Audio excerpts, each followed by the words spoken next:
Monsieur Lecoq v. 1. By Emile Gaboriau. At about 11 o'clock in the evening of the 20th of February, 186, which chanced to be Shrove Sunday, a party of detectives left the police station near the old Barrière d'Italie to the direct south of Paris. Their mission was to explore the district extending on the one hand between the highroad to Fontainebleau and the Seine, and on the other between the outer boulevards and the fortifications. This quarter of the city had at that time anything but an enviable reputation. To venture there at night was considered so dangerous that the soldiers from the outlying forts who came into Paris with permission to go to the theatre were ordered to halt at the Barrière, and not to pass through the perilous district excepting in parties of 3 or 4. After midnight these gloomy, narrow streets became the haunt of numerous homeless vagabonds, and escaped criminals and malefactors, moreover, made the quarter their rendezvous. If the day had been a lucky one, they made merry over their spoils, and when sleep overtook them, hid in doorways or among the rubbish in deserted houses. Every effort had been made to dislodge these dangerous guests, but the most energetic measures had failed to prove successful. Watched, hunted, and in imminent danger of arrest though they always returned with idiotic obstinacy, obeying, as one might suppose, some mysterious law of attraction. Hence, the district was for the police an immense trap, constantly baited, and to which the game came of their own accord to be caught. The result of a tour of inspection of this locality was so certain, that the officer in charge of the police post called to the squad as they departed, "I will prepare lodgings for our guests. Good luck to you and much pleasure." This last wish was pure irony, for the weather was the most disagreeable that could be imagined. A very heavy snow-storm had prevailed for several days. It was now beginning to thaw, and on all the frequented thoroughfares the slush was ankle-deep. It was still cold, however. A damp chill filled the air, and penetrated to the very marrow of one's bones. Besides, there was a dense fog, so dense that one could not see one's hands before one's face. "What a beastly job!" growled one of the agents. "Yes," replied the inspector who commanded the squad. "If you had an income of 30,000 francs, I don't suppose you'd be here." The laugh that greeted this commonplace joke was not so much flattery as homage to a recognized and established superiority. The inspector was, in fact, one of the most esteemed members of the force, a man who had proved his worth. His powers of penetration were not, perhaps, very great, but he thoroughly understood his profession, its resources, its labyrinths, and its artifices. Long practice had given him imperturbable coolness, a great confidence in himself, and a sort of coarse diplomacy that supplied the place of shrewdness. To his failings and his virtues he added incontestable courage, and he would lay his hand upon the collar of the most dangerous criminal as tranquilly as a devotee dips his fingers in a basin of holy water. He was a man about 46 years of age, strongly built, with rugged features, a heavy mustache, and rather small, grey eyes, hidden by bushy eyebrows. His name was Gaboriau, but he was universally known as the General. This sobriquet was pleasing to his vanity, which was not slight, as his subordinates well knew, and doubtless he felt that he ought to receive from them the same consideration as was due to a person of that exalted rank. "If you begin to complain already," he added gruffly, "what will you do by and by?" In fact, it was too soon to complain. The little party were then passing along the Rue de Choisy. The people on the footways were orderly, and the lights of the wine shops illuminated the street. All these places were open. There is no fog or thaw that is potent enough to dismay lovers of pleasure. And a boisterous crowd of maskers filled each tavern and public ballroom. Through the open windows came alternately the sounds of loud voices and bursts of noisy music. Occasionally, a drunken man staggered along the pavement, or a masked figure crept by in the shadow cast by the houses. Before certain establishments Gaboriau commanded a halt. He gave a peculiar whistle, and almost immediately a man came out. This was another member of the force. His report was listened to, and then the squad passed on. "To the left, boys," ordered Gaboriau. "We will take the Rue d'Ivry, and then cut through the shortest way to the Rue de Chevaleret." From this point the expedition became really disagreeable. The way led through an unfinished, unnamed street, full of puddles and deep holes, and obstructed with all sorts of rubbish. There were no longer any lights or crowded wine shops. No footsteps, no voices were heard. Solitude, gloom, and an almost perfect silence prevailed, and one might have supposed oneself 100 leagues from Paris, had it not been for the deep and continuous murmur that always arises from a large city, resembling the hollow roar of a torrent in some cavern depth. All the men had turned up their trousers and were advancing slowly, picking their way as carefully as an Indian when he is stealing upon his prey. They had just passed the Rue du Château de Rentiers when suddenly a wild shriek rent the air. At this place, and at this hour, such a cry was so frightfully significant that all the men paused as if by common impulse. "Did you hear that, General?" asked one of the detectives, in a low voice. "Yes, there is murder going on not far from here, but where?" "Silence! Let us listen." They all stood motionless, holding their breath, and anxiously listening. Soon a second cry, or rather a wild howl, resounded. "Ah!" exclaimed the inspector. "It is at the Poivriere." This peculiar appellation, Poivriere, or pepper box, was derived from the term peppered, which in French slang is applied to a man who has left his good sense at the bottom of his glass. Hence, also, the sobriquet of pepper thieves, given to the rascals whose specialty it is to plunder helpless, inoffensive drunkards.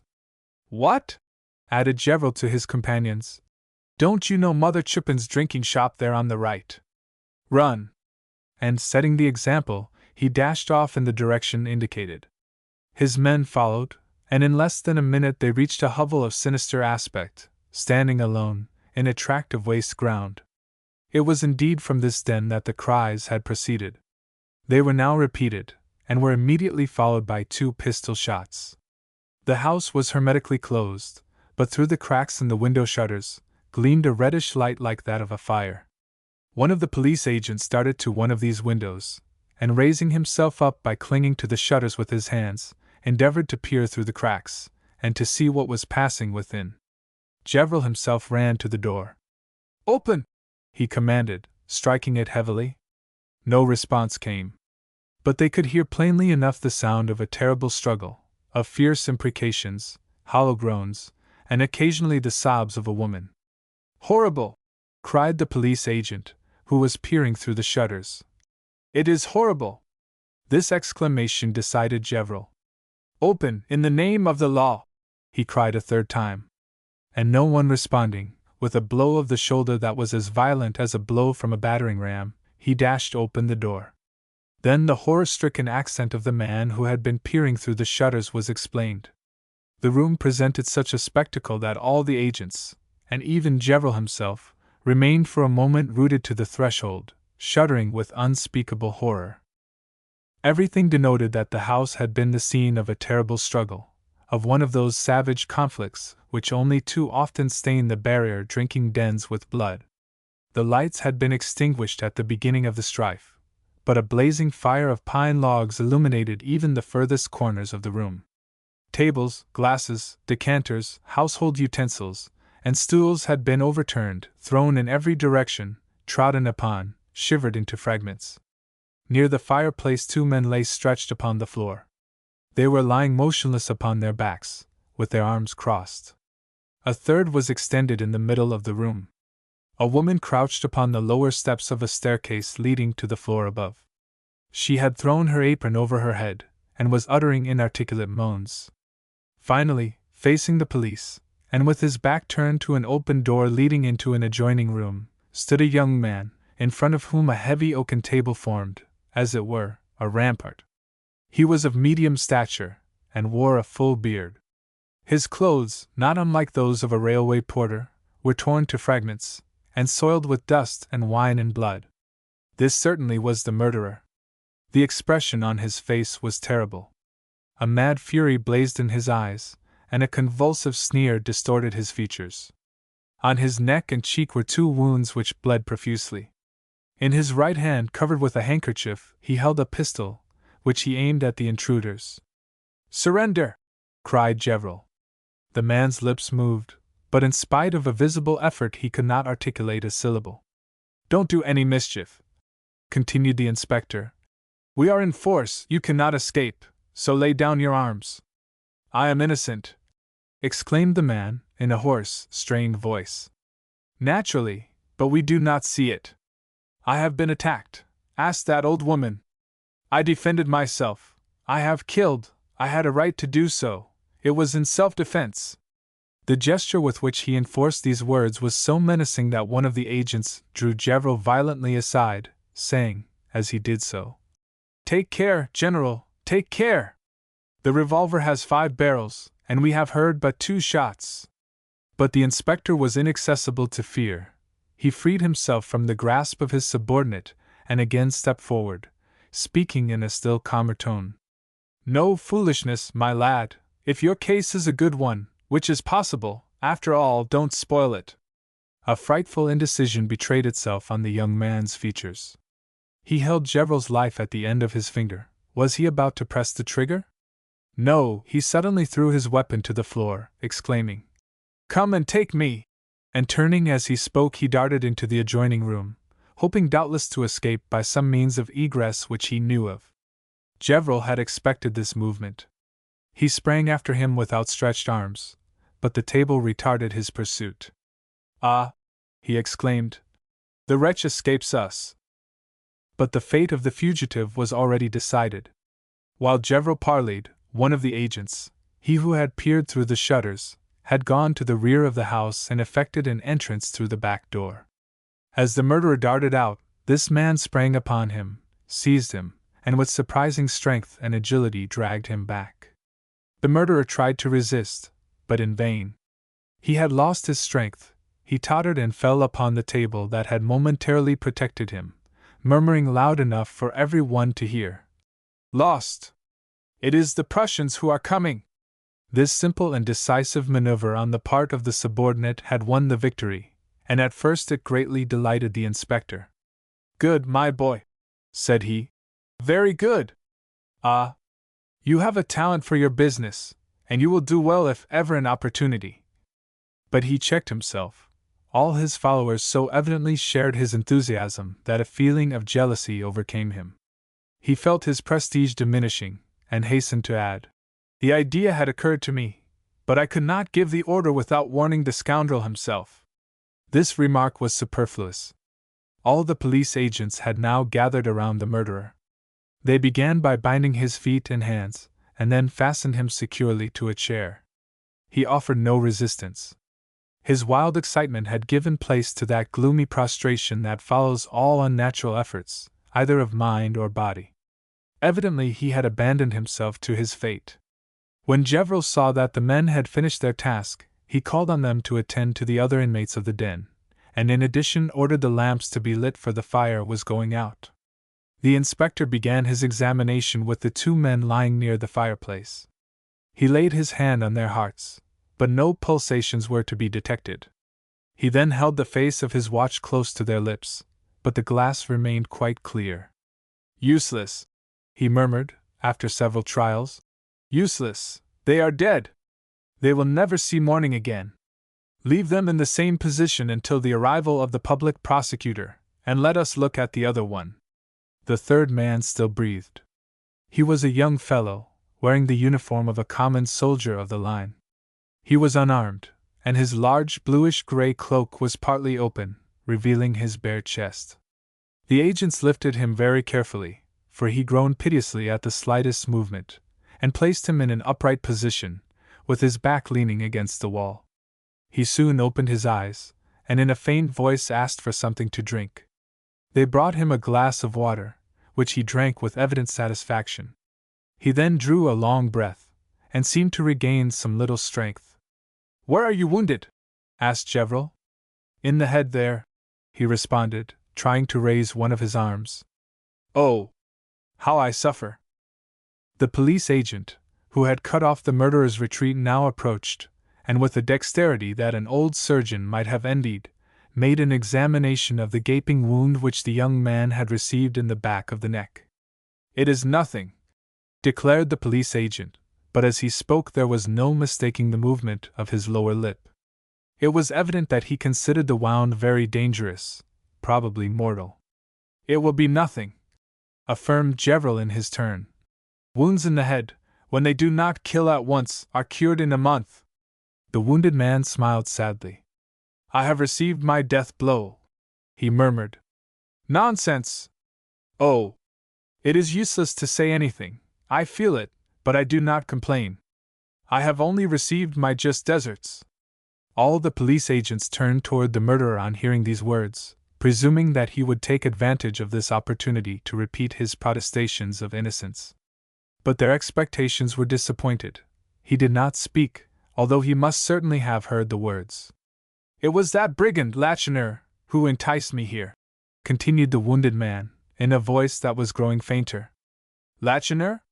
Yes, Jean Lacheneur, a former actor, who knew me when I was rich, for I had a fortune, but I spent it all. I wished to amuse myself.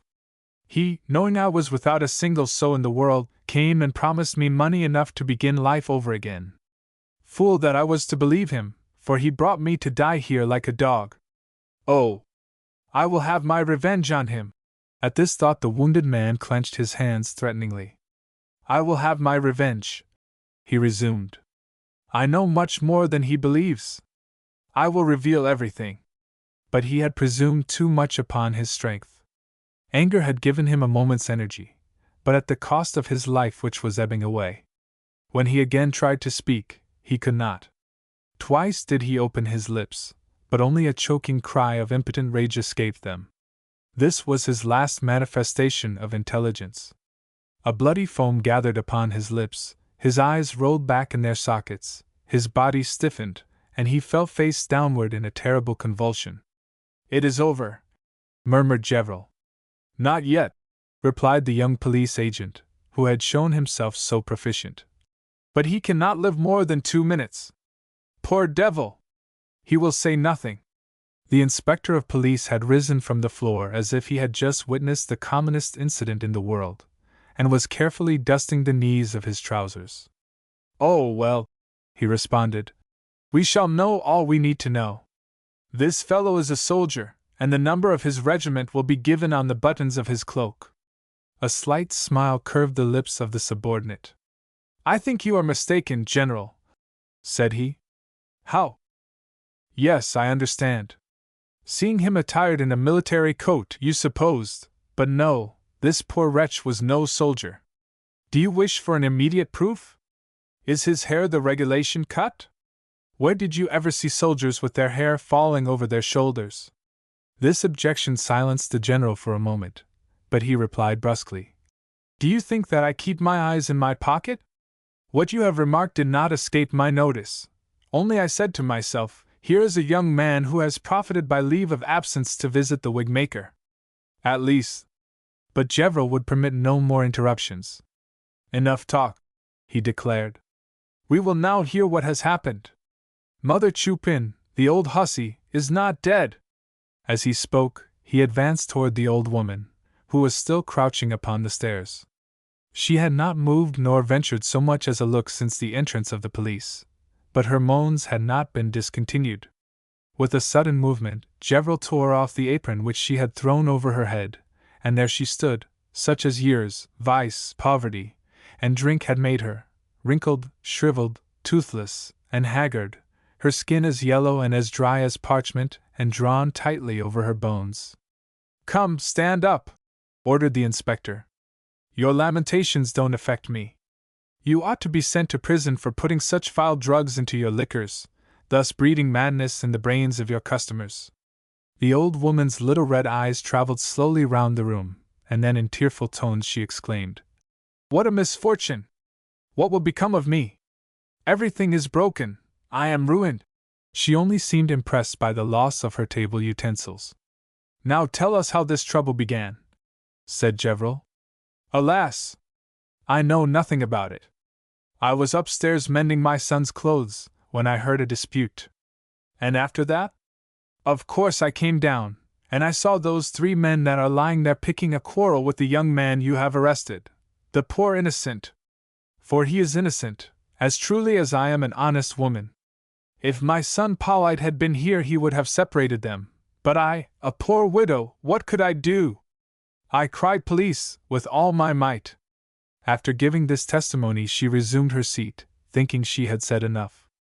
But Gavroche rudely ordered her to stand up again. Oh, we have not done, said he. I wish for other particulars. What particulars, dear Monsieur Gavroche, since I saw nothing? Anger crimsoned the inspector's ears. What would you say, old woman, if I arrested you? It would be a great piece of injustice. Nevertheless, it is what will happen if you persist in remaining silent. I have an idea that a fortnight in Saint Lazare would untie your tongue. These words produced the effect of an electric shock on the widow Chupin. She suddenly ceased her hypocritical lamentations, rose, placed her hands defiantly on her hips, and poured forth a torrent of invective upon Gavroche and his agents, accusing them of persecuting her family ever since they had previously arrested her son, a good-for-nothing fellow. Finally, she swore that she was not afraid of prison, and would be only too glad to end her days in jail beyond the reach of want. At first the general tried to impose silence upon the terrible termagant, but he soon discovered that he was powerless. Besides, all his subordinates were laughing. Accordingly, he turned his back upon her, and advancing toward the murderer, he said, "You, at least, will not refuse an explanation." The man hesitated for a moment. "I have already said all that I have to say," he replied at last. "I have told you that I am innocent, and this woman and a man on the point of death who was struck down by my hand have both confirmed my declaration. What more do you desire? When the judge questions me, I will, perhaps, reply. Until then, do not expect another word from me." It was easy to see that the fellow's resolution was irrevocable, and that he was not to be daunted by any inspector of police. Criminals frequently preserve an absolute silence from the very moment they are captured. These men are experienced and shrewd, and lawyers and judges pass many sleepless nights on their account. They have learned that a system of defense cannot be improvised at once, that it is, on the contrary, a work of patience and meditation, and knowing what a terrible effect an apparently insignificant response drawn from them at the moment of detection may produce on a court of justice, they remain obstinately silent. So as to see whether the present culprit was an old hand or not, Gavroche was about to insist on a full explanation when someone announced that the soldier had just breathed his last. "As that is so, my boys," the inspector remarked, "two of you will remain here, and I will leave with the others. I shall go and arouse the commissary of police, and inform him of the affair. He will take the matter in hand, and we can then do whatever he commands. My responsibility will be over, in any case. So untie our prisoner's legs and bind Mother Chupin's hands, and we will drop them both at the station house as we pass." The men hastened to obey, with the exception of the youngest among them, the same who had won the general's passing praise. He approached his chief, and motioning that he desired to speak with him, drew him outside the door. When they were a few steps from the house, Gavroche asked him what he wanted. "I wish to know, General, what you think of this affair." "I think, my boy, that four scoundrels encountered each other in this vile den. They began to quarrel, and from words they came to blows. One of them had a revolver, and he killed the others. It is as clear as daylight. According to his antecedents, and according to the antecedents of the victims, the assassin will be judged. Perhaps society owes him some thanks. And you think that any investigation, any further search is unnecessary?" "Entirely unnecessary." The younger man appeared to deliberate for a moment. "It seems to me, General," he at length replied, "that this affair is not perfectly clear. Have you noticed the murderer, remarked his demeanor, and observed his look? Have you been surprised as I have been? By what? Ah, well! It seems to me, I may, of course, be mistaken, but I fancy that appearances are deceitful, and yes, I suspect something." "Bah, explain yourself, please. How can you explain the dog's faculty of scent?" Gavroche shrugged his shoulders. "In short," he replied, "you scent a melodrama here, a rendezvous of gentlemen in disguise here at the Poivriere, at Mother Chupin's house. Well, hunt after the mystery, my boy, search all you like, you have my permission." "What? You will allow me?" "I not only allow you, I order you to do it." You are going to remain here with any one of your comrades you may select. And if you find anything that I have not seen, I will allow you to buy me a pair of spectacles. 2. The young police agent to whom Gevril abandoned what he thought an unnecessary investigation was a debutant in his profession. His name was Lecoq. He was some 25 or 26 years of age, almost beardless, very pale, with red lips, and an abundance of wavy black hair. He was rather short but well proportioned, and each of his movements betrayed unusual energy. There was nothing remarkable about his appearance, if we except his eyes, which sparkled brilliantly or grew extremely dull, according to his mood, and his nose, the large, full nostrils of which had a surprising mobility. The son of a respectable, well-to-do Norman family, Lecoq had received a good and solid education. He was prosecuting his law studies in Paris, when in the same week, blow following blow, he learned that his father had died, financially ruined, and that his mother had survived him only a few hours.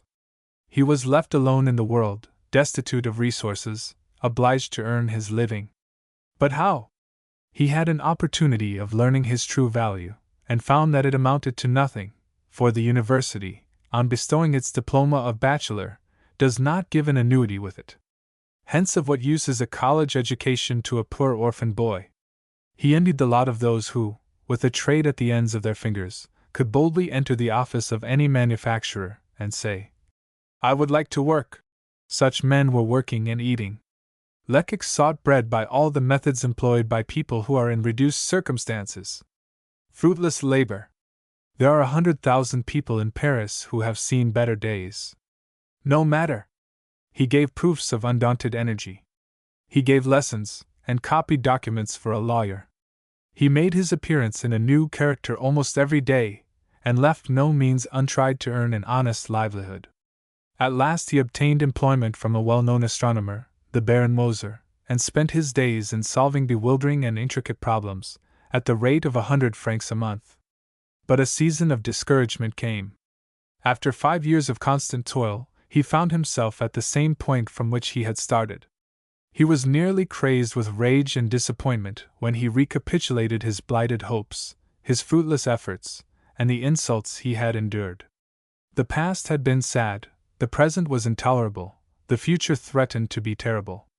Condemned to constant privations, he tried to escape from the horrors of his real life by taking refuge in dreams. Alone in his garret, after a day of unremitting toil, assailed by the thousand longings of youth, Lecoq endeavored to devise some means of suddenly making himself rich. All reasonable methods being beyond his reach, it was not long before he was engaged in devising the worst expedients.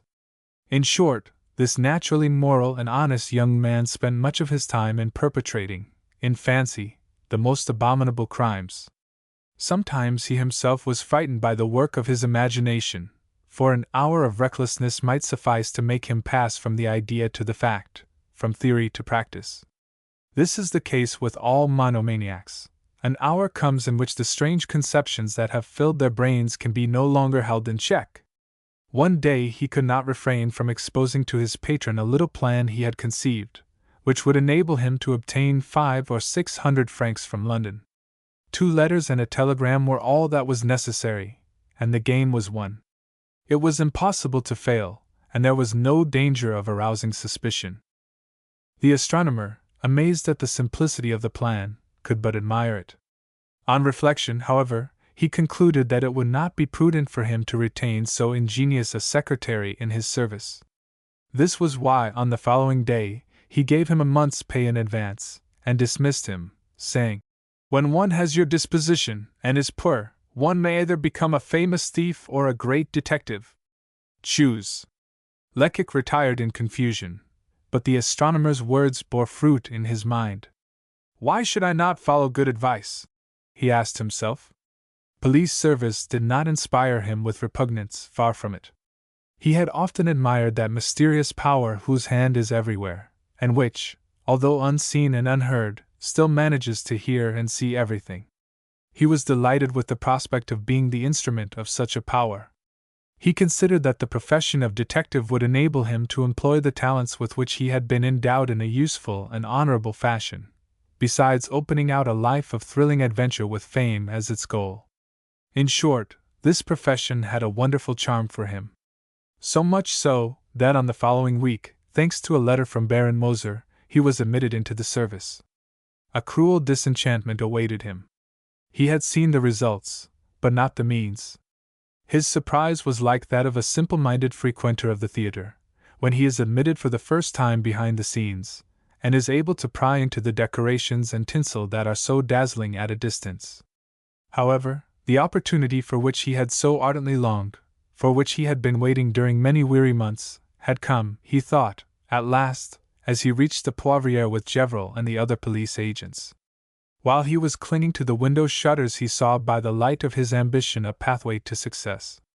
It was at first only a presentiment, but it soon became a supposition, and then a conviction based upon actual facts, which had escaped his companions, but which he had observed and carefully noted. He recognized that fortune had, at last, turned in his favor when he saw Gevrol neglect all but the merest formalities of examination, and when he heard him declare peremptorily that this triple murder was merely the result of one of those ferocious quarrels so frequent among vagrants in the outskirts of the city. "Ah, well," he thought, "have it your own way, trust in appearances, since you will see nothing beneath them. But I will prove to you that my youthful theory is better than all your experience." The inspector's carelessness gave Lecoq a perfect right to secretly seek information on his own account, but by warning his superior officers before attempting anything on his own responsibility, he would protect himself against any accusation of ambition or of unduly taking advantage of his comrade. Such charges might prove most dangerous for his future prospects in a profession where so much rivalry is seen, and where wounded vanity has so many opportunities to avenge itself by resorting to all sorts of petty treason. Accordingly, he spoke to his superior officer, saying just enough to be able to remark, in case of success, "Ah, I warned you!" just enough so as not to dispel any of Gevrol's doubts. The permission which Lecoq obtained to remain in charge of the bodies was his first triumph of the best possible augury, but he knew how to dissimulate, and it was in a tone of the utmost indifference that he requested one of his comrades to remain with him. Then, while the others were making ready to depart, he seated himself upon the corner of the table, apparently oblivious of all that was passing around. He did not dare to lift his head, for fear of betraying his joy, so much did he fear that his companions might read his hopes and plans in the expression of his face. Inwardly he was wild with impatience. Though the murderer submitted with good grace to the precautions that were taken to prevent his escape, it required some time to bind the hands of the widow Chupin, who fought and howled as if they were burning her alive. "They will never go," Lecoq murmured to himself. They did so at last, however. Gevrol gave the order to start, and left the house, addressing a laughing goodbye to his subordinate. The latter made no reply. He followed his comrades as far as the threshold to make sure that they were really going, for he trembled at the thought that Gevrol might reflect, change his mind, and return to solve the mystery, as was his right. His anxiety was needless, however. The squad gradually faded away in the distance, and the cries of Widow Chupin died away in the stillness of the night. It was only then that Lecoq re-entered the room. He could no longer conceal his delight. His eyes sparkled as might those of a conqueror taking possession of some vast empire. He stamped his foot upon the floor and exclaimed with exultation, "Now the mystery belongs to us two alone!" Authorized by Gevrol to choose one of his comrades to remain with him at the Poivriere, Lecoq had requested the least intelligent of the party to keep him company. He was not influenced by a fear of being obliged to share the fruits of success with his companion, but by the necessity of having an assistant from whom he could, in case of need, exact implicit obedience. The comrade Lecoq selected was a man of about 50, who, after a term of cavalry service, had become an agent of the prefecture. In the humble office that he occupied he had seen prefect succeed prefect, and might probably have filled an entire prison with the culprits he had arrested with his own hands. Experience had not, however, made him any the shrewder or any the more zealous. Still he had this merit: when he received an order he executed it with military exactitude, so far as he understood it. Of course, if he had failed to understand it, so much the worse. It might, indeed, be said of him that he discharged his duties like a blind man, like an old horse trained for a riding school. When he had a moment's leisure, and a little money in his pocket, he invariably got drunk. Indeed, he spent his life between two fits of intoxication, without ever rising above a condition of semi-lucidity. His comrades had known, but had forgotten, his name, and his partiality for a certain beverage had accordingly induced them to call him Father Absinthe. With his limited powers of observation, he naturally did not observe the tone of triumph in his young companion's voice.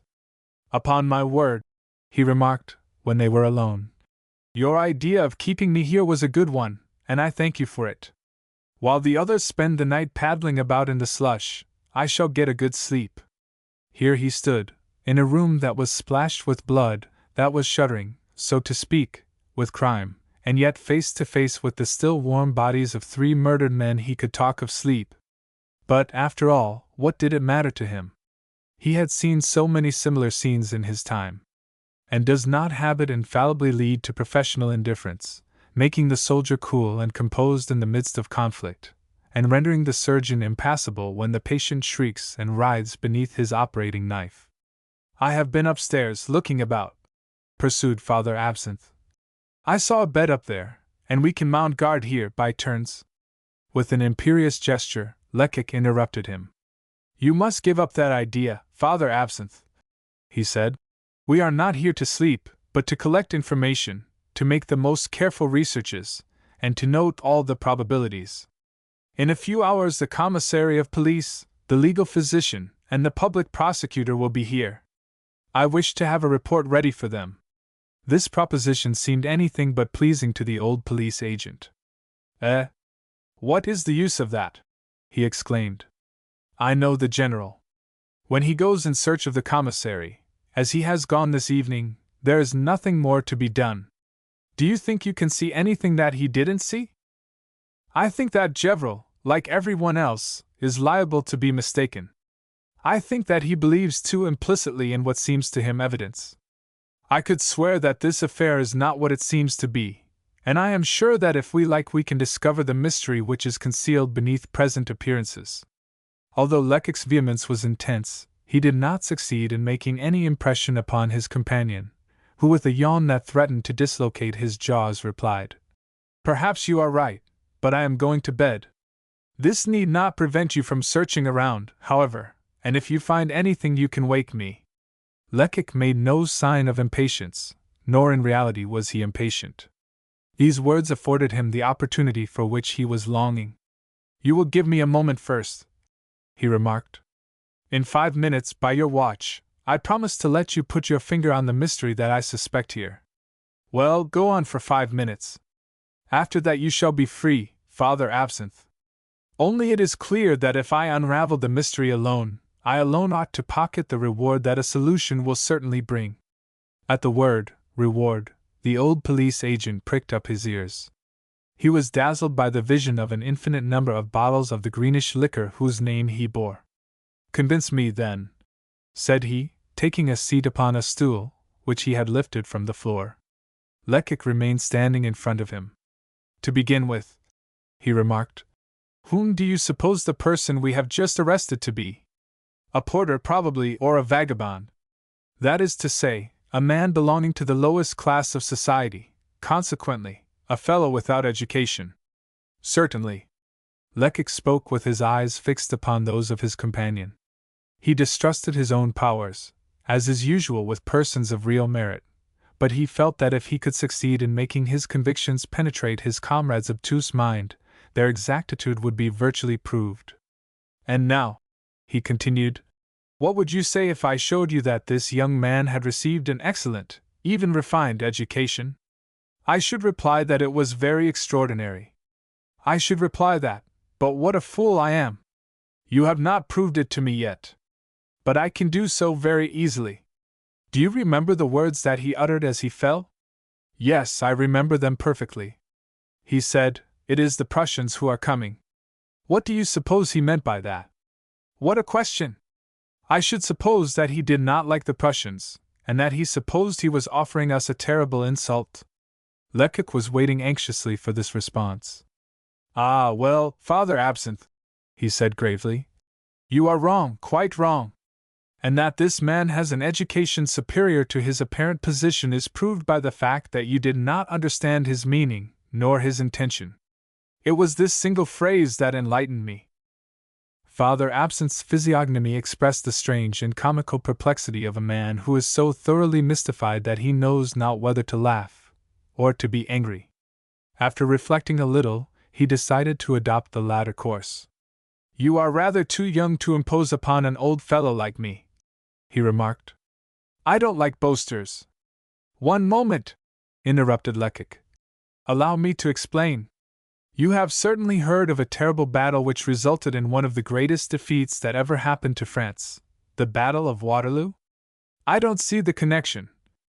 Answer, if you please. Yes, then. I have heard of it. Very well, you must know then that for some time victory seemed likely to rest with the banners of France. The English began to fall back, and the Emperor had already exclaimed, "We have them," when suddenly on the right, a little in the rear, a large body of troops was seen advancing. It was the Prussian army. The Battle of Waterloo was lost. In all his life, worthy Father Absinthe had never made such a strenuous effort to understand anything. In this case his perseverance was not wholly useless, for, springing from his stool, and probably in much the same tone that Archimedes cried, "Eureka!" he exclaimed, "I understand." The man's words were only an illusion. It is as you have said, remarked Lecoq approvingly. But I had not finished. If the Emperor was thrown into consternation by the appearance of the Prussians, it was because he was momentarily expecting the arrival of one of his own generals from the same direction, Grouchy, with 35,000 men. So if this man's illusion was exact and complete, he was not expecting an enemy, but a friend. Now draw your own conclusions. Father Absinthe was amazed but convinced, and his eyes, heavy with sleep a few moments before, now opened to their widest extent. Good heavens! He murmured, if you put it in that way. But I forget, you must have seen something as you were looking through the shutters. The young man shook his head. Upon my honor, he declared, I saw nothing save the struggle between the murderer and the poor devil dressed as a soldier. It was that sentence alone that aroused my attention. Wonderful! Prodigious! Exclaimed the astonished old man. I will add that reflection has confirmed my suspicions. I ask myself why this man, instead of flying at once, should have waited and remained there, at that door, to parley with us. With a bound, Father Absinthe sprang again to his feet. Why? He interrupted. Because he had accomplices, and he wished to give them time to escape. Ah! I understand it all now. A triumphant smile parted Lecoq's lips. That is what I said to myself, he replied.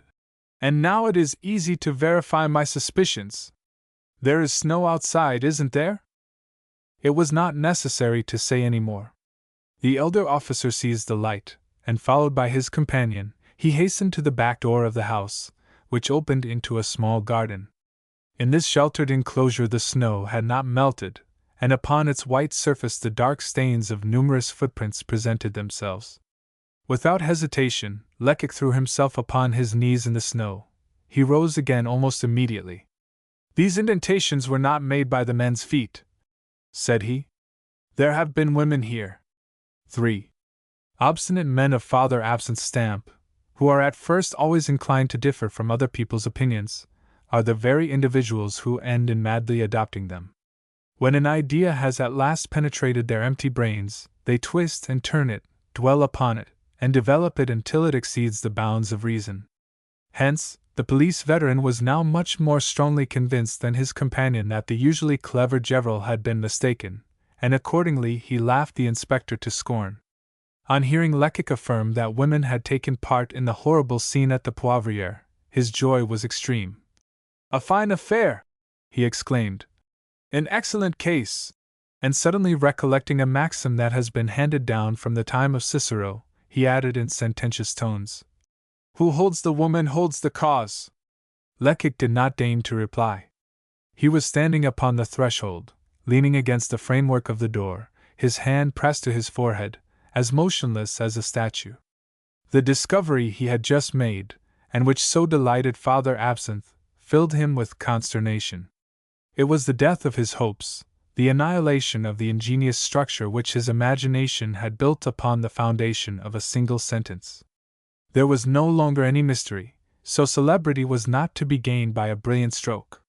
For the presence of two women in this vile den explained everything in the most natural and commonplace fashion. Their presence explained the quarrel, the testimony of Widow Chupin, the dying declaration of the pretended soldier. The behavior of the murderer was also explained. He had remained to cover the retreat of the two women. He had sacrificed himself in order to save them, an act of gallantry so common in the French character, that any scoundrel of the bearers might have performed it. Still, the strange allusion to the Battle of Waterloo remained unexplained. But what did that prove now? Nothing, simply nothing. However, who could say how low an unworthy passion might cause a man even of birth and breeding to descend?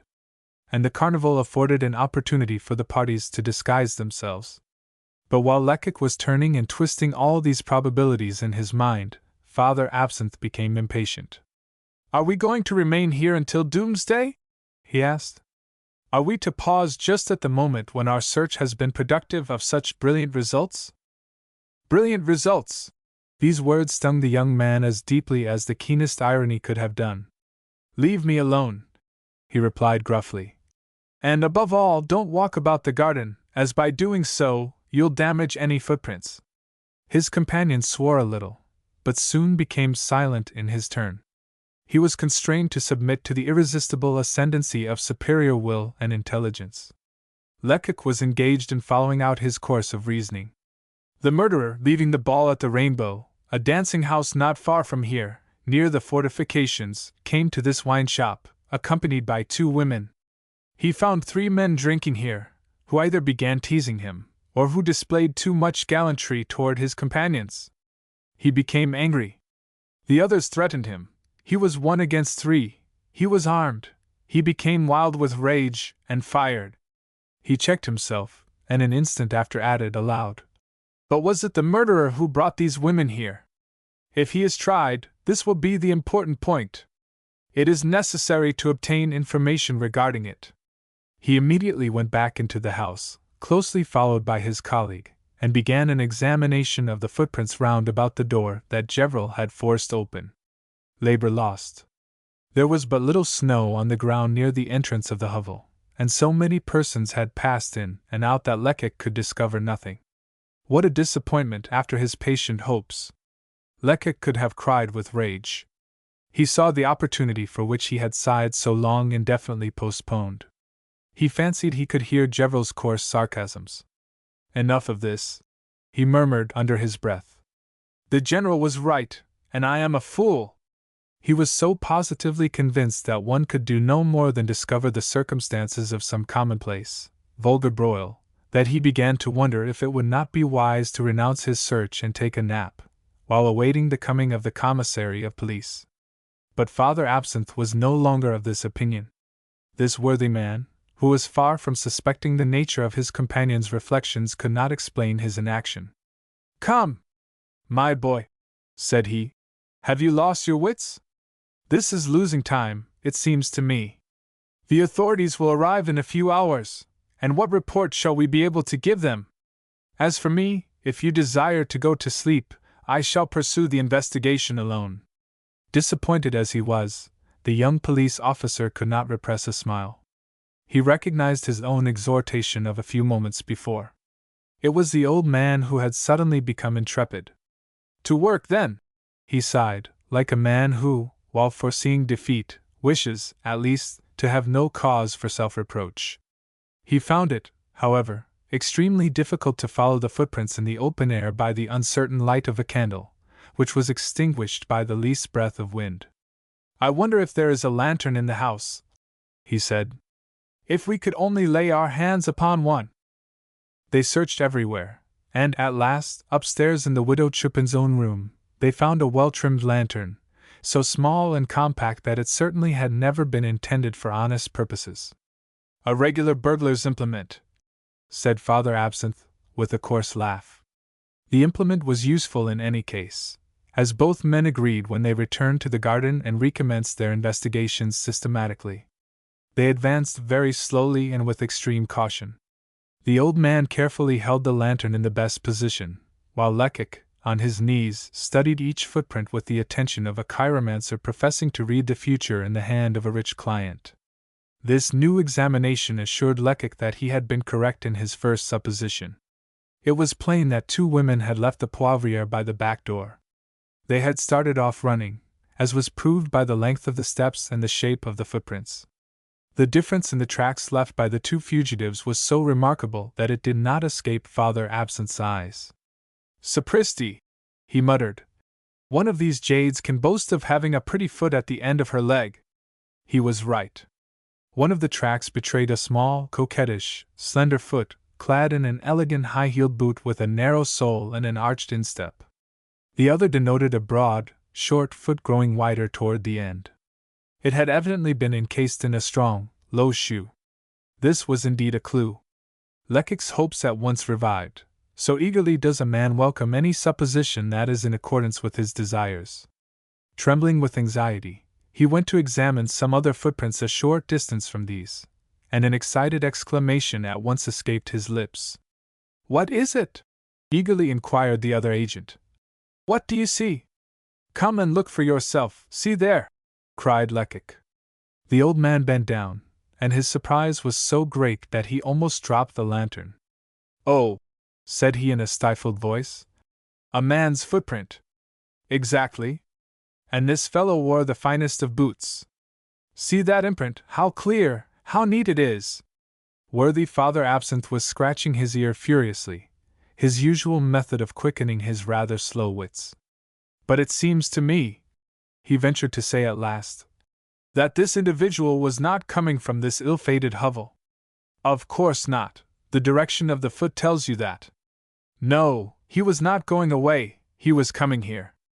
But he did not pass beyond the spot where we are now standing. He was standing on tiptoe with outstretched neck and listening ears, when, on reaching this spot, he heard some noise, fear seized him, and he fled. Or rather, the women were going out as he was coming, and— No, the women were outside the garden when he entered it." This assertion seemed far too audacious to suit Lecoq's companion, who remarked, "One cannot be sure of that." "I am sure of it, however, and can prove it conclusively. If you doubt it, it is because your eyes are growing old. Bring your lantern a little nearer. Yes, here it is. Our man placed his large foot upon one of the marks made by the woman with the small foot and almost effaced it." This unexceptionable piece of circumstantial evidence stupefied the old police agent. "Now," continued Lecoq, "could this man have been the accomplice whom the murderer was expecting? Might it not have been some strolling vagrant whose attention was attracted by the two pistol shots? This is what we must ascertain. And we will ascertain it. Come!" A wooden fence of lattice work, rather more than 3 feet high, was all that separated the widow Chupin's garden from the waste land surrounding it. When Lecoq made the circuit of the house to cut off the murderer's escape, he had encountered this obstacle, and fearing lest he should arrive too late, he had leaped the fence to the great detriment of his pantaloons, without even asking himself if there was a gate or not. There was one, however, a light gate of lattice work similar to the fence, turning upon iron hinges, and closed by a wooden button. Now it was straight toward this gate that these footprints in the snow led the two police agents. Some new thought must have struck the younger man, for he suddenly paused. "Ah," he murmured, "these two women did not come to the Poivriere this evening for the first time." "Why do you think that, my boy?" inquired Father Absinthe. "I could almost swear it. How, unless they were in the habit of coming to this den, could they have been aware of the existence of this gate? Could they have discovered it on such a dark, foggy night? No, for I, who can, without boasting, say that I have good eyes, I did not see it." "Ah, yes, that is true. These two women, however, came here without hesitating, in a straight line, and note that to do this, it was necessary for them to cross the garden diagonally." The veteran would have given something if he could have found some objection to offer, but unfortunately he could find none. "Upon my word!" he exclaimed. Yours is a droll way of proceeding. You are only a conscript. I am a veteran in the service, and have assisted in more affairs of this sort than you are years old, but never have I seen. Nonsense! Interrupted Lecoq. You will see much more. For example, I can prove to you that although the women knew the exact position of the gate, the man knew it only by hearsay. The proof? The fact is easily demonstrated.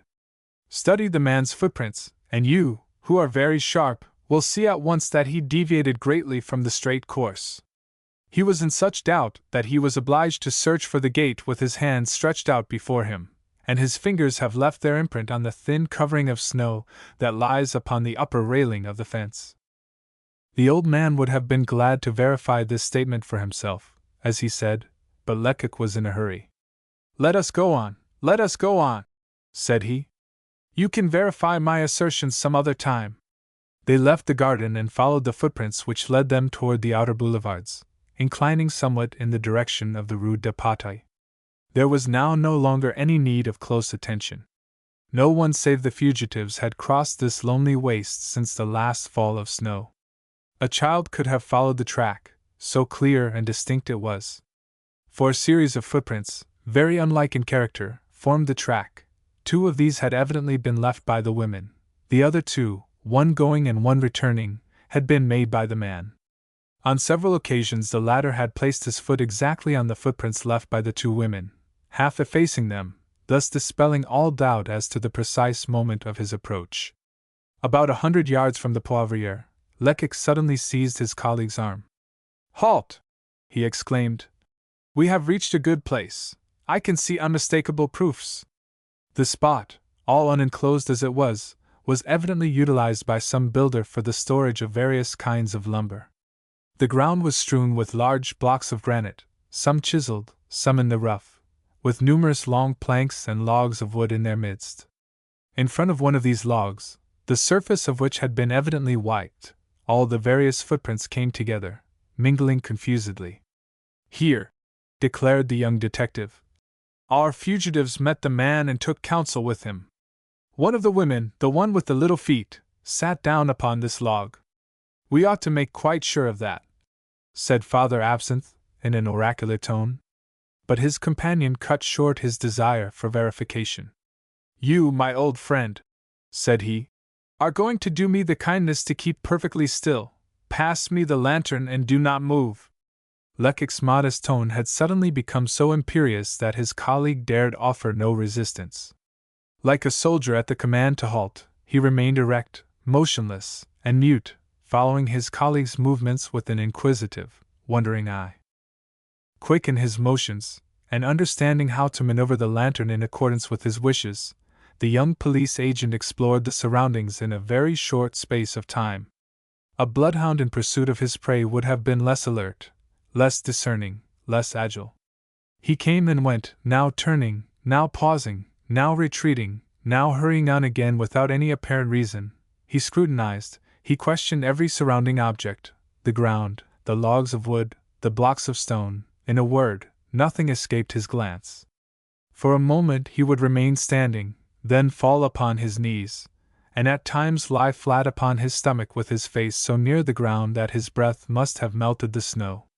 He had drawn a tape line from his pocket, and using it with a carpenter's dexterity, he measured, and measured. And all his movements were accompanied with the wild gestures of a man interspersed with oaths or short laughs, with exclamations of disappointment or delight. After a quarter of an hour of this strange exercise he turned to Father Absinthe, placed the lantern on a stone, wiped his hands with his pocket handkerchief, and said, Now I know everything. Well, that is saying a great deal. When I say everything, I mean all that is connected with the episode of the drama which ended in that bloody bout in the hovel. This expanse of earth covered with snow is a white page upon which the people we are in search of have written, not only their movements, their goings and comings, but also their secret thoughts, their alternate hopes and anxieties. What do these footprints say to you, Papa Absinthe? To me they are alive like the persons who made them.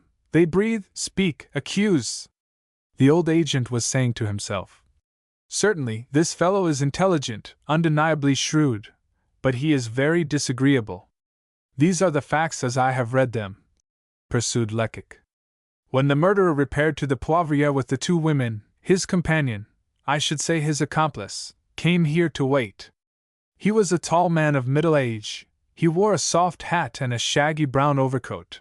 He was, moreover, probably married, or had been so, as he had a wedding ring on the little finger of his right hand. His companion's despairing gestures obliged the speaker to pause. This description of a person whose existence had but just now been demonstrated, these precise details given in a tone of absolute certainty, completely upset all Father Absinthe's ideas, increasing his perplexity beyond all bounds. "This is not right," he growled. "This is not kind. You are poking fun at me. I take the thing seriously. I listen to you. I obey you in everything, and then you mock me in this way. We find a clue, and instead of following it up, you stop to relate all these absurd stories." "No," replied his companion. "I am not jesting, and I have told you nothing of which I am not absolutely sure, nothing that is not strictly and indisputably true. And you would have me believe?" "Fear nothing, Papa. I would not have you do violence to your convictions. When I have told you my reasons, and my means of information, you will laugh at the simplicity of the theory that seems so incomprehensible to you now." "Go on, then," said the good man, in a tone of resignation. "We had decided," rejoined Lecoq, "that the accomplice mounted guard here." The time seemed long, and growing impatient, he paced to and fro the length of this log of wood, occasionally pausing to listen. Hearing nothing, he stamped his foot, doubtless exclaiming, "What the deuce has happened to him down there?" He had made about 30 turns, I have counted them, when a sound broke the stillness. The two women were coming. On hearing Lecoq's recital, all the conflicting sentiments that are awakened in a child's mind by a fairy tale, doubt, faith, anxiety, and hope, filled Father Absinthe's heart. What should he believe? What should he refuse to believe? He did not know.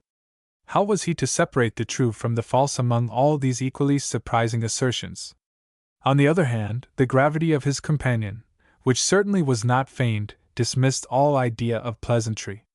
Finally, curiosity began to torture him.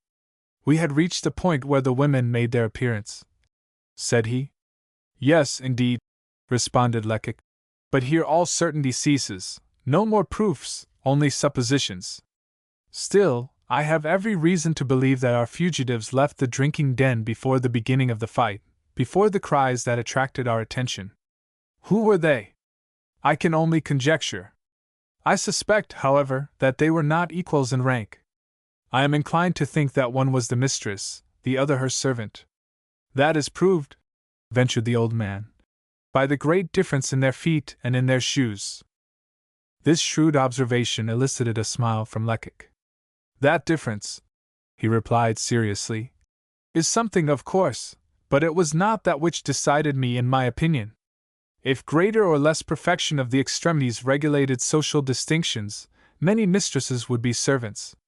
What struck me was this: when the two women rushed wildly from Mother Chupin's house, the woman with the small feet sprang across the garden with one bound. She darted on some distance in advance of the other. The terror of the situation, the vileness of the den, the horror of the scandal, the thought of safety, inspired her with marvelous energy. But her strength, as often happens with delicate and nervous women, lasted only a few seconds. She was not halfway from the Poivriere when her speed relaxed, her limbs trembled. 10 steps farther on she tottered and almost fell. Some steps farther, and she became so exhausted that she let go her hold upon her skirts. They trailed upon the snow, tracing a faint circle there. Then the woman with the broad feet came to aid her. She seized her companion round the waist. She dragged her along. Their footprints here are mingled confusedly. Then, seeing that her friend was about to fall, she caught her up in her strong arms and carried her. For you will see that the footprints made by the woman with the small feet suddenly cease at this point. Was Lecoq merely amusing himself by inventing this story? Was this scene anything but a work of imagination? Was the accent of deep and sincere conviction which he imparted to his words only feigned? Father Absinthe was still in doubt, but he thought of a way in which he might satisfy his uncertainty. He caught up the lantern and hurried off to examine these footprints which he had not known how to read, which had been speechless to him, but which yielded their secret to another. He was obliged to agree with his companion. All that Lecoq had described was written there.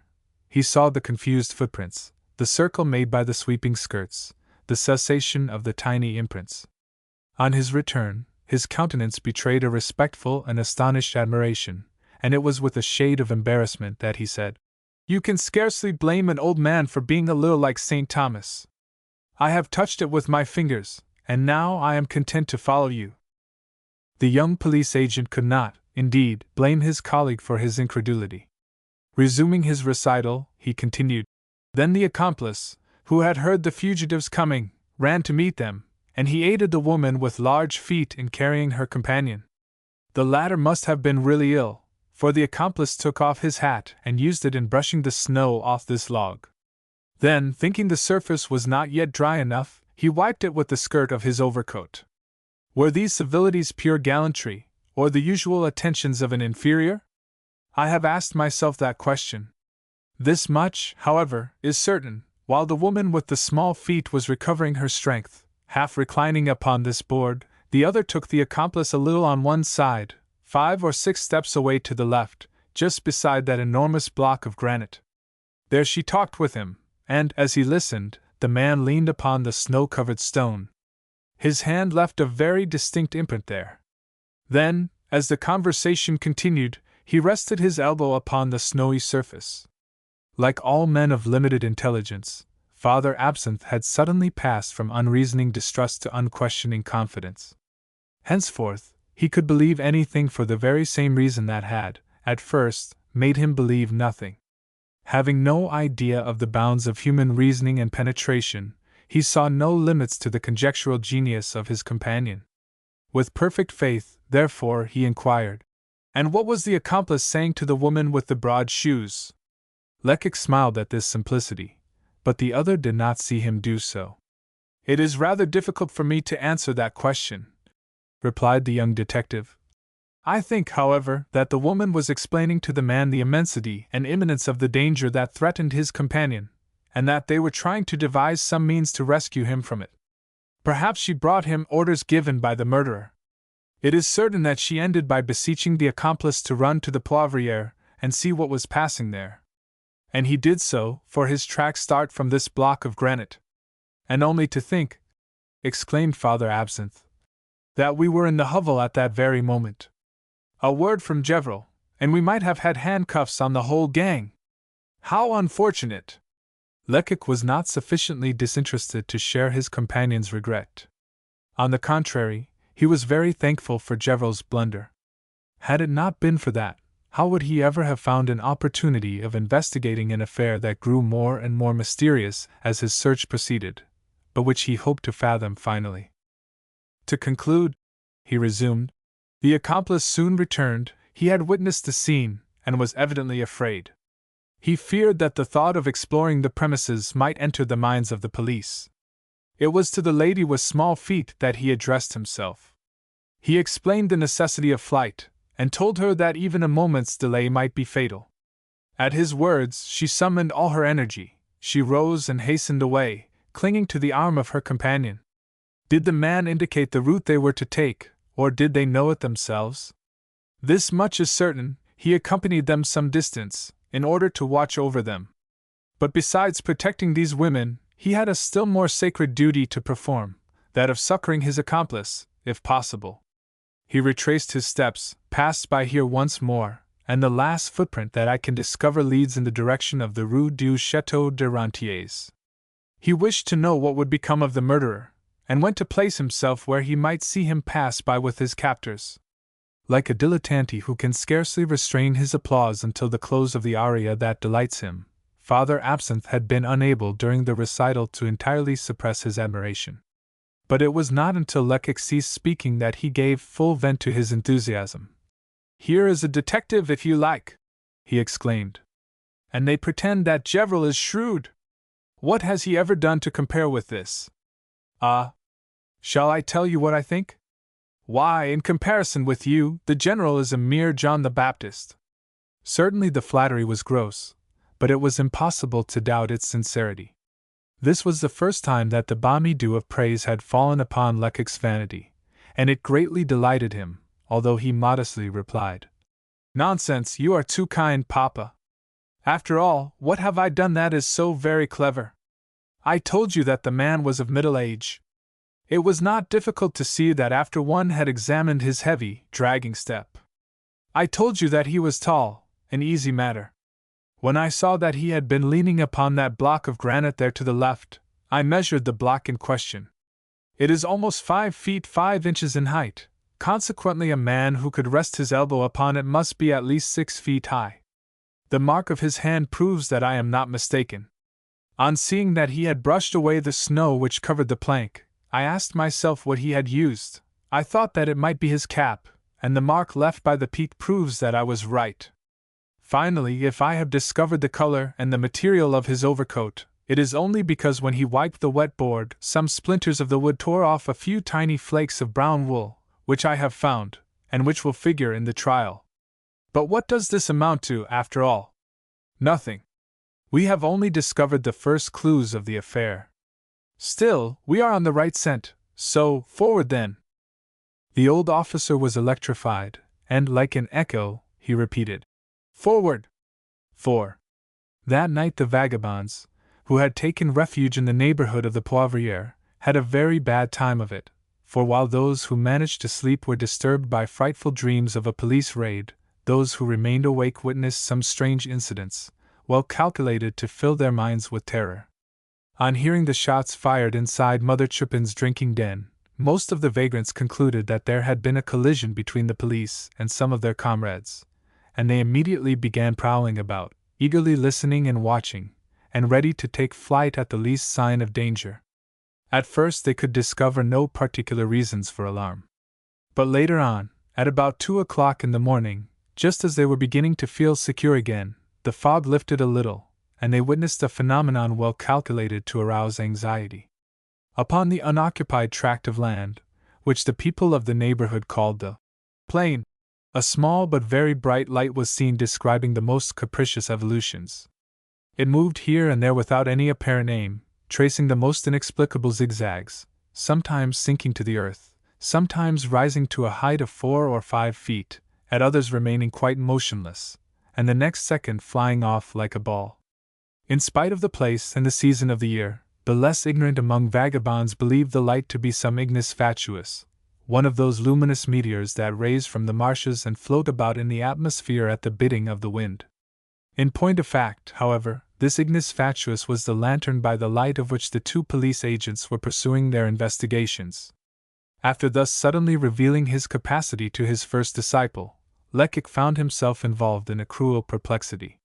He had not the boldness and promptness of decision which is the gift of a prosperous past, and was hesitating between 2 courses, both equally reasonable, and both offering strong probabilities of success. He stood between 2 paths, that made by the 2 women on the one side, and that made by the accomplice on the other. Which should he take? For he could not hope to follow both. Seated upon the log where the women had rested a few moments before, with his hand pressed upon his forehead, he reflected and weighed the chances. If I follow the man, I shall learn nothing that I do not know already.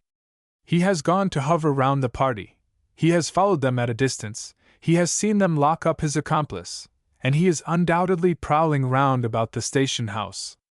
If I hurried in pursuit, could I hope to overtake and capture him? No, too long a time has elapsed.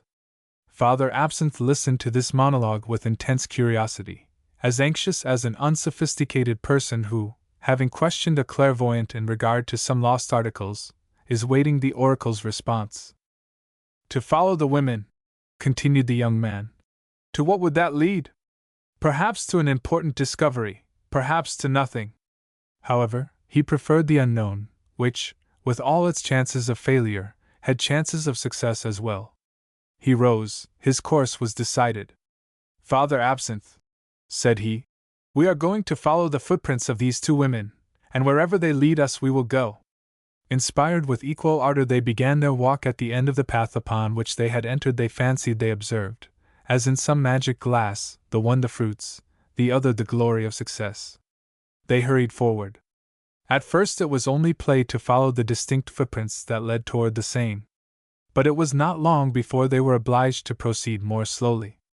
On leaving the waste ground they arrived at the outer limits of civilization, so to speak, and strange footprints mingled constantly with the footprints of the fugitives, at times even effacing them.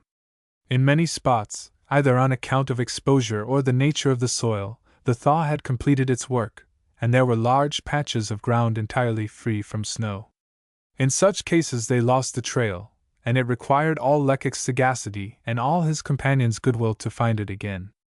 On such occasions Father Absinthe planted his cane in the earth, near the last footprint that had been discovered, and Lecoq and himself hunted all over the ground around this point, much after the fashion of a couple of bloodhounds thrown off the scent. Then it was that the lantern moved about so strangely. More than a dozen times, in spite of all their efforts, they would have lost the clue entirely had it not been for the elegant shoes worn by the lady with the little feet. These had such small and extremely high heels that the impression they left could not be mistaken. They sank down 3 or 4 inches in the snow, or the mud, and their telltale impress remained as clear and distinct as that of a seal. Thanks to these heels, the pursuers were able to discover that the 2 fugitives had not gone up the Rue de Bataille, as might have been supposed. Probably they had considered this street too frequented, and too well lighted. They had only crossed it, just below the Rue de la Croix Rouge, and had profited by an empty space between 2 houses to regain the open ground. Certainly these women were well acquainted with the locality, murmured Lecoq. Indeed, the topography of the district evidently had no secrets for them, for, on quitting the Rue de Bataille, they had immediately turned to the right, so as to avoid several large excavations, from which a quantity of brick clay had been dug. But at last the trail was recovered, and the detectives followed it as far as the Rue du Chevaleret. Here the footprints abruptly ceased. Lecoq discovered 8 or 10 footmarks left by the woman who wore the broad shoes, but that was all. Hereabout, moreover, the condition of the ground was not calculated to facilitate an exploration of this nature. There had been a great deal of passing to and fro in the Rue du Chevaleret, and not merely was there scarcely any snow left on the footpaths, but the middle of the street was transformed into a river of slush. Did these people recollect at last that the snow might betray them? Did they take the middle of the road?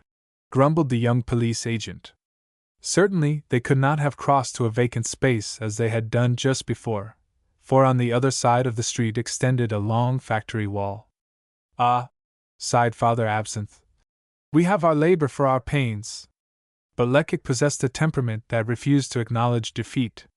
Animated by the cold anger of a man who sees the object which he was about to seize disappear from before his eyes, he recommenced his search, and was well repaid for his efforts. I understand, he cried suddenly. I comprehend, I see. Father Absinthe drew near. He did not see nor divine anything, but he no longer doubted his companion's powers. Look there, said Lecoq. What are those marks? Marks left by the wheels of some carriage that plainly turned here. Very well, Papa, these tracks explain everything. When they reached this spot, our fugitives saw the light of an approaching cab, which was returning from the center of Paris. It was empty, and proved their salvation. They waited, and when it came nearer they hailed the driver. No doubt they promised him a handsome fare. This is indeed evident, since he consented to go back again. He turned round here, they got into the vehicle, and that is why the footprints go no further. This explanation did not please Lecoq's companion. Have we made any great progress now that we know that? He asked. Lecoq could not restrain an impulse to shrug his shoulders. Did you expect that the tracks made by the fugitives would lead us through Paris and up to their very doors? He asked. No, but... Then what would you ask more? Do you think that I shall not know how to find this driver tomorrow? He was returning with his empty vehicle, his day's work was ended, hence, his stable is in the neighborhood. Do you suppose that he will have forgotten that he took up 2 persons in the Rue du Chevaleret? He will tell us where he drove them, but that will not do us any good, for, of course, they will not have given him their real address. But at all events he can probably give us a description of them, tell us how they were dressed, describe their appearance, their manner, and their age. And with that, and what we already know. An eloquent gesture expressed the remainder of his thought, then he added, We must now go back to the Poivriere, and go quickly. And you, my friend, may now extinguish your lantern. While doing his best to keep pace with his companion, who was in such haste to get back to the Poivriere that he almost ran, Father Absinthe's thoughts were as busy as his legs, and an entirely new train of ideas was awakened in his mind. During the 25 years that he had been connected with the police force, the good man, to use his own expression, had seen many of his colleagues walk over him and win, after only a few months' work, a promotion that his long years of service had not gained for him. In these cases he had not failed to accuse his superiors of injustice, and his fortunate rivals of gross flattery. In his opinion, seniority was the only claim to advancement, the only, the best, the most respectable claim, and he was wont to sum up all his opinions, all his grief and bitterness of mind in one phrase. It is infamous to pass over an old member of the service. Tonight, however, Father Absinthe discovered that there is something else in the world besides seniority, and sufficient reasons for what he had formerly regarded as favoritism. He secretly confessed that this newcomer whom he had treated so carelessly had just followed up a clue as he, veteran though he was, would never have succeeded in doing. But communing with himself was not this good man's forte. He soon grew weary of reflection, and on reaching a place where they were obliged to proceed more slowly on account of the badness of the road, he deemed it a favorable opportunity to resume the conversation. You are silent, comrade, he ventured to remark, and one might swear that you were not exactly pleased. This surprising result of the old man's reflections would have amazed Lecoq, if his mind had not been 100 leagues away. No, I am not pleased, he responded. And why, pray? Only 10 minutes ago you were as gay as a lark. Then I did not see the misfortune that threatens us. A misfortune! A very great misfortune! Do you not perceive that the weather has undesirably changed? It is evident that the wind is now coming from the south. The fog has disappeared, but the sky is cloudy and threatening. It will rain in less than an hour. A few drops are falling now. I just felt one. These words produced on Lecoq much the same effect as a whip-up on a spirited horse. He sprang forward, and adopting a still more hurried pace, exclaimed, Let us make haste! Let us make haste! The old police agent followed him as in duty bound, but his mind was, if possible, still more troubled by the replies of his young companion. A great misfortune. The wind from the south. Rain. He could not see the connection. Greatly puzzled, and not a little anxious, Father Absinthe asked for an explanation, although he had but little more breath than was absolutely necessary to enable him to continue the forced march he was making. Upon my word, said he, I have racked my brains. His companion took pity on his anxiety. What? He exclaimed, as he still hastened forward. You do not understand that our investigation, my success, and your reward, are dependent upon those black clouds which the wind is driving toward us. Oh! 20 minutes of merely gentle rain, and our time and labor will be lost. If it rains, the snow will melt, and then farewell to our proofs. Let us get on more quickly. You know very well that in such cases words don't suffice. If we declare to the public prosecutor that we have seen these footprints, he will ask, where? And what can we say? If we swear by all the gods that we have seen the footprints of a man and of 2 women, the investigating magistrate will say, Let me see them. And who will feel sheepish then? Father Absinthe and Lecoq. Besides, Gevril would not fail to declare that we were saying what was not true, in order to enhance our own value, and humiliate him. What an idea!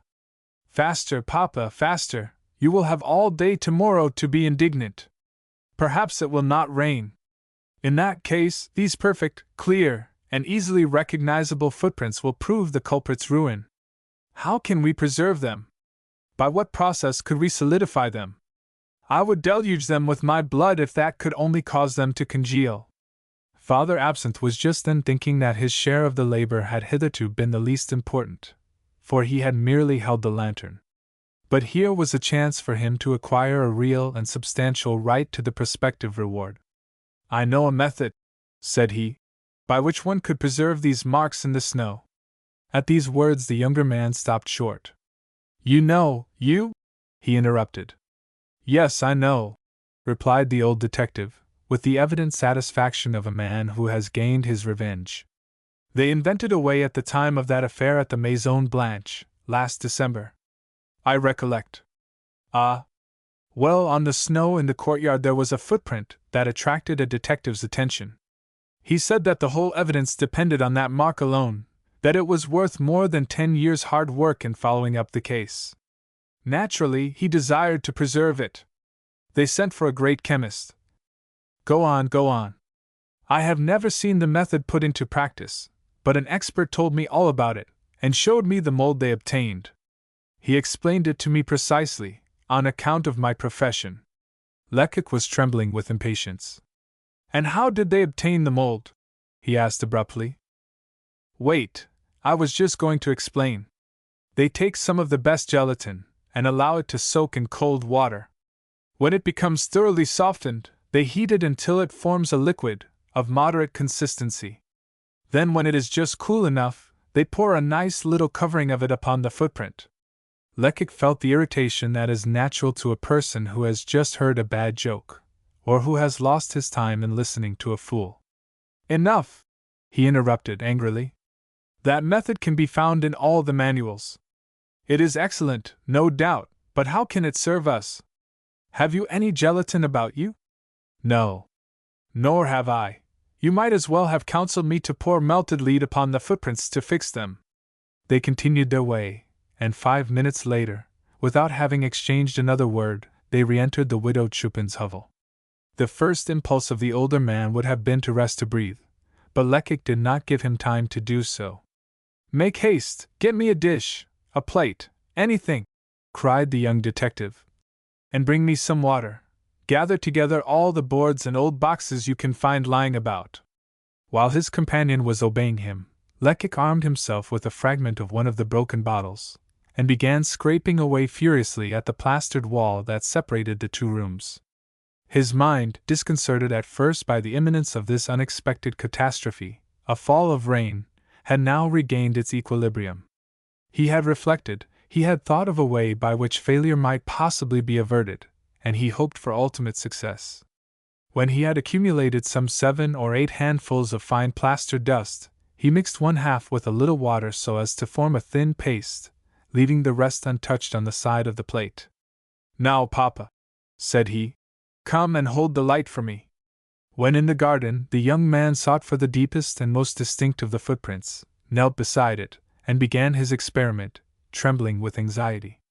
He first sprinkled upon the impression a fine coating of dry plaster, and then upon this coating, with infinite care, he poured his liquid solution drop by drop.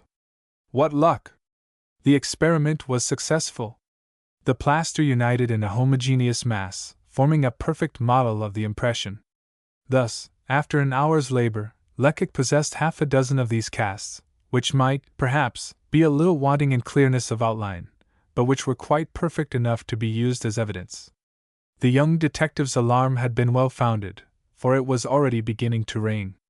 Still, he had plenty of time to cover a number of the footprints with the boxes and pieces of board which Father Absinthe had collected, thus placing them, as it were, beyond the reach of a thaw. Now he could breathe. The authorities might come, for the most important part of his task was completed. It was some distance from the Poivriere to the Rue de Chevaleret, even by way of the plain, and fully 4 hours had been occupied by Lecoq and his colleague in collecting their elements of information. All this while, the widow Chupin's abode had remained open, accessible to any chance visitor. Still, when, on his return, the young police agent remembered this neglect of elementary precautions, he did not feel alarmed. Considering all the circumstances, it was very difficult to believe that any serious harm could have resulted from this carelessness. For who would have been likely to visit this drinking den after midnight? Its bad name served the purpose of a bulwark. The most daring vagrants did not drink there without some disquietude, fearing that if the liquor caused them to lose consciousness, they might be robbed or perhaps even murdered.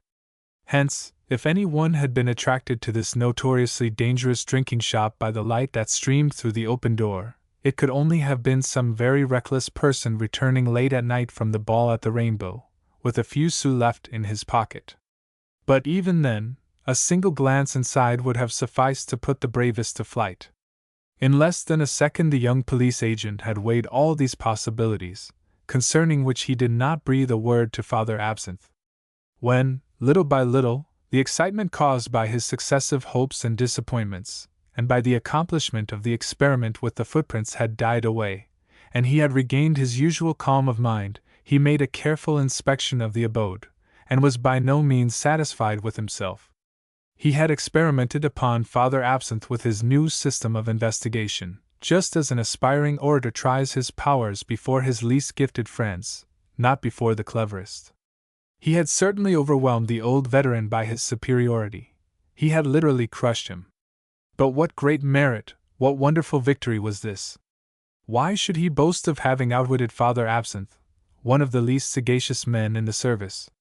If he could only have given some startling proofs of his energy, or of his penetration. But after all, what had he accomplished? Was the mystery solved? Was his success more than problematical? When one thread is drawn out, the skein is not untangled. This night would undoubtedly decide his future as a detective, so he swore that if he could not conquer his vanity, he would, at least, compel himself to conceal it. Hence, it was in a very modest tone that he said to his companion, "We have done all that we can do outside now. Would it not be wise to busy ourselves with the inside of the house?" Everything looked exactly in the same state as when the two men left the room. A candle, with a charred smoking wick, cast its flickering light upon the same scene of disorder, revealing to view the rigid features of the three victims. Without losing a moment, Lecoq began to pick up and study the various objects scattered over the floor. Some of these still remained intact. The widow Chupin had recoiled from the expense of a tiled floor, judging the bare ground upon which the cabin was built quite good enough for the feet of her customers. This ground, which must originally have been well beaten down, had, by constant use and damp, become well nigh as muddy as the soil outside. The first fruits of Lecoq's search were a large salad bowl and a big iron spoon, the latter so twisted and bent that it had evidently been used as a weapon during the conflict. On inspecting the bowl, it became evident that when the quarrel began the victims were regaling themselves with the familiar mixture of water, wine, and sugar, known round about the barriers as vin à la Frangaise. After the salad bowl, the two men picked up 5 of the weighty glasses ordinarily used in wine shops, and which, while looking as though they would contain half a bottle, are in point of fact so thick at the bottom that they hold next to nothing. 3 of these glasses were broken, 2 were whole. All of them had contained wine, the same vin à la Frangaise.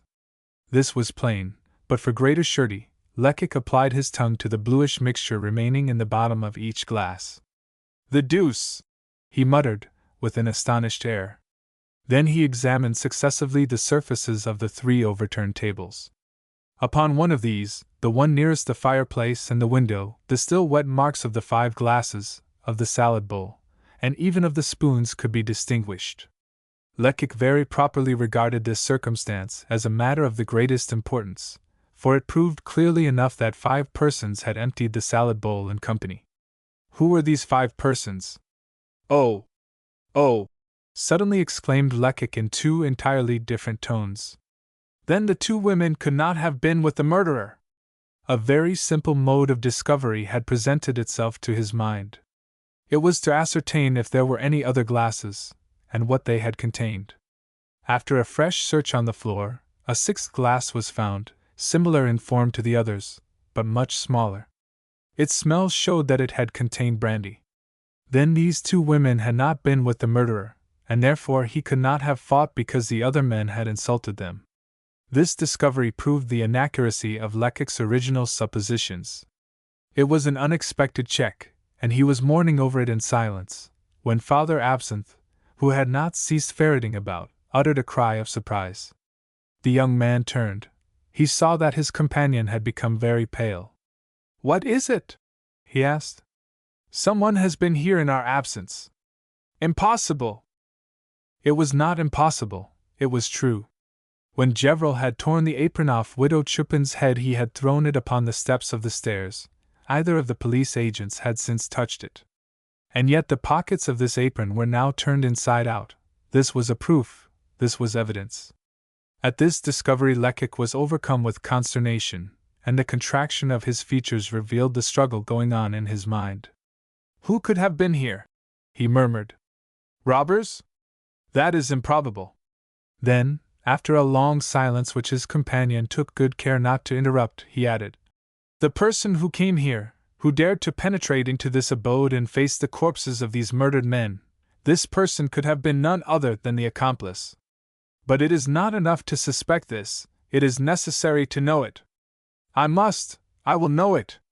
They searched for a long time, and it was not until after an hour of earnest work that, in front of the door forced open by the police, they discovered in the mud, just inside the marks made by Gevrol's tread, a footprint that bore a close resemblance to those left by the man who had entered the garden.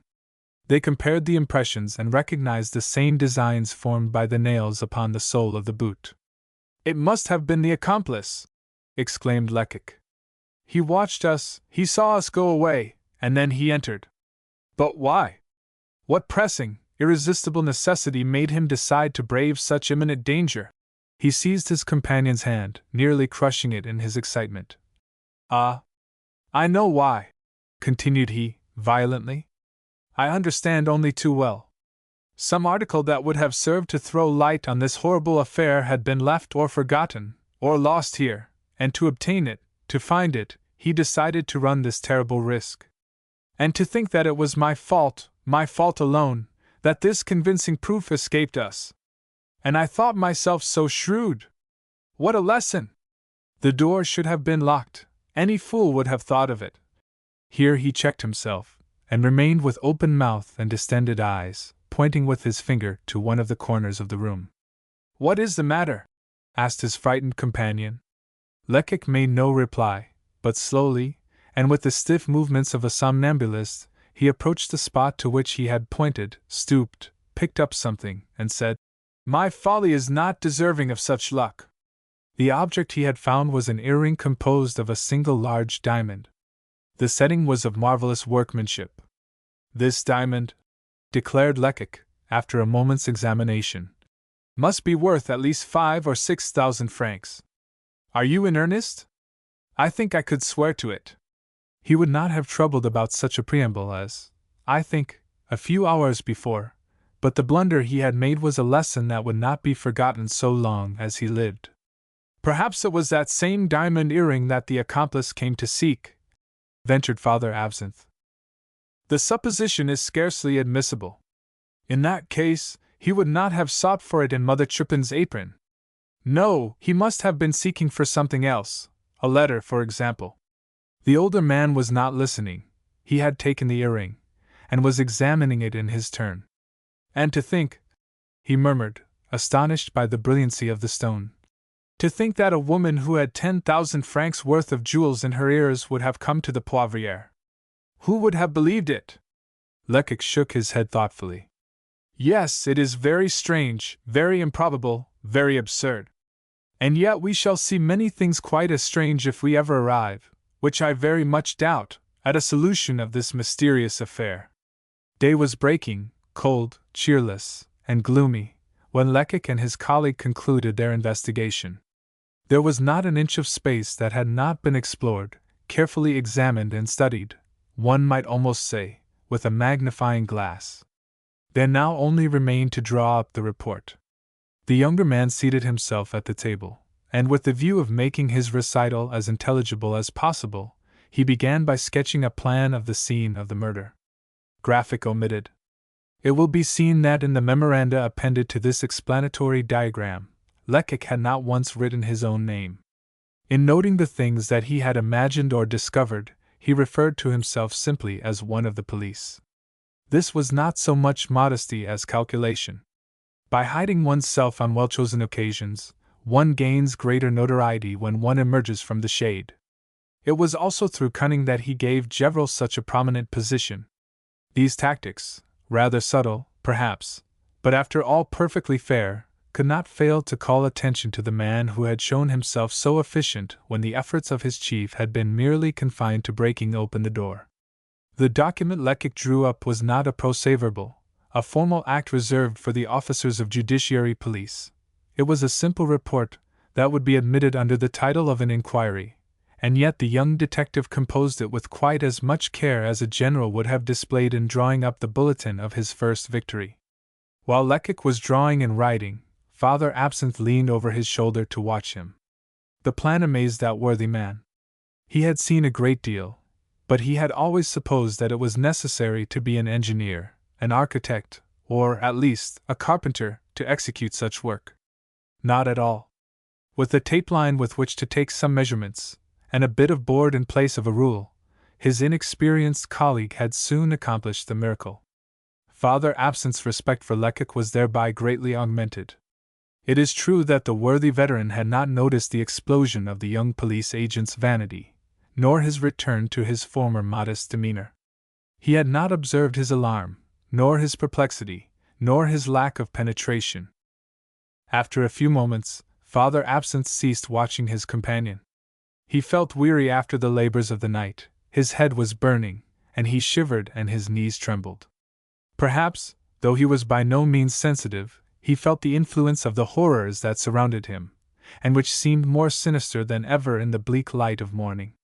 He began to ferret in the cupboards, and at last succeeded in discovering, oh marvelous fortune, a bottle of brandy 3 parts full. He hesitated for an instant, then he poured out a glass, and drained it at a single draught. "Will you have some?" he inquired of his companion. "It is not a very famous brand, to be sure, but it is just as good. It makes one's blood circulate and enlivens one." Lecoq refused. He did not need to be enlivened. All his faculties were hard at work.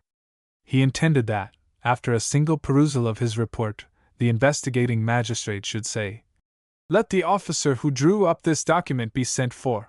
It must be remembered that Lecoq's future depended upon such an order. Accordingly, he took particular care to be brief, clear, and concise, to plainly indicate how his suspicions on the subject of the murder had been aroused, how they had increased, and how they had been confirmed. He explained by what series of deductions he had succeeded in establishing a theory which, if it was not the truth, was at least plausible enough to serve as the basis for further investigation. Then he enumerated the articles of conviction ranged on the table before him. There were the flakes of brown wool collected upon the plank, the valuable earring, the models of the different footprints in the garden, and the widow Chupin's apron with its pockets turned inside out. There was also the murderer's revolver, with 2 barrels discharged and 3 still loaded.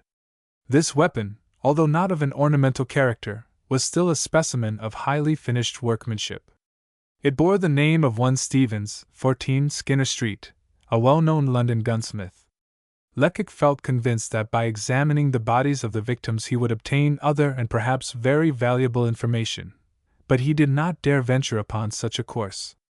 Besides his own inexperience in such a matter, there was Gevrol to be thought of, and the inspector, furious at his own mistake, would not fail to declare that, by changing the attitude of the bodies, Lecoq had rendered a satisfactory examination by the physicians impossible. The young detective accordingly tried to console himself for his forced inaction in this respect, and he was rereading his report, modifying a few expressions, when Father Absinthe, who was standing upon the threshold of the outer door, called to him. "Is there anything new?" asked Lecoq. "Yes," was the reply. "Here come Gevrol and 2 of our comrades with the commissary of police and 2 other gentlemen." It was, indeed, the commissary who was approaching, interested but not disturbed by this triple murder which was sure to make his arrondissement the subject of Parisian conversation during the next few days. Why, indeed, should he be troubled about it? For Gevrol, whose opinion in such matters might be regarded as an authority, had taken care to reassure him when he went to arouse him from his slumbers. It was only a fight between some old offenders, former jailbirds, habitués of the Poivriere, he had said, adding sententiously, "If all these ruffians would kill one another, we might have some little peace." He added that as the murderer had been arrested and placed in confinement, there was nothing urgent about the case. Accordingly, the commissary thought there was no harm in taking another nap and waiting until morning before beginning the inquiry. He had seen the murderer, reported the case to the prefecture, and now he was coming, leisurely enough, accompanied by 2 physicians, appointed by the authorities to draw up a medico-legal report in all such cases.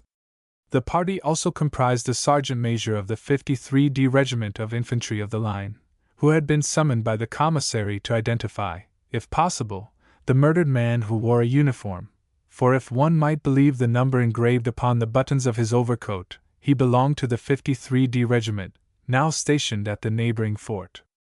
As the party approached, it was evident that Inspector Gevril was even less disturbed than the commissary.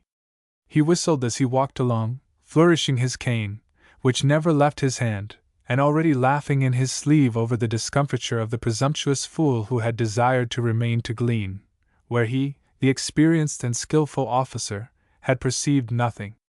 As soon as he was within speaking distance, the inspector called to Father Absinthe, who, after warning Lecoq, remained on the threshold, leaning against the doorpost, puffing his pipe, as immovable as a sphinx.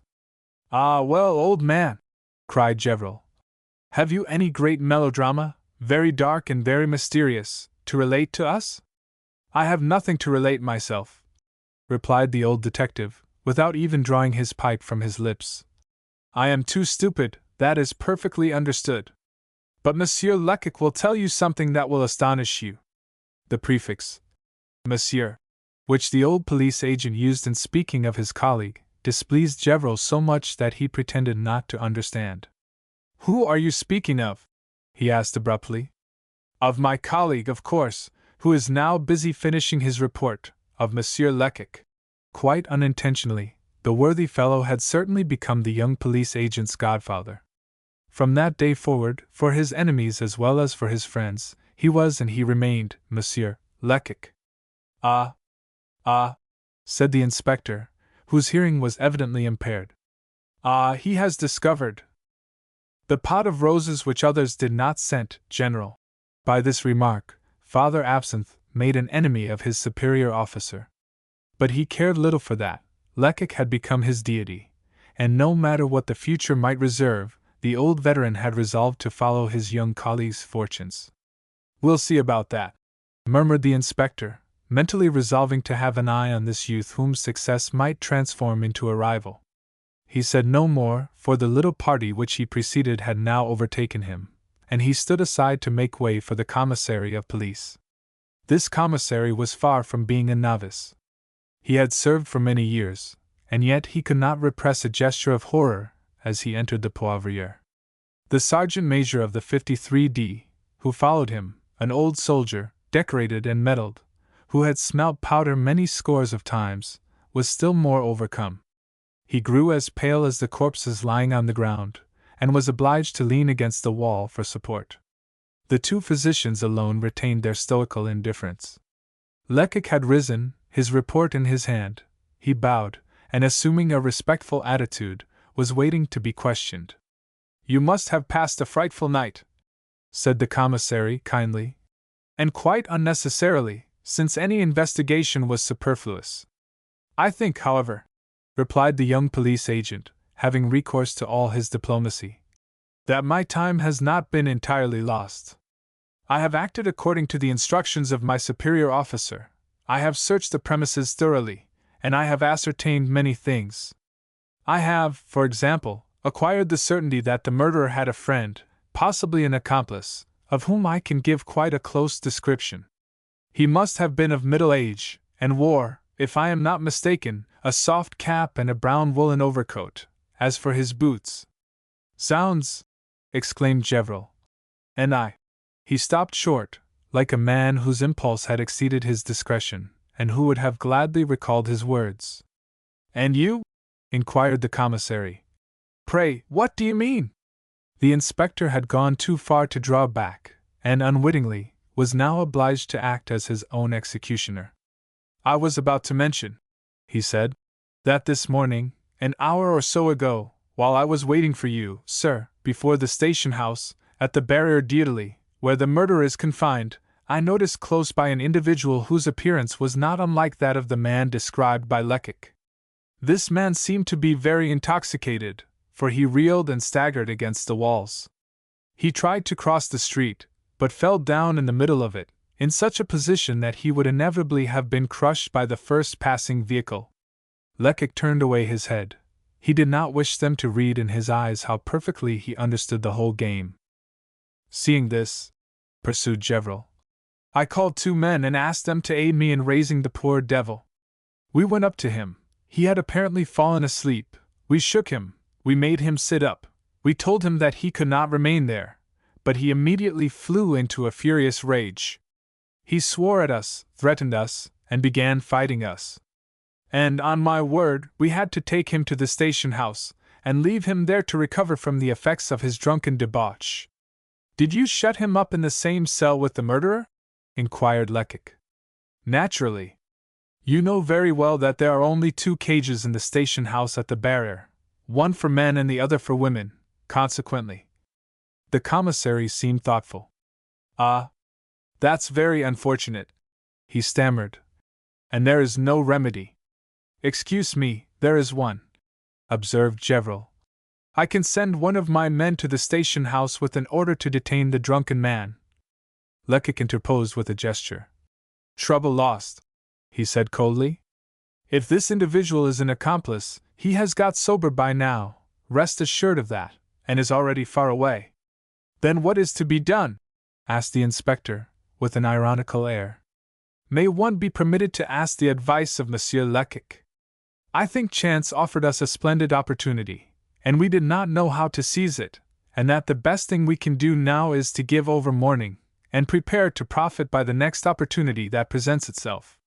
Gevrol was, however, determined to send one of his men to the station house, and it was not until the messenger had started that Lecoq commenced the reading of his report. He read it rapidly, refraining as much as possible from placing the decisive proofs in strong relief, reserving these for his own benefit. But so strong was the logic of his deductions that he was frequently interrupted by approving remarks from the commissary and the 2 physicians. Gevrol, who alone represented the opposition, shrugged his shoulders till they were well-nigh dislocated, and grew literally green with jealousy. I think that you alone, young man, have judged correctly in this affair, said the commissary when Lecoq had finished reading. I may be mistaken, but your explanations have made me alter my opinion concerning the murderer's attitude while I was questioning him, which was only for a moment. He obstinately refused, to answer my questions, and wouldn't even give me his name. The commissary was silent for a moment, reviewing the past circumstances in his mind, and it was in a serious tone that he eventually added, We are, I feel convinced, in presence of one of those mysterious crimes the causes of which are beyond the reach of human sagacity. This strikes me as being one of those enigmatical cases which human justice never can reach. Lecoq made no audible rejoinder, but he smiled to himself and thought, We will see about that. 6. No consultation held at the bedside of a dying man ever took place in the presence of 2 physicians so utterly unlike each other as those who accompanied the commissary of police to the Poivriere. One of them, a tall old man with a bald head, wearing a broad-brimmed hat, and an overcoat of antique cut, was evidently one of those modest savants encountered occasionally in the byways of Paris, one of those healers devoted to their art, who too often die in obscurity, after rendering immense services to mankind.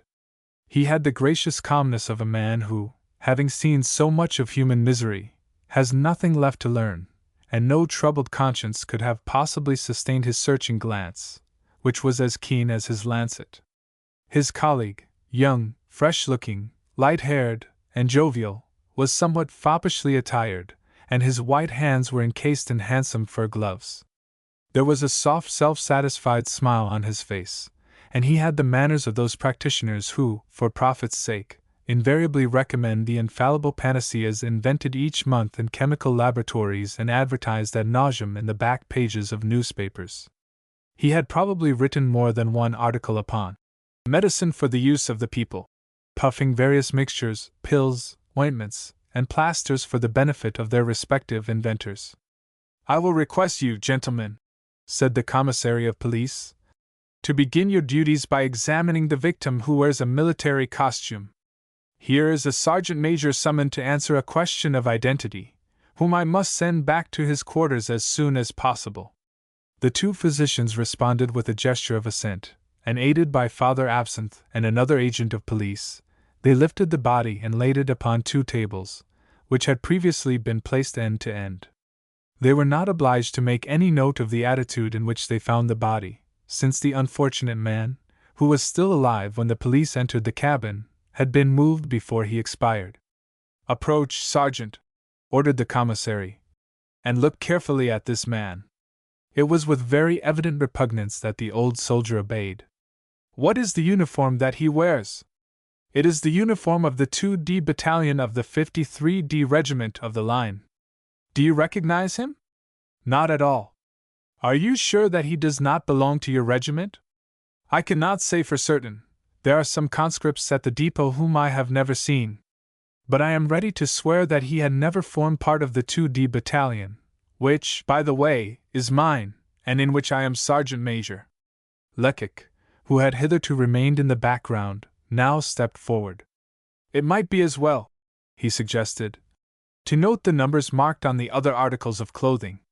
"That is a very good idea," said the commissary, approvingly.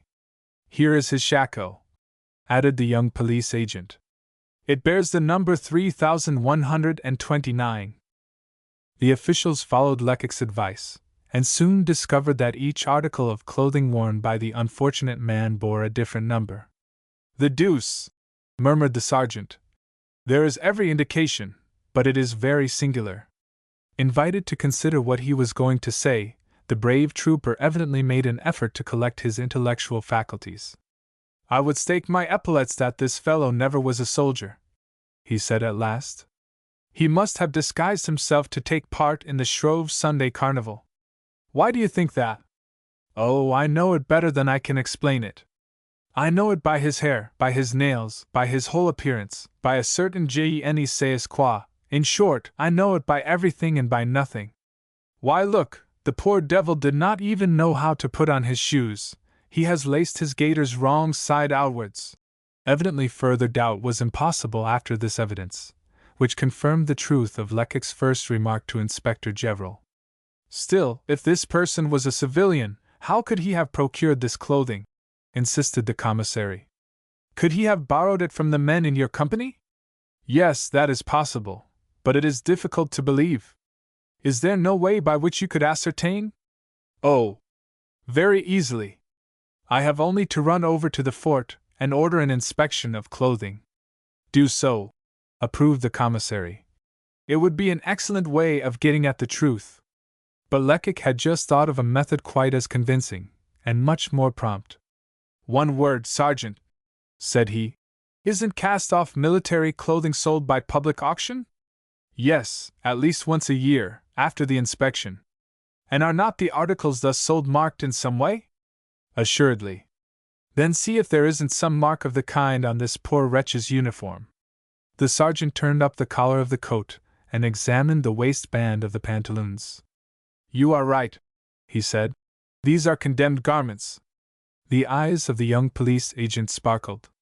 "We must then believe that the poor devil purchased this costume," he observed. "Where?" "Necessarily at the Temple, from one of the dealers in military clothing.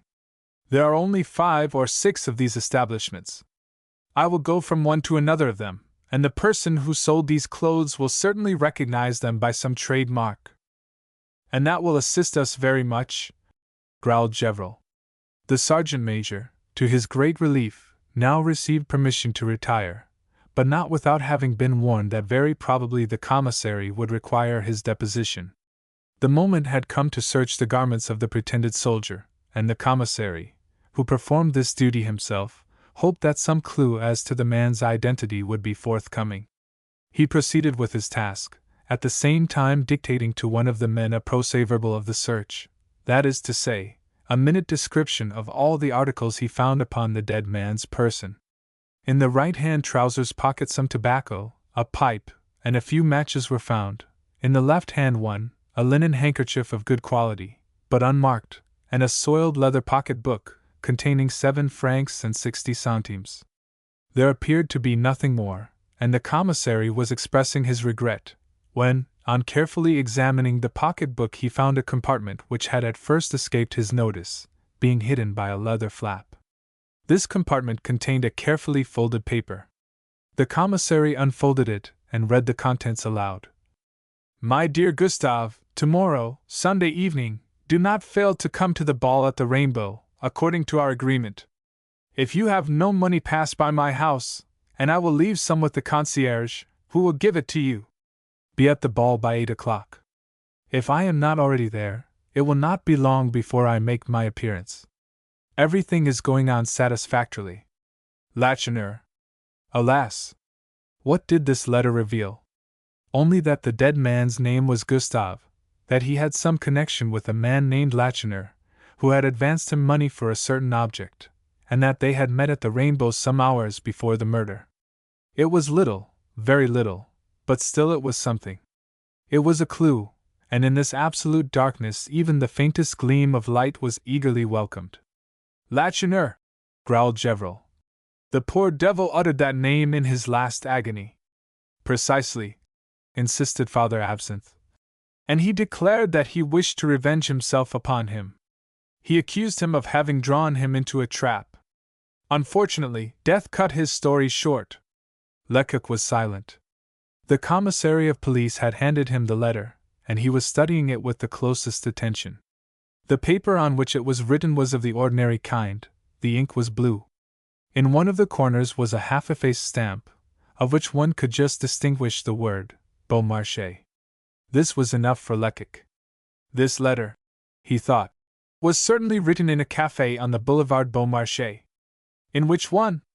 I must ascertain that point, for this Lacheneur must be found. While the agents of the prefecture were gathered around the commissary, holding council and deliberating, the physicians began their delicate and disagreeable task. With the assistance of Father Absinthe, they removed the clothing of the pretended soldier, and then, with sleeves rolled up, they bent over their subject, like surgeons in the schools of anatomy, and examined, inspected, and appraised him physically. Very willingly would the younger doctor have dispensed with these formalities, which he considered very ridiculous, and entirely unnecessary. But the old physician had too high a regard for his profession, and for the duty he had been called upon to fulfill, to neglect the slightest detail. Minutely, and with the most scrupulous exactitude, he noted the height of the dead man, his supposed age, the nature of his temperament, the color and length of his hair, and the degree of development of his muscular system. Then the doctors passed to an examination of the wound. Lecoq had judged correctly. The medical men declared it to be a fracture of the base of the skull. It could, they stated, only have been caused by some instrument with a very broad surface, or by a violent knock of the head against some hard substance of considerable magnitude. But no weapon, other than the revolver, had been found, and it was evidently not heavy enough to produce such a wound. There must, then, necessarily, have been a hand-to-hand struggle between the pretended soldier and the murderer, and the latter, seizing his adversary by the throat, had dashed him violently against the wall. The presence of some very tiny but very numerous spots of extravasated blood about the neck made this theory extremely plausible. No other wound, not even a bruise or a scratch, was to be found. Hence, it became evident that this terrible struggle must have been exceedingly short. The murder of the pretended soldier must have been consummated between the moment when the squad of police heard the shrieks of despair and the moment when Lecoq peered through the shutter and saw the victim fall. The examination of the other murdered man required different, but even greater precautions than those adopted by the doctors in their inspection of the pseudo-soldier. The position of these two victims had been respected. They were still lying across the hearth as they had fallen, and their attitude was a matter of great importance, since it might have decisive bearing on the case. Now, this attitude was such that one could not fail to be impressed with the idea that with both these men death had been instantaneous. They were both stretched out upon their backs, their limbs extended, and their hands wide open. No contraction or extension of the muscles, no trace of conflict could be perceived. It seemed evident that they had been taken unawares, the more so as their faces expressed the most intense terror. Thus, said the old doctor, We may reasonably suppose that they were stupefied by some entirely unexpected, strange, and frightful spectacle. I have come across this terrified expression depicted upon the faces of dead people more than once. I recollect noticing it upon the features of a woman who died suddenly from the shock she experienced when one of her neighbors, with the view of playing her a trick, entered her house disguised as a ghost. Lecoq followed the physician's explanations, and tried to make them agree with the vague hypotheses that were revolving in his own brain. But who could these individuals be? Would they, in death, guard the secret of their identity, as the other victim had done? The first subject examined by the physicians was over 50 years of age. His hair was very thin and quite gray, and his face was closely shaven, excepting a thick tuft of hair on his rather prominent chin. He was very poorly clad, wearing a soiled woolen blouse and a pair of dilapidated trousers hanging in rags over his boots, which were very much trodden down at the heels. The old doctor declared that this man must have been instantly killed by a bullet. The size of the circular wound, the absence of blood around its edge, and the blackened and burnt state of the flesh demonstrated this fact with almost mathematical precision. The great difference that exists in wounds made by firearms, according to the distance from which the death-dealing missile comes, was seen when the physicians began to examine the last of the murdered men. The ball that had caused the latter's death had scarcely crossed a yard of space before reaching him, and his wound was not nearly so hideous in aspect as the others. This individual, who was at least 15 years younger than his companion, was short and remarkably ugly, his face, which was quite beardless, being pitted all over by the smallpox. His garb was such as is worn by the worst frequenters of the barrier. His trousers were of a grey checked material, and his blouse, turned back at the throat, was blue. It was noticed that his boots had been blackened quite recently. The smart glazed cap that lay on the floor beside him was in harmony with his carefully curled hair and gaudy necktie. These were the only facts that the physician's report set forth in technical terms. This was the only information obtained by the most careful investigation. The two men's pockets were explored and turned inside out, but they contained nothing that gave the slightest clue to their identity, either as regards name, social position, or profession. There was not even the slightest indication on any of these points, not a letter, nor an address, not a fragment of paper, nothing, not even such common articles of personal use, as a tobacco pouch, a knife, or a pipe which might be recognized, and thus establish the owner's identity. A little tobacco in a paper bag, a couple of pocket handkerchiefs that were unmarked, a packet of cigarettes. These were the only articles discovered beyond the money which the victims carried loose in their pockets. On this point, it should be mentioned that the elder man had 67 francs about him, and the younger one 2 louis. Rarely had the police found themselves in the presence of so strange an affair, without the slightest clue to guide them. Of course, there was the fact itself, as evidenced by the bodies of the 3 victims, but the authorities were quite ignorant of the circumstances that had attended and of the motive that had inspired the crime. Certainly, they might hope with the powerful means of investigation at their disposal to finally arrive at the truth in the course of time, and after repeated efforts. But in the meanwhile, all was mystery, and so strangely did the case present itself that it could not safely be said who was really responsible for the horrible tragedy at the Poivriere. The murderer had certainly been arrested, but if he persisted in his obstinacy, how were they to ascertain his name? He protested that he had merely killed in self-defense. How could it be shown that such was not the case? Nothing was known concerning the victims, one of whom had with his dying breath accused himself. Then again, an inexplicable influence tied the widow Chupin's tongue. 2 women, one of whom had lost an earring valued at 5,000 francs, had witnessed the struggle, then disappeared. An accomplice, after 2 acts of unheard-of audacity, had also made his escape. And all these people, the women, the murderer, the keeper of the saloon, the accomplice, and the victims, were equally strange and mysterious, equally liable not to be what they seemed.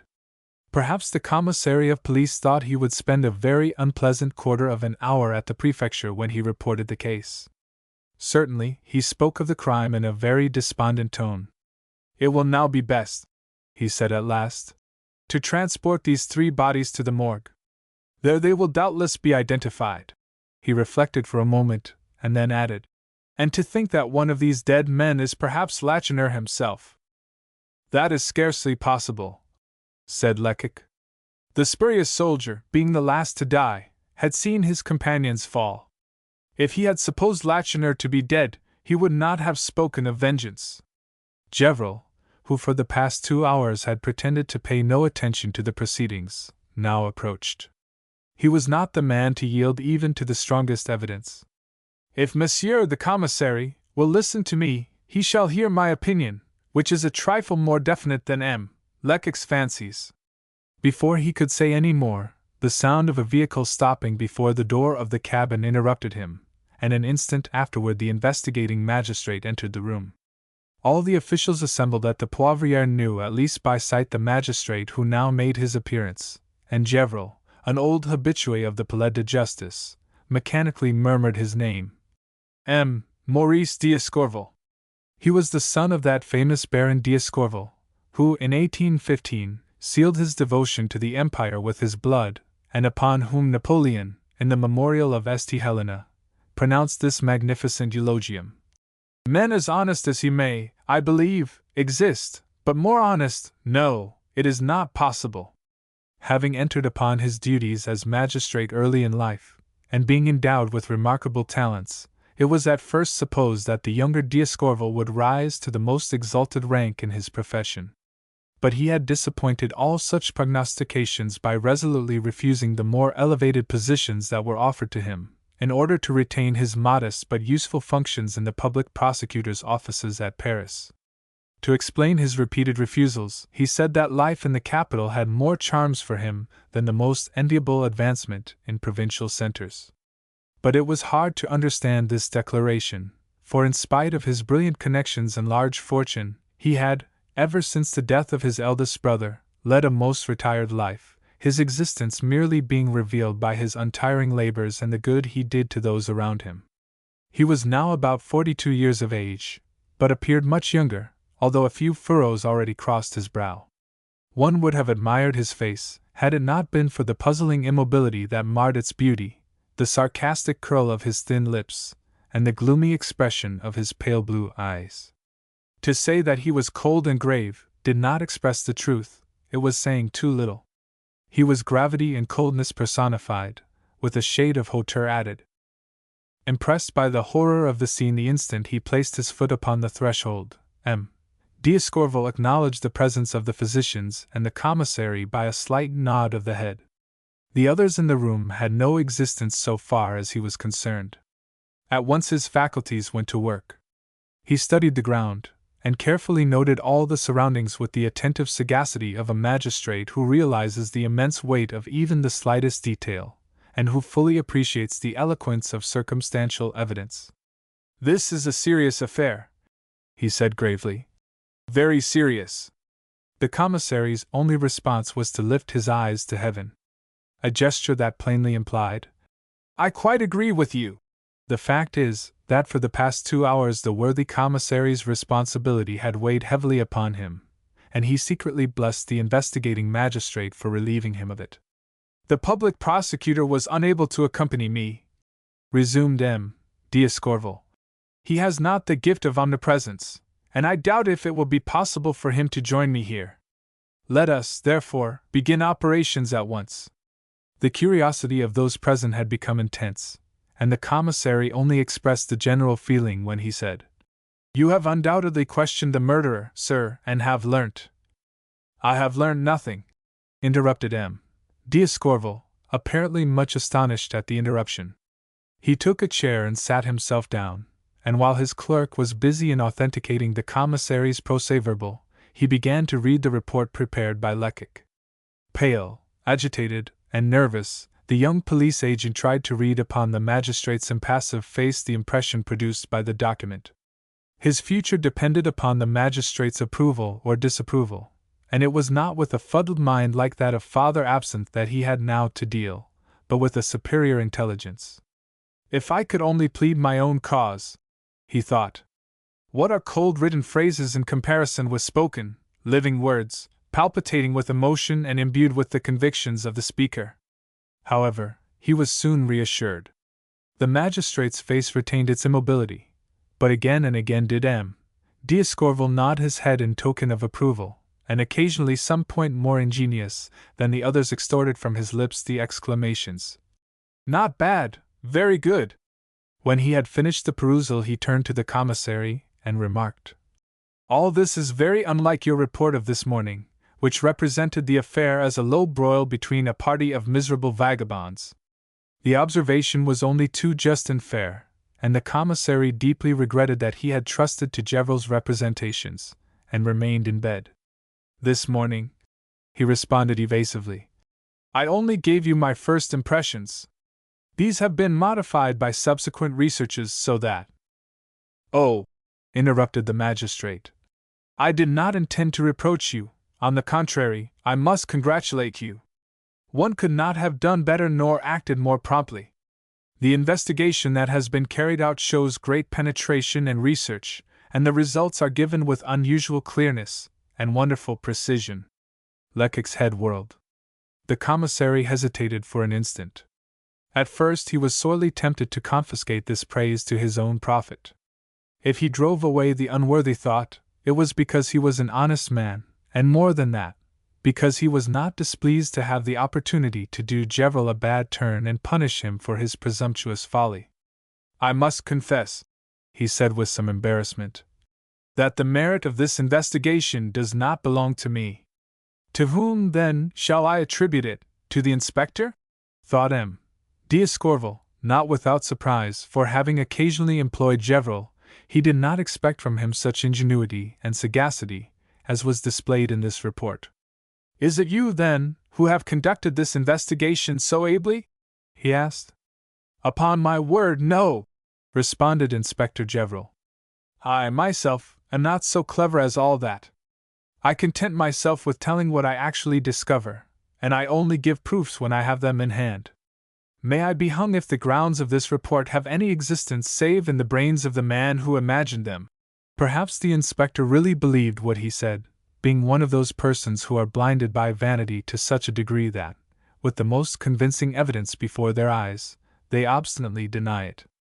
"And yet," insisted the magistrate, "these women whose footprints have been detected must have existed. The accomplice who left the flakes of wool adhering to the plank is a real being. This earring is a positive, palpable proof." Gevrol had hard work to refrain from shrugging his shoulders. "All this can be satisfactorily explained," he said, "without a search of 12 or 14 hours. That the murderer had an accomplice is possible. The presence of the women is very natural.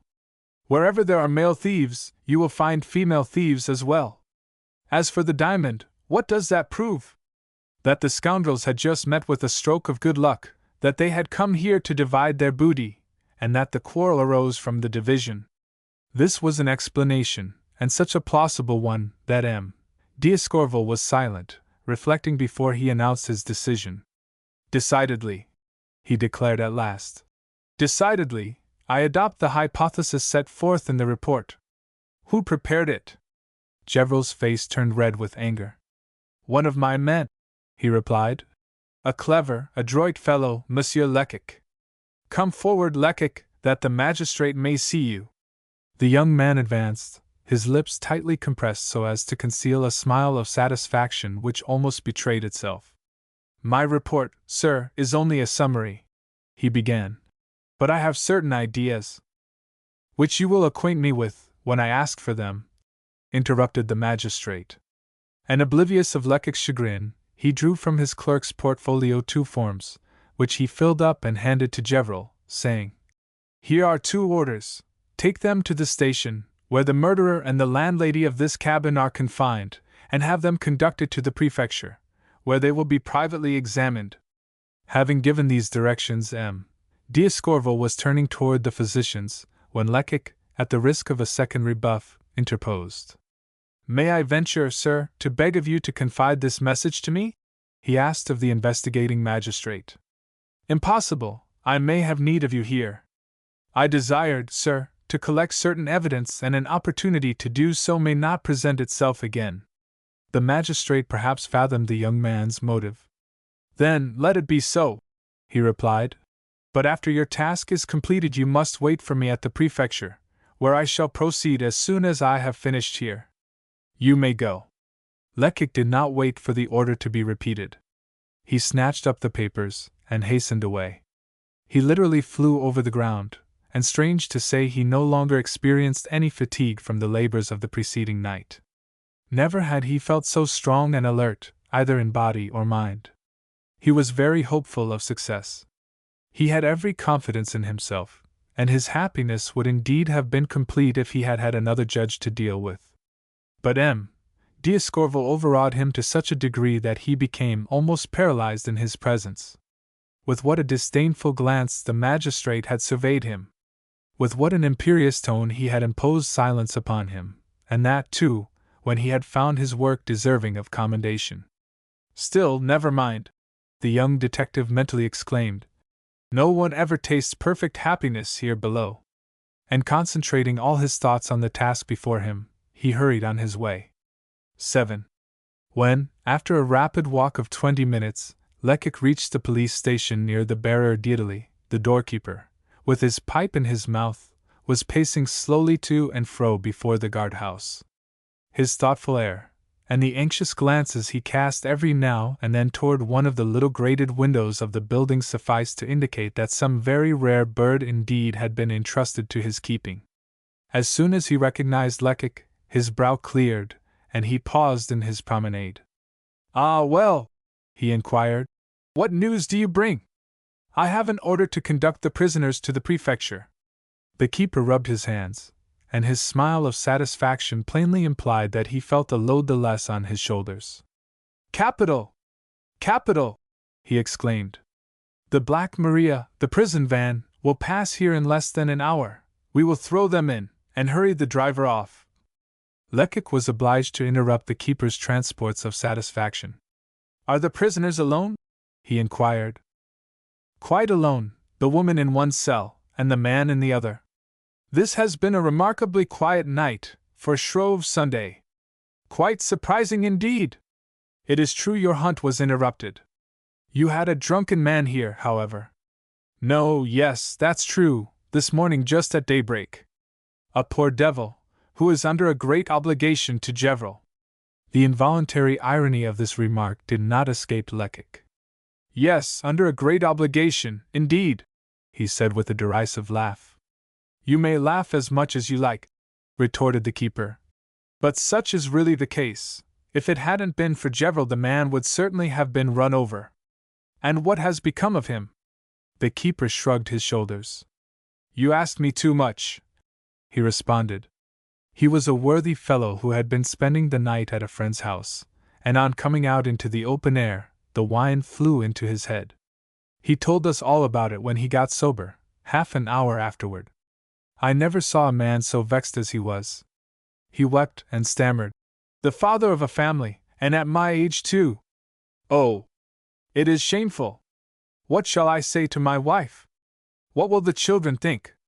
"Did he talk much about his wife?" "He talked about nothing else. He mentioned her name, Eudocia Leocadi, or some name of that sort. He declared that he should be ruined if we kept him here. He begged us to send for the commissary, to go to his house, and when we set him free, I thought he would go mad with joy. He kissed our hands, and thanked us again and again." "And did you place him in the same cage as the murderer?" inquired Lecoq. "Of course." "Then they talked with each other." "Talked? Why, the drunkard was so gone, I tell you, that he couldn't have said bread distinctly. When he was placed in a cell, bang! He fell down like a log of wood. As soon as he recovered, we let him out. I'm sure they didn't talk to each other." The young police agent had grown very thoughtful. "I was evidently right," he murmured. "What did you say?" inquired the keeper. "Nothing," replied Lecoq, who was not inclined to communicate his reflections to the custodian of the guardhouse. These reflections of his were by no means pleasant ones. "I was right," he thought. "This pretended drunkard was none other than the accomplice. He is evidently an adroit, audacious, cool-headed fellow. While we were tracking his footprints he was watching us. When we had got to some distance, he was bold enough to enter the hovel. Then he came here and compelled them to arrest him, and thanks to an assumption of childish simplicity, he succeeded in finding an opportunity to speak with the murderer. He played his part perfectly. Still, I know that he did play a part, and that is something. I know that one must believe exactly the opposite of what he said. He talked of his family, his wife and children, hence, he has neither children, wife, nor family. Lecoq suddenly checked himself, remembering that he had no time to waste in conjectures. What kind of fellow was this drunkard? He inquired. He was tall and stout, with full ruddy cheeks, a pair of white whiskers, small eyes, a broad flat nose, and a good-natured, jovial manner. How old would you suppose him to be? Between 40 and 50. Did you form any idea of his profession? It's my opinion that what with his soft cap and his heavy brown overcoat, he must be either a clerk or the keeper of some little shop. Having obtained this description, which agreed with the result of his investigations, Lecoq was about to enter the station house when a sudden thought brought him to a standstill. I hope this man has had no communication with this widow Chupin, he exclaimed. The keeper laughed heartily. How could he have had any? He responded. Isn't the old woman alone in her cell? Ah, the old wretch! She has been cursing and threatening ever since she arrived. Never in my whole life have I heard such language as she has used. It has been enough to make the very stones blush. Even the drunken man was so shocked that he went to the grating in the door, and told her to be quiet. Lecoq's glance and gesture were so expressive of impatience and wrath that the keeper paused in his recital much perturbed. What is the matter? He stammered. Why are you angry? Because, replied Lecoq furiously, because, not wishing to disclose the real cause of his anger, he entered the station house, saying that he wanted to see the prisoner. Left alone, the keeper began to swear in his turn. These police agents are all alike, he grumbled. They question you, you tell them all they desire to know, and afterward, if you venture to ask them anything, they reply, nothing, or because they have too much authority, it makes them proud. Looking through the little latticed window in the door, by which the men on guard watched the prisoners, Lecoq eagerly examined the appearance of the assumed murderer. He was obliged to ask himself if this was really the same man he had seen some hours previously at the Poivriere, standing on the threshold of the inner door, and holding the whole squad of police agents in check by the intense fury of his attitude. Now, on the contrary, he seemed, as it were, the personification of weakness and despondency.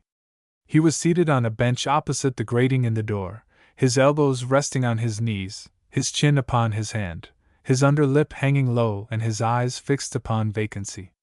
No, murmured Lecoq. No, this man is not what he seems to be. So saying, he entered the cell. The culprit raised his head, gave the detective an indifferent glance, but did not utter a word. Well, how goes it? Asked Lecoq. I am innocent, responded the prisoner, in a hoarse, discordant voice. I hope so, I am sure, but that is for the magistrate to decide. I came to see if you wanted anything. No, replied the murderer, but a second later he changed his mind. All the same, he said, I shouldn't mind a crust and a drink of wine. You shall have them, replied Lecoq, who at once went out to forage in the neighborhood for eatables of some sort. In his opinion, if the murderer had asked for a drink after at first refusing to partake of anything, it was solely with the view of conveying the idea that he was really the kind of man he pretended to be. At all events, whoever he might be, the prisoner ate with an excellent appetite. He then took up the large glass of wine that had been brought him, drained it slowly, and remarked, That's capital! There can be nothing to beat that. This seeming satisfaction greatly disappointed Lecoq, who had selected, as a test, one of those horribly thick, bluish, nauseous mixtures in vogue around the barriers, hoping, nay, almost expecting, that the murderer would not drink it without some sign of repugnance. And yet the contrary proved the case.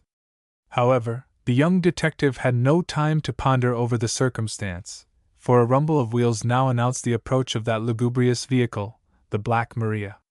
When the widow Chupin was removed from her cell, she fought and scratched and cried. Murder! At the top of her voice, and it was only by sheer force that she was at length got into the van. Then it was that the officials turned to the assassin. Lecoq certainly expected some sign of repugnance now, and he watched the prisoner closely.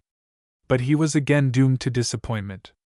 The culprit entered the vehicle in the most unconcerned manner, and took possession of his compartment like one accustomed to it, knowing the most comfortable position to assume in such close quarters. "Ah! What an unfortunate morning!" murmured Lecoq disconsolately. "Still, I will lie in wait for him at the prefecture."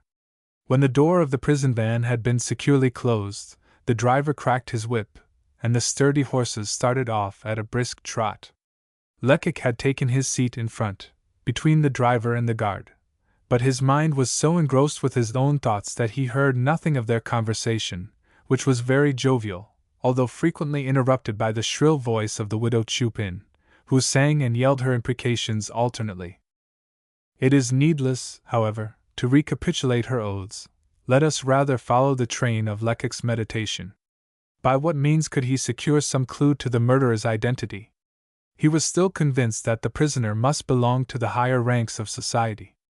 After all, it was not so extraordinary that he should have succeeded in feigning an appetite, that he should have concealed his distaste for a nauseous beverage, and that he should have entered the Black Maria without hesitation. Such conduct was quite possible, indeed almost probable on the part of a man, endowed with considerable strength of will, and realizing the imminence of his peril. But granting this, would he be equally able to hide his feelings when he was obliged to submit to the humiliating formalities that awaited him, formalities which in certain cases can, and must, be pushed even to the verge of insult and outrage? No, Lecoq could not believe that this would be possible. He felt sure that the disgraceful position in which the prisoner would find himself would cause him to revolt, to lose his self-control, to utter some word that might give the desired clue. It was not until the gloomy vehicle had turned off the Pont Neuf to the Quai de l'Horloge that the young detective became conscious of what was transpiring around him. Soon the van passed through an open gateway, and drew up in a small, damp courtyard. Lecoq immediately alighted, and opened the door of the compartment in which the supposed murderer was confined, exclaiming, as he did so, "Here we are, get out!" There was no fear of the prisoner escaping. The iron gate had been closed, and at least a dozen agents were standing near at hand, waiting to have a look at the new arrivals. The prisoner slowly stepped to the ground. His expression of face remained unchanged, and each gesture evinced the perfect indifference of a man accustomed to such ordeals.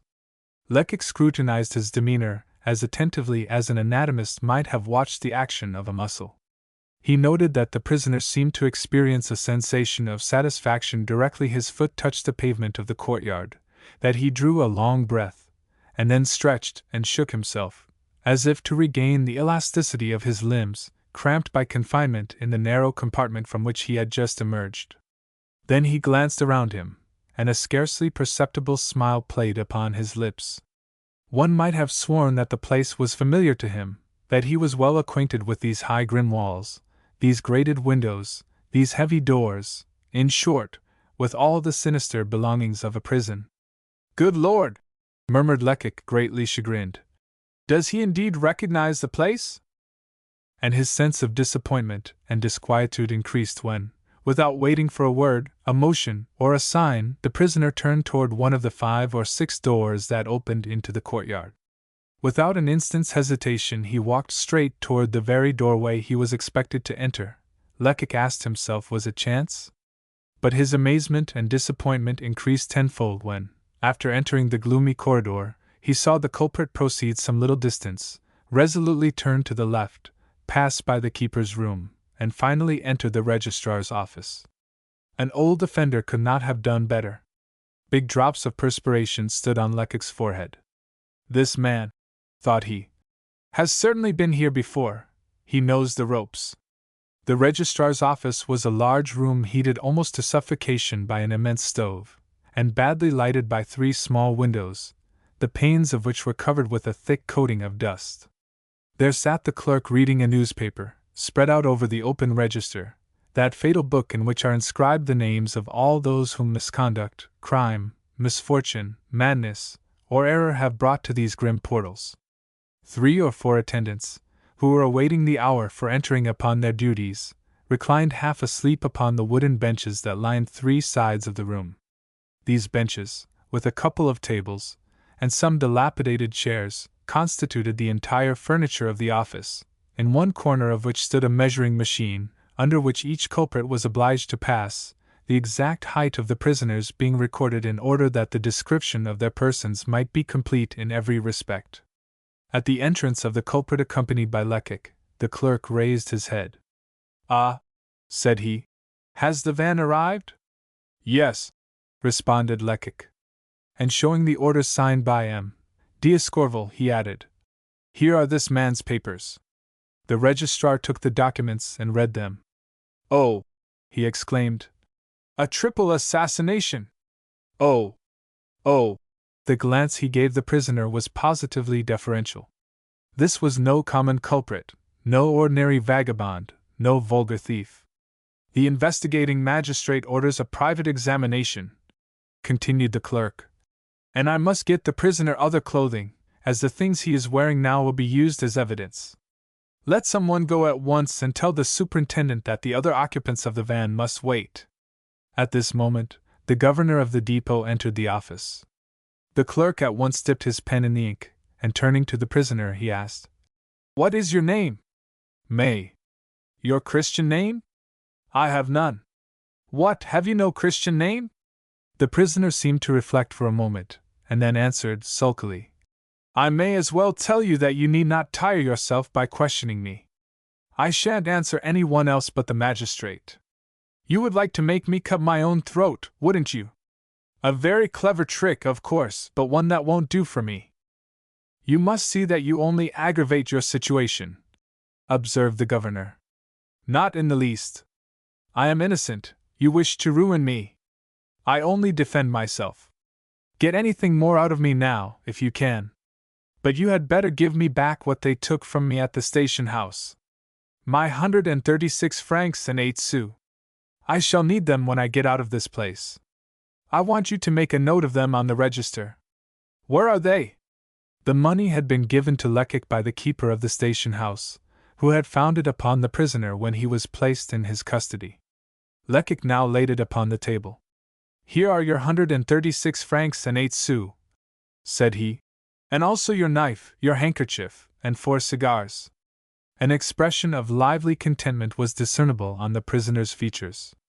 "Now," resumed the clerk, "will you answer?"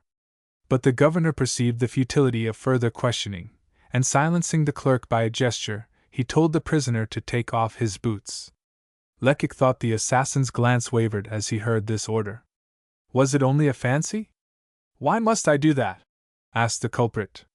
"To pass under the beam," replied the clerk. "We must make a note of your exact height."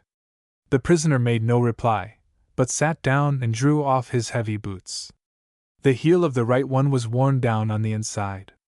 It was, moreover, noticed that the prisoner wore no socks, and that his feet were coated with mud. "You only wear boots on Sundays, then?" remarked Lecoq. "Why do you think that?" "By the mud with which your feet are covered, as high as the ankle bone." "What of that?" exclaimed the prisoner, in an insolent tone. "Is it a crime not to have a marchioness's feet?" "It is a crime you are not guilty of, at all events," said the young detective slowly. "Do you think I can't see that if the mud were picked off your feet would be white and neat? The nails have been carefully cut and polished." He paused. A new idea inspired by his genius for investigation had just crossed Lecoq's mind. Pushing a chair in front of the prisoner, and spreading a newspaper over it, he said, "Will you place your foot there?" The man did not comply with the request. "It is useless to resist," exclaimed the governor. "We are in force." The prisoner delayed no longer. He placed his foot on the chair, as he had been ordered, and Lecoq, with the aid of a knife, proceeded to remove the fragments of mud that adhered to the skin. Anywhere else so strange and grotesque a proceeding would have excited laughter, but here, in this gloomy chamber, the anteroom of the assize court, an otherwise trivial act is fraught with serious import. Nothing astonishes, and should a smile threaten to curve one's lips, it is instantly repressed. All the spectators, from the governor of the prison to the keepers, had witnessed many other incidents equally absurd, and no one thought of inquiring the detective's motive. This much was known already, that the prisoner was trying to conceal his identity.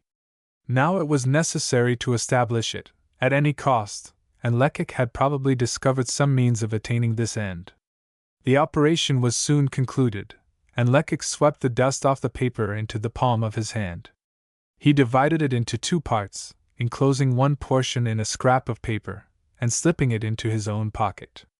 With the remainder he formed a package which he handed to the governor, saying, "I beg you, sir, to take charge of this, and to seal it up here, in presence of the prisoner. This formality is necessary, so that by and by he may not pretend that the dust has been changed."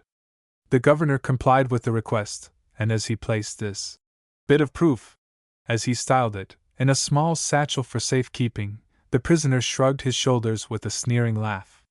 Still, beneath this cynical gaiety Lecoq thought he could detect poignant anxiety. Chance owed him the compensation of this slight triumph, for previous events had deceived all his calculations. The prisoner did not offer the slightest objection when he was ordered to undress, and to exchange his soiled and blood-stained garments for the clothing furnished by the government. Not a muscle of his face moved while he submitted his person to one of those ignominious examinations which make the blood rush to the forehead of the lowest criminal. It was with perfect indifference that he allowed an inspector to comb his hair and beard, and to examine the inside of his mouth, so as to make sure that he had not concealed either some fragment of glass, by the aid of which captives can sever the strongest bars, or one of those microscopical bits of lead with which prisoners write the notes they exchange, rolled up in a morsel of bread, and called postilions. These formalities having been concluded, the superintendent rang for one of the keepers. "Conduct this man to number 3 of the secret cells," he ordered. There was no need to drag the prisoner away. He walked out, as he had entered, preceding the guard, like some old habitué, who knows where he is going. "What a rascal!" exclaimed the clerk. "Then you think," began Lecoq, baffled but not convinced. "Ah, there can be no doubt of it," declared the governor. "This man is certainly a dangerous criminal, an old offender. I think I have seen him before, I could almost swear to it." Thus it was evident these people, with their long, varied experience, shared Gevrol's opinion. Lecoq stood alone. He did not discuss the matter. What good would it have done? Besides, the widow Chupin was just being brought in. The journey must have calmed her nerves, for she had become as gentle as a lamb. It was in a wheedling voice, and with tearful eyes, that she called upon these good gentlemen to witness the shameful injustice with which she was treated, she, an honest woman. Was she not the mainstay of her family, since her son Polyte was in custody, charged with pocket-picking? Hence what would become of her daughter-in-law, and of her grandson Toto, who had no one to look after them but her?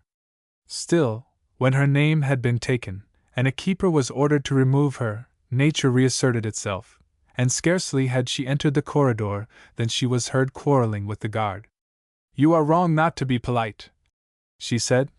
"You are losing a good fee. Without counting many a good drink I would stand you when I get out of here." Lecoq was now free until M. d'Escorval's arrival. He wandered through the gloomy corridors, from office to office, but finding himself assailed with questions by every one he came across, he eventually left the depot, and went and sat down on one of the benches beside the quay. Here he tried to collect his thoughts. His convictions were unchanged. He was more than ever convinced that the prisoner was concealing his real social standing, but on the other hand, it was evident that he was well acquainted with the prison and its usages. He had also proved himself to be endowed with far more cleverness than Lecoq had supposed. What self-control! What powers of dissimulation he had displayed! He had not so much as frowned while undergoing the severest ordeals, and he had managed to deceive the most experienced eyes in Paris.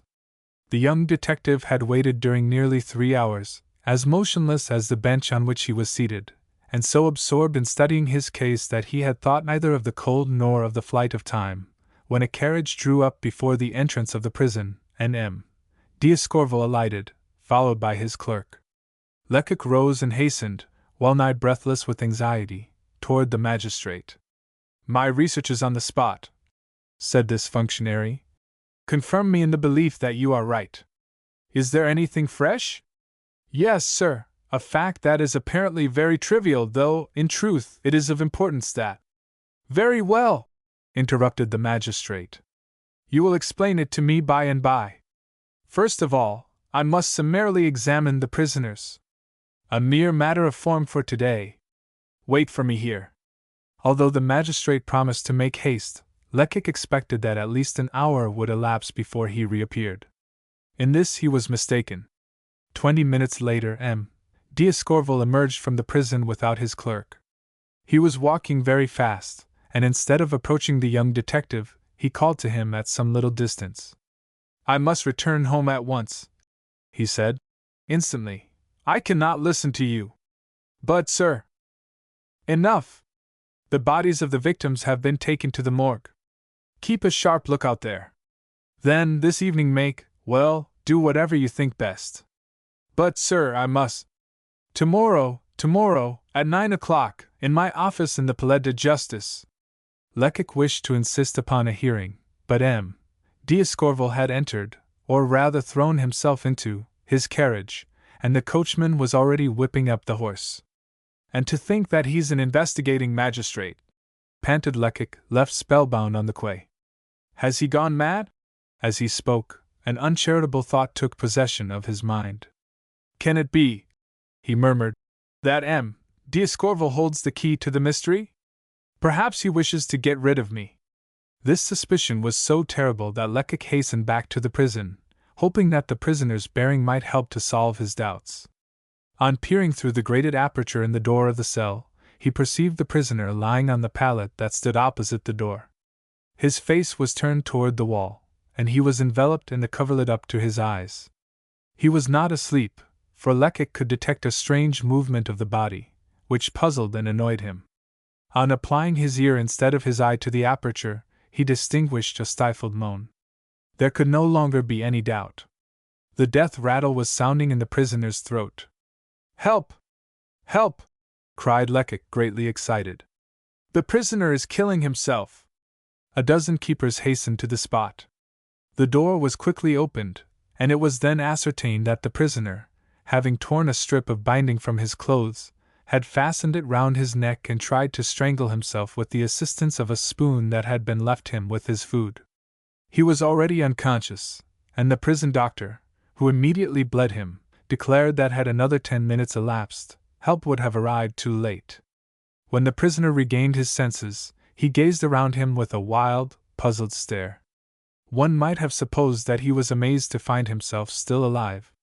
Suddenly a couple of big tears welled from his swollen eyelids, and rolled down his cheeks. He was pressed with questions, but did not vouchsafe so much as a single word in response. As he was in such a desperate frame of mind, and as the orders to keep him in solitary confinement prevented the governor giving him a companion, it was decided to put a strait waistcoat on him. Lecoq assisted at this operation, and then walked away, puzzled, thoughtful, and agitated. Intuition told him that these mysterious occurrences concealed some terrible drama. "Still, what can have occurred since the prisoner's arrival here?" he murmured. "Has he confessed his guilt to the magistrate, or what is his reason for attempting so desperate an act?" 8. Lecoq did not sleep that night, although he had been on his feet for more than 40 hours, and had scarcely paused either to eat or drink. Anxiety, hope, and even fatigue itself, had imparted to his body the fictitious strength of fever, and to his intellect the unhealthy acuteness which is so often the result of intense mental effort. He no longer had to occupy himself with imaginary deductions, as in former times when in the employ of his patron, the astronomer. Once again did the fact prove stranger than fiction. Here was reality, a terrible reality personified by the corpses of 3 victims lying on the marble slabs at the morgue. Still, if the catastrophe itself was a patent fact, its motive, its surroundings, could only be conjectured. Who could tell what circumstances had preceded and paved the way for this tragical denouement? It is true that all doubt might be dispelled by one discovery, the identity of the murderer. Who was he? Who was right, Gaboriau or Lecoq? The former's views were shared by the officials at the prison, the latter stood alone. Again, the former's opinion was based upon formidable proof, the evidence of sight, while Lecoq's hypothesis rested only on a series of subtle observations and deductions, starting from a single sentence that had fallen from the prisoner's lips. And yet Lecoq resolutely persisted in his theory, guided by the following reasons. He learned from M. D'Escorval's clerk that when the magistrate had examined the prisoner, the latter not only refused to confess, but answered all the questions put to him in the most evasive fashion. In several instances, moreover, he had not replied at all. If the magistrate had not insisted, it was because this first examination was a mere formality, solely intended to justify the somewhat premature delivery of the order to imprison the accused. Now, under these circumstances, how was one to explain the prisoner's attempt at self-destruction? Prison statistics show that habitual offenders do not commit suicide. When apprehended for a criminal act, they are sometimes seized with a wild frenzy and suffer repeated nervous attacks. At others they fall into a dull stupor, just as some glutted beast succumbs to sleep with the blood of his prey still dripping from his lips. However, such men never think of putting an end to their days. They hold fast to life, no matter how seriously they may be compromised. In truth, they are cowards. On the other hand, the unfortunate fellow who, in a moment of frenzy, commits a crime, not unfrequently seeks to avoid the consequences of his act by self-destruction. Hence, the prisoner's frustrated attempt at suicide was a strong argument in favor of Lecoq's theory. This wretched man's secret must be a terrible one, since he held it dearer than life, since he had tried to destroy himself that he might take it unrevealed to the grave. 4 o'clock was striking when Lecoq sprang from his bed on which he had thrown himself without undressing, and 5 minutes later he was walking down the Rue Montmartre. The weather was still cold and muggy, and a thick fog hung over the city. But the young detective was too engrossed with his own thoughts to pay attention to any atmospherical unpleasantness. Walking with a brisk stride, he had just reached the church of Saint Eustache, when a coarse, mocking voice accosted him with the exclamation, "Aha! My fine fellow!" He looked up and perceived Gaboriau, who, with 3 of his men, had come to cast his nets round about the markets, whence the police generally return with a good haul of thieves and vagabonds. "You are up very early this morning, Monsieur Lecoq," continued the inspector. "You are still trying to discover our man's identity, I suppose?" "Still trying. Is he a prince in disguise, or only a marquis?" "One or the other, I am quite certain." "All right then. In that case you will not refuse us the opportunity to drink to your success." Lecoq consented, and the party entered a wine shop close by. When the glasses were filled, Lecoq turned to Gaboriau and exclaimed, "Upon my word, General, our meeting will save me a long walk. I was going to the prefecture to request you, on M. D'Escorval's behalf, to send one of our comrades to the morgue this morning.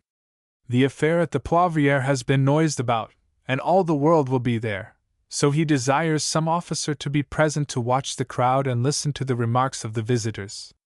"All right. Father Absinthe shall be there when the doors open." To send Father Absinthe where a shrewd and subtle agent was required was a mockery. Still Lecoq did not protest, for it was better to be badly served than to be betrayed, and he could at least trust Father Absinthe.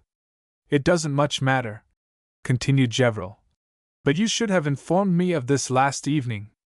However, when I reached the prefecture you had gone. I had some work to do." "Yes?" "At the station house near the Barrière d'Italie. I wanted to know whether the floor of the cell was paved or tiled." So saying, Lecoq paid the score, saluted his superior officer, and went out. "Thunder!" exclaimed Gaboriau, striking his glass violently upon the counter. "Thunder! How that fellow provokes me! He does not know the ABC of his profession. When he can't discover anything, he invents wonderful stories, and then misleads the magistrates with his high-sounding phrases, in the hope of gaining promotion. I'll give him advancement with a vengeance. I'll teach him to set himself above me." Lecoq had not been deceived. The evening before, he had visited the station house where the prisoner had first been confined, and had compared the soil of the cell floor with the dust he had placed in his pocket, and he carried away with him, as he believed, one of those crushing proofs that often suffice to extort from the most obstinate criminal a complete confession. If Lecoq was in haste to part company with Gevrol, it was because he was anxious to pursue his investigations still further, before appearing in M. d'Escorval's presence. He was determined to find the cab driver who had been stopped by the two women in the Rue du Chevaleret, and with this object in view, he had obtained at the prefecture the names and addresses of all the cab owners hiring between the road to Fontainebleau and the Seine. His earlier efforts at investigation proved unsuccessful. At the first establishment he visited, the stable boys, who were not yet up, swore at him roundly. In the second, he found the grooms at work, but none of the drivers had as yet put in an appearance. Moreover, the owner refused to show him the books upon which are recorded, or should be recorded, each driver's daily engagements. Lecoq was beginning to despair, when at about 7:30 he reached an establishment just beyond the fortifications belonging to a man named Trigault. Here he learned that on Sunday night, or rather, early on Monday morning, one of the drivers had been accosted on his way home by some persons who succeeded in persuading him to drive them back into Paris. This driver, who was then in the courtyard harnessing his horse, proved to be a little old man, with a ruddy complexion and a pair of small eyes full of cunning. Lecoq walked up to him at once. "Was it you," he asked, "who on Sunday night, or rather on Monday, between 1 and 2 in the morning, drove a couple of women from the Rue du Chevaleret into Paris?" The driver looked up, and surveying Lecoq attentively, cautiously replied, "Perhaps. It is a positive answer that I want." "Aha!" said the old man sneeringly. "You know two ladies who have lost something in a cab, and so—" The young detective trembled with satisfaction. This man was certainly the one he was looking for. "Have you heard anything about a crime that has been committed in the neighborhood?" he interrupted. "Yes, a murder in a low wine shop." "Well, then, I will tell you that these two women are mixed up in it. They fled when we entered the place. I am trying to find them. I am a detective. Here is my card. Now, can you give me any information?" The driver had grown very pale. "Ah! The wretches!" he exclaimed. "I am no longer surprised at the luck money they gave me, a louis and 2 5-franc pieces for the fare, 30 francs in all. Cursed money! If I hadn't spent it, I'd throw it away. And where did you drive them?" "To the Rue de Bourgogne. I have forgotten the number, but I should recognize the house." "Unfortunately, they would not have let you drive them to their own door." "Who knows? I saw them ring the bell, and I think they went in just as I drove away." "Shall I take you there?" Lecoq's sole response was to spring on to the box, exclaiming, "Let us be off." It was not to be supposed that the women who had escaped from the widow Chupin's drinking den at the moment of the murder were utterly devoid of intelligence.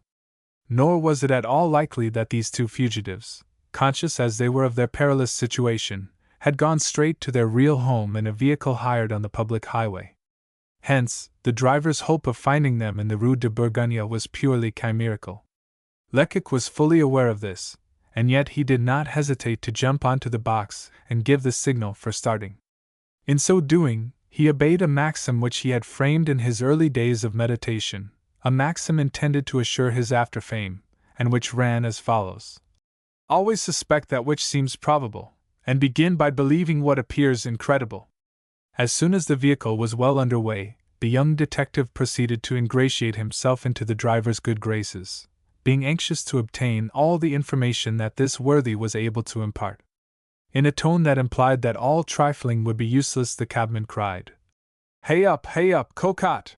And his mare pricked up her ears and quickened her pace, so that the Rue de Choisy was speedily reached. Then it was that Lecoq resumed his inquiries.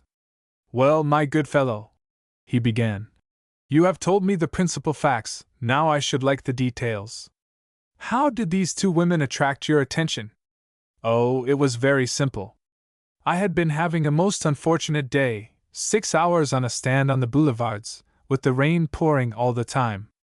It was simply awful. At midnight I had not made more than 1.5 francs for myself, but I was so wet and miserable, and the horse seemed so done up that I decided to go home. I did grumble, I can tell you. Well, I had just passed the corner of the Rue Picard, in the Rue du Chevaleret, when I saw two women standing under a lamp some little distance off. I did not pay any attention to them, for when a man is as old as I am, women— Go on, said Lecoq, who could not restrain his impatience. I had already passed them, when they began to call after me. I pretended I did not hear them, but one of them ran after the cab, crying, "A Louis! A Louis for yourself!" I hesitated for a moment, when the woman added, "And 10 francs for the fare." I then drew up. Lecoq was boiling over with impatience, but he felt that the wisest course was not to interrupt the driver with questions, but to listen to all he had to say. "As you may suppose," continued the coachman, "I wasn't inclined to trust two such suspicious characters, alone at that hour and in that part of the city. So, just as they were about to get into the cab, I called to them, 'Wait a bit, my little friends, you have promised Papa some sous. Where are they?' The one who had called after the cab at once handed me 30 francs, saying, 'Above all, make haste.'" "Your recital could not be more minute," exclaimed Lecoq, approvingly. "Now, how about these two women?" "What do you mean?" "I mean, what kind of women did they seem to be? What did you take them for?" "Oh, for nothing very good," replied the driver, with a knowing smile. "Ah! And how were they dressed?" "Like most of the girls who go to dance at the Rainbow. One of them, however, was very neat and prim, while the other, well, she was a terrible dowdy." "Which ran after you?" "The girl who was neatly dressed, the one who—" The driver suddenly paused, some vivid remembrance passed through his brain, and abruptly jerking the reins, he brought his horse to a standstill. "Thunder!" he exclaimed. "Now I think of it, I did notice something strange. One of the two women called the other Madame as large as life, while the other said thee and thou, and spoke as if she were somebody." "Oh! Oh! Oh!" exclaimed the young detective, in 3 different keys. "And which was it that said thee and thou?" "Why, the dowdy one. She was shabby dress and shoes as big as a gouty man's. You should have seen her shake the prim-looking girl, as if she had been a plum tree. 'You little fool,' said she, 'do you want to ruin us? You will have time to faint when we get home, now come along.'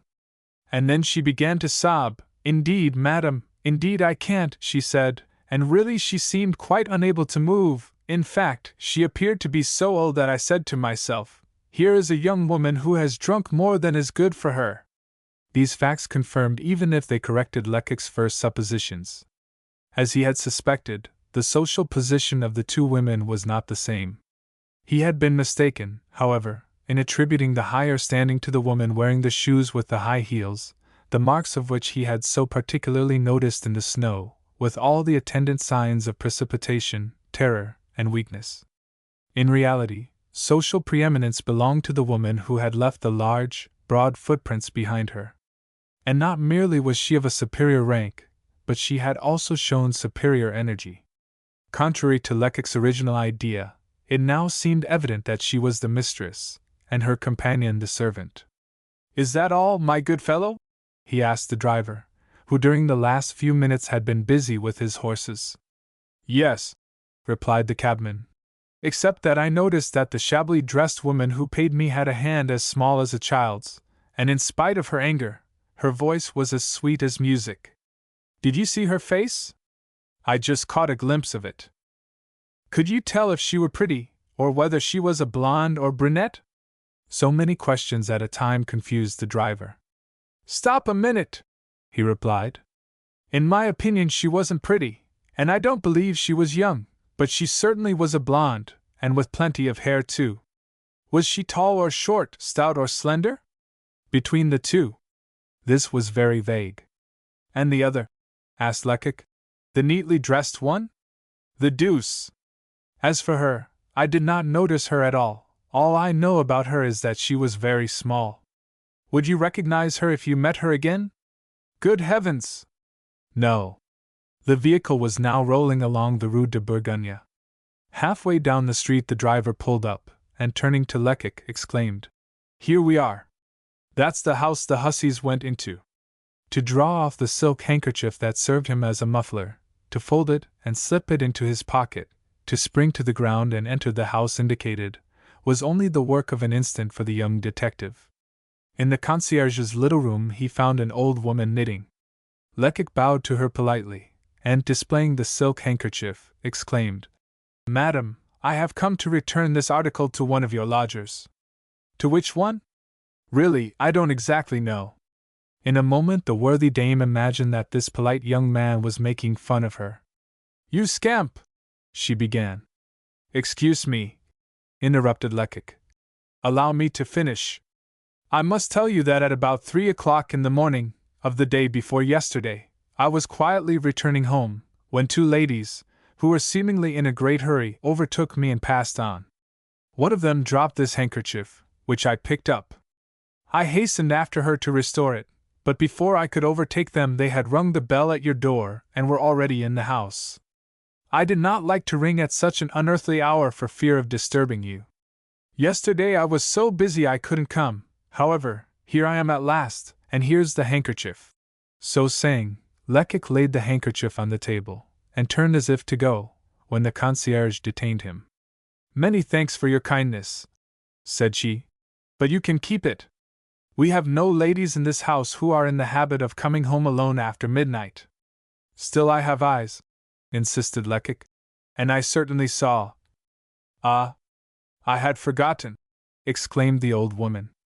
"The night you speak of someone certainly did ring the bell here. I pulled the string that opens the door and listened, but not hearing any one close the door or come upstairs, I said to myself, 'Some mischievous fellow has been playing a trick on me.' I slipped on my dress and went out into the hall, where I saw two women hastening toward the door. Before I could reach them they slammed the door in my face. I opened it again as quickly as I could and looked out into the street. But they were hurrying away as fast as they could." "In what direction?" "Oh, they were running toward the Rue de Varennes." Lecoq was baffled again.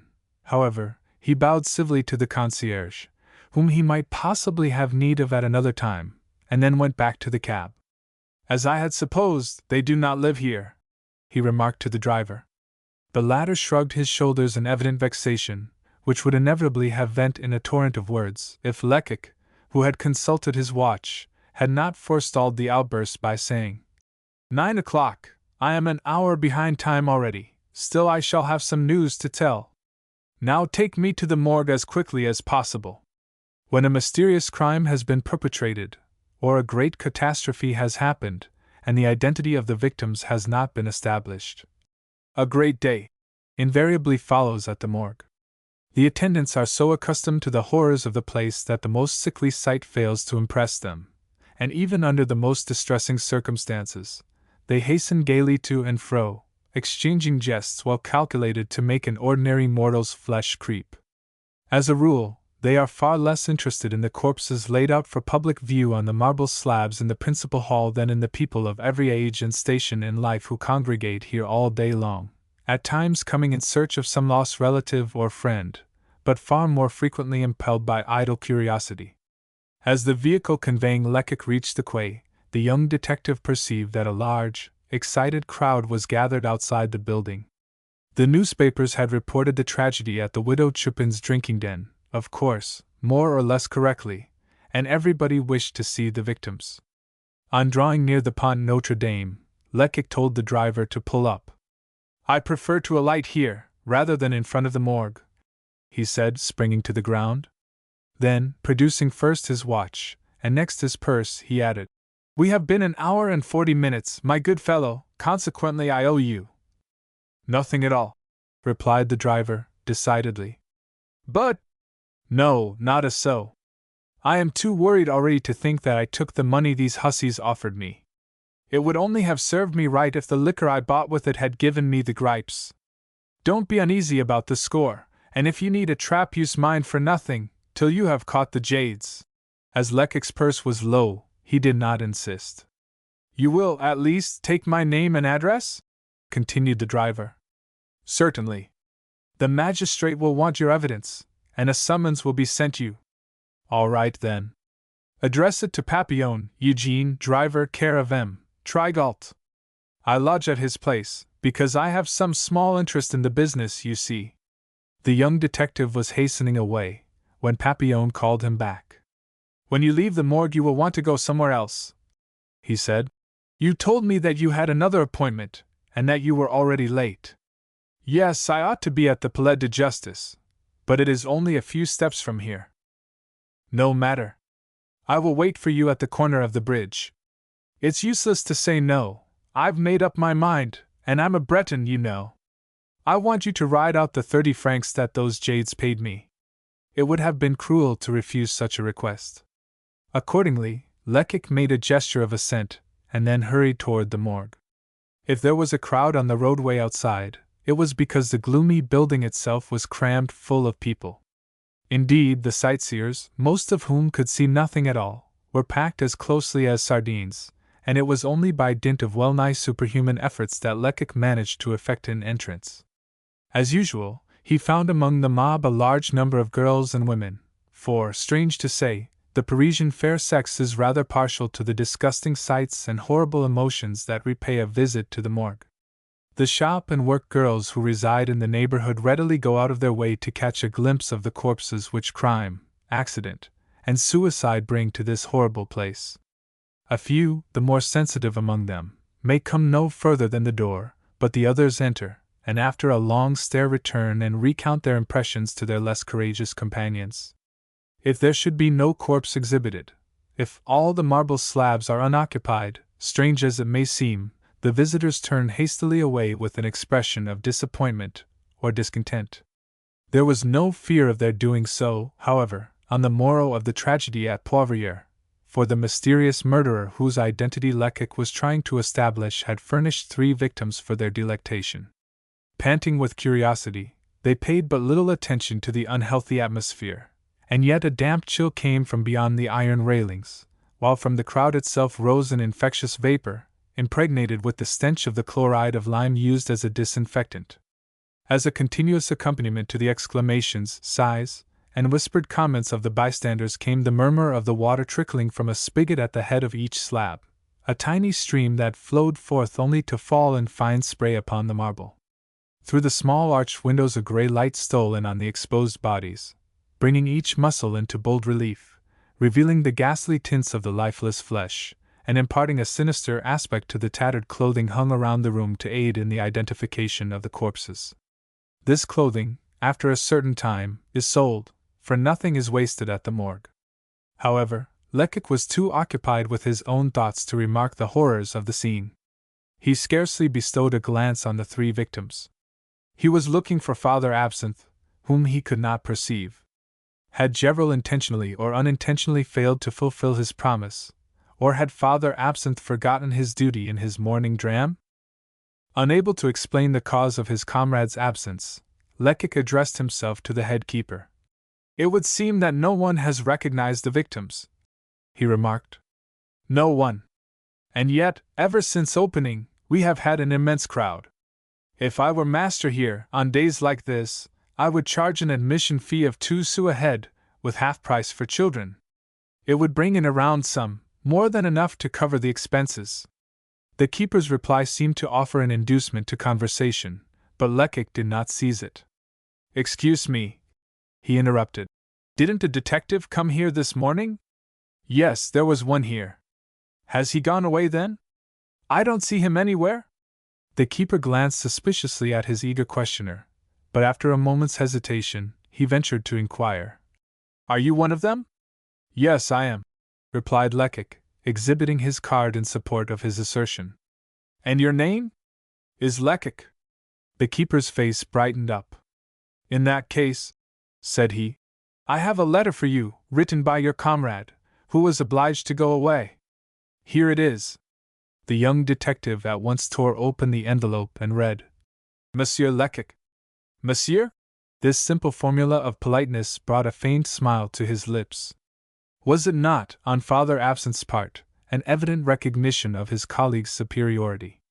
Indeed, our hero accepted it as a token of unquestioning devotion which it would be his duty to repay with a master's kind protection toward his first disciple. However, he had no time to waste in thought, and accordingly at once proceeded to peruse the note, which ran as follows. Monsieur Lecoq, I had been standing on duty since the opening of the morgue, when at about 9 o'clock 3 young men entered, arm in arm. From their manner and appearance, I judged them to be clerks in some store or warehouse. Suddenly I noticed that one of them turned as white as his shirt, and calling the attention of his companions to one of the unknown victims, he whispered, "Gustave." His comrades put their hands over his mouth, and one of them exclaimed, "What are you about, you fool, to mix yourself up with this affair? Do you want to get us into trouble?" Thereupon they went out, and I followed them. But the person who had first spoken was so overcome that he could scarcely drag himself along, and his companions were obliged to take him to a little restaurant close by. I entered it myself, and it is there I write this letter, in the meantime watching them out of the corner of my eye. I send this note, explaining my absence, to the head keeper, who will give it you. You will understand that I am going to follow these men. A.B.S. The handwriting of this letter was almost illegible, and there were mistakes in spelling in well-nigh every line. Still, its meaning was clear and exact, and could not fail to excite the most flattering hopes. Lecoq's face was so radiant when he returned to the cab that, as the old coachman urged on his horse, he could not refrain from saying, "Things are going on to suit you." A friendly "Hush!" was the only response. It required all Lecoq's attention to classify this new information.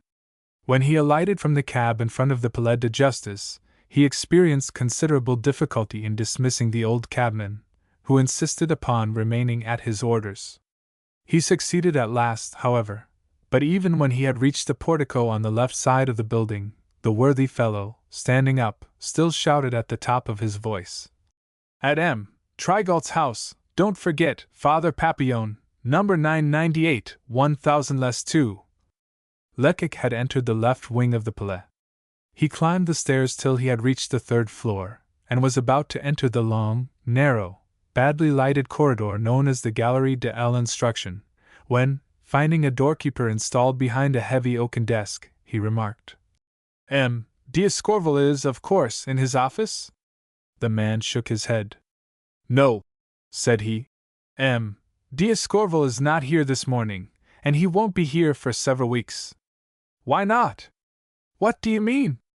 "Last night, as he was alighting from his carriage, at his own door, he had a most unfortunate fall, and broke his leg." 9. Some men are wealthy.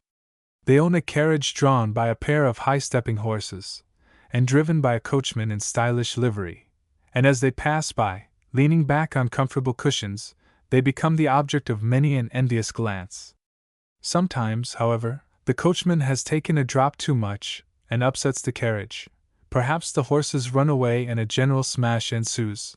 Or, maybe, the hitherto fortunate owner, in a moment of absent-mindedness, misses the step, and fractures his leg on the curbstone. Such accidents occur every day, and their long list should make humble foot passengers bless the lowly lot which preserves them from such peril. On learning the misfortune that had befallen M. d'Escorval, Lecoq's face wore such an expression of consternation that the doorkeeper could not help laughing. "What is there so very extraordinary about that I've told you?" he asked. "Oh, nothing." The detective did not speak the truth. The fact is, he had just been struck by the strange coincidence of two events: the supposed murderer's attempted suicide, and the magistrate's fall. Still, he did not allow the vague presentiment that flitted through his mind to assume any definite form. For after all, what possible connection could there be between the two occurrences? Then again, he never allowed himself to be governed by prejudice, nor had he as yet enriched his formulary with an axiom he afterward professed: "Distrust all circumstances that seem to favor your secret wishes." Of course, Lecoq did not rejoice at M. d'Escorval's accident. Could he have prevented it, he would have gladly done so. Still, he could not help saying to himself that this stroke of misfortune would free him from all further connection with a man whose superciliousness and disdain had been painfully disagreeable to his feelings. This thought caused a sensation of relief, almost one of light-heartedness. "In that case," said the young detective to the doorkeeper, I shall have nothing to do here this morning. You must be joking, was the reply. Does the world stop moving because one man is disabled? The news only arrived an hour ago, but all the urgent business that M. D'Escorval had in charge has already been divided among the other magistrates. I came here about that terrible affair that occurred the other night just beyond the Barrière de Fontainebleau. Why didn't you say so at once? A messenger has been sent to the prefecture after you already. M. Segmuller has charge of the case, and he's waiting for you. Doubt and perplexity were plainly written on Lecoq's forehead. He was trying to remember the magistrate that bore this name, and wondered whether he was a likely man to espouse his views. Yes, resumed the doorkeeper, who seemed to be in a talkative mood. M. Segmuller, you don't seem to know him. He is a worthy man, not quite so grim as most of our gentlemen. A prisoner he had examined said one day, "That devil there has pumped me so well that I shall certainly have my head chopped off. But nevertheless he's a good fellow." His heart somewhat lightened by these favorable reports, Lecoq went and tapped at a door that was indicated to him, and which bore the number 22. "Come in," called out a pleasant voice. The young detective entered, and found himself face to face with a man of some 40 years of age, tall and rather corpulent, who at once exclaimed, "Ah! You are Lecoq. Very well, take a seat. I am busy just now looking over the papers of the case, but I will attend to you in 5 minutes." Lecoq obeyed, at the same time glancing furtively at the magistrate with whom he was about to work. M. Segmuller's appearance corresponded perfectly with the description given by the doorkeeper. His plump face wore an air of frankness and benevolence, and his blue eyes had a most pleasant expression. Nevertheless, Lecoq distrusted these appearances, and in so doing he was right. Born near Strasbourg, M. Segmuller possessed that candid physiognomy common to most of the natives of blonde Alsace, a deceitful mask, which, behind seeming simplicity, not unfrequently conceals a Gascon cunning, rendered all the more dangerous since it is allied with extreme caution. He had a wonderfully alert, penetrating mind, but his system, every magistrate has his own, was mainly good humor. Unlike most of his colleagues, who were as stiff and cutting in manner as the sword which the statue of justice usually holds in her hand, he made simplicity and kindness of demeanor his leading trait, though, of course, without ever losing sight of his magisterial duties. Still, the tone of his voice was so paternal, and the subtle purport of his questions so veiled by his seeming frankness, that most of those whom he examined forgot the necessity of protecting themselves, and unawares confessed their guilt. Thus, it frequently happened that while some unsuspecting culprit was complacently congratulating himself upon getting the best of the judge, the poor wretch was really being turned inside out like a glove. By the side of such a man as M. Segmuller, a grave and slender clerk would have excited distrust, so he had chosen one who was a caricature of himself. This clerk's name was Goguet. He was short but corpulent, and his broad, beardless face habitually wore a silly smile, not out of keeping with his intellect, which was none of the brightest. As stated above, when Lecoq entered M. Segmuller's room, the latter was busy studying the case which had so unexpectedly fallen into his hands.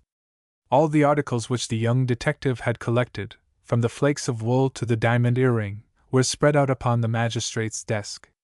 With the greatest attention, he perused the report prepared by Lecoq, and according to the different phases of the affair, he examined one or another of the objects before him, or else consulted the plan of the ground. A good half-hour elapsed before he had completed his inspection, when he threw himself back in his armchair. "Monsieur Lecoq," he said slowly, "Monsieur D'Escorval has informed me by a note on the margin of this file of papers that you are an intelligent man, and that we can trust you. I am willing, at all events. You speak too slightingly of yourself. This is the first time that an agent has brought me a report as complete as yours. You are young, and if you persevere, I think you will be able to accomplish great things in your profession." Nervous with delight, Lecoq bowed and stammered his thanks.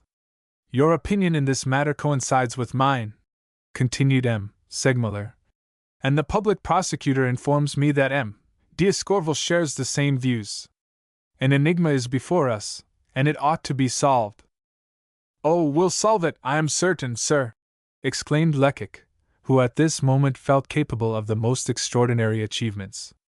Indeed, he would have gone through fire and water for the magistrate who had received him so kindly, and his enthusiasm sparkled so plainly in his eyes that Segmuller could not restrain a smile. "I have strong hopes of it myself," he responded. "But we are far from the end. Now, what have you been doing since yesterday? Did D'Escorval give you any orders? Have you obtained any fresh information?" "I don't think I have wasted my time," replied Lecoq, who at once proceeded to relate the various facts that had come to his knowledge since his departure from the Poivriere. With rare precision and that happiness of expression which seldom fails a man well acquainted with his subject, he recounted the daring feats of the presumed accomplice, the points he had noted in the supposed murderer's conduct, the latter's unsuccessful attempt at self-destruction. He repeated the testimony given by the cab driver, and by the concierge in the Rue de Bourgogne, and then read the letter he had received from Father Absinthe. In conclusion, he placed on the magistrate's desk some of the dirt he had scraped from the prisoner's feet, at the same time depositing beside it a similar parcel of dust collected on the floor of the cell in which the murderer was confined at the Barrière d'Italie. When Lecoq had explained the reasons that had led him to collect this soil, and the conclusions that might be drawn from a comparison of the two parcels, Segmuller, who had been listening attentively, at once exclaimed, "You are right. It may be that you have discovered a means to confound all the prisoner's denials. At all events, this is certainly a proof of surprising sagacity on your part." "So it must have been," for Goguet, the clerk, nodded approvingly. "Capital!" he murmured. "I should never have thought of that." While he was talking, Segmuller had carefully placed all the so-called articles of conviction in a large drawer, from which they would not emerge until the trial. "Now," said he, "I understand the case well enough to examine the widow Chupin. We may gain some information from her." He was laying his hand upon the bell, when Lecoq stopped him with an almost supplicating gesture. "I have one great favor to ask you, sir," he observed. "What is it? Speak.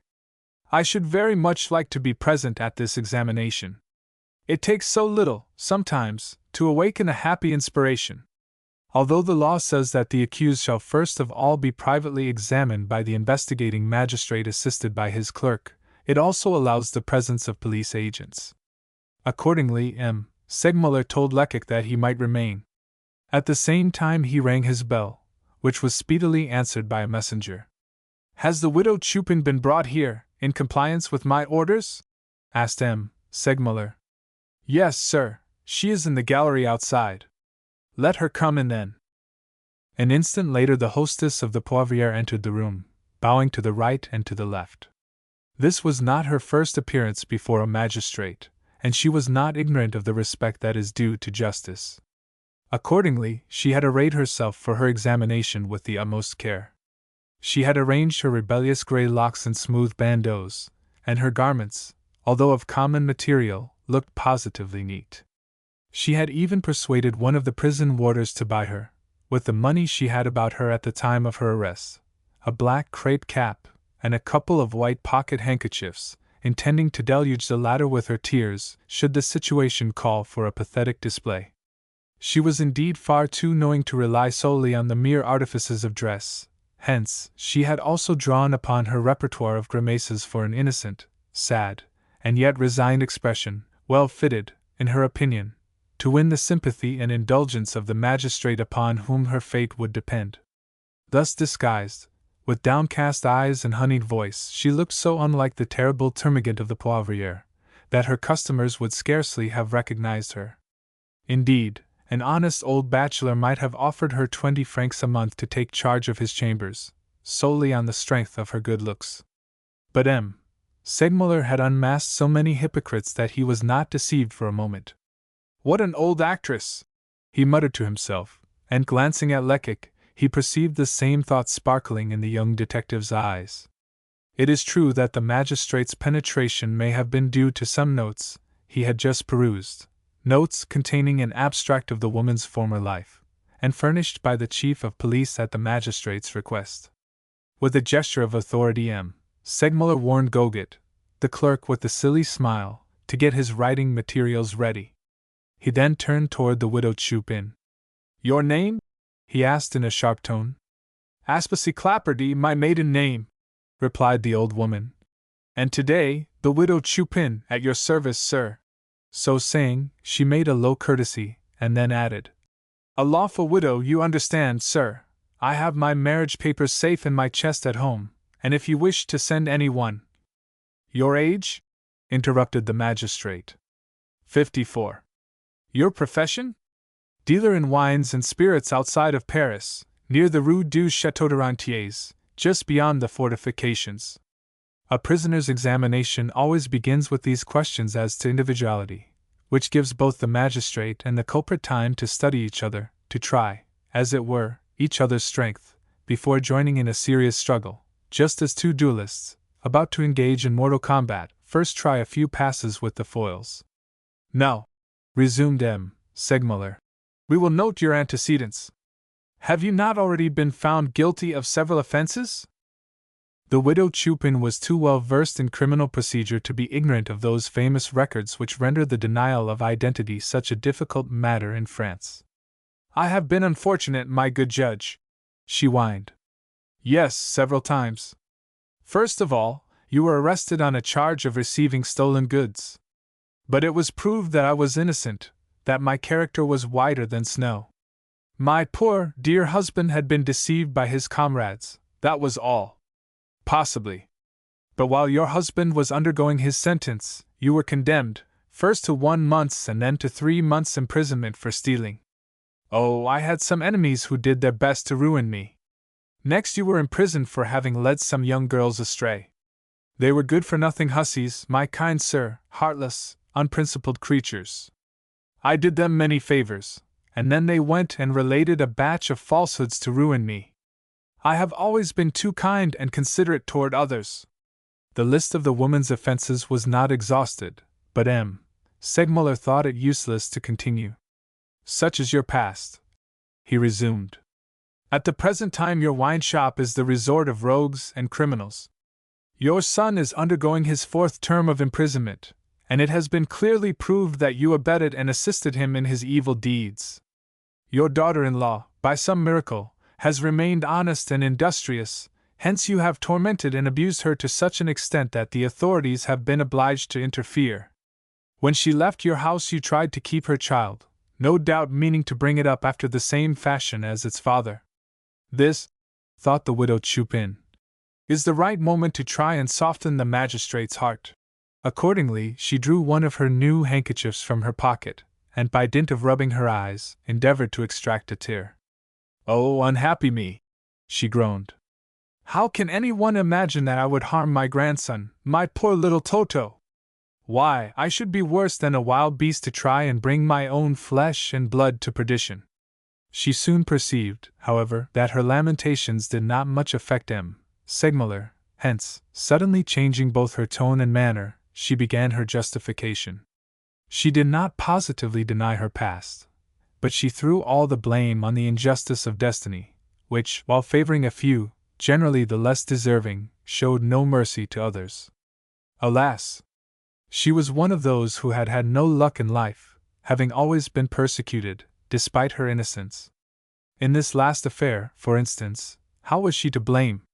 A triple murder had stained her shop with blood, but the most respectable establishments are not exempt from similar catastrophes. During her solitary confinement she had, said she, dived down into the deepest recesses of her conscience, and she was still unable to discover what blame could justly be laid at her door.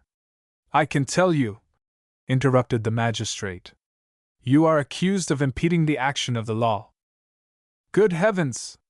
Is it possible?" "And of seeking to defeat justice. This is equivalent to complicity, widow Chupin, take care.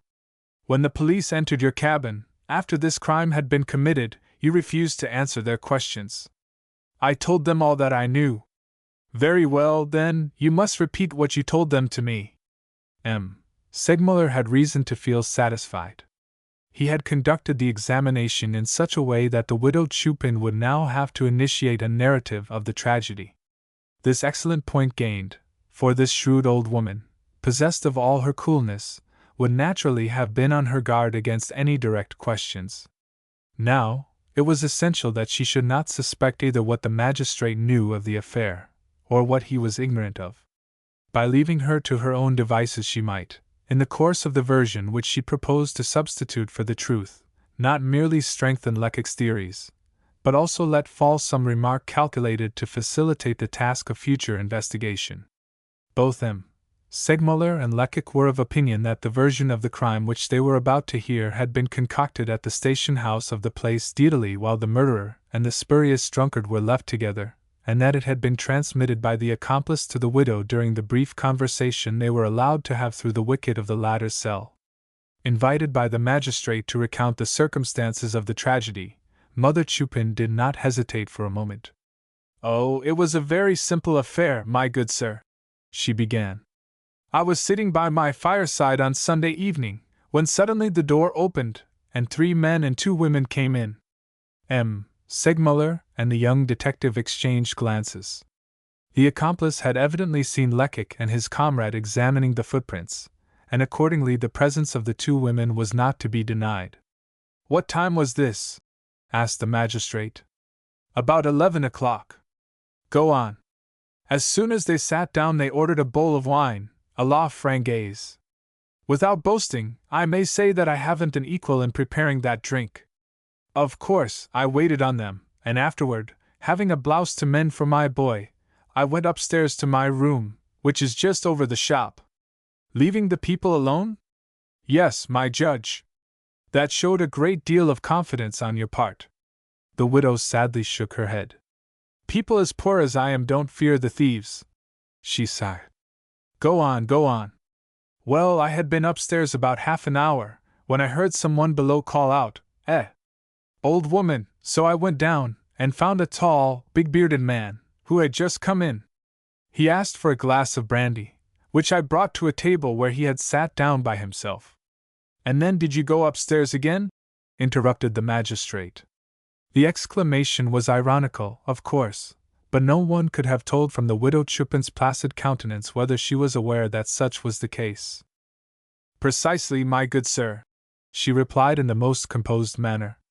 "Only this time I had scarcely taken up my needle when I heard a terrible uproar in the shop. I hurried downstairs to put a stop to it, but heaven knows my interference would have been of little use. The 3 men who had come in first of all had fallen upon the newcomer, and they were beating him, my good sir, they were killing him. I screamed. Just then the man who had come in alone drew a revolver from his pocket. He fired and killed one of his assailants, who fell to the ground. I was so frightened that I crouched on the staircase and threw my apron over my head that I might not see the blood run. An instant later Monsieur Gevril arrived with his men. They forced open the door, and behold!" The widow Chupin here stopped short. These wretched old women, who have trafficked in every sort of vice, and who have tasted every disgrace, at times attain a perfection of hypocrisy calculated to deceive the most subtle penetration. Any one unacquainted with the antecedents of the landlady of the Poivriere would certainly have been impressed by her apparent candor, so skillfully did she affect a display of frankness, surprise, and fear. Her expression would have been simply perfect, had it not been for her eyes, her small gray eyes, as restless as those of a caged animal, and gleaming at intervals with craftiness and cunning. There she stood, mentally rejoicing at the success of her narrative, for she was convinced that the magistrate placed implicit confidence in her revelations, although during her recital, delivered, by the way, with conjurer-like volubility, not a muscle of M. Segmuller's face had betrayed what was passing in his mind. When she paused, out of breath, he rose from his seat, and without a word approached his clerk to inspect the notes taken during the earlier part of the examination.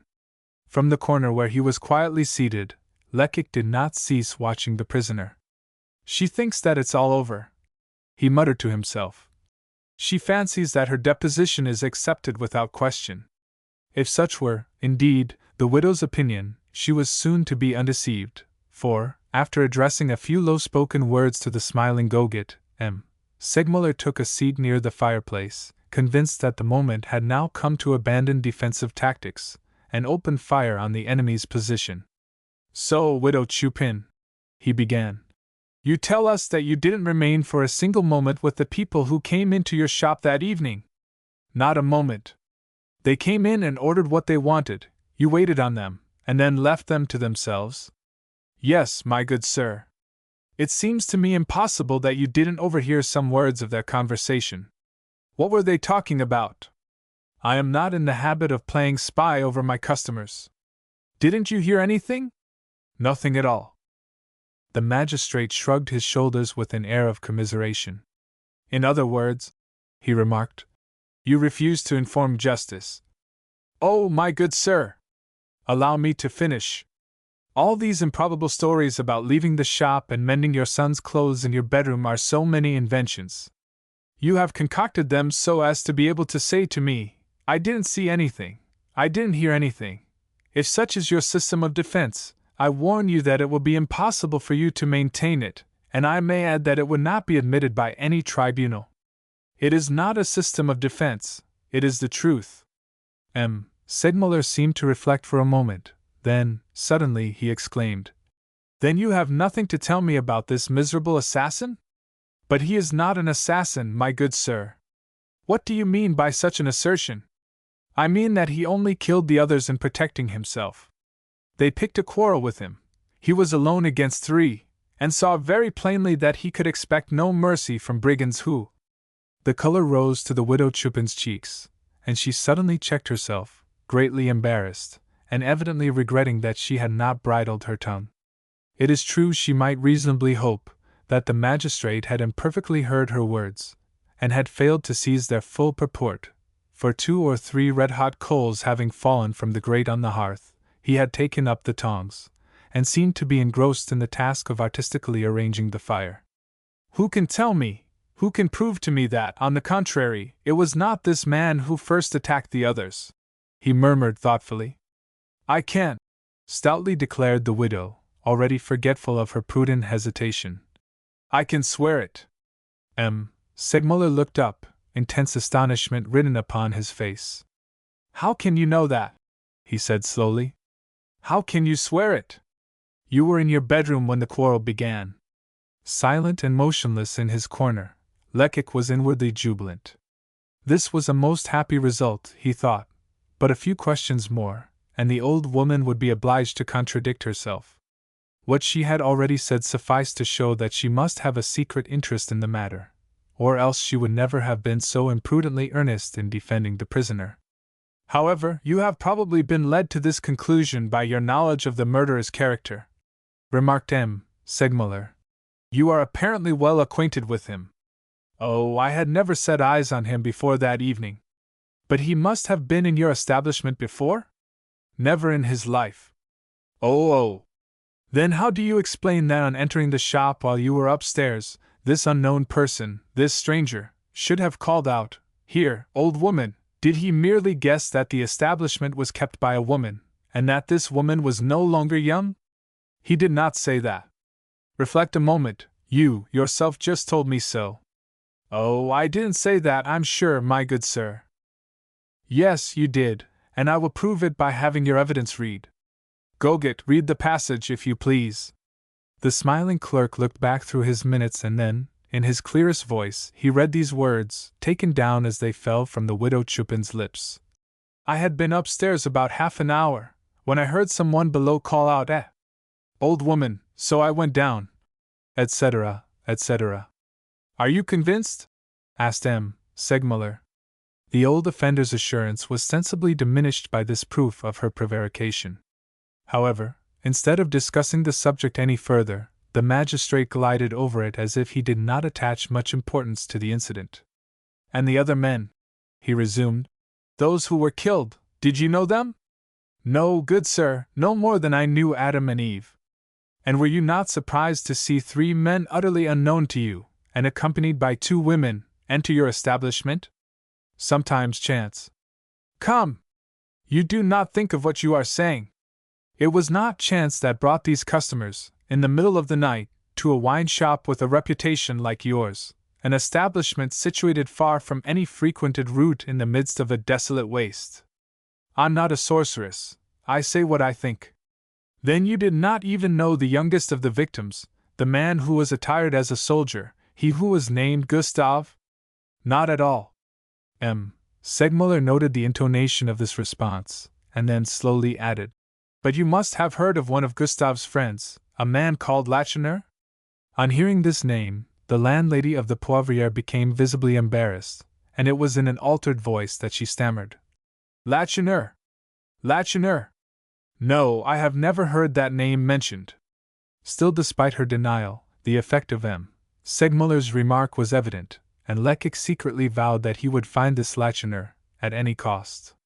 Did not the articles of conviction comprise a letter sent by this man to Gustave, and written, so Lecoq had reason to believe, in a café on the Boulevard Beaumarchais? With such a clue and a little patience, the mysterious Lacheneur might yet be discovered. Now, continued Segmuller, let us speak of the women who accompanied these unfortunate men. What sort of women were they? Oh, women of no account whatever. Were they well dressed? On the contrary, very miserably. Well, give me a description of them. They were tall and powerfully built, and indeed, as it was Shrove Sunday, I first of all took them for men in disguise. They had hands like shoulders of mutton, gruff voices, and very black hair. They were as dark as mulattoes. Enough, interrupted the magistrate. I require no further proof of your mendacity. These women were short, and one of them was remarkably fair. I swear to you, my good sir. Do not declare it upon oath. I shall be forced to confront you with an honest man, who will tell you to your face that you are a liar. The widow did not reply, and there was a moment's silence. Segmuller determined to deal a decisive blow. Do you also affirm that you had nothing of a compromising character in the pocket of your apron? He asked. Nothing. You may have it examined. It was left in the house. Then you still persist in your system, resumed Segmuller. Believe me, you are wrong. Reflect. It rests with you to go to the assize court as a witness, or an accomplice. Although the widow seemed crushed by this unexpected blow, the magistrate did not add another word. Her deposition was read over to her, she signed it, and was then led away. Segmuller immediately seated himself at his desk, filled up a blank form and handed it to his clerk, saying, This is an order for the governor of the depot. Tell him to send the supposed murderer here at once. X. If it is difficult to extort a confession from a man interested in preserving silence, and persuaded that no proofs can be produced against him, it is a yet more arduous task to make a woman, similarly situated, speak the truth. As they say at the Palais de Justice, one might as well try to make the devil confess. The examination of the widow Chupin had been conducted with the greatest possible care by Segmuller, who was as skillful in managing his questions as a tried general in maneuvering his troops. However, all that he had discovered was that the landlady of the Poivriere was conniving with the murderer. The motive of her connivance was yet unknown, and the murderer's identity still a mystery. Both Segmuller and Lecoq were nevertheless of the opinion that the old hag knew everything. It is almost certain, remarked the magistrate, that she was acquainted with the people who came to her house, with the women, the victims, the murderer, with all of them, in fact. I am positive as regards that fellow Gustave, I read it in her eyes. I am also convinced that she knows Lacheneur, the man upon whom the dying soldier breathed vengeance, the mysterious personage who evidently possesses the key to the enigma. That man must be found. Ah, replied Lecoq, and I will find him even if I have to question every one of the 1,100,000 men who constantly walk the streets of Paris.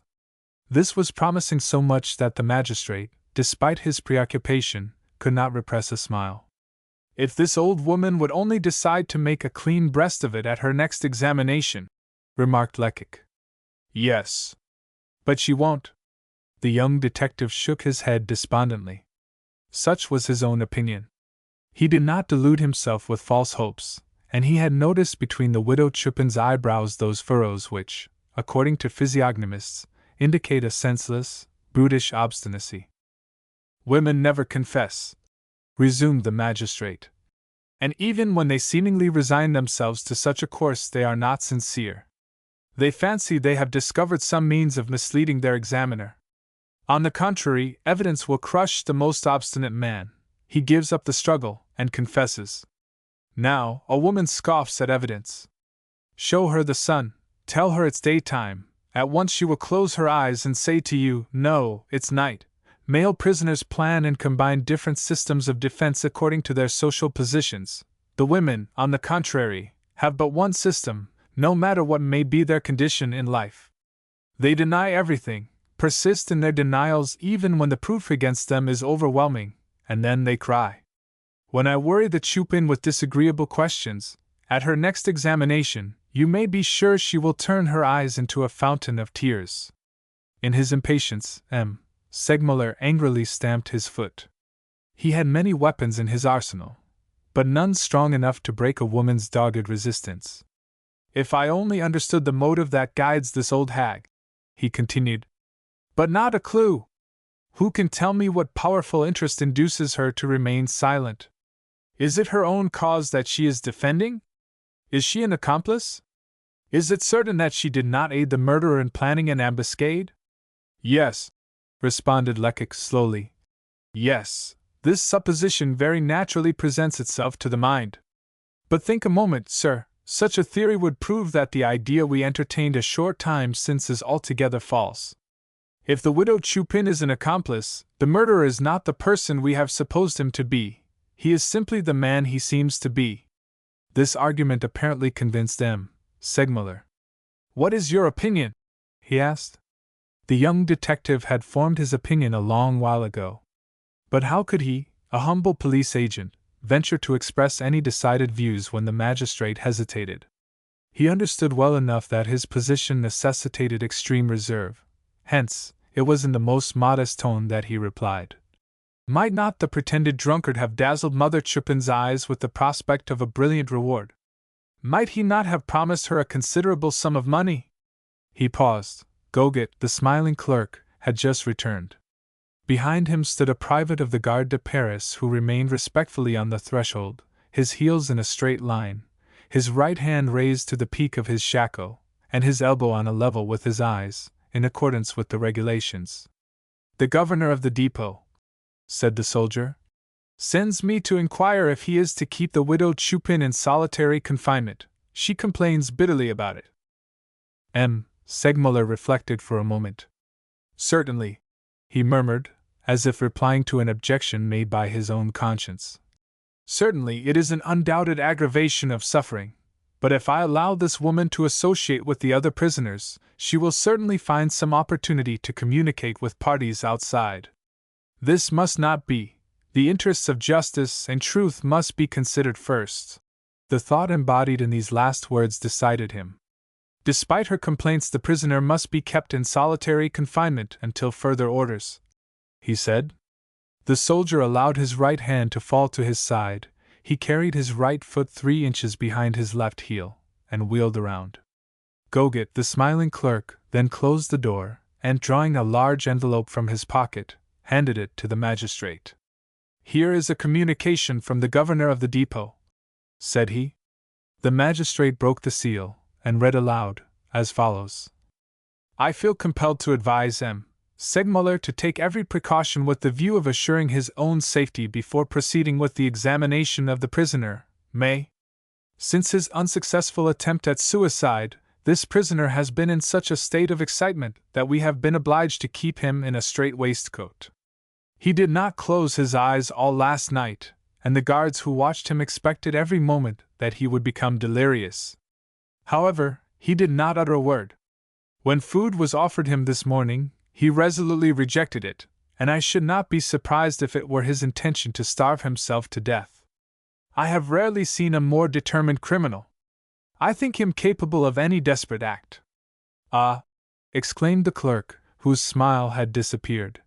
If I were in your place, sir, I would only let him in here with an escort of soldiers. What? You, Goguet, you, an old clerk, make such a proposition? Can it be that you're frightened? Frightened? No, certainly not, but— Nonsense! Interrupted Lecoq, in a tone that betrayed superlative confidence in his own muscles. Am I not here? If M. Segmuller had seated himself at his desk, that article of furniture would naturally have served as a rampart between the prisoner and himself. For purposes of convenience, he usually did place himself behind it, but after Gogut's display of fear, he would have blushed to have taken the slightest measure of self-protection. Accordingly, he went and sat down by the fireplace, as he had done a few moments previously while questioning the widow Chupin, and then ordered his doorkeeper to admit the prisoner alone. He emphasized this word, alone. A moment later the door was flung open with a violent jerk, and the prisoner entered, or rather precipitated himself into the room. Gogut turned pale behind his table, and Lecoq advanced a step forward, ready to spring upon the prisoner and pinion him should it be requisite. But when the latter reached the center of the room, he paused and looked around him. "Where is the magistrate?" he inquired in a hoarse voice. "I am the magistrate," replied M. Segmuller. "No, the other one." "What other one?" "The one who came to question me last evening. He has met with an accident. Yesterday, after leaving you, he fell down and broke his leg." "Oh! And I am to take his place?" The prisoner was apparently deaf to the explanation. Excitement had seemingly given way to stupor. His features, hitherto contracted with anger, now relaxed. He grew pale and tottered, as if about to fall. "Compose yourself," said the magistrate in a benevolent tone. "If you are too weak to remain standing, take a seat." Already, with a powerful effort, the man had recovered his self-possession. A momentary gleam flashed from his eyes. "Many thanks for your kindness," he replied. "But this is nothing. I felt a slight sensation of dizziness, but it is over now. Is it long since you have eaten anything?" "I have eaten nothing since that man," and so saying he pointed to Lecoq, "brought me some bread and wine at the station house. Wouldn't you like to take something?" "No, and yet, if you would be so kind, I should like a glass of water." "Will you not have some wine with it?" "I should prefer pure water." His request was at once complied with. He drained a first glassful at a single draught. The glass was then replenished, and he drank again, this time, however, more slowly. One might have supposed that he was drinking in life itself. Certainly, when he laid down the empty glass, he seemed quite another man. 18 out of every 20 criminals who appear before our investigating magistrates come prepared with a more or less complete plan of defense, which they have conceived during their preliminary confinement.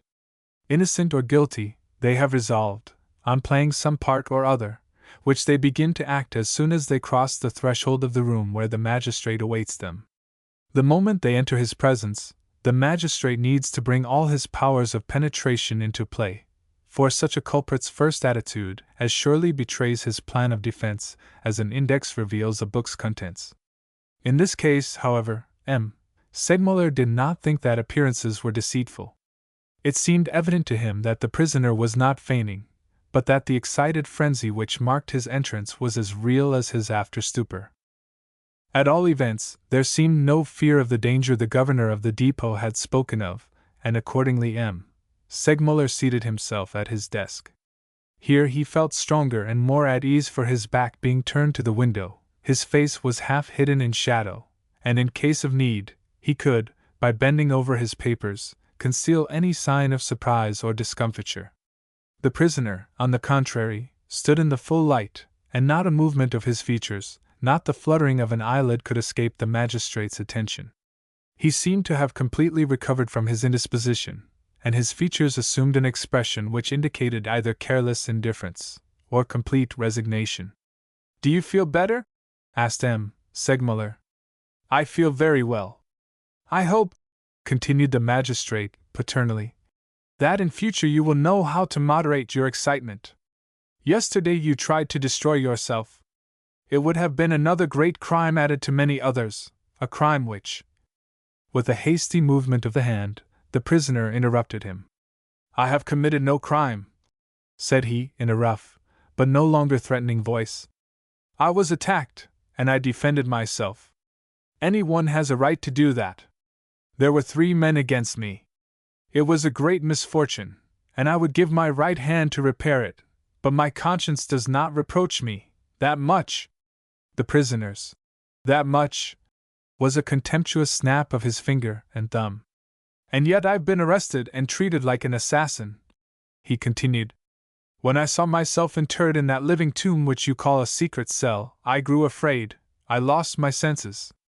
I said to myself, my boy, they've buried you alive, and it is better to die quickly if you don't wish to suffer, so I tried to strangle myself. My death wouldn't have caused the slightest sorrow to anyone. I have neither wife nor child depending upon me for support. However, my attempt was frustrated. I was bled, and then placed in a strait waistcoat, as if I were a madman. Mad! I really believed I should become so. All night long the jailers sat around me, like children amusing themselves by tormenting a chained animal. They watched me, talked about me, and passed the candle to and fro before my eyes. The prisoner talked forcibly, but without any attempt at oratorical display. There was bitterness but not anger in his tone. In short, he spoke with all the seeming sincerity of a man giving expression to some deep emotion or conviction. As the magistrate and the detective heard him speak, they were seized with the same idea. This man, they thought, is very clever. It won't be easy to get the better of him. Then, after a moment's reflection, M. Segmuller added aloud, this explains your first act of despair. But later on, for instance, even this morning, you refused to eat the food that was offered you. As the prisoner heard this remark, his lowering face suddenly brightened, he gave a comical wink, and finally burst into a hearty laugh, gay, frank, and sonorous.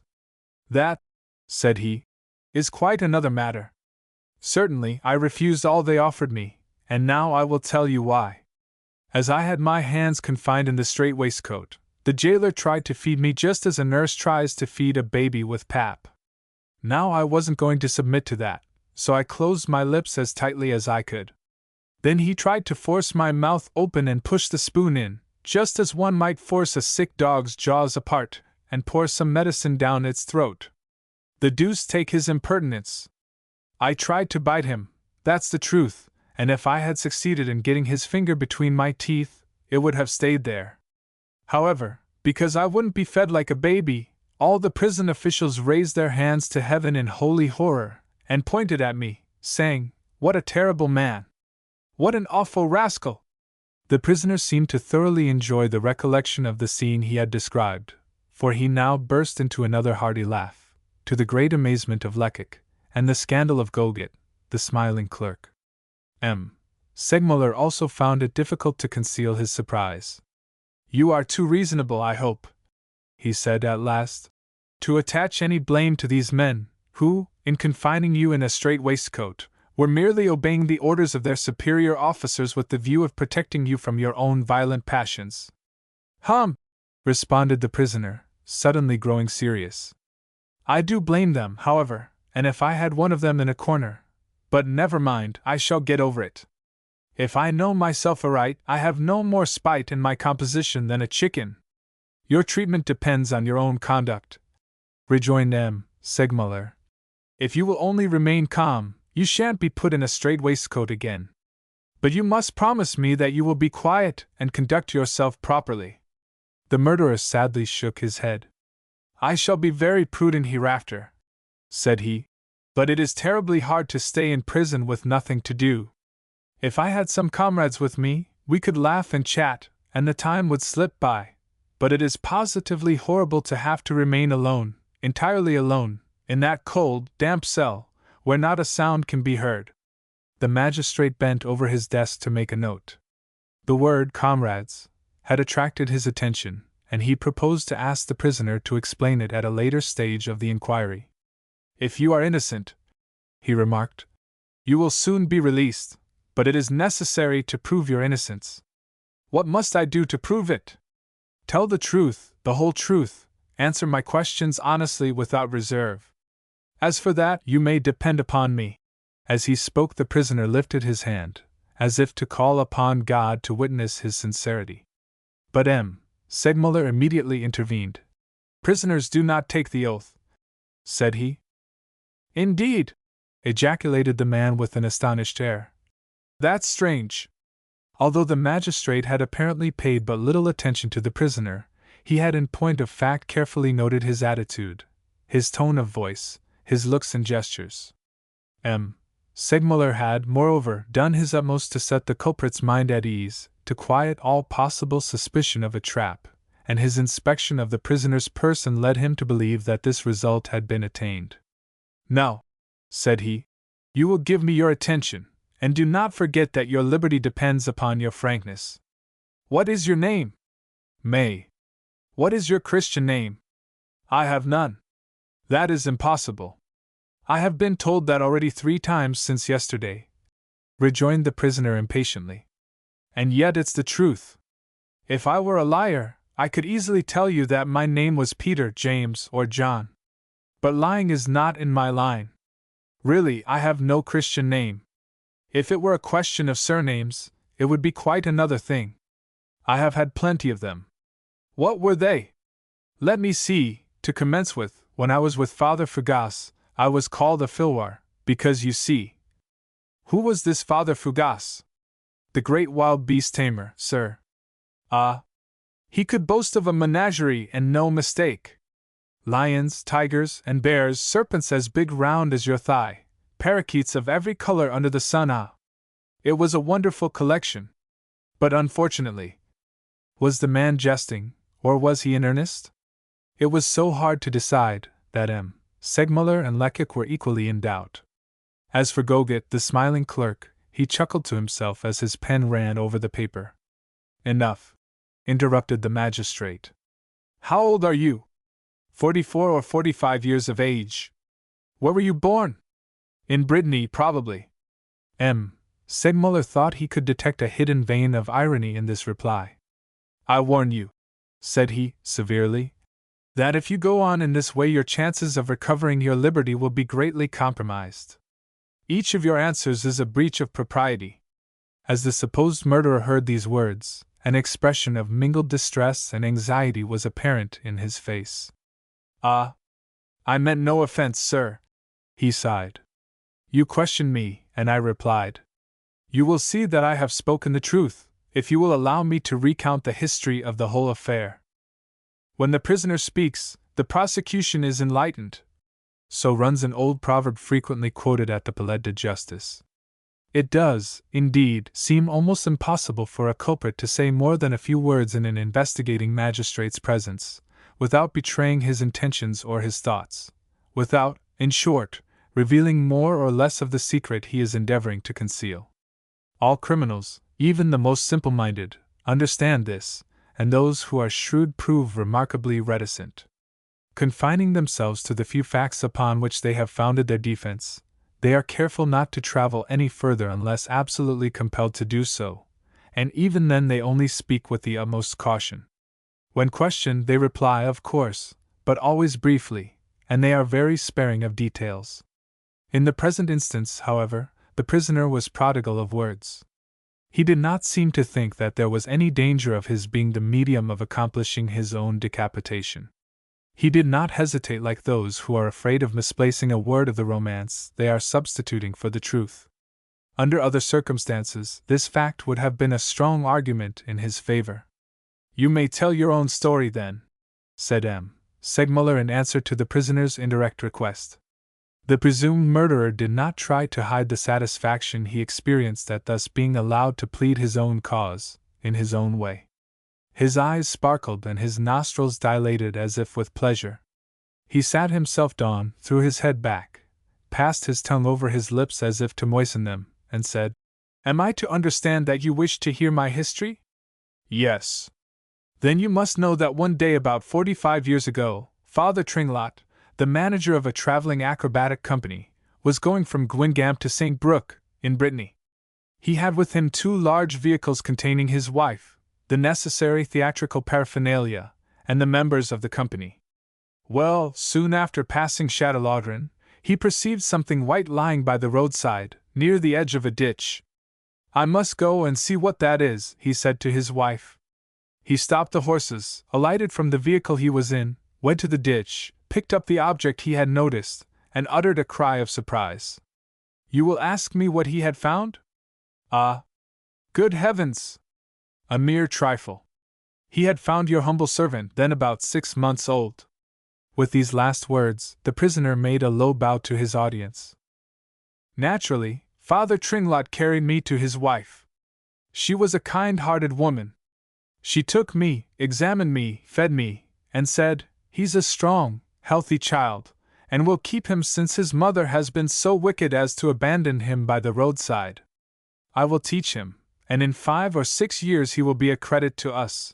They then asked each other what name they should give me, and as it happened to be the first day of May, they decided to call me after the month, and so it happens that May has been my name from that day to this.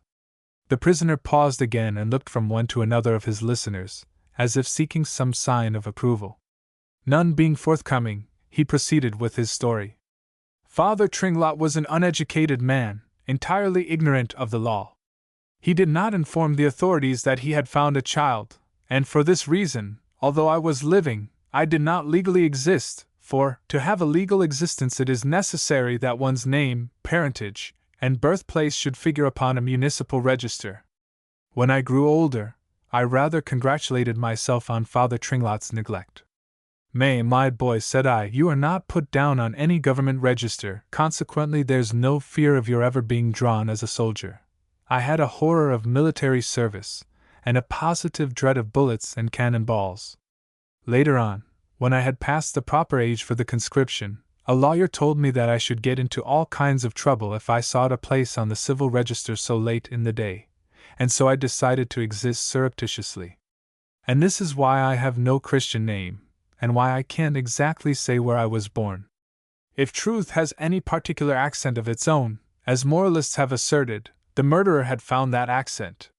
Voice, gesture, glance, expression, all were in accord. Not a word of his long story had rung false.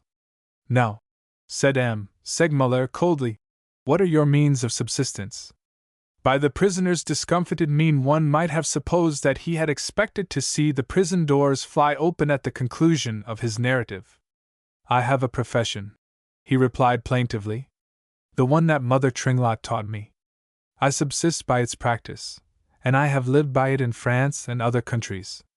The magistrate thought he had found a flaw in the prisoner's armor. "You say you have lived in foreign countries?" he inquired. "Yes, during the 17 years that I was with M. Simpson's company, I traveled most of the time in England and Germany." "Then you are a gymnast and an athlete. How is it that your hands are so white and soft?"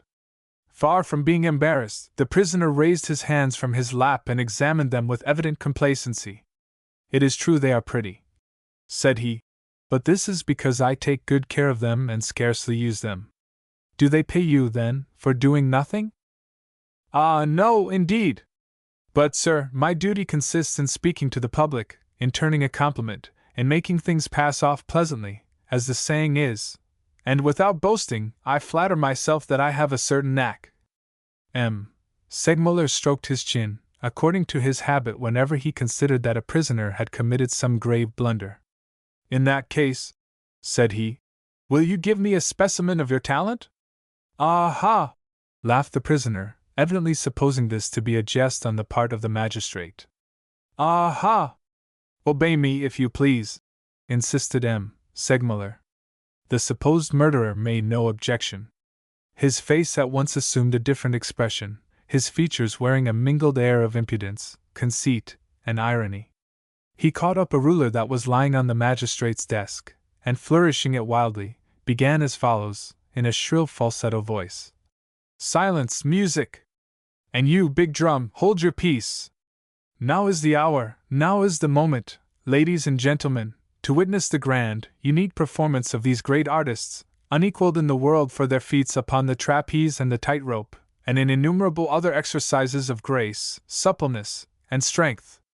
"That is sufficient," interrupted the magistrate. "You can speak like that in France, but what do you say in Germany?"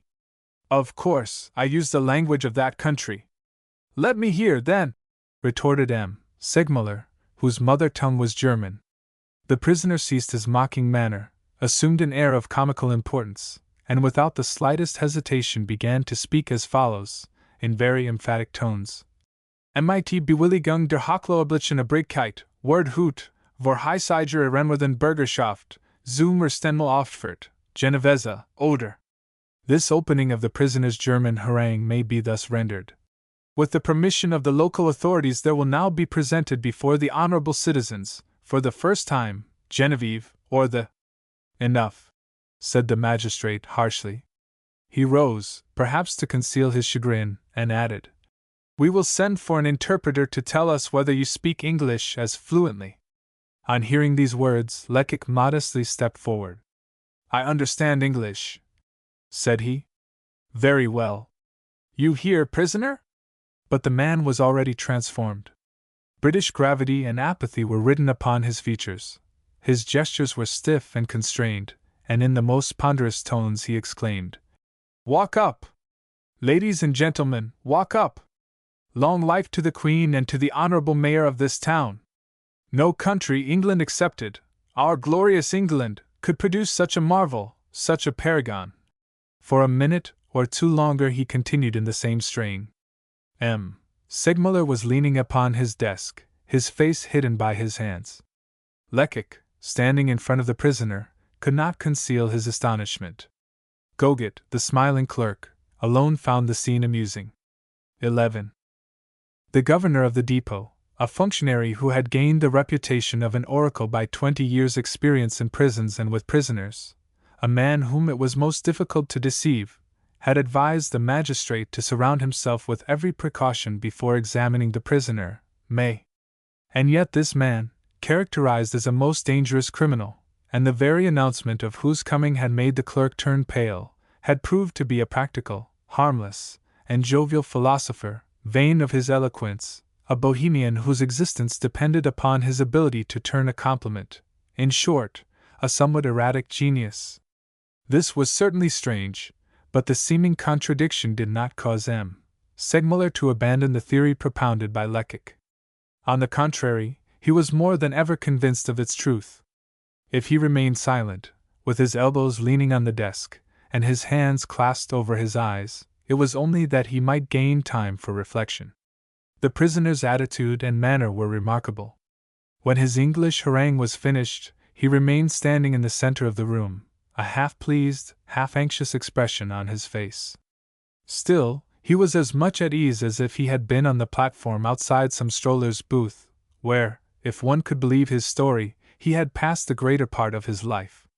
It was in vain that the magistrate sought for some indication of weakness on his features, which in their mobility were more enigmatical than the lineaments of the Sphinx. Thus far, Segmuller had been worsted in the encounter. It is true, however, that he had not as yet ventured on any direct attack, nor had he made use of any of the weapons which Lecoq had forged for his use.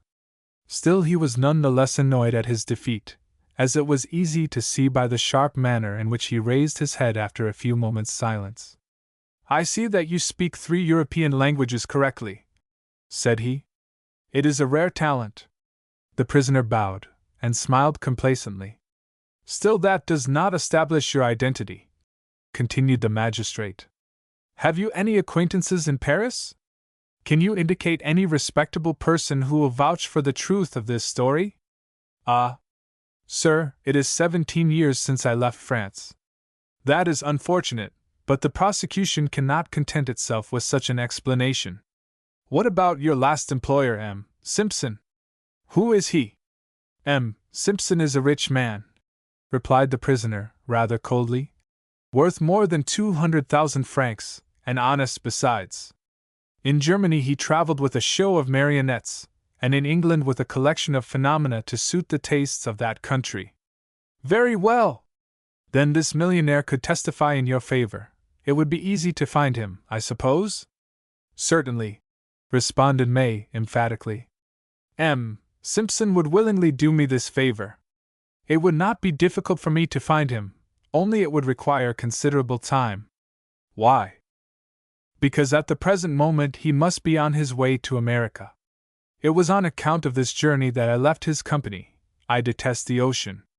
A moment previously Lecoq's anxiety had been so intense that his heart almost stopped beating. On hearing these last words, however, he regained all his self-possession. As for the magistrate, he merely greeted the murderer's reply with a brief but significant ejaculation. "When I say that he is on his way," resumed the prisoner, "I may be mistaken. He may not have started yet, though he had certainly made all his arrangements before we separated." "What ship was he to sail by?" "He did not tell me." "Where was he when you left him?" "At Leipzig." "When was this?" "Last Wednesday." Segmuller shrugged his shoulders disdainfully. "So you say you were in Leipzig on Wednesday? How long have you been in Paris?" "Since Sunday afternoon, at 4 o'clock. It will be necessary to prove that." Judging by the murderer's contracted brow, it might be conjectured that he was making a strenuous effort to remember something. He cast questioning glances first toward the ceiling and then toward the floor, scratching his head and tapping his foot in evident perplexity. "How can I prove it? How?" he murmured. The magistrate did not appear disposed to wait. "Let me assist you," said he. "The people at the inn where you boarded while in Leipzig must remember you. We did not stop at an inn. Where did you eat and sleep, then?"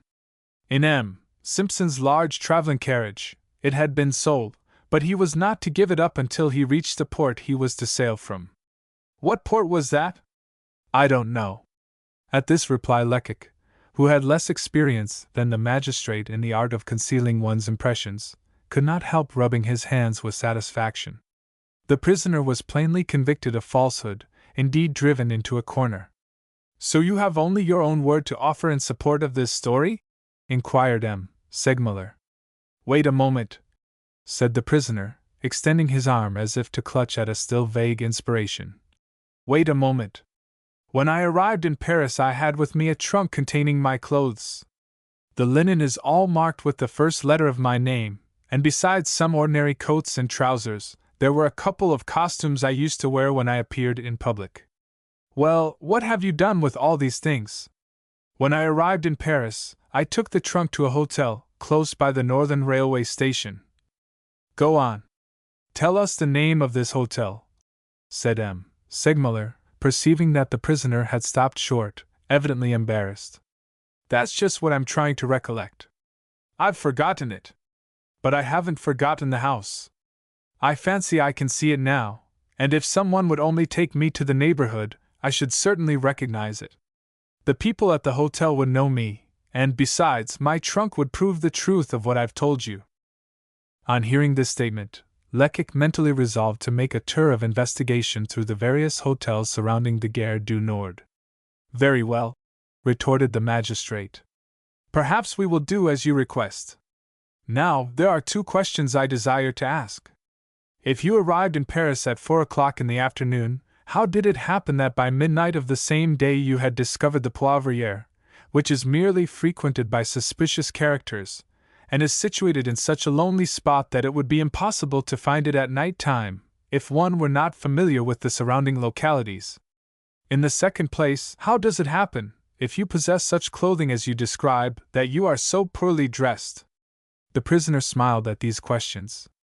"I can easily explain that," he replied. "One's clothes are soon spoiled when one travels third class, so on leaving Leipzig I put on the worst things I had. When I arrived here, and felt my feet on the pavements of Paris, I went literally wild with delight. I acted like a fool. I had some money in my pocket, it was Shrove Sunday, and my only thought was to make a night of it. I did not think of changing my clothes. As I had formerly been in the habit of amusing myself round about the Barrière d'Italie, I hastened there and entered a wine shop. While I was eating a morsel, two men came in and began talking about spending the night at a ball at the Rainbow. I asked them to take me with them, they agreed, I paid their bills, and we started. But soon after our arrival there these young men left me and joined the dancers. It was not long before I grew weary of merely looking on. Rather disappointed, I left the inn, and being foolish enough not to ask my way, I wandered on till I lost myself, while traversing a tract of unoccupied land. I was about to go back, when I saw a light in the distance. I walked straight toward it, and reached that cursed hovel. What happened then? Oh!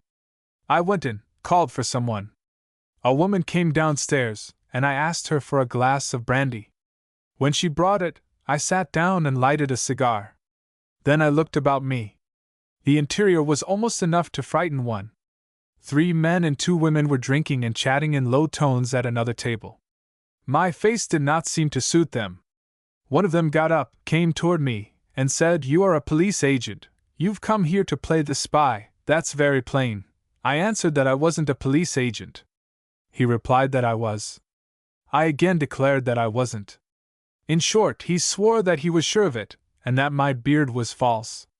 So saying, he caught hold of my beard and pulled it. This made me mad. I jumped up, and with a blow of my fist I felled him to the ground.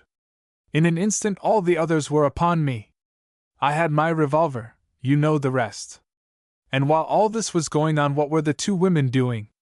I was too busy to pay any attention to them. They disappeared. But you saw them when you entered the place. What were they like? Oh, they were big, ugly creatures, as tall as grenadiers, and as dark as moles. Between plausible falsehood and improbable truth, justice, human justice, and therefore liable to error, is compelled to decide as best it can. For the past hour Segmuller had not been free from mental disquietude. But all his doubts vanished when he heard the prisoner declare that the 2 women were tall and dark.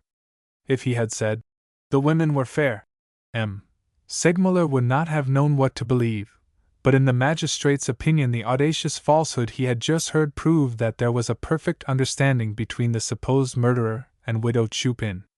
Certainly, Segmuller's satisfaction was great, but his face did not betray it. It was of the utmost importance that the prisoner should believe that he had succeeded in deceiving his examiner.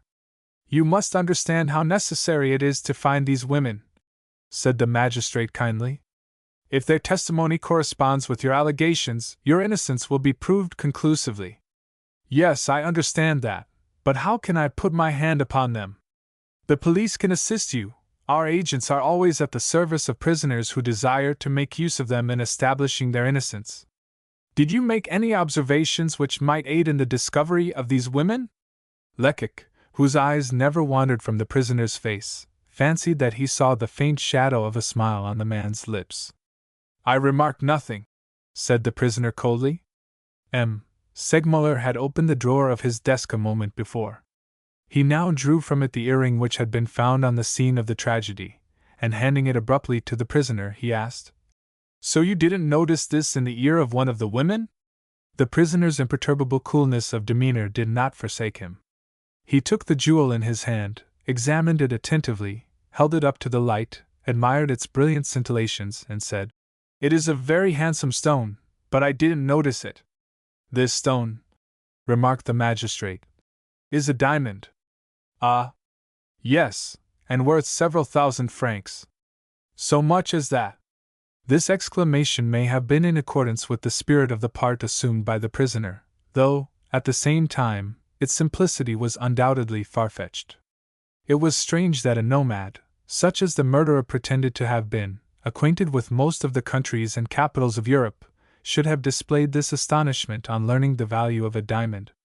Still, Segmuller did not seem to notice the discrepancy. "Another thing," said he. "When you threw down your pistol, crying, 'Come and take me,' what did you intend to do?" "I intended to make my escape." "In what way?" "Why, of course, by the door, sir, by—" "Yes, by the back door," retorted the magistrate, with freezing irony. "It remains for you to explain how you who had just entered that hovel for the first time, could have known of this door's existence." For once, in the course of the examination, the prisoner seemed troubled. For an instant all his assurance forsook him. He evidently perceived the danger of his position, and after a considerable effort he contrived to burst out in a laugh.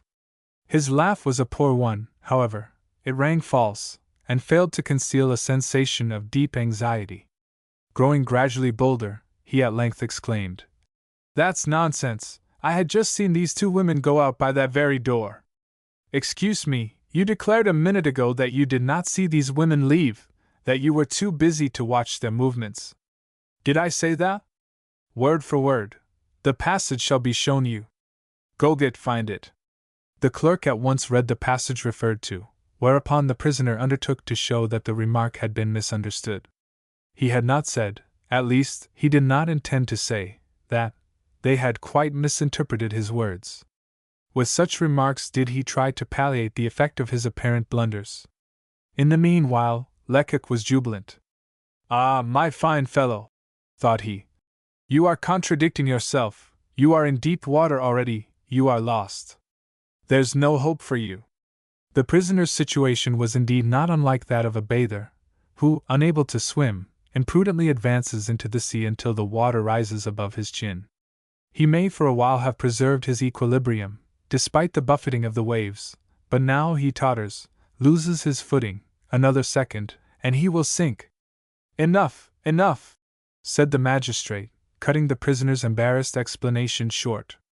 "Now, if you started out merely with the intention of amusing yourself, how did it happen that you took your revolver with you?"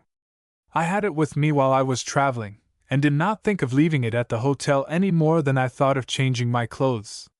"Where did you purchase it?" "It was given me by M. Simpson as a souvenir."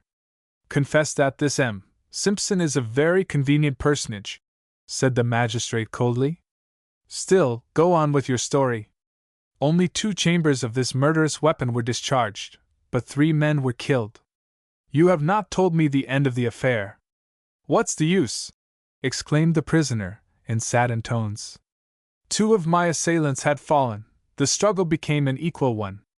I seized the remaining man, the soldier, round the body, and threw him down. He fell against a corner of the table, and did not rise again." M. Segmuller had unfolded upon his desk the plan of the Poivriere drawn by Lecoq. "Come here," he said, addressing the prisoner, "and show me on this paper the precise spot you and your adversaries occupied." May obeyed, and with an assurance of manner a little surprising in a man in his position, he proceeded to explain the drama. "I entered," said he, "by this door, mark C. I seated myself at the table, H, to the left of the entrance. My assailants occupied the table between the fireplace, F, and the window, B. I must admit," said the magistrate, "that your assertions fully agree with the statements of the physicians, who say that one of the shots must have been fired about a yard off, and the other about 2 yards off." This was a victory for the prisoner, but he only shrugged his shoulders and murmured, "That proves that the physicians knew their business." Lecoq was delighted. This part of the prisoner's narrative not merely agreed with the doctor's statements, but also confirmed his own researches. The young detective felt that, had he been the examiner, he would have conducted the investigation in precisely the same way. Accordingly, he thanked heaven that M. Segmuller had supplied the place of M. D'Escorval. "This admitted," resumed the magistrate, "it remains for you to explain a sentence you uttered when the agent you see here arrested you." "What sentence?" "You exclaimed, 'Ah, it's the Prussians who are coming, I'm lost.' What did you mean by that?" A fleeting crimson tinge suffused the prisoner's cheek. It was evident that if he had anticipated the other questions, and had been prepared for them, this one, at least, was unexpected. "It's very strange," said he, with ill-disguised embarrassment, "that I should have said such a thing." "5 persons heard you," insisted the magistrate. The prisoner did not immediately reply. He was evidently trying to gain time, ransacking in his mind for a plausible explanation. "After all," he ultimately said, "the thing's quite possible. When I was with M. Simpson, we had with us an old soldier who had belonged to Napoleon's bodyguard and had fought at Waterloo. I recollect he was always repeating that phrase. I must have caught the habit from him." This explanation, though rather slow in coming, was none the less ingenious. At least M. Segmuller appeared to be perfectly satisfied.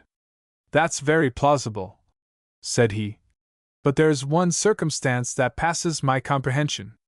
Were you freed from your assailants before the police entered the place? Answer me, yes or no." "Yes." "Then why, instead of making your escape by the back door, the existence of which you had divined, did you remain on the threshold of the door leading into the back room, with a table before you to serve as a barricade, and your revolver leveled at the police, as if to keep them at bay?" The prisoner hung his head, and the magistrate had to wait for his answer. "I was a fool," he stammered at last. "I didn't know whether these men were police agents or friends of the fellows I had killed. In either case, your own interests should have induced you to fly." The prisoner remained silent. "Ah, well," resumed M. Segmuller, "let me tell you my opinion. I believe you designedly and voluntarily exposed yourself to the danger of being arrested in order to protect the retreat of the two women who had just left. Why should I have risked my own safety for two hussies I did not even know? Excuse me. The prosecution is strongly inclined to believe that you know these two women very well. I should like to see any one prove that." So saying, the prisoner smiled sneeringly, but at once changed countenance when the magistrate retorted in a tone of assurance. "I will prove it." 12. M. Segmuller certainly wished that a number had been branded upon the enigmatical prisoner before him. And yet he did not by any means despair, and his confidence, exaggerated though it might be, was not at all feigned. He was of opinion that the weakest point of the prisoner's defense so far was his pretended ignorance concerning the two women. He proposed to return to this subject later on. In the meanwhile, however, there were other matters to be dealt with. When he felt that his threat as regards the women had had time to produce its full effect, the magistrate continued. "So, prisoner, you assert that you were acquainted with none of the persons you met at the Poivriere?" "I swear it."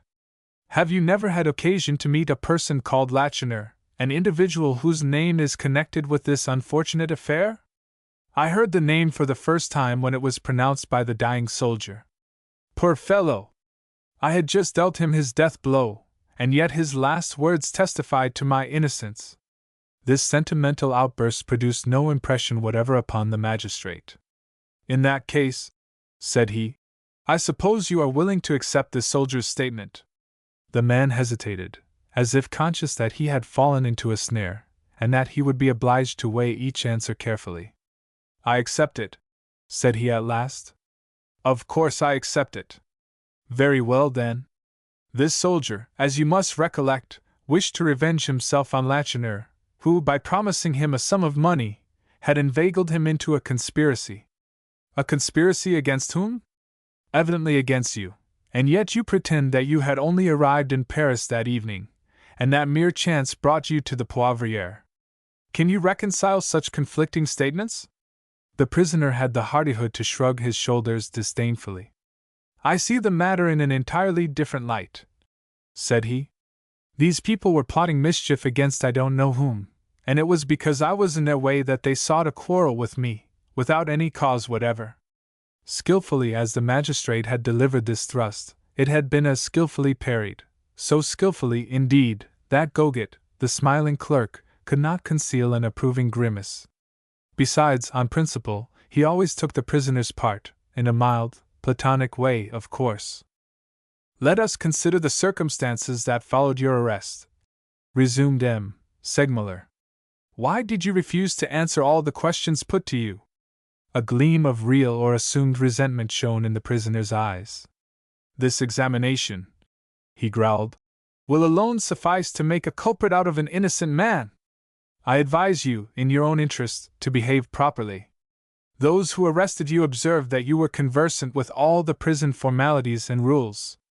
"Ah, sir, haven't I told you that I have been arrested and put in prison several times, always on account of my papers? I told you the truth, and you shouldn't taunt me for having done so."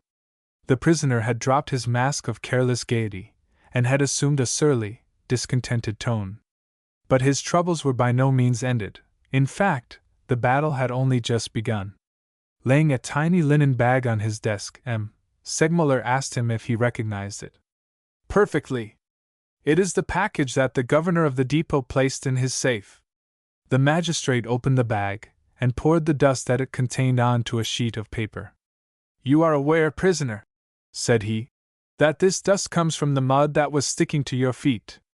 The police agent who collected it has been to the station house where you spent the night of the murder, and has discovered that the composition of this dust is identical with that of the floor of the cell you occupied." The prisoner listened with gaping mouth.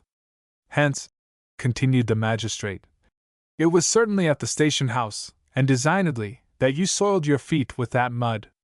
In doing so, you had an object. I wished. Let me finish. Being determined to keep your identity secret, and to assume the character of a member of the lower classes, of a mountebank, if you please, you reflected that the care you bestow upon your person might betray you. You foresaw the impression that would be caused when the coarse, ill-fitting boots you wore were removed, and the officials perceived your trim, clean feet, which are as well kept as your hands. Accordingly, what did you do? You poured some of the water that was in the pitcher in your cell onto the ground, and then dabbled your feet in the mud that had thus been formed. During these remarks the prisoner's face wore, by turns, an expression of anxiety, astonishment, irony, and mirth. When the magistrate had finished, he burst into a hearty laugh. So that's the result of 12 or 14 hours' research, he at length exclaimed, turning toward Lecoq. Ah, Mr. Agent, it's good to be sharp, but not so sharp as that.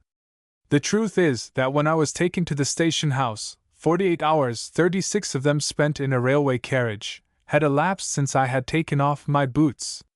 My feet were red and swollen, and they burned like fire. What did I do? I poured some water over them. As for your other suspicions, if I have a soft white skin, it is only because I take care of myself. Besides, as is usual with most men of my profession, I rarely wear anything but slippers on my feet. This is so true that, on leaving Leipzig, I only owned a single pair of boots, and that was an old cast-off pair given me by M. Simpson. Lecoq struck his chest. Fool, imbecile, idiot that I am, he thought. He was waiting to be questioned about this circumstance. He is so wonderfully shrewd that, when he saw me take the dust, he divined my intentions, and since then he has managed to concoct this story, a plausible story enough, and one that any jury would believe. M. Segmuller was saying the same thing to himself. But he was not so surprised nor so overcome by the skill the prisoner had displayed in fencing with this point. Let us continue, said he. Do you still persist in your statements, prisoner? Yes. Very well. Then I shall be forced to tell you that what you are saying is untrue. The prisoner's lips trembled visibly, and it was with difficulty that he faltered.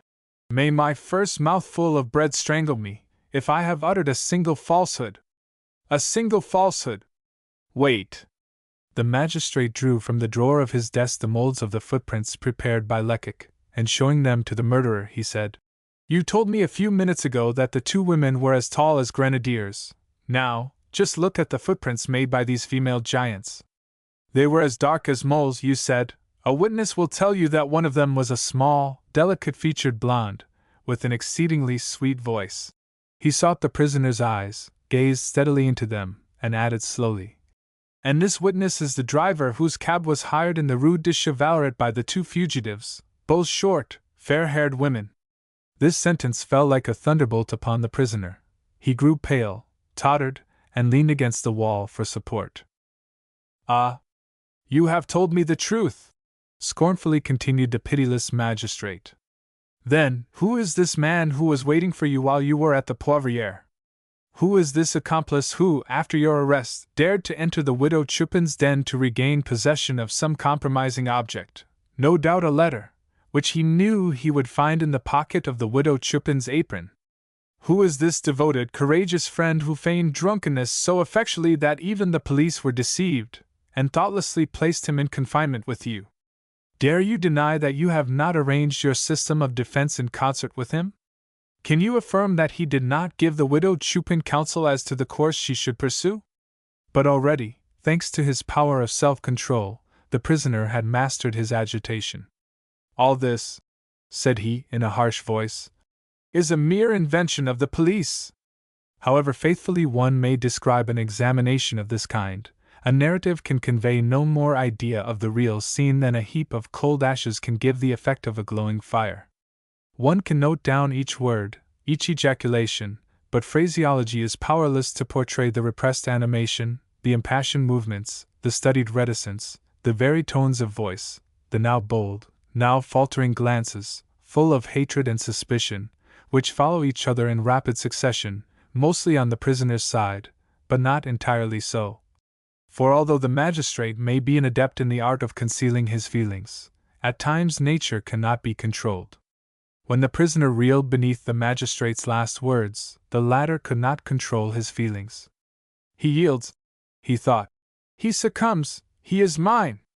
But all hope of immediate success vanished when M. Segmuller saw his redoubtable adversary struggle against his momentary weakness, and arm himself for the fight with renewed, and if possible, even greater energy. The magistrate perceived that it would require more than one assault to overcome such a stubborn nature. So, in a voice rendered still more harsh by disappointment, he resumed, "It is plain that you are determined to deny evidence itself." The prisoner had recovered all his self-possession. He must have bitterly regretted his weakness, for a fiendish spite glittered in his eyes. "What evidence?" he asked, frowning. "This romance invented by the police is very plausible, I don't deny it, but it seems to me that the truth is quite as probable. You talked to me about a cabman whose vehicle was hired by two short, fair-haired women, but who can prove that these women were the same that fled from the Poivriere? The police agent you see here followed the tracks they left across the snow. Ah! At night time, across fields intersected by ditches, and up a long street, a fine rain falling all the while, and a thaw already beginning. Oh, your story is very probable." As he spoke, the murderer extended his arm toward Lecoq, and then, in a tone of crushing scorn, he added, "A man must have great confidence in himself, or a wild longing for advancement, to try and get a man guillotined on such evidence as that." At these words, Goguet, the smiling clerk, whose pen was rapidly flying across the paper, could not help remarking to himself, "The arrow has entered the bull's-eye this time."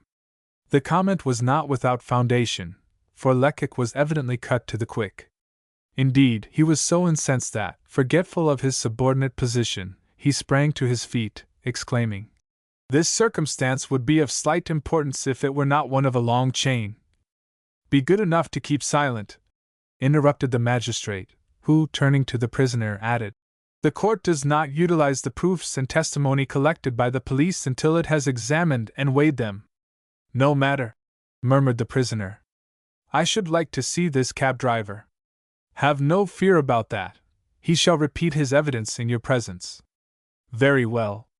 I am satisfied then. I will ask him how he can distinguish people's faces when it is as dark as—" He checked himself, apparently enlightened by a sudden inspiration. "How stupid I am!" he exclaimed. "I'm losing my temper about these people when you know all the while who they are. For of course the cabmen drove them home." M. Segmuller saw that the prisoner understood him. He perceived, moreover, that the latter was doing all he could to increase the mystery that enshrouded this essential point of the case, a point upon which the prosecution was particularly anxious to obtain information. The prisoner was truly an incomparable comedian, for his last observation was made in a tone of remarkable candor, just tinged with sufficient irony to show that he felt he had nothing to fear in this direction. "If you are consistent with yourself," remarked the magistrate, "you will also deny the existence of an accomplice, of a comrade. What would be the use denying it, since you believe nothing that I say? Only a moment ago you insinuated that my former employer was an imaginary personage, so what need I say about my pretended accomplice? According to your agents, he's at all events a most faithful friend. Indeed, this wonderful being, invented by Monsieur," with these words the prisoner pointed to Lecoq, "was seemingly not satisfied at having once escaped the police, for, according to your account, he voluntarily placed himself in their clutches a second time. You gentlemen pretend that he conferred first of all with me, and next with the widow Chupin. How did that happen? Perhaps after removing him from my cell, some of your agents obligingly shut him up with the old woman." Goguet, the clerk, wrote all this down admiringly. "Here," thought he, "is a man of brain, who understands his case. He won't need any lawyer's eloquence to put his defense favorably before a jury. And after all," continued the prisoner, "what are the proofs against me? The name of Lacheneur faltered by a dying man, a few footprints on some melting snow, a sleepy cab driver's declaration, and a vague doubt about a drunkard's identity. If that is all you have against me, it certainly doesn't amount to much." Enough! Interrupted M. Segmuller. Your assurance is perfect now, though a moment ago your embarrassment was most remarkable. What was the cause of it? The cause! Indignantly exclaimed the prisoner, whom this query had seemingly enraged. The cause! Can't you see, sir, that you are torturing me frightfully, pitilessly? I am an innocent man, and you are trying to deprive me of my life. You have been turning me this way and that way for so many hours that I begin to feel as if I were standing on the guillotine. Each time I open my mouth to speak, I ask myself, is it this answer that will send me to the scaffold? My anxiety and dismay surprise you, do they? Why, since this examination began, I've felt the cold knife graze my neck at least 20 times. I wouldn't like my worst enemy to be subjected to such torture as this. The prisoner's description of his sufferings did not seem at all exaggerated. His hair was saturated with perspiration, and big drops of sweat rested on his pallid brow, or coursed down his cheeks onto his beard. I am not your enemy, said the magistrate more gently. A magistrate is neither a prisoner's friend nor enemy, he is simply the friend of truth and the executor of the law. I am not seeking either for an innocent man or for a culprit. I merely wish to arrive at the truth. I must know who you are, and I do know. Ah, if the assertion costs me my life, I may and none other. No, you are not. Who am I then? Some great man in disguise? Ah, I wish I were.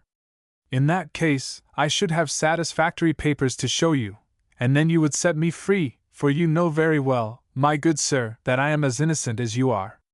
The magistrate had left his desk, and taken a seat by the fireplace within a yard of the prisoner. Do not insist, said he.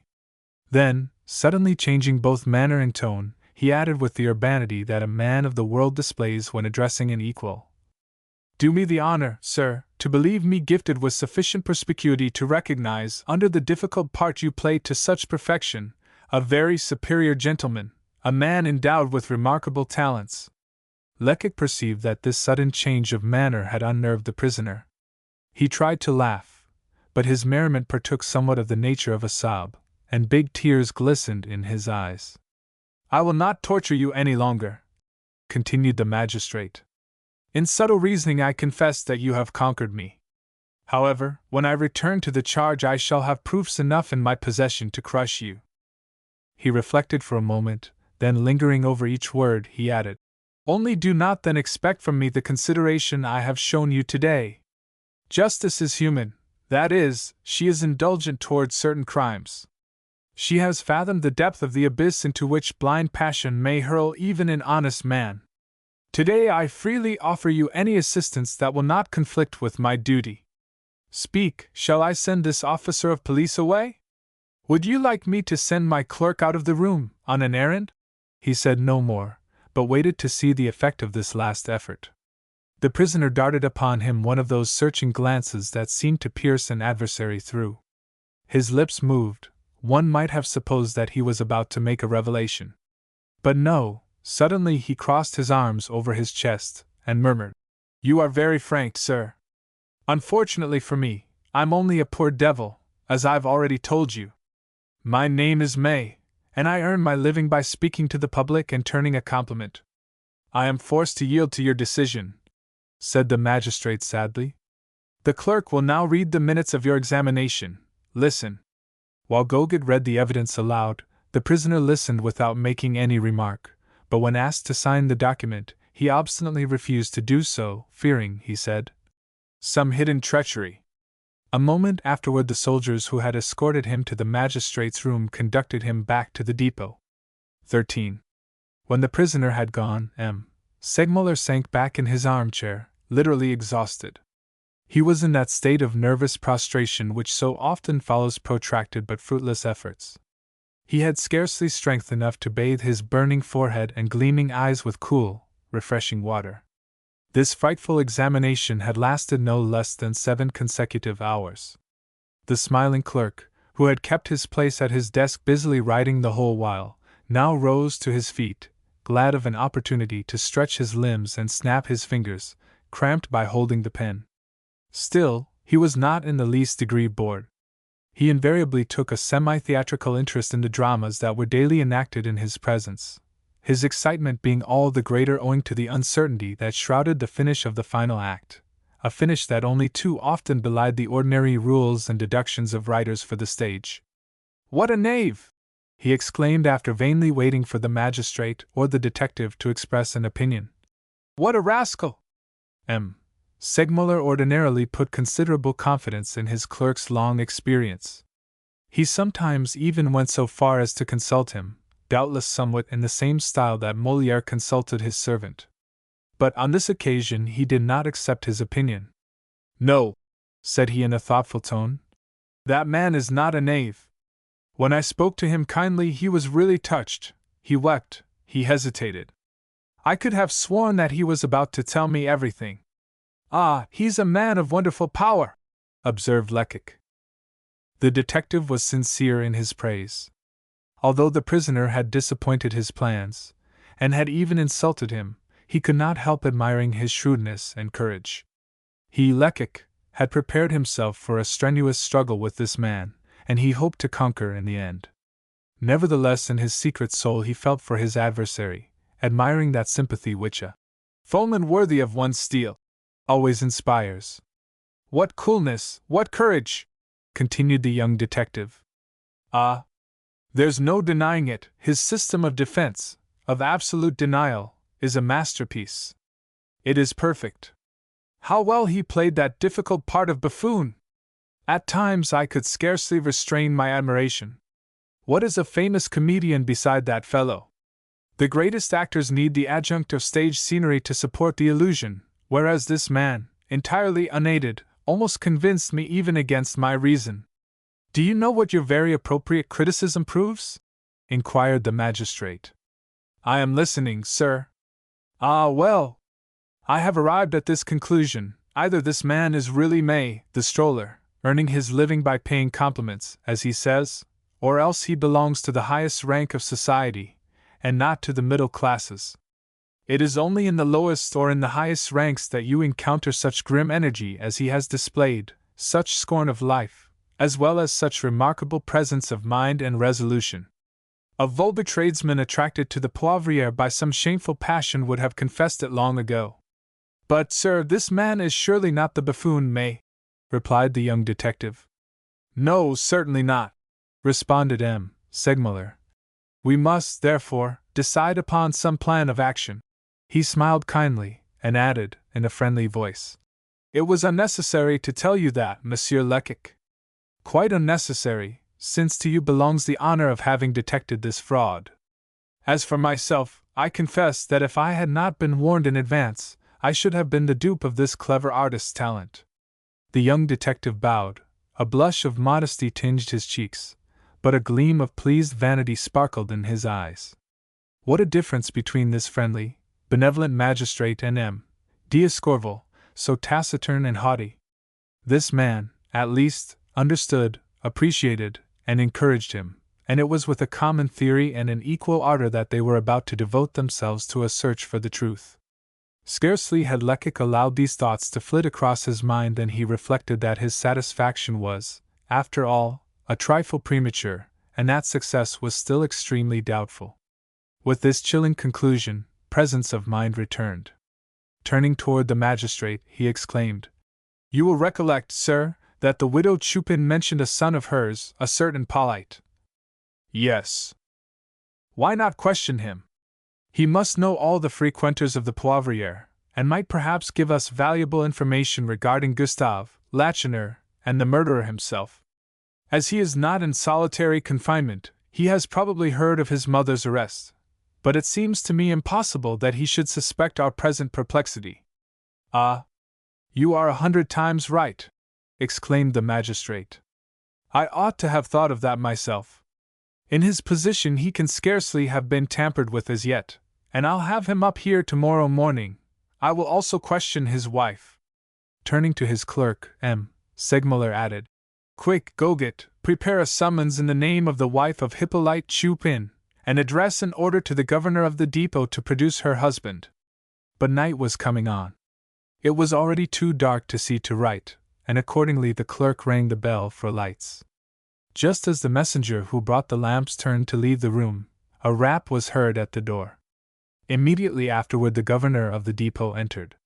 During the past 24 hours, this worthy functionary had been greatly perplexed concerning the mysterious prisoner he had placed in secret cell number 3, and he now came to the magistrate for advice regarding him.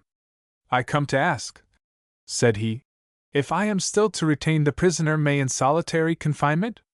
"Yes. Although I fear fresh attacks of frenzy, I dislike to confine him in the straitjacket again." "Leave him free in his cell," replied M. Segmuller, "and tell the keepers to watch him well, but to treat him kindly.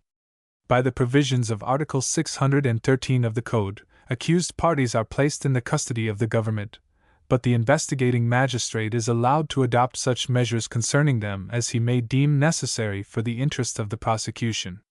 The governor bowed assent to M. Segmuller's instructions, and then added, "You have doubtless succeeded in establishing the prisoner's identity."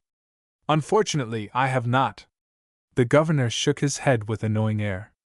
"In that case," said he, "my conjectures were correct. It seems to me evident that this man is a criminal of the worst description, an old offender certainly, and one who has the strongest interest in concealing his identity. You will find that you have to deal with a man who has been sentenced to the galleys for life, and who has managed to escape from Cayenne. Perhaps you are mistaken." I shall be greatly surprised if such should prove the case. I must admit that my opinion in this matter is identical with that of M. Gaboriau, the most experienced and the most skillful of our inspectors. I agree with him in thinking that young detectives are often overzealous, and run after phantoms originated in their own brains." Lecoq, crimson with wrath, was about to make an angry response when M. Segmuller motioned to him to remain silent. Then, with a smile on his face, the magistrate replied to the governor.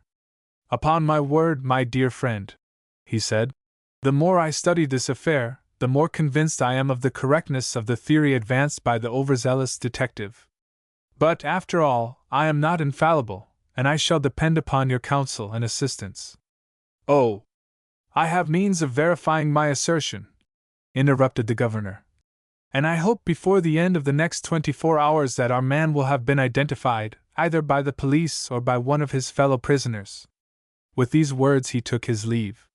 Scarcely had he done so than Lecoq sprang to his feet. The young detective was furious. "You see that Gaboriau already speaks ill of me. He is jealous." "Ah, well! What does that matter to you? If you succeed, you will have your revenge. If you are mistaken, then I am mistaken too." Then, as it was already late, M. Segmuller confided to Lecoq's keeping the various articles the latter had accumulated in support of his theory. He also placed in his hands the diamond earring, the owner of which must be discovered, and the letter signed Lacheneur, which had been found in the pocket of the spurious soldier. Having given him full instructions, he asked him to make his appearance promptly on the morrow, and then dismissed him, saying, "Now go, and may good luck attend you." 14. Long, narrow, and low of ceiling, having on the one side a row of windows looking on to a small courtyard, and on the other a range of doors, each with a number on its central panel, thus reminding one of some corridor in a second-rate hotel, such as the Galerie d'Instruction at the Palais de Justice, whereby admittance is gained into the various rooms occupied by the investigating magistrates. Even in the daytime, when it is thronged with prisoners, witnesses, and guards, it is a sad and gloomy place. But it is absolutely sinister of aspect at night time, when deserted, and only dimly lighted by the smoky lamp of a solitary attendant, waiting for the departure of some magistrate whom business has detained later than usual. Although Lecoq was not sensitive to such influences, he made haste to reach the staircase, and thus escape the echo of his footsteps, which sounded most drearily in the silence and darkness pervading the gallery. Finding an open window on the floor below, he looked out to ascertain the state of the weather. The temperature was much milder, the snow had altogether disappeared, and the pavement was almost dry. A slight haze, illumined by the ruddy glare of the street lamps, hung like a purple mantle over the city. The streets below were full of animation, vehicles were rolling rapidly to and fro, and the footways were too narrow for the bustling crowd, which, now that the labors of the day were ended, was hastening homeward or in search of pleasure. The sight drew a sigh from the young detective. "And it is in this great city," he murmured, "in the midst of this world of people that I must discover the traces of a person I don't even know. Is it possible to accomplish such a feat?" The feeling of despondency that had momentarily surprised him was not, however, of long duration. "Yes, it is possible," cried an inward voice. "Besides, it must be done. Your future depends upon it. Where there's a will, there's a way." 10 seconds later he was in the street, more than ever inflamed with hope and courage. Unfortunately, however, man can only place organs of limited power at the disposal of his boundless desires, and Lecoq had not taken 20 steps along the streets before he became aware that if the spirit was willing, the flesh was weak. His limbs trembled, and his head whirled. Nature was asserting her rights. During the last 48 hours, the young detective had taken scarcely a moment's rest, and he had, moreover, now passed an entire day without food. "Am I going to be ill?" he thought, sinking onto a bench. And he groaned inwardly on recapitulating all that he wished to do that evening.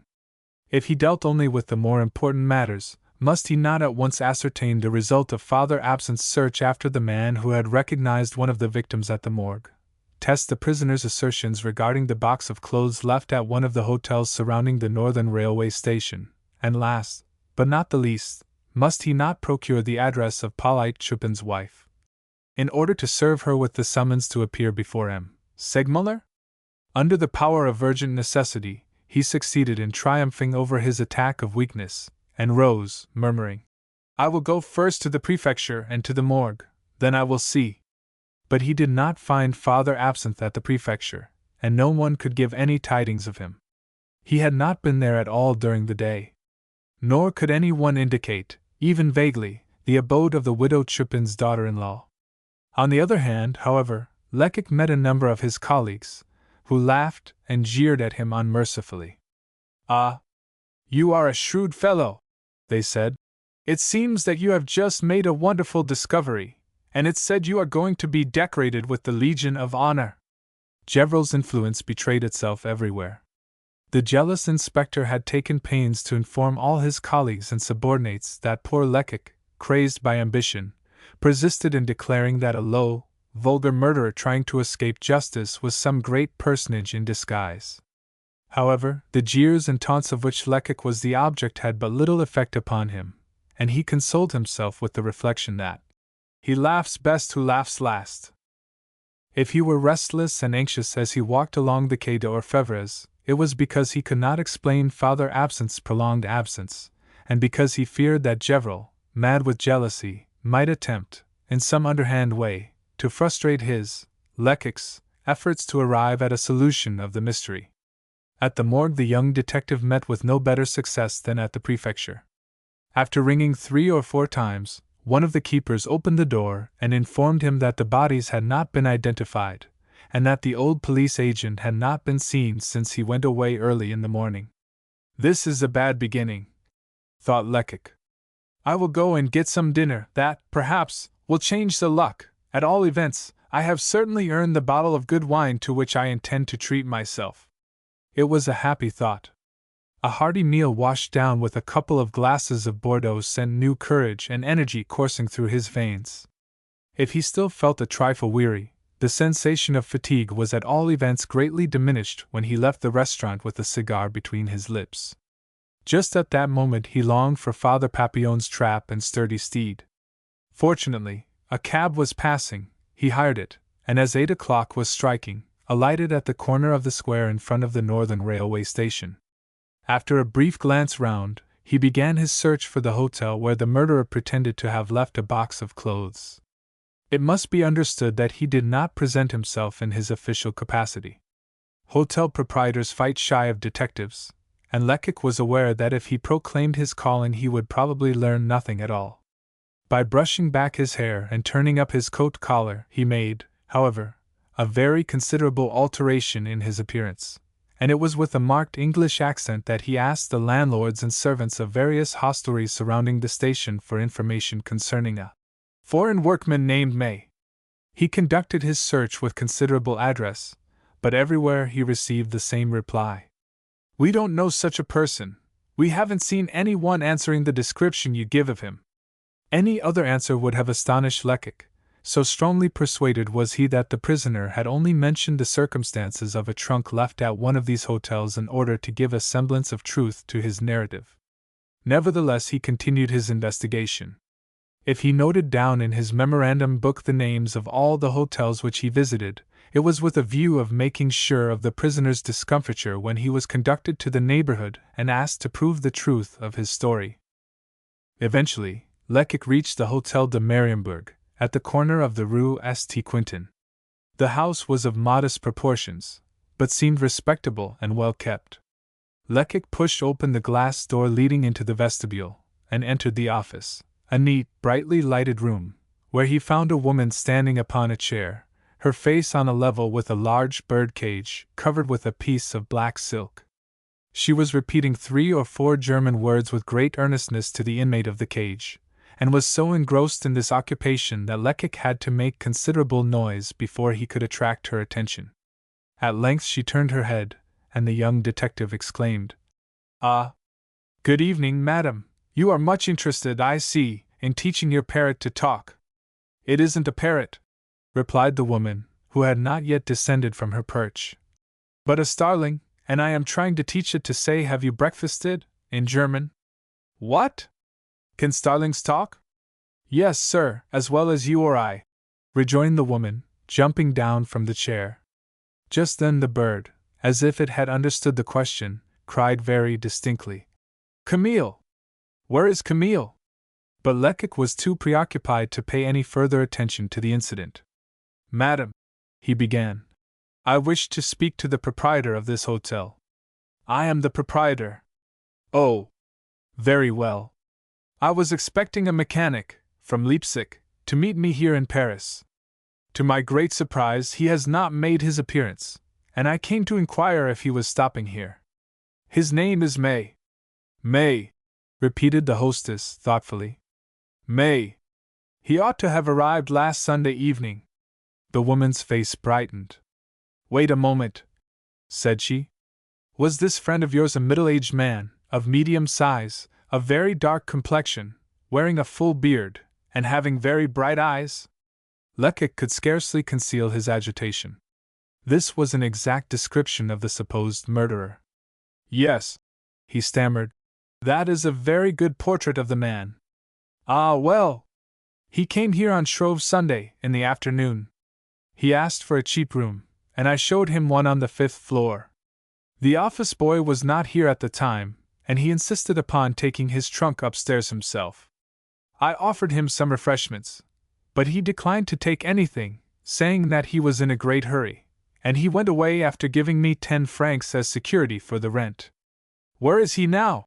inquired the young detective. "Dear me! That reminds me," replied the woman. "He has never returned, and I have been rather anxious about him. Paris is such a dangerous place for strangers. It is true he spoke French as well as you or I, but what of that? Yesterday evening I gave orders that the commissary of police should be informed of the matter." "Yesterday, the commissary?" "Yes. Still, I don't know whether the boy obeyed me. I had forgotten all about it. Allow me to ring for the boy, and ask him." A bucket of iced water falling upon Lecoq's head could not have astonished him more than did this announcement from the proprietress of the Hotel de Mariembourg. Had the prisoner indeed told the truth? Was it possible? Gevril and the governor of the prison were right, then, and M. Segmuller and he, Lecoq, were senseless fools, pursuing a phantom. These ideas flashed rapidly through the young detective's brain. But he had no time for reflection. The boy who had been summoned now made his appearance, and proved to be a big overgrown lad with frank, chubby face. "Fritz," asked his mistress, "did you go to the commissary's office?" "Yes, madam." "What did he say?" "He was not in, but I spoke to his secretary, M. Casimir, who said you were not to worry yourself, as the man would no doubt return." "But he has not returned," the boy rejoined, with a movement of the shoulders that plainly implied, "How can I help that?" "You here, sir?" said the hostess, apparently thinking the importunate questioner would now withdraw. Such, however, was not Lecoq's intention, and he did not even move, though he had need of all his self-possession to retain his English accent. "This is very annoying," said he. "Very! I am even more anxious and undecided than I was before, since I am not certain that this is the man I am seeking for." "Unfortunately, sir, I can tell you nothing more," calmly replied the landlady. Lecoq reflected for a moment, knitting his brows and biting his lips, as if he were trying to discover some means of solving the mystery. In point of fact, he was seeking for some adroit phrase which might lead this woman to show him the register in which all travelers are compelled to inscribe their full names, profession, and usual residence. At the same time, however, it was necessary that he should not arouse her suspicions. "But, madam," said he at last, "can't you remember the name this man gave you? Was it May? Try to recollect if that was the name. May. Ah, I have so many things to remember. But now I think of it, and the name must be entered in my book, which, if it would oblige you, I can show you. It is in the drawer of my writing table. Whatever can I have done with my keys?" And while the hostess, who seemed to possess about as much intelligence as her starling, was turning the whole office upside down looking for her keys, Lecoq scrutinized her closely. She was about 40 years of age, with an abundance of light hair, and a very fair complexion. She was well preserved, that is to say, she was plump and healthy in appearance. Her glance was frank and unembarrassed, her voice was clear and musical, and her manners were pleasing, and entirely free from affectation. "Ah!" she eventually exclaimed, "I have found those wretched keys at last." So saying, she opened her desk, took out the register, laid it on the table, and began turning over the leaves. At last she found the desired page. "Sunday, February 20th, said she. "Look, sir, here on the 7th line, May, no Christian name, foreign artist, coming from Leipzig, without papers." While Lecoq was examining this record with a dazed air, the woman exclaimed, "Ah! Now I can explain how it happened that I forgot the man's name and strange profession, foreign artist. I did not make the entry myself." "Who made it then?" "The man himself, while I was finding 10 francs to give him as change for the louis he handed me. You can see that the writing is not at all like that of other entries." Lecoq had already noted this circumstance, which seemed to furnish an irrefutable argument in favor of the assertions made by the landlady and the prisoner. "Are you sure," he asked, "that this is the man's handwriting?" In his anxiety he had forgotten his English accent. The woman noticed this at once, for she drew back, and cast a suspicious glance at the pretended foreigner. "I know what I am saying," she said indignantly. "And now this is enough, isn't it?" Knowing that he had betrayed himself, and thoroughly ashamed of his lack of coolness, Lecoq renounced his English accent altogether. "Excuse me," he said, "if I ask one more question. Have you this man's trunk in your possession?" "Certainly." "You would do me an immense service by showing it to me." "Show it to you!" exclaimed the landlady, angrily. "What do you take me for? What do you want? And who are you?" "You shall know in half an hour," replied the young detective, realizing that further persuasion would be useless. He hastily left the room, ran to the Place de Roubaix, jumped into a cab, and giving the driver the address of the district commissary of police, promised him 100 sous over and above the regular fare if he would only make haste. As might have been expected under such circumstances, the poor horse fairly flew over the ground. Lecoq was fortunate enough to find the commissary at his office. Having given his name, he was immediately ushered into the magistrate's presence, and told his story in a few words. "It is really true that they came to inform me of this man's disappearance," said the commissary. "Casimir told me about it this morning." "They came to inform you?" faltered Lecoq. "Yes, yesterday, but I have had so much to occupy my time. Now, my man, how can I serve you?" "Come with me, sir, compel them to show us the trunk, and send for a locksmith to open it." "Here is the authority. A search warrant given me by the investigating magistrate to use in case of necessity. Let us lose no time. I have a cab at the door. We will start at once, said the commissary. The driver whipped up his horse once more, and they were soon rapidly rolling in the direction of the Rue St. Quentin. Now, sir, said the young detective, permit me to ask if you know this woman who keeps the Hotel de Mariembourg? Yes, indeed, I know her very well.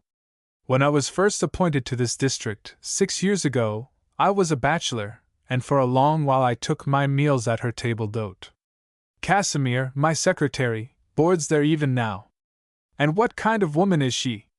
Why, upon my word, my young friend, Madame Milner, for such is her name, is a very respectable widow, highly esteemed by her neighbors, and having a very prosperous business.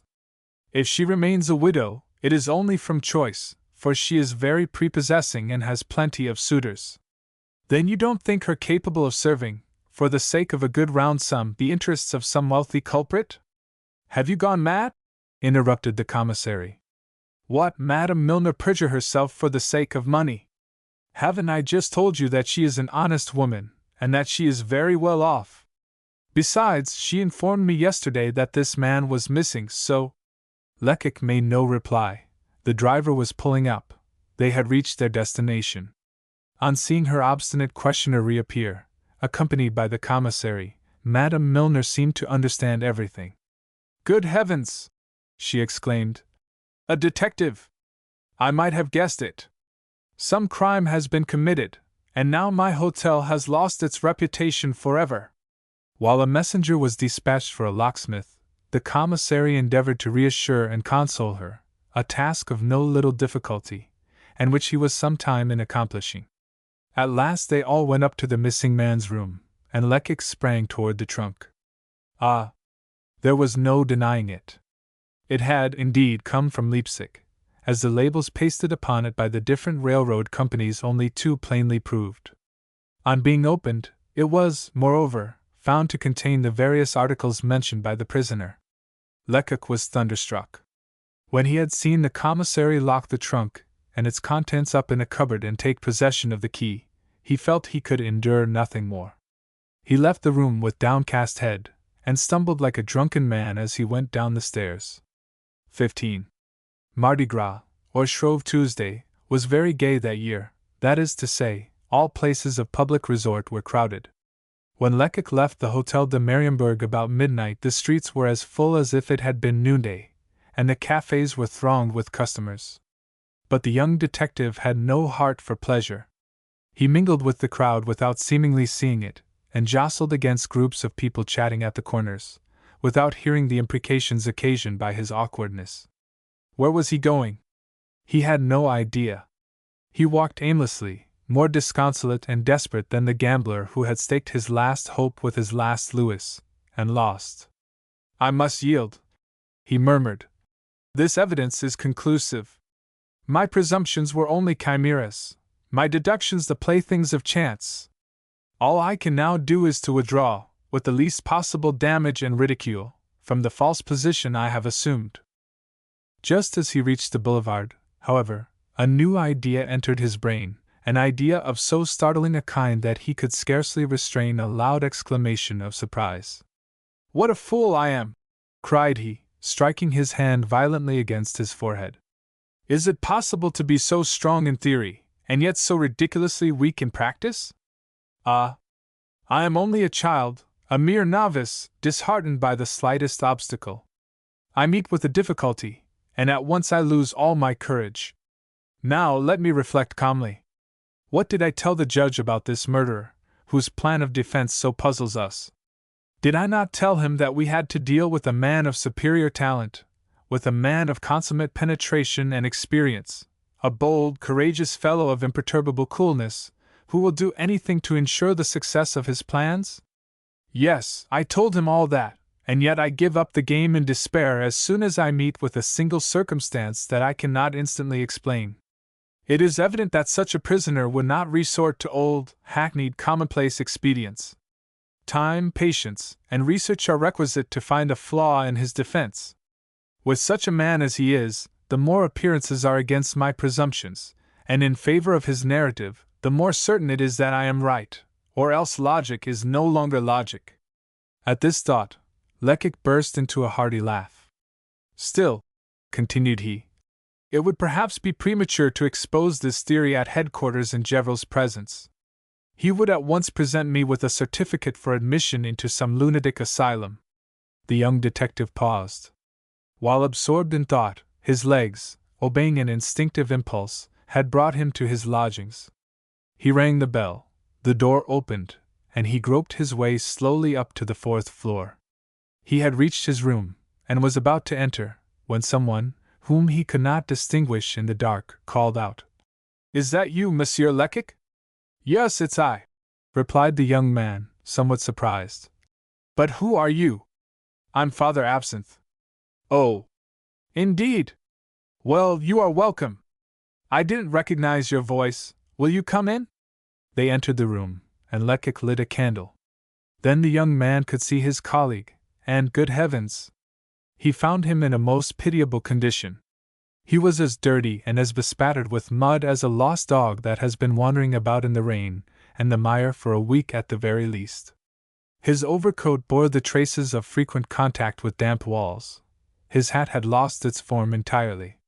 His eyes wore an anxious look, and his mustache drooped despondently. He spoke, moreover, so strangely that one might have supposed his mouth was full of sand. "Do you bring me bad news?"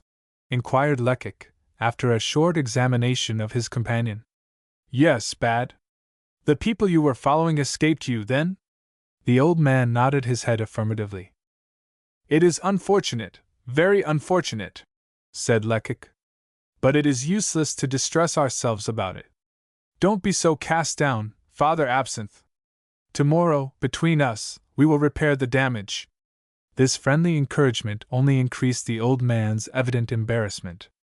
He blushed, this veteran, as if he had been a schoolgirl, and raising his hands toward heaven, he exclaimed, "Ah, you wretch! Didn't I tell you so?" "Why? What is the matter with you?"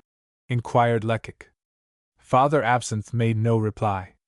Approaching a looking-glass that hung against the wall, he surveyed himself reproachfully and began to heap cruel insults upon the reflection of his features. "You old good-for-nothing!" he exclaimed. "You vile deserter! Have you no shame left? You were entrusted with a mission, were you not? And how have you fulfilled it? You have got drunk, you old wretch, so drunk as to have lost your wits. Ah, you shan't escape punishment this time, for even if M. Lecoq is indulgent, you shan't taste another drop for a week. Yes, you old sot, you shall suffer for this escapade." "Come, come," said Lecoq. "You can sermonize by and by. Now tell me your story." "Ah, I am not proud of it, believe me. However, never mind. No doubt you received the letter in which I told you I was going to follow the young men who seemed to recognize Gustave." "Yes, yes, go on." "Well, as soon as they entered the cafe, into which I had followed them, they began drinking, probably to drive away their emotion. After that they apparently felt hungry. At all events they ordered breakfast. I followed their example. The meal, with coffee and beer afterward, took up no little time, and indeed a couple of hours had elapsed before they were ready to pay their bill and go. Good! I supposed they would now return home. Not at all. They walked down the Rue Dauphine, and I saw them enter another cafe. 5 minutes later I glided in after them, and found them already engaged in a game of billiards. At this point Father Absinthe hesitated. It is no easy task to recount one's blunders to the very person who has suffered by them. "I seated myself at a little table," he eventually resumed, "and asked for a newspaper. I was reading with one eye and watching with the other, when a respectable-looking man entered, and took a seat beside me. As soon as he had seated himself he asked me to let him have the paper when I had finished with it. I handed it to him, and then we began talking about the weather. At last he proposed a game of bezique. I declined, but we afterward compromised the matter by having a game of piquet. The young men, you understand, were still knocking the balls about. We began by playing for a glass of brandy each. I won. My adversary asked for his revenge, and we played 2 games more. I still kept on winning. He insisted upon another game, and again I won, and still I drank, and drank again. Go on, go on. Ah, here's the rub. After that I remember nothing either about the man I had been playing with or the young men. It seems to me, however, that I recollect falling asleep in the cafe, and that a long while afterward a waiter came and woke me and told me to go. Then I must have wandered about along the quays until I came to my senses, and decided to go to your lodgings and wait on the stairs until you returned. To Father Absinthe's great surprise, Lecoq seemed rather thoughtful than angry. What do you think about this chance acquaintance of yours, Papa? Asked the young detective. I think he was following me while I was following the others, and that he entered the cafe with the view of making me drunk. What was he like? Oh, he was a tall, stoutish man, with a broad, red face and a flat nose, and he was very unpretending and affable in manner. It was he! Exclaimed Lecoq. He? Who? Why, the accomplice, the man whose footprints we discovered, the pretended drunkard, a devil incarnate, who will get the best of us yet, if we don't keep our eyes open. Don't you forget him, Papa, and if you ever meet him again. But Father Absinthe's confession was not ended. Like most devotees, he had reserved the worst sin for the last. But that's not all. He resumed, and as it's best to make a clean breast of it, I will tell you that it seems to me this traitor talked about the affair at the Poivriere, and that I told him all we had discovered, and all we intended to do. Lecoq made such a threatening gesture that the old tippler drew back in consternation. You wretched man! Exclaimed the young detective. To betray our plans to the enemy! But his calmness soon returned. If at first sight the evil seemed to be beyond remedy, on further thought it had a good side after all. It sufficed to dispel all the doubts that had assailed Lecoq's mind after his visit to the Hotel de Mariembourg. However, quoth our hero, this is not the time for deliberation. I am overcome with fatigue. Take a mattress from the bed for yourself, my friend, and let us get a little sleep. Lecoq was a man of considerable forethought. Hence, before going to bed he took good care to wind up his alarm so that it might wake him at 6 o'clock. With that to warn us, he remarked to his companion, as he blew out the candle, there need be no fear of our missing the coach. He had not, however, made allowance for his own extreme weariness or for the soporific effect of the alcoholic fumes with which his comrade's breath was redolent. When 6 o'clock struck at the church of St. Eustache, the young detective's alarm resounded faithfully enough, with a loud and protracted whir. Shrill and sonorous as was the sound, it failed, however, to break the heavy sleep of the two detectives. They would indeed, in all probability, have continued slumbering for several hours longer, if at 7:30 a sturdy fist had not begun to rap loudly at the door. With one bound Lecoq was out of bed, amazed at seeing the bright sunlight, and furious at the futility of his precautions. "Come in!" he cried to his early visitor. He had no enemies to fear, and could, without danger, sleep with his door unlocked. In response to his call, Father Papillon's shrewd face peered into the room. "Ah! It is my worthy coachman!" exclaimed Lecoq. "Is there anything new?" "Excuse me, but it's the old affair that brings me here," replied our eccentric friend the cabman. "You know, the 30 francs those wretched women paid me. Really, I shan't sleep in peace till you have worked off the amount by using my vehicle. Our drive yesterday lasted 2 hours and a half, which, according to the regular fare, would be worth 100 sous, so you see I've still more than 12 hours at your disposal. That is all nonsense, my friend. Possibly, but I am responsible for it, and if you won't use my cab, I've sworn to spend those 12 hours waiting outside your door. So now make up your mind." He gazed at Lecoq beseechingly, and it was evident that a refusal would wound him keenly. "Very well," replied Lecoq. "I will take you for the morning, only I ought to warn you that we are starting on a long journey. Oh, Cocottes' legs may be relied upon. My companion and myself have business in your own neighborhood. It is absolutely necessary for us to find the widow Chupin's daughter-in-law, and I hope we shall be able to obtain her address from the police commissary of the district where the Poivriere is situated. Very well, we will go wherever you wish. I am at your orders. A few moments later they were on their way. Papillon's features wore an air of self-satisfied pride as, sitting erect on his box, he cracked his whip and encouraged the nimble Cocotte. The vehicle could not have got over the ground more rapidly if its driver had been promised 100 sous gratuity. Father Absinthe alone was sad. He had been forgiven by Lecoq, but he could not forget that he, an old police agent, had been duped as easily as if he had been some ignorant provincial. The thought was humiliating, and then in addition he had been fool enough to reveal the secret plans of the prosecution. He knew but too well that this act of folly had doubled the difficulties of Lecoq's task. The long drive in Father Papillon's cab was not a fruitless one. The secretary of the commissary of police for the 13th arrondissement informed Lecoq that Polyte Chupin's wife lived with her child, in the suburbs, in the Rue de la Butte aux Cailles. He could not indicate the precise number, but he described the house and gave them some information concerning its occupants. The widow Chupin's daughter-in-law, a native of Auvergne, had been bitterly punished for preferring a rakish Parisian ragamuffin to one of the grimy charcoal burners of the Puy de Dôme. She was hardly more than 12 years of age when she first came to Paris and obtained employment in a large factory. After 10 years' privation and constant toil, she had managed to amass, the sum of 3,000 francs. Then her evil genius threw Polyte Chupin across her path. She fell in love with this dissipated, selfish rascal, and he married her for the sake of her little hoard. As long as the money lasted, that is, for some 3 or 4 months, matters went on pleasantly enough. But as soon as the last franc had been spent, Polyte left his wife, and complacently resumed his former life of idleness, thieving, and debauchery.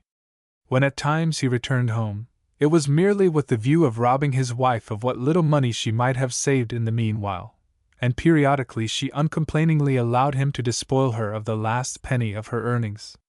Horrible to relate, this unworthy rascal even tried to trade on her good looks. Here, however, he met with a strenuous resistance, a resistance which excited not merely his own ire, but also the hatred of the villain's mother, that old hag, the widow Chupin. The result was that Polyte's wife was subjected to such incessant cruelty and persecution that one night she was forced to fly with only the rags that covered her. The Chupins, mother and son, believed, perhaps, that starvation would effect what their horrible threats and insidious counsel had failed to accomplish. Their shameful expectations were not, however, gratified. In mentioning these facts to Lecoq, the commissary's secretary added that they had become widely known, and that the unfortunate creature's force of character had won for her general respect. Among those she frequented, moreover, she was known by the nickname of Toynon the Virtuous, a rather vulgar but, at all events, sincere tribute to her worth. Grateful for this information, Lecoq returned to the cab. The Rue de la Butte aux Cailles, whither Papillon was now directed to drive, proved to be very unlike the Boulevard Malherbe, and one brief glance sufficed to show that opulence had not here fixed its abode. Luck seemed for the moment to have turned in Lecoq's favor. At all events, when he and Father Absinthe alighted at the corner of the street, it so happened that the very first person the young detective questioned concerning the virtuous Toynon was well acquainted with her whereabouts. The house in which she resided was pointed out, and Lecoq was instructed to go upstairs to the top floor, and knock at the door in front of him. With such precise directions the two detectives speedily reached Madame Polyte Chupin's abode. This proved to be a cold and gloomy attic of medium size, windowless, but provided with a small skylight. A straw pallet, a broken table, 2 chairs, and a few plain kitchen utensils constituted the sole appointments of this miserable garret.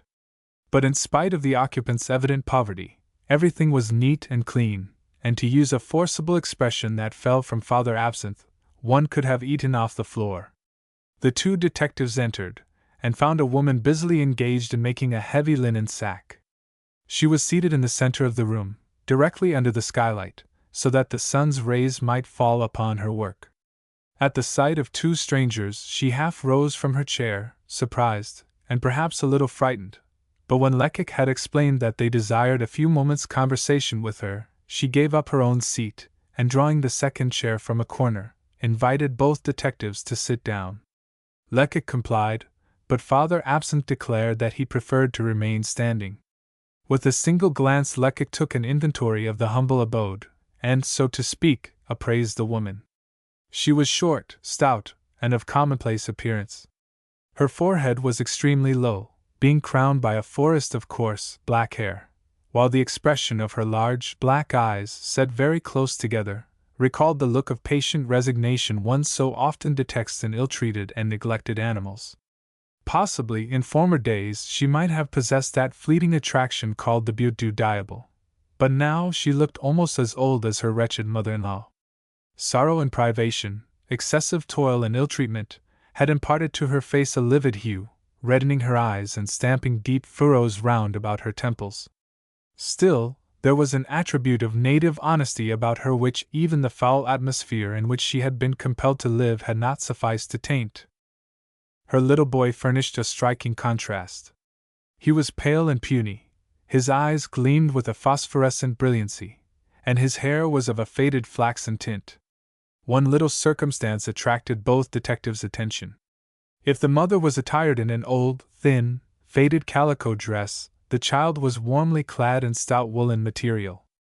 "Madam, you have doubtless heard of a dreadful crime committed in your mother-in-law's establishment," began Lecoq in a soft voice. "Alas! Yes, sir," replied Toynon the virtuous, quickly adding, "but my husband could not have been implicated in it, since he is in prison." Did not this objection, forestalling, as it were, suspicion, betray the most horrible apprehensions? "Yes, I am aware of that," replied Lecoq. "Pauline was arrested a fortnight ago." "Yes, and very unjustly, sir," replied the neglected wife. "He was led astray by his companions, wicked, desperate men. He is so weak when he has taken a glass of wine that they can do whatever they like with him. If he were only left to himself he would not harm a child. You have only to look at him."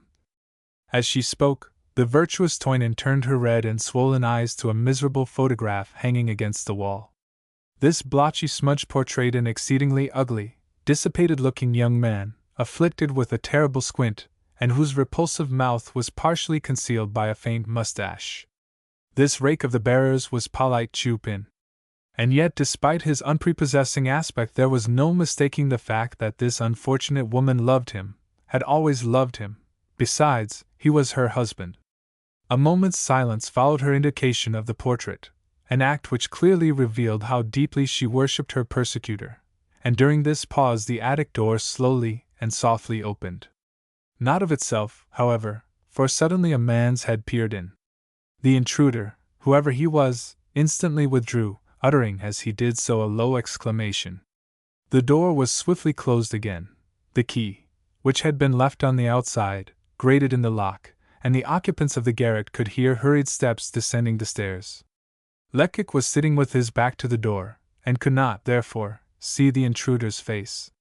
Quickly as he had turned, he had failed to see who it was, and yet he was far from being surprised at the incident. Intuition explained its meaning. "That must have been the accomplice!" he cried. Thanks to his position, Father Absinthe had seen the man's face. "Yes," said he. "Yes, it was the same man who made me drink with him yesterday." With a bound, both detectives threw themselves against the door, exhausting their strength in vain attempts to open it. It resisted all their efforts, for it was of solid oak, having been purchased by the landlord from some public building in process of demolition, and it was, moreover, furnished with a strong and massive fastening. "Help us!" cried Father Absinthe to the woman, who stood petrified with astonishment. "Give us a bar, a piece of iron, a nail, anything!" The younger man was making frantic efforts to push back the bolt, or to force the lock from the wood. He was wild with rage. At last, having succeeded in forcing the door open, they dashed out in pursuit of their mysterious adversary. On reaching the street, they eagerly questioned the bystanders. Having described the man as best they could, they found two persons who had seen him enter the house of Toynon the virtuous, and a third who had seen him as he left. Some children who were playing in the middle of the street added that he had run off in the direction of the Rue du Moulin de Prez as fast as his legs could carry him. It was in this street, near the corner of the Rue de la Beauté Excalus, that Lecoq had left old Papillon waiting with the cab. "Let us hasten there," proposed Father Absinthe. "Perhaps Papillon can give us some information." But Lecoq shook his head despondently. He would go no further. "It would be of no use," he said.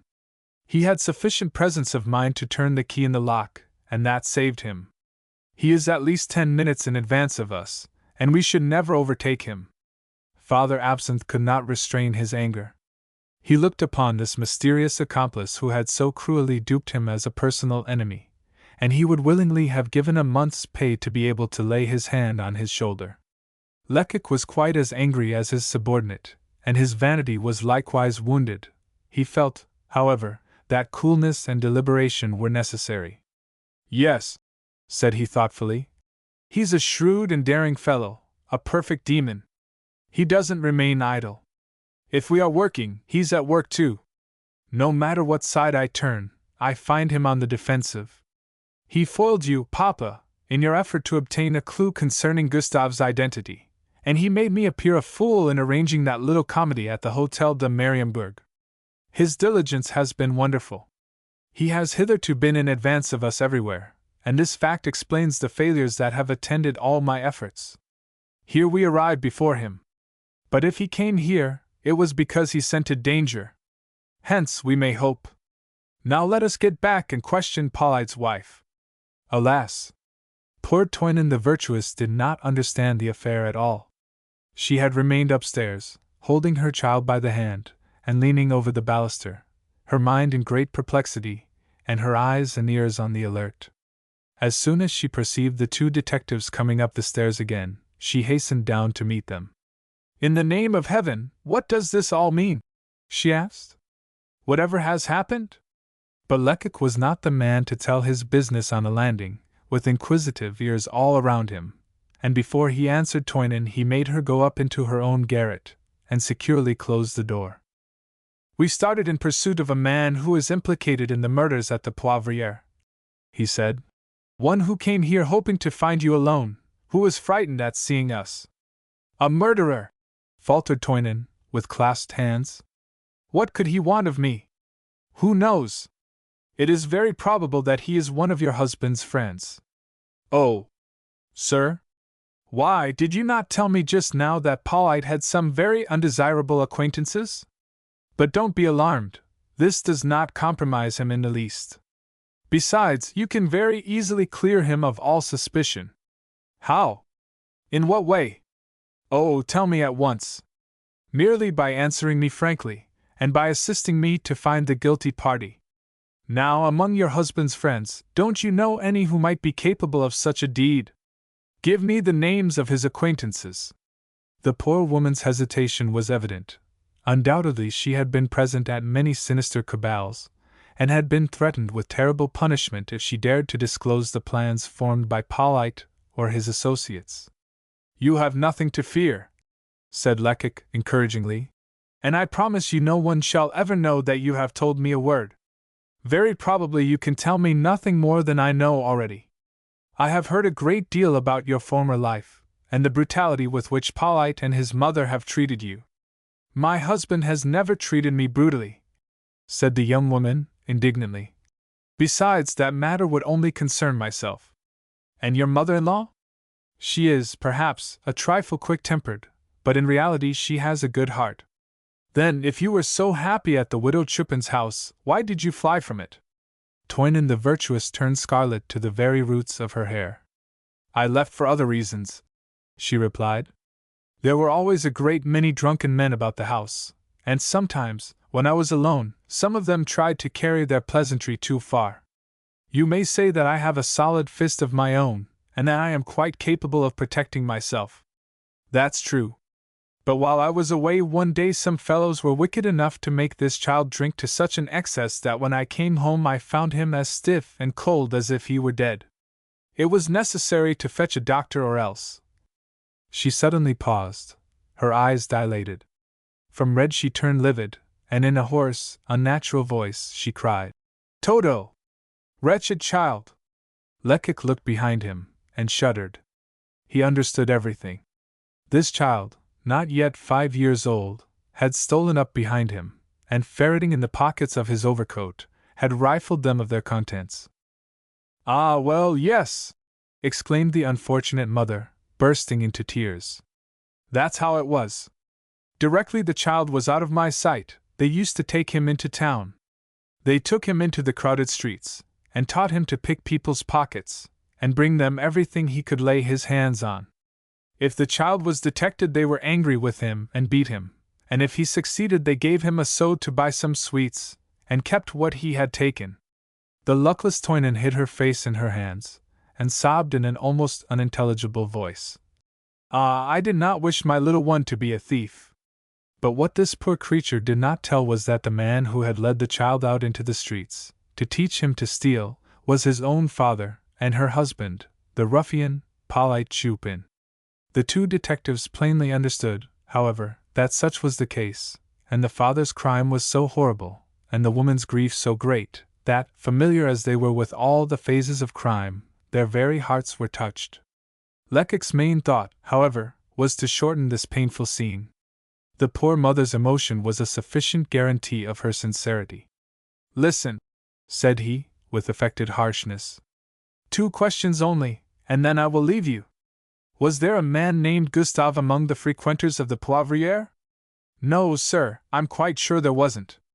"Very well. But Lacheneur, you must know Lacheneur." "Yes, sir, I know him." The young police agent could not repress an exclamation of delight. "At last," thought he, "I have a clue that may lead me to the truth." "What kind of man is he?" he asked with intense anxiety. "Oh, he is not at all like the other men who come to drink at my mother-in-law's shop. I have only seen him once, but I remember him perfectly. It was on a Sunday. He was in a cab. He stopped at the corner of the waste ground and spoke to Polyte.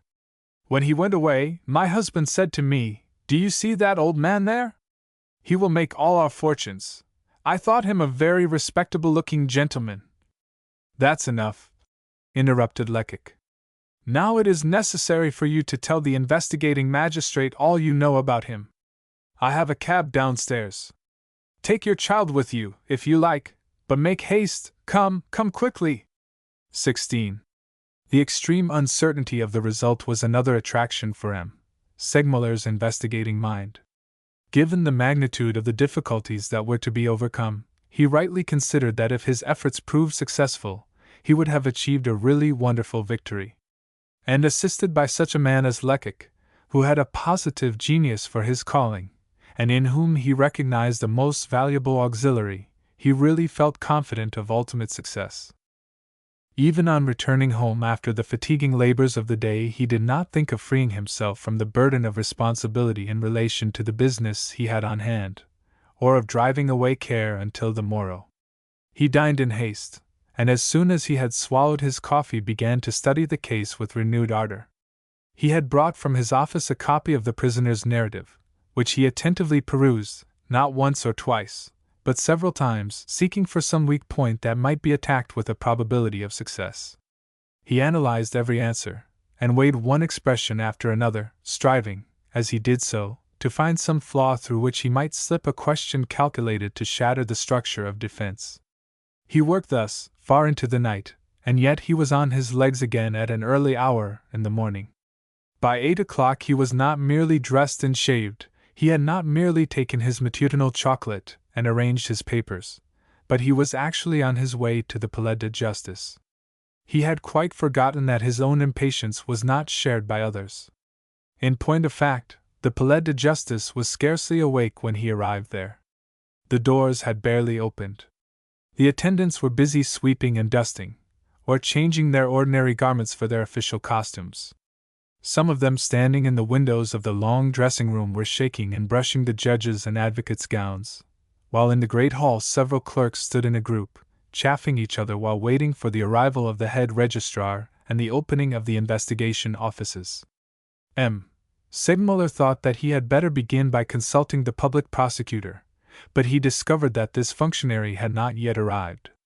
Angry and impatient, he proceeded to his own office, and with his eyes fixed on the clock, growled at the slowness of the minute hand. Just after 9 o'clock, Goget, the smiling clerk, put in an appearance, and speedily learned the kind of humor his master was in. "Ah, you've come at last!" gruffly ejaculated M. Segmuller, momentarily oblivious of the fact that he himself scarcely ever arrived before 10, and that 9:15 was certainly early for his clerk. Goget's curiosity had indeed prompted him to hurry to the Palais. Still, although well aware that he did not deserve a reprimand, he endeavored to mumble an excuse cut short by M. Segmuller in such unusually harsh tones that for once in a way Goget's habitual smile faded from his face. "It's evident," thought he, "that the wind's blowing from a bad quarter this morning." With which reflection he philosophically put on his black sleeves and going to his table pretended to be absorbed in the task of mending his pens and preparing his paper. In the meanwhile, M. Segmuller, who was usually calmness personified, and dignity par excellence, paced restlessly to and fro. At times he would sit down, and then suddenly spring to his feet again, gesticulating impatiently as he did so. Indeed, he seemed unable to remain quiet for a moment. "The prosecution is evidently making no headway," thought the clerk. "May's prospects are encouraging." Owing to the magistrate's harsh reception, the idea delighted him. And indeed, letting his rancor have the upper hand, Goget actually offered up a prayer that the prisoner might get the better of the fight. From 9:30 till 10 o'clock M.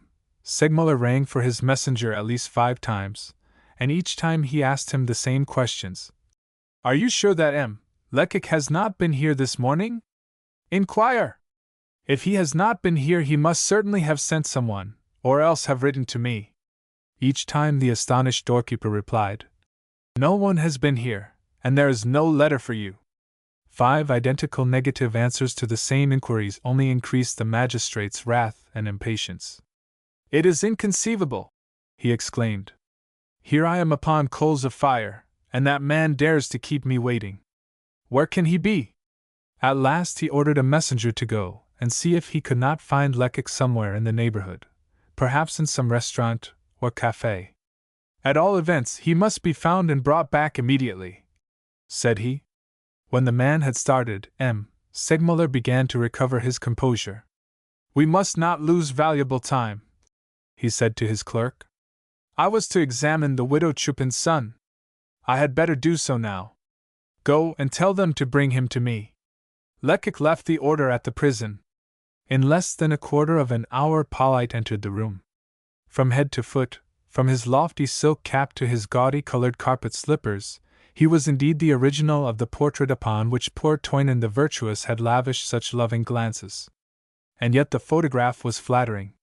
The lens had failed to convey the expression of low cunning that distinguished the man's features, the impudence of his leering smile, and the mingled cowardice and ferocity of his eyes, which never looked another person in the face.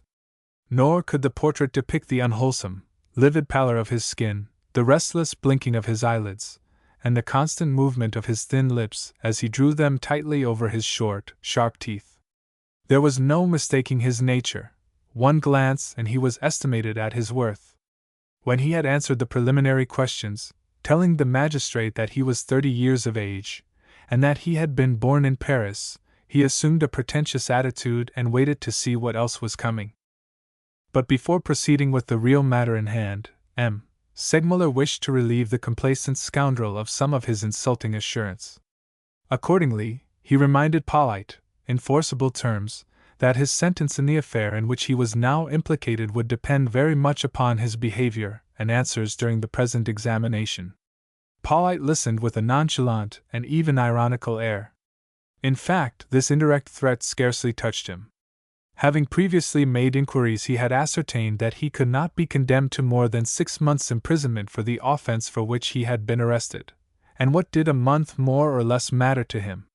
The magistrate, who read this thought in Polite's eyes, cut his preamble short. "Justice," said he, "now requires some information from you concerning the frequenters of your mother's establishment." "There are a great many of them, sir," answered Polite in a harsh voice. "Do you know one of them named Gustave?" "No, sir." To insist would probably awaken suspicion in Polite's mind. Accordingly, M. Segmuller continued, You must, however, remember Lacheneur? Lacheneur? No, this is the first time I've heard that name. Take care.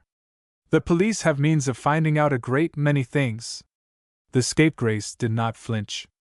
I am telling the truth, sir, he retorted.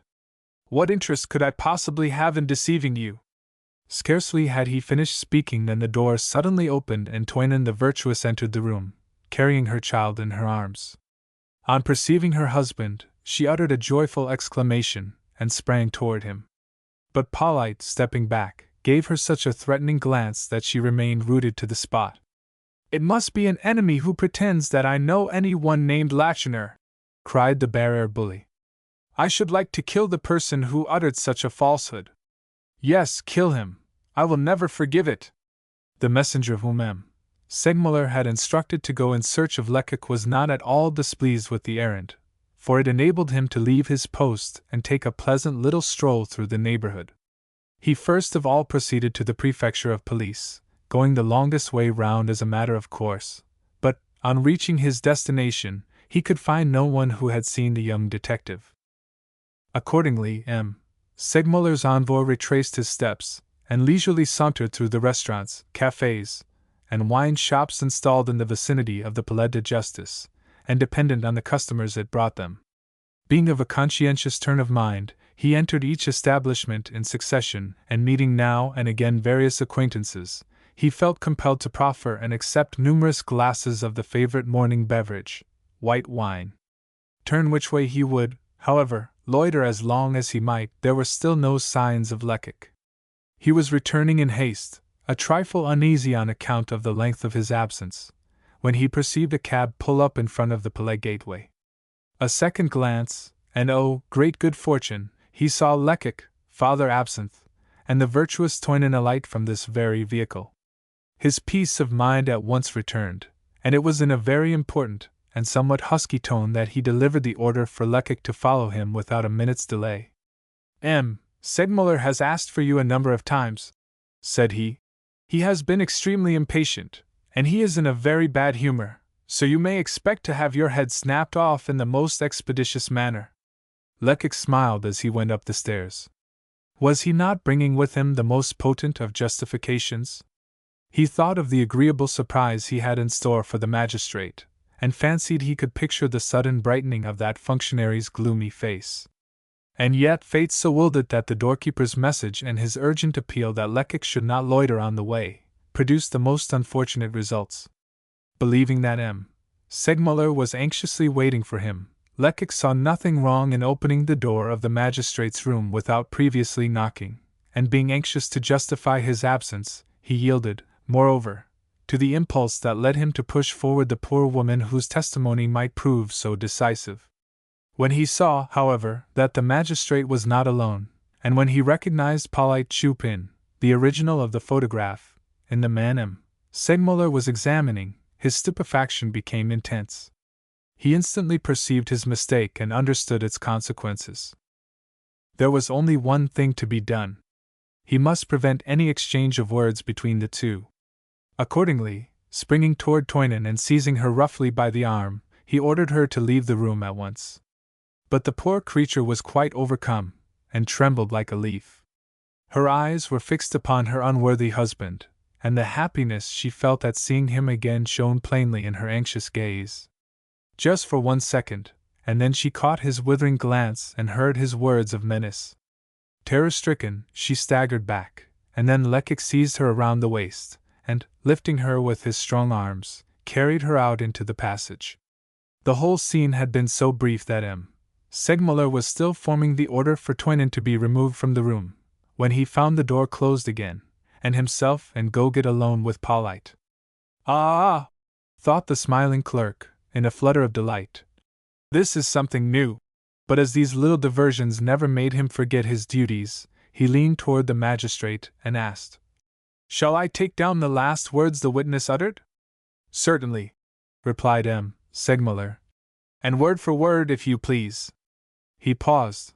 The door opened again, this time to admit the magistrate's messenger, who timidly, and with a rather guilty air, handed his master a note, and then withdrew. This note, scribbled in pencil by Lecoq on a leaf torn from his memorandum book, gave the magistrate the name of the woman who had just entered his room, and recapitulated briefly but clearly the information obtained in the Rue de la Beauté Excalis. "That young fellow thinks of everything," murmured M. Segmuller. The meaning of the scene that had just occurred was now explained to him. He understood everything. He bitterly regretted this unfortunate meeting, at the same time casting the blame on his own impatience and lack of caution, which, as soon as the messenger had started in search of Lecoq, had induced him to summon Polyte Chupin. Although he could not conceal from himself the enormous influence this seemingly trivial incident might have, still he would not allow himself to be cast down, but prepared to resume his examination of Polyte Chupin in hopes of yet obtaining the information he desired. "Let us proceed," he said to Polyte, who had not moved since his wife had been taken from the room, being to all appearances sublimely indifferent to everything passing around him. To the magistrate's proposal he carelessly nodded assent. "Was that your wife who came in just now?" asked M. Segmuller. "Yes. She wished to embrace you, and you repulsed her." "I didn't repulse her. You kept her at a distance at all events. If you had a spark of affection in your nature, you would at least have looked at your child, which she held out to you. Why did you behave in that manner? It wasn't the time for sentiment. You are not telling the truth. You simply desired to attract her attention, to influence her evidence." I influence her evidence? I don't understand you. But for that supposition, your words would have been meaningless? What words? The magistrate turned to his clerk. "Goget," said he, "read the last remark you took down." In a monotonous voice, the smiling clerk repeated, "I should like to kill the person who dared to say that I knew Lacheneur." "Well then," insisted M. Segmuller, "what did you mean by that?" "It's very easy to understand, sir." M. Segmuller rose. "Don't prevaricate any longer," he said. "You certainly ordered your wife not to say anything about Lacheneur. That's evident. Why did you do so? What are you afraid of her telling us?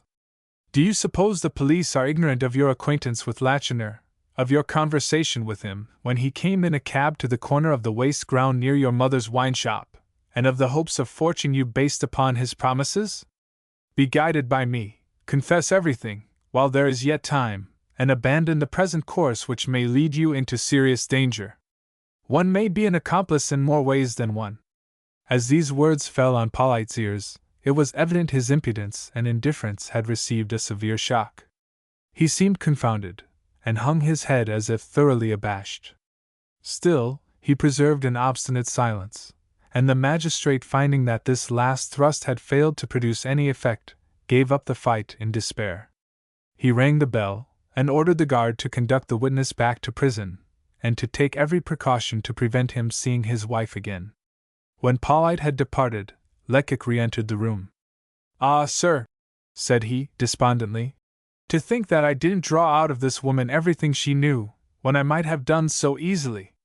But I thought you would be waiting for me, and made haste to bring her here. I thought I was acting for the best. Never mind, the misfortune can be repaired. No, sir, no. Since she has seen her husband, it is quite impossible to get her to speak. She loves that rascal intensely, and he has a wonderful influence over her. You heard what he said. He threatened her with death if she breathed a word about Lacheneur, and she is so terrified that there is no hope of making her speak." Lecoq's apprehension was based on fact, as M. Segmuller himself perceived the instant Toynon the virtuous again set foot in his office. The poor creature seemed nearly heartbroken, and it was evident she would have given her life to retract the words that had escaped her when first questioned by Lecoq. Polyte's threat had aroused the most sinister apprehensions in her mind. Not understanding his connection with the affair, she asked herself if her testimony might not prove his death warrant. Accordingly, she answered all M. Segmuller's questions with "no" or "I don't know," and retracted everything she had previously stated to Lecoq. She swore that she had been misunderstood, that her words had been misconstrued, and vowed on her mother's memory that she had never heard the name of Lacheneur before. At last she burst into wild, despairing sobs, and pressed her frightened child against her breast. What could be done to overcome this foolish obstinacy, as blind and unreasoning as a brute's? Segmuller hesitated. "You may retire, my good woman," said he kindly, after a moment's pause. "But remember that your strange silence injures your husband far more than anything you could say." She left the room, or rather she rushed wildly from it as though only too eager to escape, and the magistrate and the detective exchanged glances of dismay and consternation. "I said so before," thought Goget. "The prisoner knows what he's about. I would be willing to bet 100 to 1 in his favor. A French investigating magistrate is possessed of almost unlimited powers. No one can hamper him, no one can give him orders. The entire police force is at his disposal. One word from him and 20 agents, or 100 if need be, search Paris, ransack France, or explore Europe. If there be any one whom he believes able to throw light upon an obscure point, he simply sends an order to that person to appear before him, and the man must come even if he lives 100 leagues away. Such is the magistrate, such are his powers. On the other hand, the prisoner charged with a crime, but as yet unconvicted, is confined, unless his offense be of a trivial description, in what is called a secret cell. He is, so to say, cut off from the number of the living. He knows nothing of what may be going on in the world outside. He cannot tell what witnesses may have been called, or what they may have said, and in his uncertainty he asks himself again and again how far the prosecution has been able to establish the charges against him. Such is the prisoner's position, and yet despite the fact that the two adversaries are so unequally armed, the man in the secret cell not unfrequently wins the victory. If he is sure that he has left behind him no proof of his having committed the crime, if he has no guilty antecedents to be afraid of, he can, impregnable in a defense of absolute denial, brave all the attacks of justice. Such was, at this moment, the situation of May, the mysterious murderer, as both Segmuller and Lecoq were forced to admit, with mingled grief and anger. They had hoped to arrive at a solution of the problem by examining Polyte Chupin and his wife, and they had been disappointed, for the prisoner's identity remained as problematical as ever. "And yet," exclaimed the magistrate impatiently, "these people know something about this matter, and if they would only speak. But they won't. What motive is it that keeps them silent? This is what we must discover. Who will tell us the price that has been promised Polyte Chupin for his silence? What recompense can he count upon? It must be a great one, for he is braving real danger." Lecoq did not immediately reply to the magistrate's successive queries, but it was easy to see from his knit brows that his mind was hard at work. "You asked me, sir," he eventually remarked, "what reward has been promised Chupin? I ask on my part who can have promised him this reward? Who has promised it? Why, plainly the accomplice who has beaten us on every point." "Yes," rejoined Lecoq, "I suppose it must have been he. It certainly looks like his handiwork. Now, what artifice can he have used? We know how he managed to have an interview with the widow Chupin, but how has he succeeded in getting at Polyte, who is in prison, closely watched?" The young detective's insinuation, vague as it was, did not escape Segmuller. "What do you mean?" asked the latter, with an air of mingled surprise and indignation. "You can't suppose that one of the keepers has been bribed?" Lecoq shook his head, in a somewhat equivocal manner. "I mean nothing," he replied. "I don't suspect anyone. All I want is information. Has Chupin been forewarned or not?" "Yes, of course he has." "Then if that point is admitted it can only be explained in two ways. Either there are informers in the prison, or else Chupin has been allowed to see some visitor." These suppositions evidently worried Segmuller, who for a moment seemed to hesitate between the two opinions. Then, suddenly making up his mind, he rose from his chair, took up his hat, and said, "This matter must be cleared up. Come with me, Monsieur Lecoq." A couple of minutes later, the magistrate and the detective had reached the depot, which is connected with the Palais de Justice by a narrow passage, especially reserved for official use. The prisoners' morning rations had just been served to them, and the governor was walking up and down the courtyard, in the company of Inspector Gevrel. As soon as he perceived M. Segmuller, he hastened toward him and asked if he had not come about the prisoner May. As the magistrate nodded assent, the governor at once added, "Well, I was only just now telling Inspector Gevrol that I was very well satisfied with May's behavior. It has not only been quite unnecessary to place him in the strait waistcoat again, but his mood seems to have changed entirely. He eats with a good appetite, he is as gay as a lark, and he constantly laughs and jests with his keeper." Gevrol had pricked up his ears when he heard himself named by the governor, and considering this mention to be a sufficient introduction, he thought there would be no impropriety in his listening to the conversation. Accordingly, he approached the others, and noted with some satisfaction the troubled glances which Lecoq and the magistrate exchanged. M. Segmuller was plainly perplexed. May's gay manner, to which the governor of the depot alluded, might perhaps have been assumed for the purpose of sustaining his character as a jester and buffoon. It might be due to a certainty of defeating the judicial inquiry, or, who knows, the prisoner had perhaps received some favorable news from outside. With Lecoq's last words still ringing in his ears, it is no wonder that the magistrate should have dwelt on this last supposition. "Are you quite sure," he asked, "that no communication from outside can reach the inmates of the secret cells?" The governor of the depot was cut to the quick by M. Segmuller's implied doubt. What? Were his subordinates suspected? Was his own professional honesty impugned? He could not help lifting his hands to heaven in mute protest against such an unjust charge. "Am I sure?" he exclaimed. "Then you can never have visited the secret cells. You have no idea, then, of their situation. You are unacquainted with the triple bolts that secure the doors, the grating that shuts out the sunlight, to say nothing of the guard who walks beneath the windows day and night. Why, a bird couldn't even reach the prisoners in those cells." Such a description was bound to reassure the most skeptical mind, and M. Segmuller breathed again. "Now that I am easy on that score," said he, "I should like some information about another prisoner, a fellow named Chupin, who isn't in the secret cells. I want to know if any visitor came for him yesterday." "I must speak to the registrar," replied the governor, "before I can answer you with certainty. Wait a moment, though, here comes a man who can perhaps tell us. He is usually on guard at the entrance. Here, Ferraud, this way." The man to whom the governor called hastened to obey the summons. "Do you know whether anyone asked to see the prisoner Chupin yesterday?" "Yes, sir, I went to fetch Chupin to the parlor myself." "And who was his visitor?" eagerly asked Lecoq.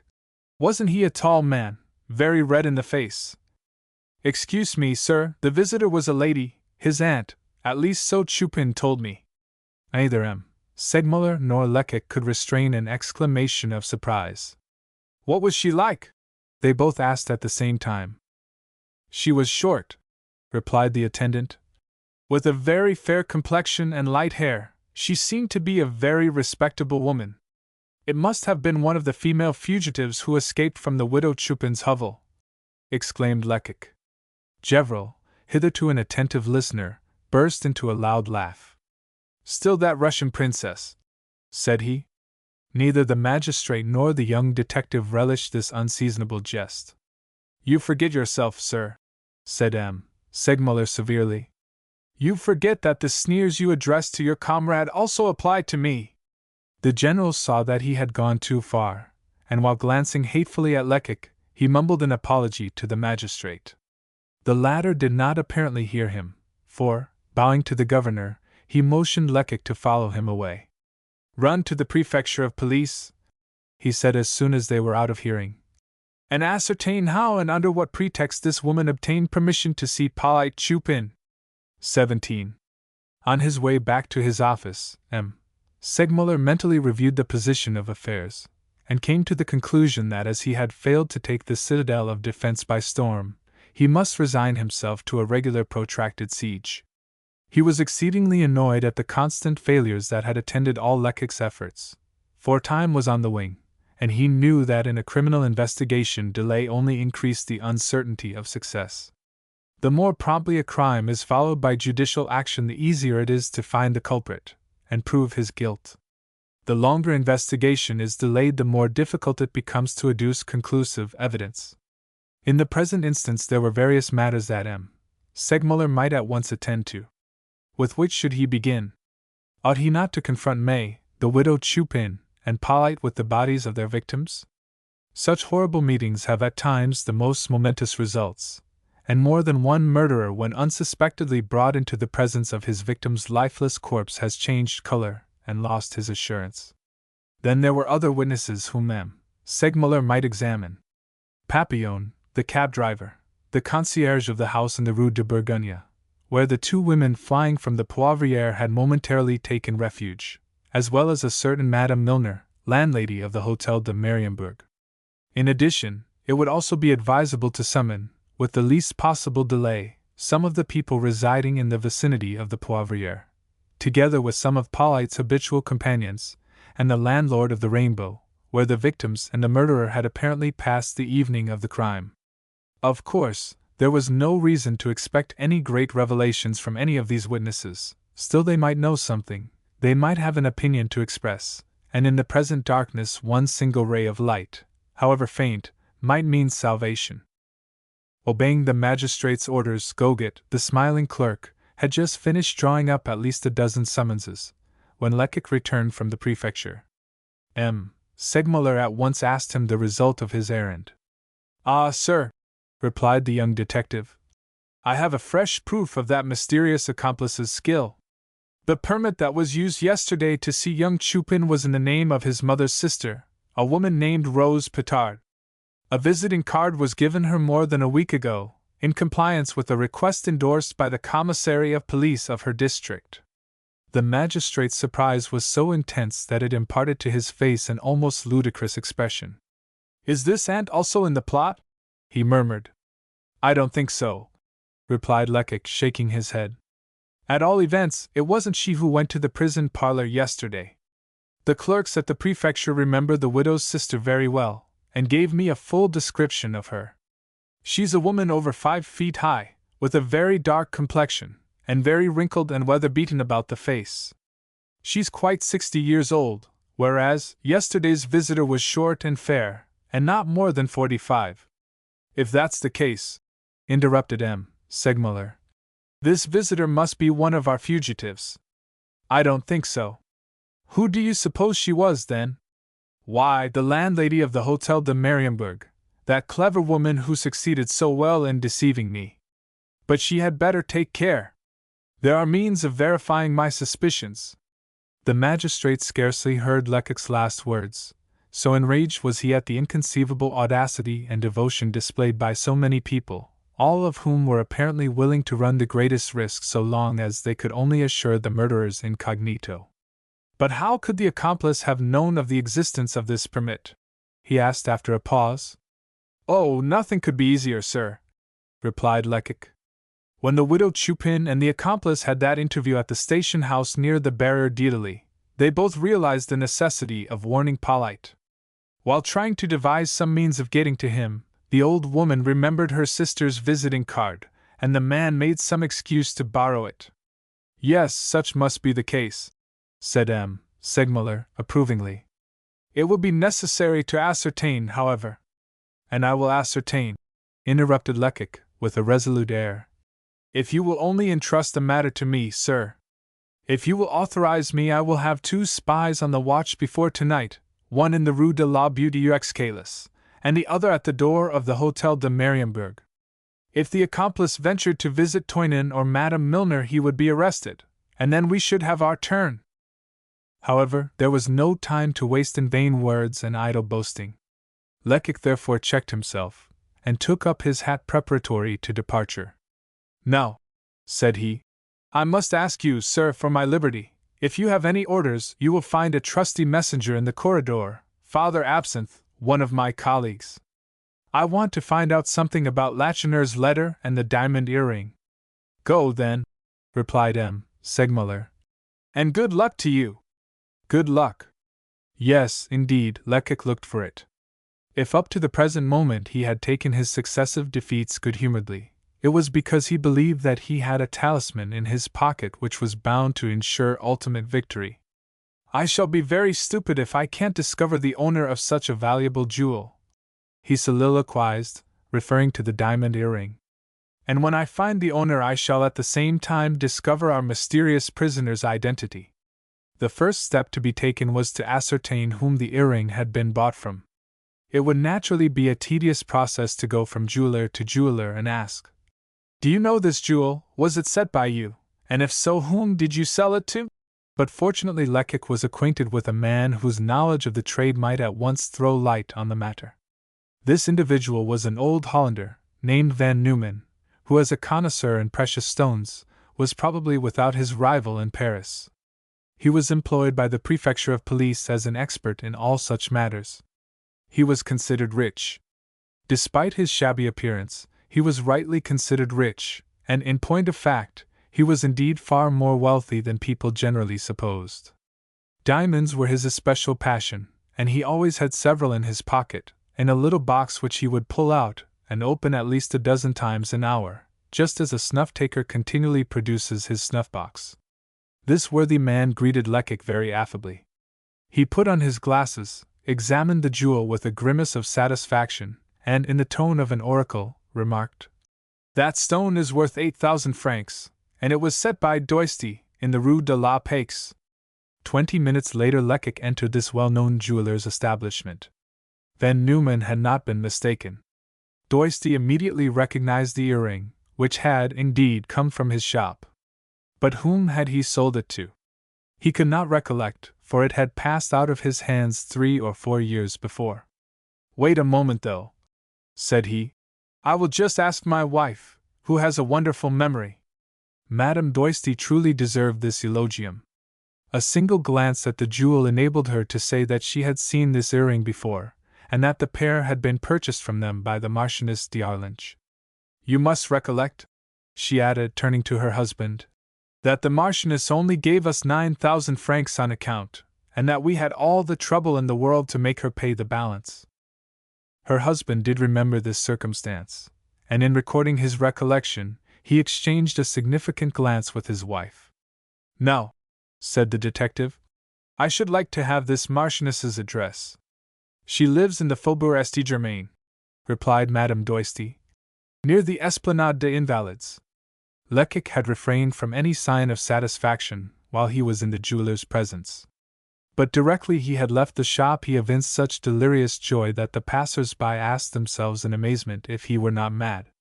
He did not walk, but fairly danced over the stones, gesticulating in the most ridiculous fashion as he addressed this triumphant monologue to the empty air. "At last," said he, "this affair emerges from the mystery that has enshrouded it. At last I reach the veritable actors in the drama, the exalted personages whose existence I had suspected. Ah, Gevrol, my illustrious general! You talked about a Russian princess, but you will be obliged to content yourself with a simple marchioness." But the vertigo that had seized the young detective gradually disappeared. His good sense reasserted itself, and, looking calmly at the situation, he felt that he should need all his presence of mind, penetration, and sagacity to bring the expedition to a successful finish. What course should he pursue, on entering the Marchioness's presence, in order to draw from her a full confession and to obtain full particulars of the murder, as well as the murderer's name? "It will be best to threaten her, to frighten her into confession," he soliloquized. "If I give her time for reflection, I shall learn nothing." He paused in his cogitations, for he had reached the residence of the Marchioness d'Arlange, a charming mansion with a courtyard in front and garden in the rear. Before entering, he deemed it advisable to obtain some information concerning the inmates. "It is here, then," he murmured, "that I am to find the solution of the enigma. Here, behind these embroidered curtains, dwells the frightened fugitive of the other night. What agony of fear must torture her since she has discovered the loss of her earring?" For more than an hour, standing under a neighbor's porte-cochere, Lecoq remained watching the house. He would have liked to see the face of anyone, but the time passed by and not even a shadow could be detected behind the curtain. Not even a servant passed across the courtyard. At last, losing patience, the young detective determined to make inquiries in the neighborhood, for he could not take a decisive step without obtaining some knowledge of the people he was to encounter. While wondering where he could obtain the information he required, he perceived, on the opposite side of the street, the keeper of a wine shop smoking on his doorstep. At once approaching and pretending that he had forgotten an address, Lecoq politely asked for the house where Marchioness d'Arlange resided. Without a word, and without condescending to take his pipe from his mouth, the man pointed to the mansion which Lecoq had previously watched. There was a way, however, to make him more communicative, namely, to enter the shop, call for something to drink, and invite the landlord to drink as well. This was what Lecoq did, and the sight of two well-filled glasses unbound, as by enchantment, the man's hitherto silent tongue. The young detective could not have found a better person to question, for this same individual had been established in the neighborhood for 10 years, and enjoyed among the servants of the aristocratic families here residing a certain amount of confidence. "I pity you if you are going to the Marchioness's house to collect a bill," he remarked to Lecoq. "You will have plenty of time to learn the way here before you see your money. You will only be another of the many creditors who never let her bell alone." "The deuce! Is she as poor as that?" "Poor? Why, everyone knows that she has a comfortable income, without counting this house. But when one spends double one's income every year, you know." The landlord stopped short, to call Lecoq's attention to two ladies who were passing along the street, one of them, a woman of 40, dressed in black, the other, a girl halfway through her teens. "There," quoth the wine-seller, "goes the Marchioness's granddaughter, Mademoiselle Claire, with her governess, Mademoiselle Smith." Lecoq's head whirled. "Her granddaughter?" he stammered. "Yes, the daughter of her deceased son, if you prefer it." "How old is the Marchioness, then?" "At least 60, but one would never suspect it. She is one of those persons who live 100 years. And what an old wretch she is, too! She would think no more of knocking me over the head than I would of emptying this glass of wine." "Excuse me," interrupted Lecoq, "but does she live alone in that great house?" "Yes, that is, with her granddaughter, the governess, and 2 servants." "But what is the matter with you?" This last question was not uncalled for Lecoq had turned deadly white. The magic edifice of his hopes had crumbled beneath the weight of this man's words as completely as if it were some frail house of cards erected by a child. He had only sufficient strength to murmur, "Nothing, nothing at all." Then, as he could endure this torture of uncertainty no longer, he went toward the Marchioness's house and rang the bell. The servant who came to open the door examined him attentively, and then announced that Madame d'Arlange was in the country. He evidently fancied that Lecoq was a creditor. But the young detective insisted so adroitly, giving the lackey to understand so explicitly that he did not come to collect money, and speaking so earnestly of urgent business, that the servant finally admitted him to the hall, saying that he would go and see if Madame had really gone out. Fortunately for Lecoq, she happened to be at home, and an instant afterward the valet returned requesting the young detective to follow him. After passing through a large and magnificently furnished drawing-room, they reached a charming boudoir, hung with rose-colored curtains, where, sitting by the fireside, in a large easy-chair, Lecoq found an old woman, tall, bony, and terrible of aspect, her face loaded with paint, and her person covered with ornaments. The aged coquette was Madame, the Marchioness, who, for the time being, was engaged in knitting a strip of green wool. She turned toward her visitor just enough to show him the rouge on one cheek, and then, as he seemed rather frightened, a fact flattering to her vanity, she spoke in an affable tone. "Ah, well, young man," said she, "what brings you here?" In point of fact, Lecoq was not frightened, but he was intensely disappointed to find that Madame d'Arlange could not possibly be one of the women who had escaped from the widow Chupin's hovel on the night of the murder. There was nothing about her appearance that corresponded in the least degree with the descriptions given by Papillon. Remembering the small footprints left in the snow by the 2 fugitives, the young detective glanced, moreover, at the Marchioness's feet, just perceivable beneath her skirt, and his disappointment reached its climax when he found that they were truly colossal in size. "Well, are you dumb?" inquired the old lady, raising her voice. Without making a direct reply, Lecoq produced the precious earring, and placing it upon the table beside the Marchioness, remarked, "I bring you this jewel, madam, which I have found, and which, I am told, belongs to you." Madame d'Arlange laid down her knitting and proceeded to examine the earring. "It is true," she said after a moment, "that this ornament formerly belonged to me. It was a fancy I had, about 4 years ago, and it cost me dear, at least 20,000 francs. Ah! Doisty, the man who sold me those diamonds, must make a handsome income. But I had a granddaughter to educate, and pressing need of money compelled me to sell them." "To whom?" asked Lecoq eagerly. "Eh?" exclaimed the old lady, evidently shocked at his audacity. "You are very inquisitive, upon my word." "Excuse me, madam, but I am anxious to find the owner of this valuable ornament." Madame d'Arlange regarded her visitor with an air of mingled curiosity and surprise. "Such honesty!" said she. Oh! And of course you don't hope for a sou by way of reward." "Madam!" "Good, good! There is not the least need for you to turn as red as a poppy, young man. I sold these diamonds to a great Austrian lady, the Baroness de Wachau." "And where does this lady reside?" "At the Père Lachaise, probably, since she died about a year ago." "Ah! These women of the present day, an extra waltz, or the merest draught, and it's all over with them. In my time, after each gallop, we girls used to swallow a tumbler of sweetened wine, and sit down between two open doors. And we did very well, as you see." "But, madam," insisted Lecoq, "the Baroness de Wachau must have left some one behind her, a husband, or children." "No one but a brother, who holds a court position at Vienna, and who could not leave even to attend the funeral. He sent orders that all his sister's personal property should be sold, not even excepting her wardrobe, and the money sent to him." Lecoq could not repress an exclamation of disappointment. "How unfortunate!" he murmured. "Why?" asked the old lady. "Under these circumstances, the diamond will probably remain in your hands, and I am rejoiced that it should be so. It will be a fitting reward for your honesty." Madame d'Arlange was naturally not aware that her remark implied the most exquisite torture for Lecoq. Ah!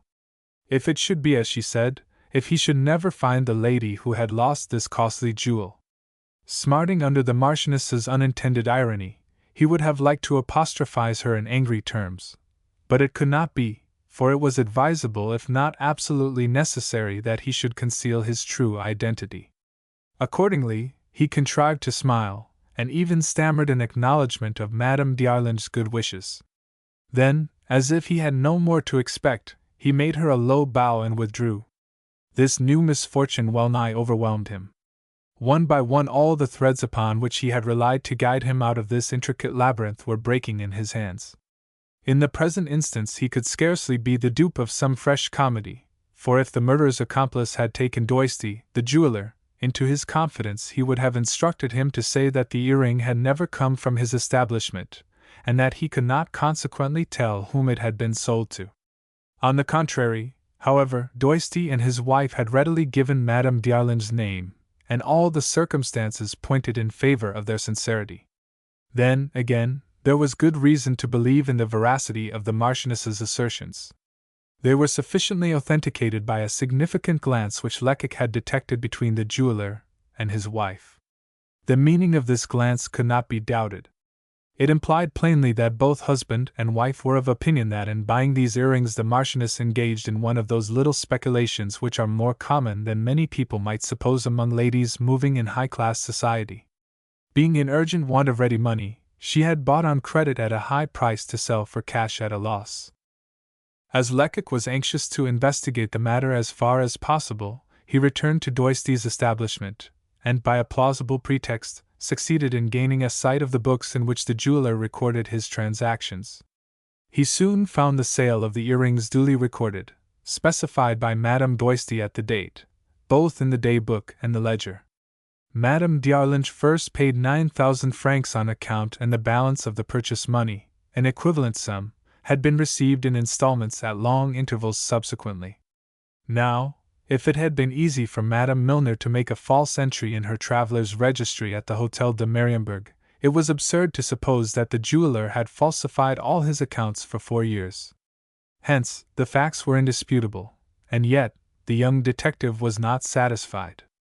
He hurried to the Faubourg Saint-Honoré, to the house formerly occupied by the Baroness de Watchau, and there found a good-natured concierge, who at once informed him that after the Baroness's death her furniture and personal effects had been taken to the great auction mart in the Rue Drouot, the sale being conducted by M. Petit, the eminent auctioneer. Without losing a minute, Lecoq hastened to this individual's office. M. Petit remembered the Watchau sale very well. It had made quite a sensation at the time, and on searching among his papers he soon found a long catalogue of the various articles sold. Several lots of jewelry were mentioned, with the sums paid, and the names of the purchasers, but there was not the slightest allusion to these particular earrings. When Lecoq produced the diamond he had in his pocket, the auctioneer could not remember that he had ever seen it, though of course this was no evidence to the contrary, for, as he himself remarked, so many articles passed through his hands.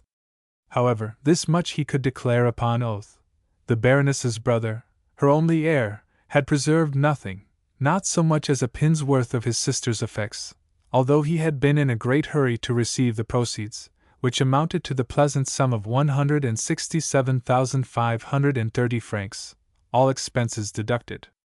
"Everything this lady possessed was sold?" inquired Lecoq. "Everything. And what is the name of this brother of hers?" "Watchau also. The Baroness had probably married one of her relatives.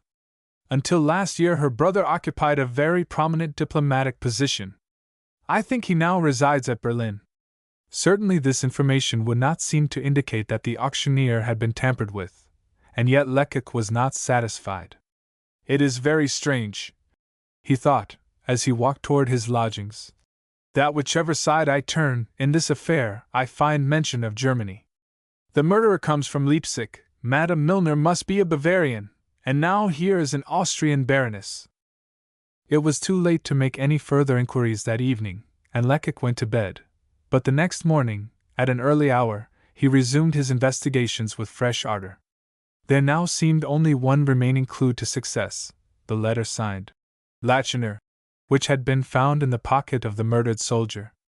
This letter, judging from the half-effaced heading at the top of the notepaper, must have been written in some café on the Boulevard Beaumarchais.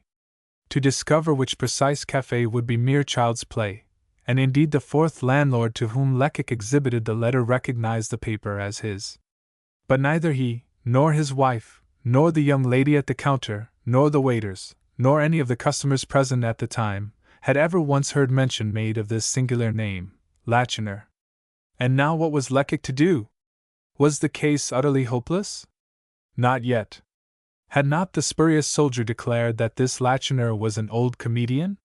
Seizing upon this frail clue, as a drowning man clutches at the merest fragment of the floating wreck, Lecoq turned his steps in another direction, and hurried from theater to theater, asking every one, from doorkeeper to manager, "Don't you know an actor named Lacheneur?" Alas! One and all gave a negative reply, at times indulging in some rough joke at the oddity of the name. And when any one asked the young detective what the man he was seeking was like, what could he reply? His answer was necessarily limited to the virtuous Toynon's phrase: "I thought him a very respectable-looking gentleman." This was not a very graphic description, however, and besides, it was rather doubtful what a woman like Polyte Chupin's wife might mean by the word respectable. Did she apply it to the man's age, to his personal aspect, or to his apparent fortune? Sometimes those whom Lecoq questioned would ask what parts this comedian of his was in the habit of playing, and then the young detective could make no reply whatever. He kept for himself the harassing thought that the role now being performed by the unknown Lacheneur was driving him, Lecoq, wild with despair. Eventually our hero had recourse to a method of investigation which, strange to say, the police seldom employ, save in extreme cases, although it is at once sensible and simple, and generally fraught with success.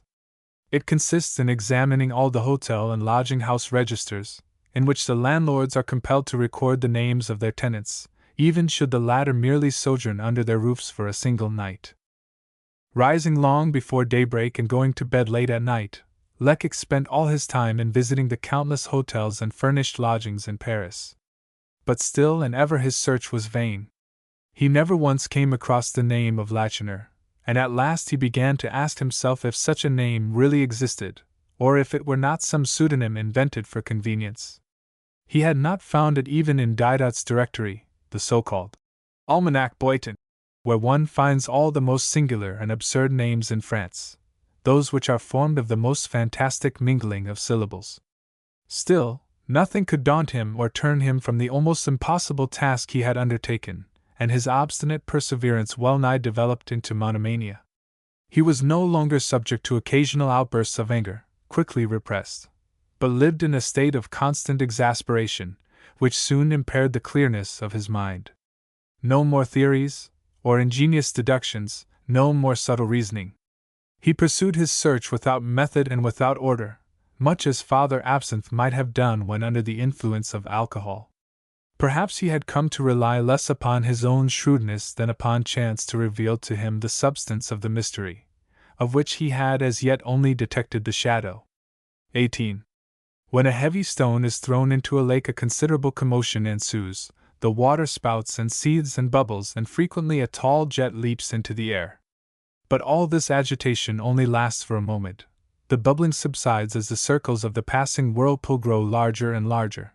The surface regains at last its customary smoothness, and soon no trace remains of the passage of the stone, now buried in the depths below. So it is with the events of our daily life, however momentous they may appear at the hour of their occurrence. It seems as if their impressions would last for years. But no, they speedily sink into the depths of the past, and time obliterates their passage, just as the water of the lake closes over and hides the stone, for an instant the cause of such commotion. Thus it was that at the end of a fortnight the frightful crime committed in the widow Chupin's drinking den, the triple murder which had made all Paris shudder, which had furnished the material for so many newspaper articles, and the topic for such indignant comments, was completely forgotten. Indeed, had the tragedy at the Poivriere occurred in the times of Charlemagne, it could not have passed more thoroughly out of people's minds. It was remembered only in 3 places: at the depot, at the Prefecture de Police, and at the Palais de Justice. Segmuller's repeated efforts had proved as unsuccessful as Lecoq's. Skillful questioning, ingenious insinuations, forcible threats, and seductive promises had proved powerless to overcome the dogged spirit of absolute denial which persistently animated, not merely the prisoner May, but also the widow Chupin, her son Paulyte, Toynon the virtuous, and Madame Milner. The evidence of these various witnesses showed plainly enough that they were all in league with the mysterious accomplice.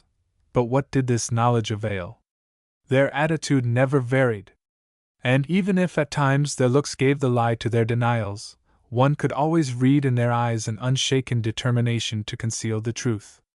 There were moments when the magistrate, overpowered by a sense of the insufficiency of the purely moral weapons at his disposal, almost regretted that the Inquisition was suppressed. Yes, in presence of the lies that were told him, lies so impudent that they were almost insults, he no longer wondered at the judicial cruelties of the Middle Ages, or at the use of the muscle-breaking rack, the flesh-burning, red-hot pincers, and other horrible instruments, which, by the physical torture they inflicted, forced the most obstinate culprit to confess.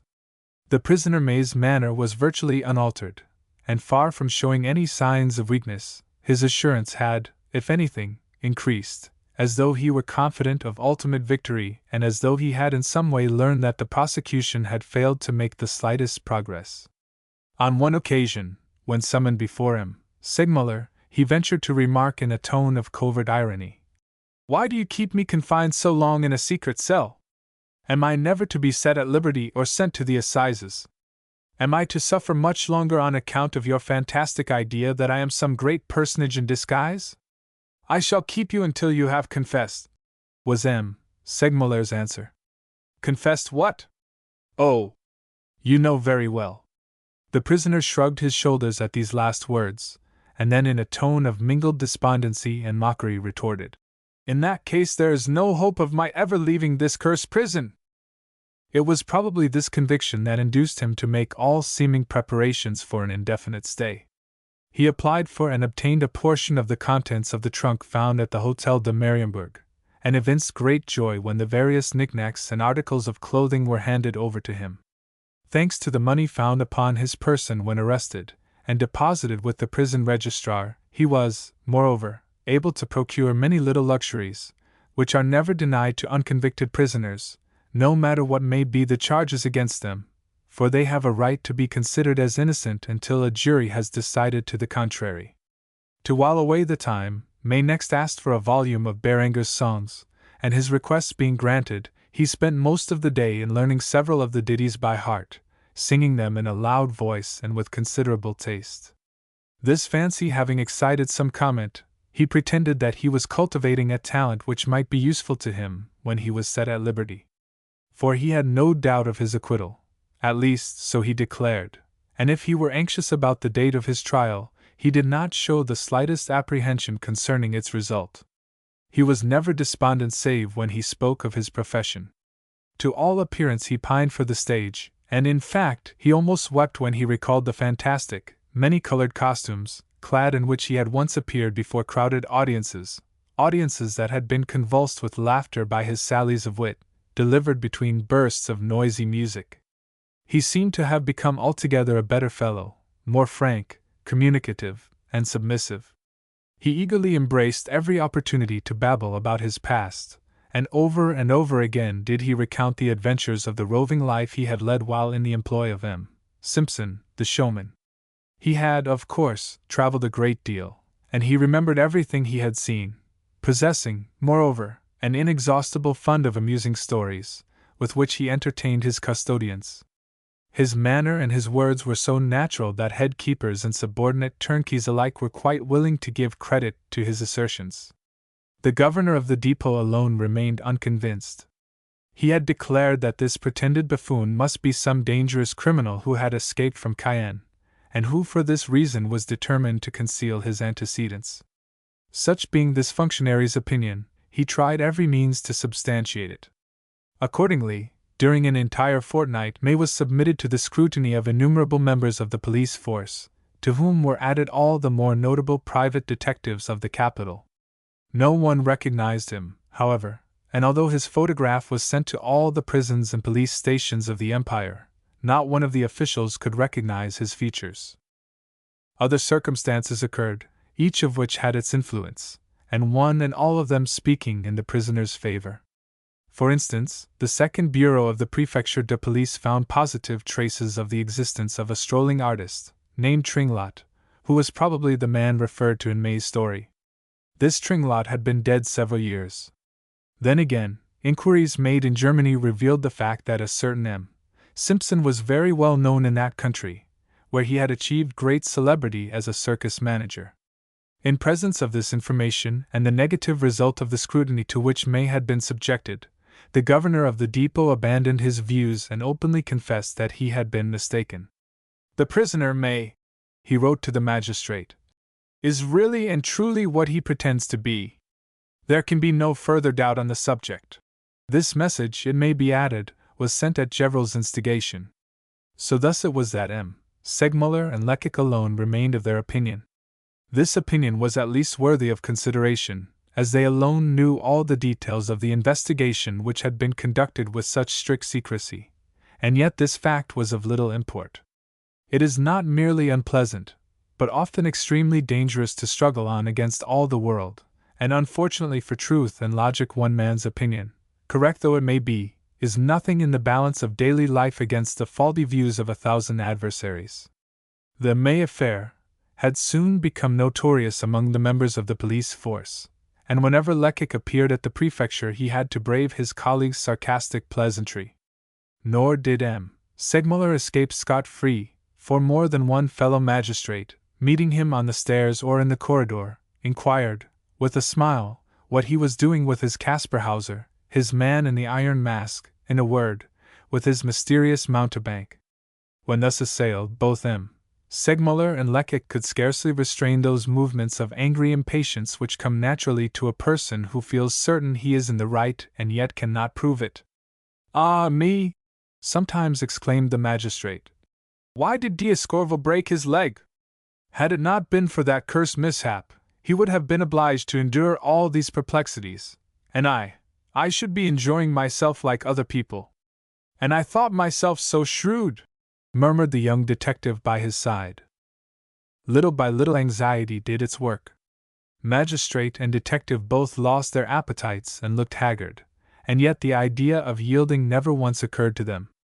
Although of very different natures, they were both determined to persevere in the task they had set themselves, that of solving this tantalizing enigma. Lecoq, indeed, had resolved to renounce all other claims upon his time, and to devote himself entirely to the study of the case. Henceforth, he said to M. Segmuller, I also will constitute myself a prisoner, and although the suspected murderer will be unable to see me, I shall not lose sight of him. It so happened that there was a loft between the cell occupied by May and the roof of the prison, a loft of such diminutive proportions that a man of average height could not stand upright in it. This loft had neither window nor skylight, and the gloom would have been intense, had not a few faint sunrays struggled through the interstices of some ill-adjusted tiles.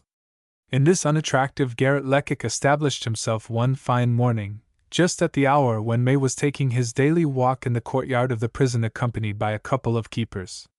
Under these circumstances there was no fear of Lecoq's movements attracting the prisoner's notice or suspicion. The garret had a paved floor, and first of all the young detective removed one of the stones with a pickaxe he had brought for the purpose. Beneath this stone he found a timber beam, through which he next proceeded to bore a hole of funnel shape, large at the top and gradually dwindling until on piercing the ceiling of the cell it was no more than 2/3 of an inch in diameter. Prior to commencing his operations, Lecoq had visited the prisoner's quarters and had skillfully chosen the place of the projected aperture, so that the stains and graining of the beam would hide it from the view of any one below. He was yet at work when the governor of the depot and his rival Gevril appeared upon the threshold of the loft. So this is to be your observatory, Monsieur Lecoq, remarked Gevril, with a sneering laugh. Yes, sir. You will not be very comfortable here. I shall be less uncomfortable than you suppose. I have brought a large blanket with me, and I shall stretch myself out on the floor and manage to sleep here. So that, night and day, you will have your eye on the prisoner? Yes, night and day. Without giving yourself time to eat or drink? Inquired Gevril. Excuse me. Father Absinthe will bring me my meals, execute any errand I may have, and relieve me at times if necessary. The jealous general laughed, but his laugh, loud as it was yet a trifle constrained. Well, I pity you, he said. Very possibly. Do you know what you will look like with your eye glued to that hole? Like what? Tell me, we needn't stand on ceremony. Ah, well. You will look just like one of those silly naturalists who put all sorts of little insects under a magnifying glass, and spend their lives in watching them. Lecoq had finished his work, and rose from his kneeling position. You couldn't have found a better comparison, General, said he. I owe my idea to those very naturalists you speak about so slightingly. By dint of studying those little creatures, as you say, under a microscope, these patient, gifted men discover the habits and instincts of the insect world. Very well, then. What they can do with an insect, I will do with a man. Oh ho! Said the governor of the prison, considerably astonished. Yes, that's my plan, continued Lecoq. I want to learn this prisoner's secret, and I will do so. That I've sworn, and success must be mine, for, however strong his courage may be, he will have his moments of weakness, and then I shall be present at them. I shall be present if ever his will fails him, if, believing himself alone, he lets his mask fall, or forgets his part for an instant, if an indiscreet word escapes him in his sleep, if his despair elicits a groan, a gesture, or a look, I shall be there to take note of it. The tone of resolution with which the young detective spoke made a deep impression upon the governor's mind. For an instant he was a believer in Lecoq's theory, and he was impressed by the strangeness of this conflict between a prisoner, determined to preserve the secret of his identity, and the agent for the prosecution, equally determined to wrest it from him. Upon my word, my boy, you are not wanting in courage and energy, said he. Misdirected as it may be, growled Gevril, who, although he spoke very slowly and deliberately, was in his secret soul by no means convinced of what he said. Faith is contagious, and he was troubled in spite of himself by Lecoq's imperturbable assurance. What if this debutante in the profession should be right, and he, Gevril, the oracle of the prefecture, wrong. What shame and ridicule would be his portion then! But once again he inwardly swore that this inexperienced youngster could be no match for an old veteran like himself, and then added aloud, "The prefect of police must have more money than he knows what to do with, to pay 2 men for such a nonsensical job as this." Lecoq disdained to reply to this slighting remark. For more than a fortnight the general had profited of every opportunity to make himself as disagreeable as possible, and the young detective feared he would be unable to control his temper if the discussion continued. It would be better to remain silent, and to work and wait for success. To succeed would be revenge enough. Moreover, he was impatient to see these unwelcome visitors depart, believing, perhaps, that Gevrol was quite capable of attracting the prisoner's attention by some unusual sound. As soon as they went away, Lecoq hastily spread his blanket over the stones and stretched himself out upon it in such a position that he could alternately apply his eye and his ear to the aperture. In this position he had an admirable view of the cell below. He could see the door, the bed, the table, and the chair. Only the small space near the window and the window itself were beyond his range of observation. He had scarcely completed his survey when he heard the bolts rattle. The prisoner was returning from his walk. He seemed in excellent spirits, and was just completing what was, undoubtedly, a very interesting story, since the keeper who accompanied him lingered for a moment to hear the finish. Lecoq was delighted with the success of his experiment. He could hear as easily as he could see. Each syllable reached his ear distinctly, and he had not lost a single word of the recital, which was amusing, though rather coarse. The turnkey soon left the cell. The bolts rattled once more, and the key grated in the lock. After walking once or twice across his cell, May took up his volume of Béranger and for an hour or more seemed completely engrossed in its contents. Finally, he threw himself down upon his bed. Here he remained until mealtime in the evening, when he rose and ate with an excellent appetite. He next resumed the study of his book, and did not go to bed until the lights were extinguished. Lecoq knew well enough that during the night his eyes would not serve him, but he trusted that his ears might prove of use, hoping that some telltale word might escape the prisoner's lips during his restless slumber. In this expectation he was disappointed. May tossed to and fro upon his pallet. He sighed, and one might have thought he was sobbing, but not a syllable escaped his lips. He remained in bed until very late the next morning, but on hearing the bells sound the hour of breakfast, 11 o'clock, he sprang from his couch with a bound, and after capering about his cell for a few moments, began to sing, in a loud and cheerful voice, the old ditty. The prisoner did not stop singing until a keeper entered his cell carrying his breakfast. The day now beginning differed in no respect from the one that had preceded it, either did the night. The same might be said of the next day, and of those which followed.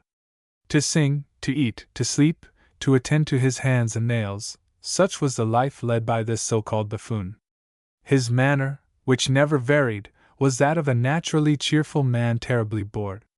Such was the perfection of his acting that, after 6 days and nights of constant surveillance, Lecoq had detected nothing decisive, nor even surprising. And yet he did not despair.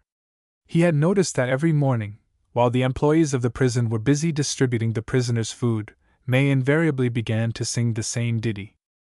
Evidently this song is a signal, thought Lecoq. What can be going on there by the window I can't see? I must know tomorrow. Accordingly, on the following morning he arranged that May should be taken on his walk at 10:30 o'clock, and he then insisted that the governor should accompany him to the prisoner's cell. That worthy functionary was not very well pleased with the change in the usual order of things. "What do you wish to show me?" he asked. "What is there so very curious to see?" "Perhaps nothing," replied Lecoq, "but perhaps something of great importance."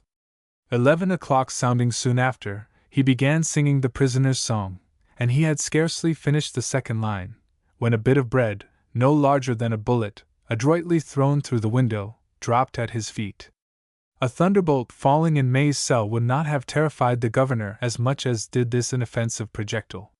He stood in silent dismay, his mouth wide open, his eyes starting from their sockets, as if he distrusted the evidence of his own senses.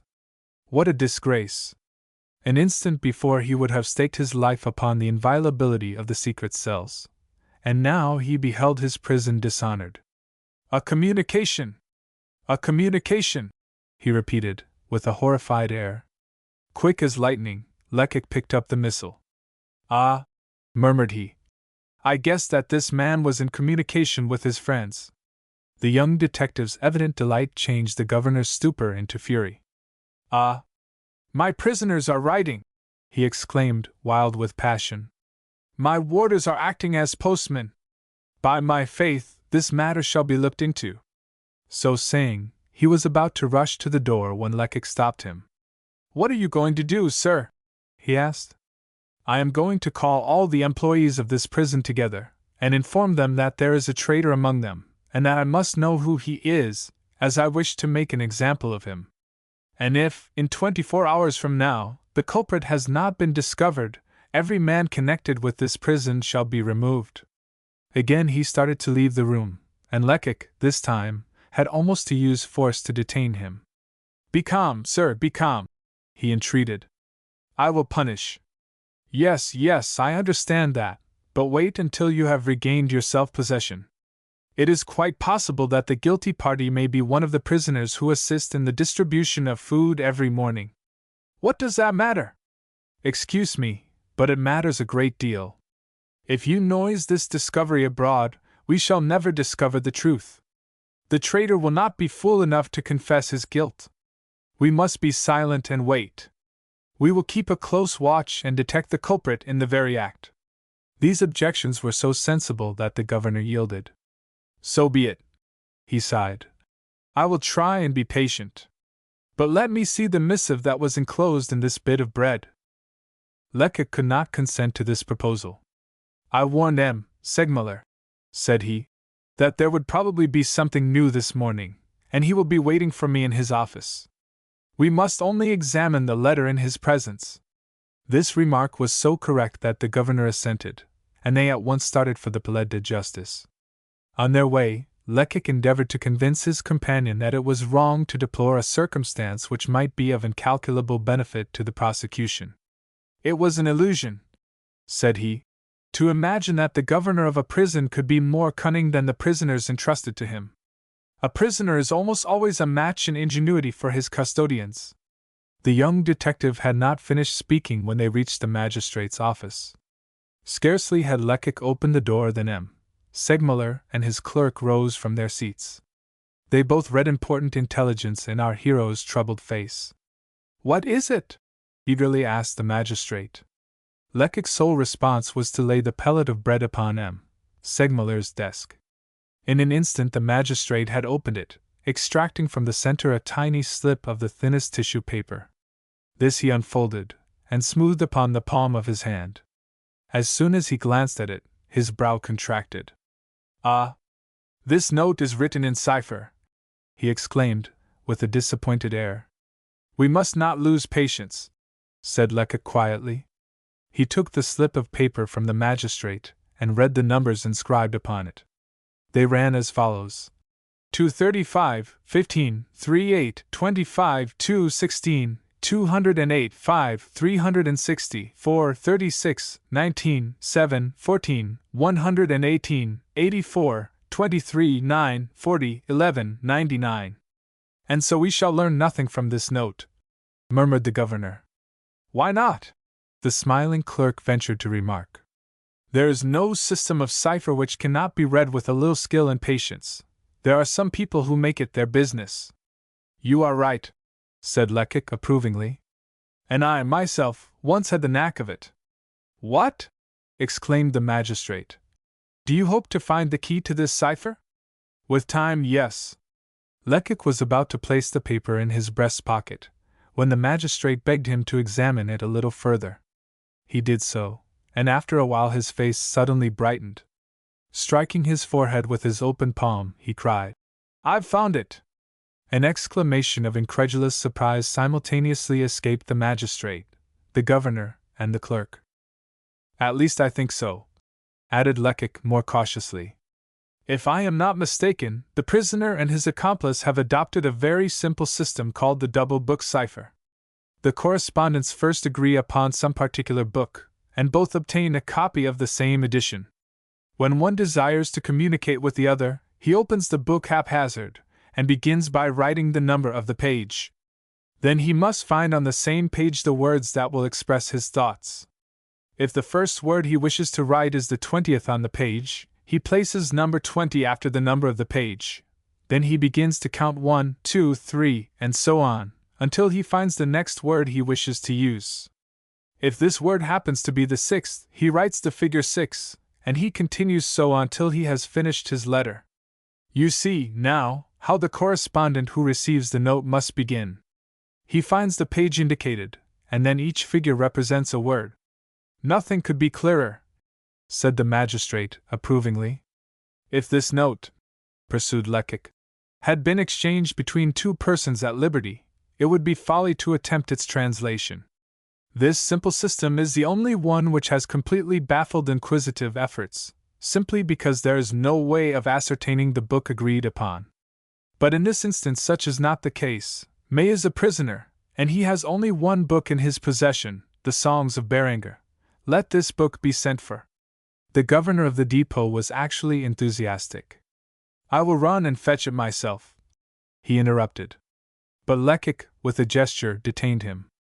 Above all, sir, said he, take care that May doesn't discover his book has been tampered with. If he has returned from his promenade, make some excuse to have him sent out of his cell again, and don't allow him to return there while we are using his book. Oh, trust me, replied the governor, hastily leaving the room. Less than a quarter of an hour afterward he returned, carrying in triumph a little volume in 32mo. With a trembling hand Lecoq turned to page 235, and began to count. The 15th word on the page was I, the 3rd afterward, have, the 8th following, told, the 25th, her, the 2nd, your, the 16th, wishes. Hence, the meaning of those 6 numbers was, I have told her your wishes. The 3 persons who had witnessed this display of shrewdness could not restrain their admiration. Bravo, Lecoq! Exclaimed the magistrate. I will no longer bet 100 to 1 on May, thought the smiling clerk.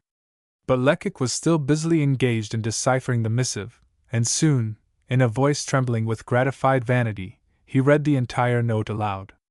It ran as follows. I have told her your wishes, she submits. Our safety is assured. We are waiting your orders to act. Hope! Courage! 19. Yet what a disappointment it produced after the fever of anxiety and expectation that had seized hold of everybody present. This strange epistle furnished no clue whatever to the mystery, and the ray of hope that had sparkled for an instant in M. Segmuller's eyes speedily faded away. As for the versatile Gogit, he returned with increased conviction to his former opinion, that the prisoner had the advantage over his accusers. How unfortunate, remarked the governor of the depot, with a shade of sarcasm in his voice, that so much trouble, and such marvelous penetration, should be wasted. So you think, sir, that I have wasted my time? Rejoined Lecoq in a tone of angry banter, a scarlet flush mantling at the same time over his features. Such is not my opinion. This scrap of paper undeniably proves that if any one has been mistaken as regards the prisoner's identity, it is certainly not I. Very well, was the reply. M. Gevril and myself may have been mistaken, no one is infallible. But have you learned anything more than you knew before? Have you made any progress? Why, yes. Now that people know the prisoner is not what he pretends to be, instead of annoying and hampering me, perhaps they will assist us to discover who he really is. Lecoq's tone, and his allusion to the difficulties he had encountered, cut the governor to the quick. The knowledge that the reproof was not altogether undeserved increased his resentment, and determined him to bring this discussion with an inferior to an abrupt close. You are right, said he, sarcastically.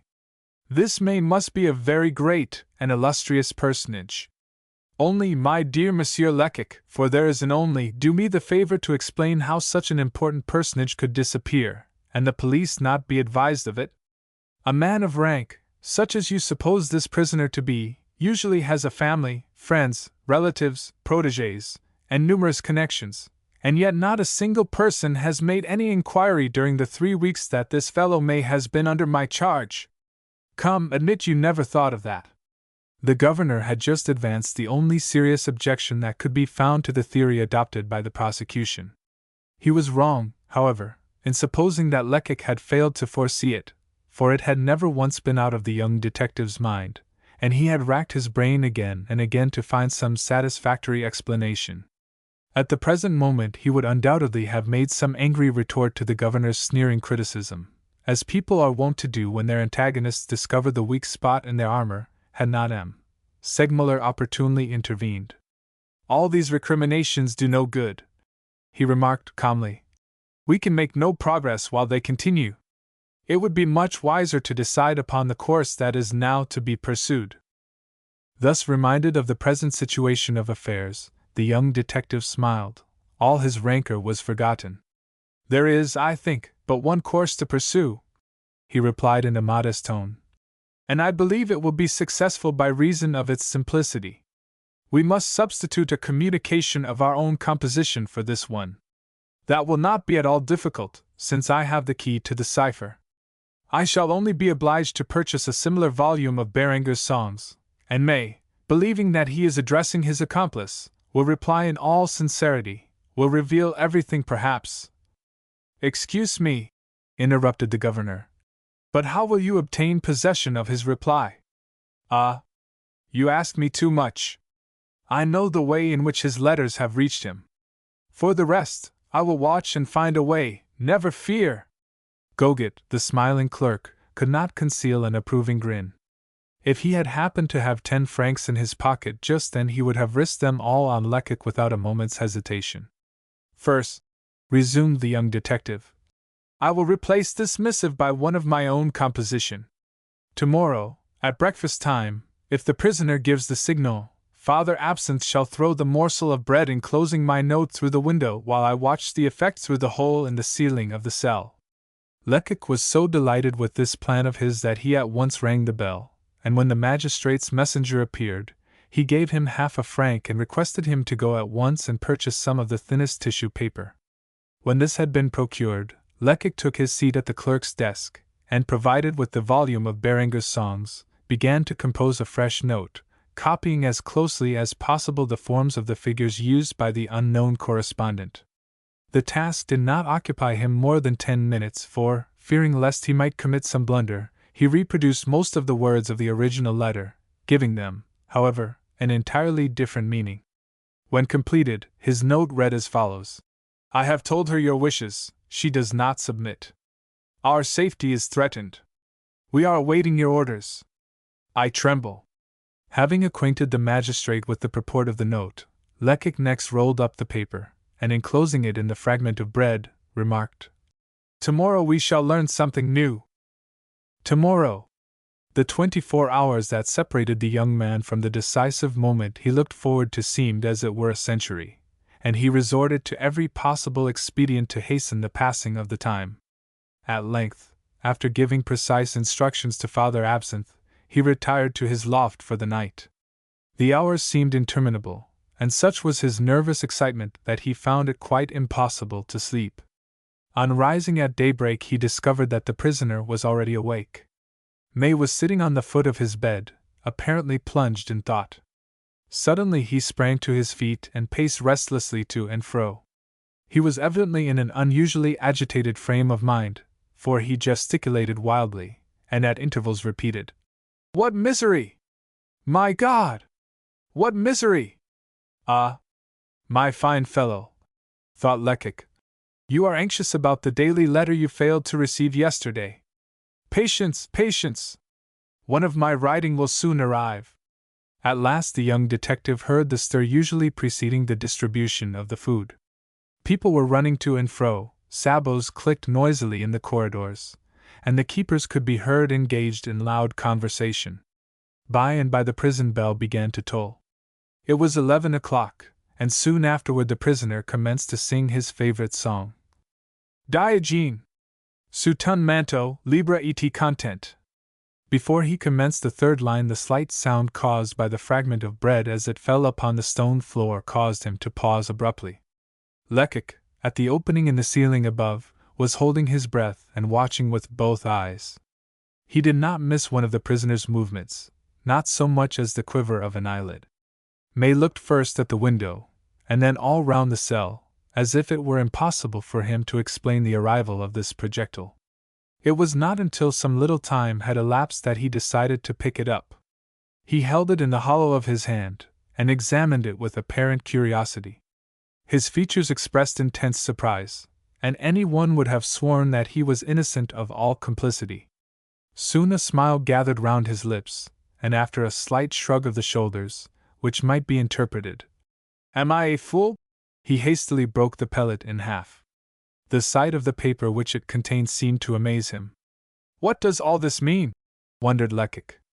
The prisoner had opened the note, and was examining with knitted brows the figures which were apparently destitute of all meaning to him. Then, suddenly rushing to the door of his cell, and hammering upon it with clenched fists, he cried at the top of his voice, "Here! Keeper! Here!"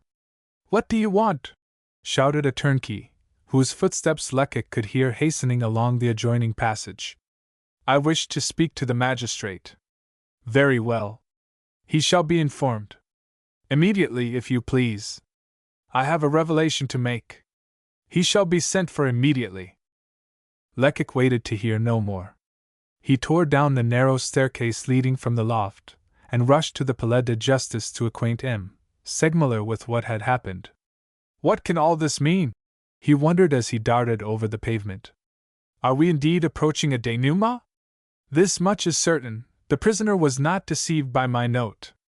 He could only decipher it with the aid of his volume of Béranger, and he did not even touch the book. Plainly, then, he hasn't read the letter." M. Segmuller was no less amazed than the young detective. They both hastened to the prison, followed by the smiling clerk, who was the magistrate's inevitable shadow.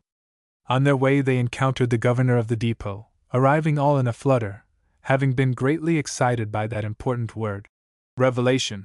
The worthy official undoubtedly wished to express an opinion, but the magistrate checked him by the abrupt remark, "I know all about it, and I am coming." When they had reached the narrow corridor leading to the secret cells, Lecoq passed on in advance of the rest of the party.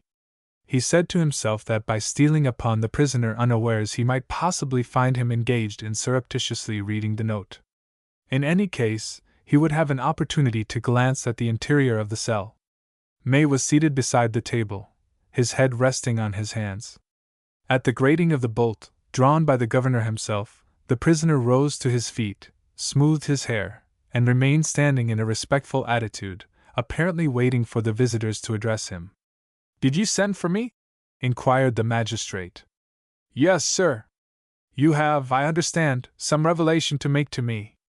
"I have something of importance to tell you." "Very well. These gentlemen will retire." M. Segmuller had already turned to Lecoq and the governor to request them to withdraw, when the prisoner motioned him not to do so. "It is not necessary," said May.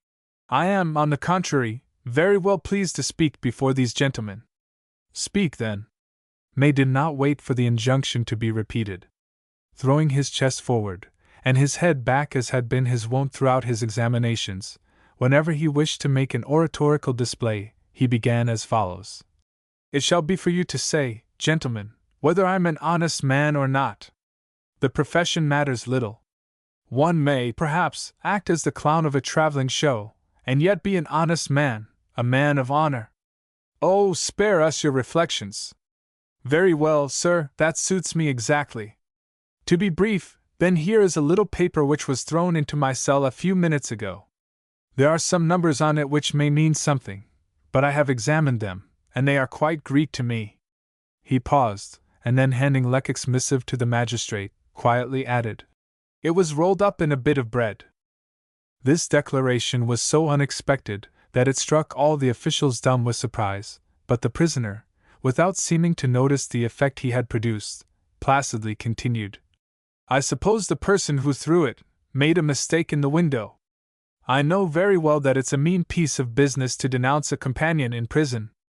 It's a cowardly act and one may get into trouble by doing so, still, A fellow must be prudent when he's charged with murder as I am, and with something very unpleasant, perhaps, in store for him. A terribly significant gesture of severing the head from the body left no doubt whatever as to what May meant by the something very unpleasant. And yet I am innocent, continued May, in a sorrowful, reproachful tone. The magistrate had by this time recovered the full possession of his faculties. Fixing his eyes upon the prisoner and concentrating in one magnetic glance all his power of will, he slowly exclaimed, "You speak falsely! It was for you that this note was intended." "For me? Then I must be the greatest of fools, or why should I have sent for you to show it you?" "For me? In that case, why didn't I keep it? Who could know that I had received it?" These words were uttered with such a marvelous semblance of honesty. May's gaze was frank and open, his voice rang so true, and his reasoning was so specious, that all the governor's doubts returned. "And what if I could prove that you are uttering a falsehood?" insisted M. Segmuller. "What if I could prove it, here and now?" "You would have to lie to do so." "Oh! Pardon! Excuse me, I mean." But the magistrate was not in a frame of mind to stickle for nicety of expression. He motioned May to be silent, and turning to Lecoq, exclaimed, "Show the prisoner that you have discovered the key to his secret correspondence." A sudden change passed over May's features. "Ah! It is this agent of police who says the letter was for me," he remarked in an altered tone. "The same agent who asserts that I am a grand seigneur."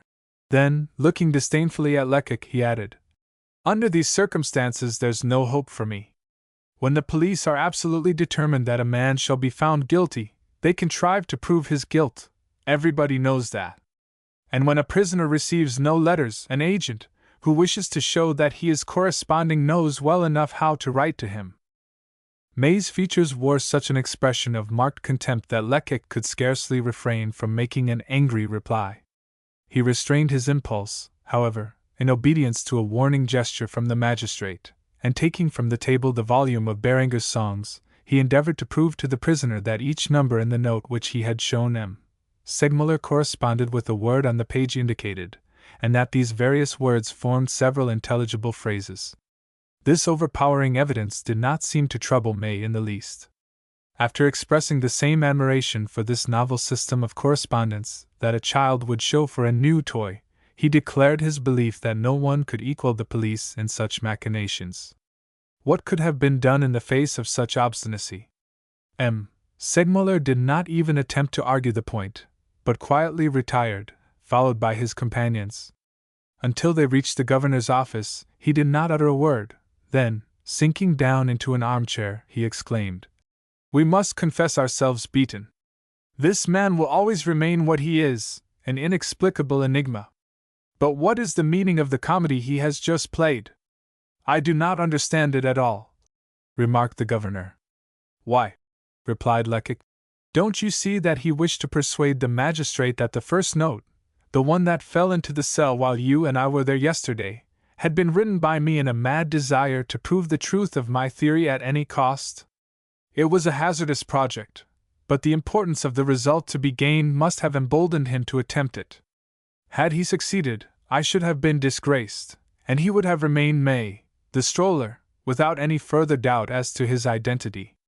But how could he know that I had discovered his secret correspondence, and that I was watching him from the loft overhead? That will probably never be explained." The governor and the young detective exchanged glances of mutual distrust.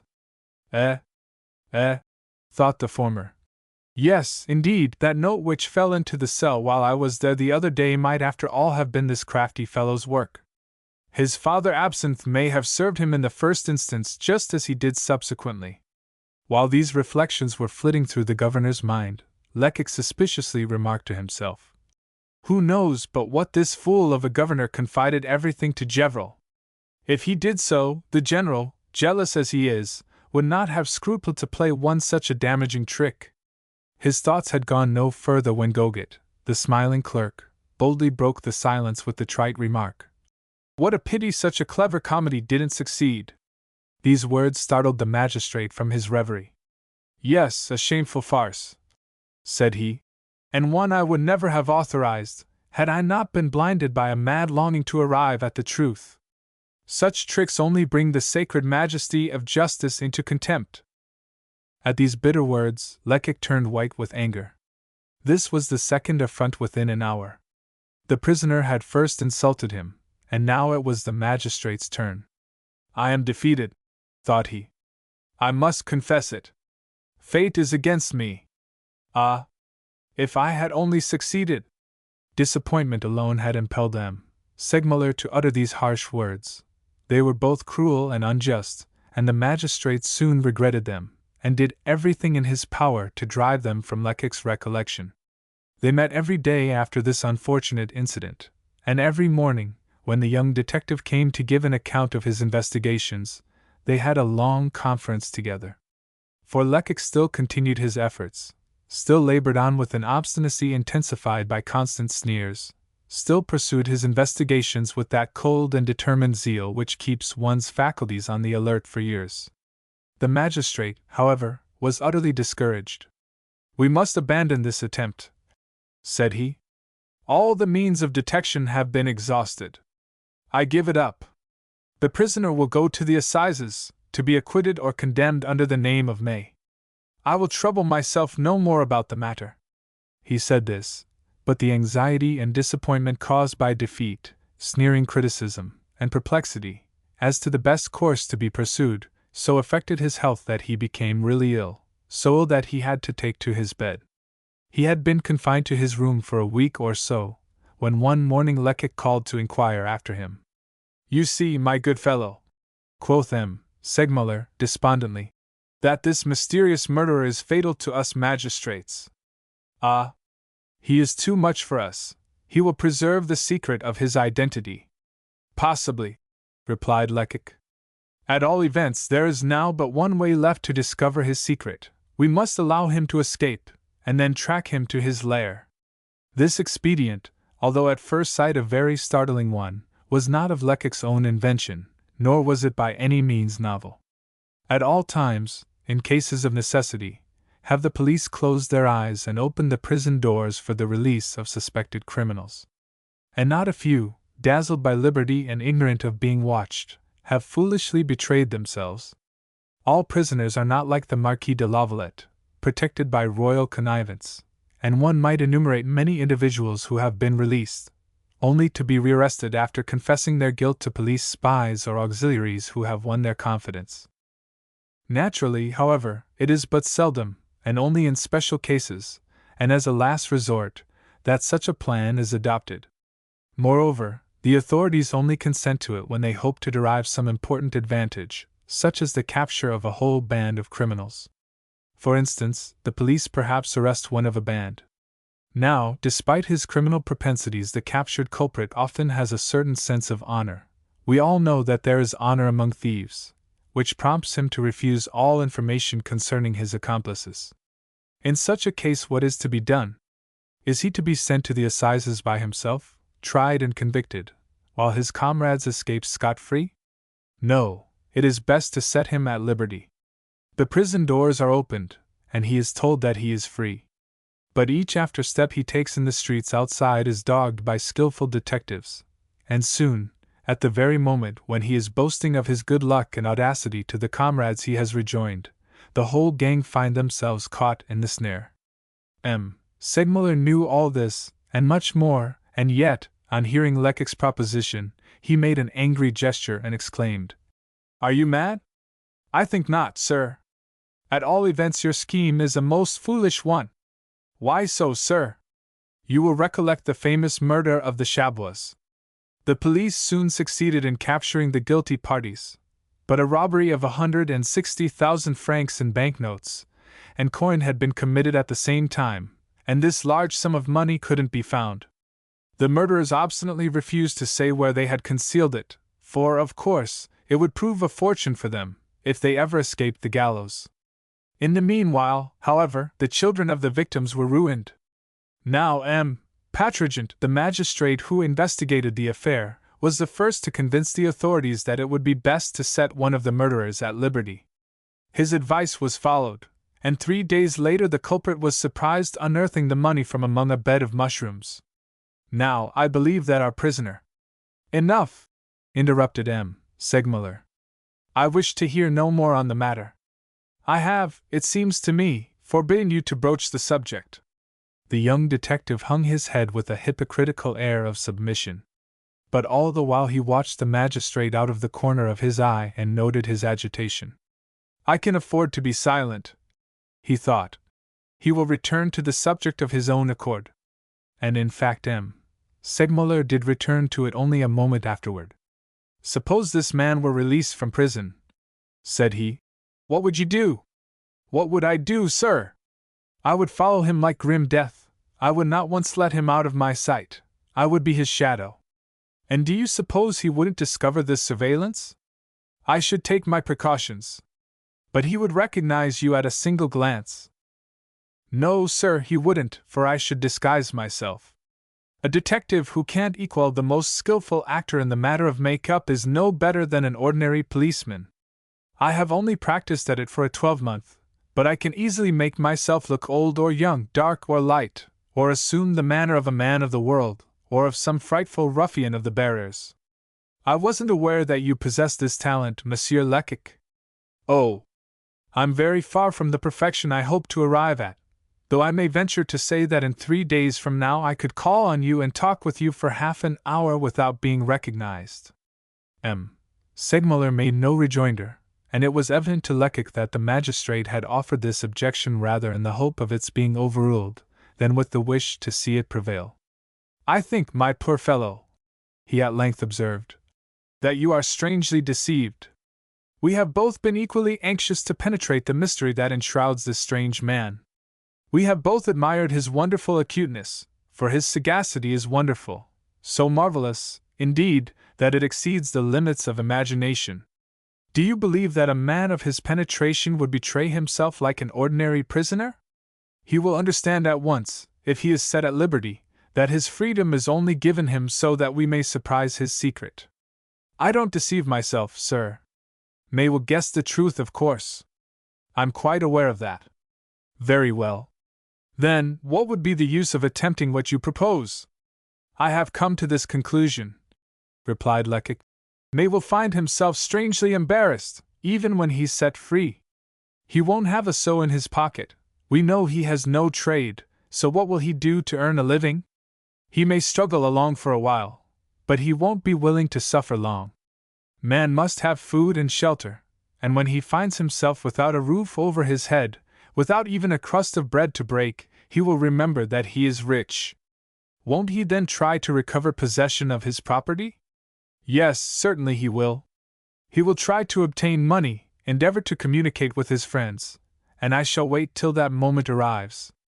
Months may elapse, before, seeing no signs of my surveillance, he may venture on some decisive step, and then I will spring forward with a warrant for his arrest in my hand. And what if he should leave Paris? What if he should go abroad? Oh, I will follow him. One of my aunts has left me a little land in the provinces worth about 12,000 francs.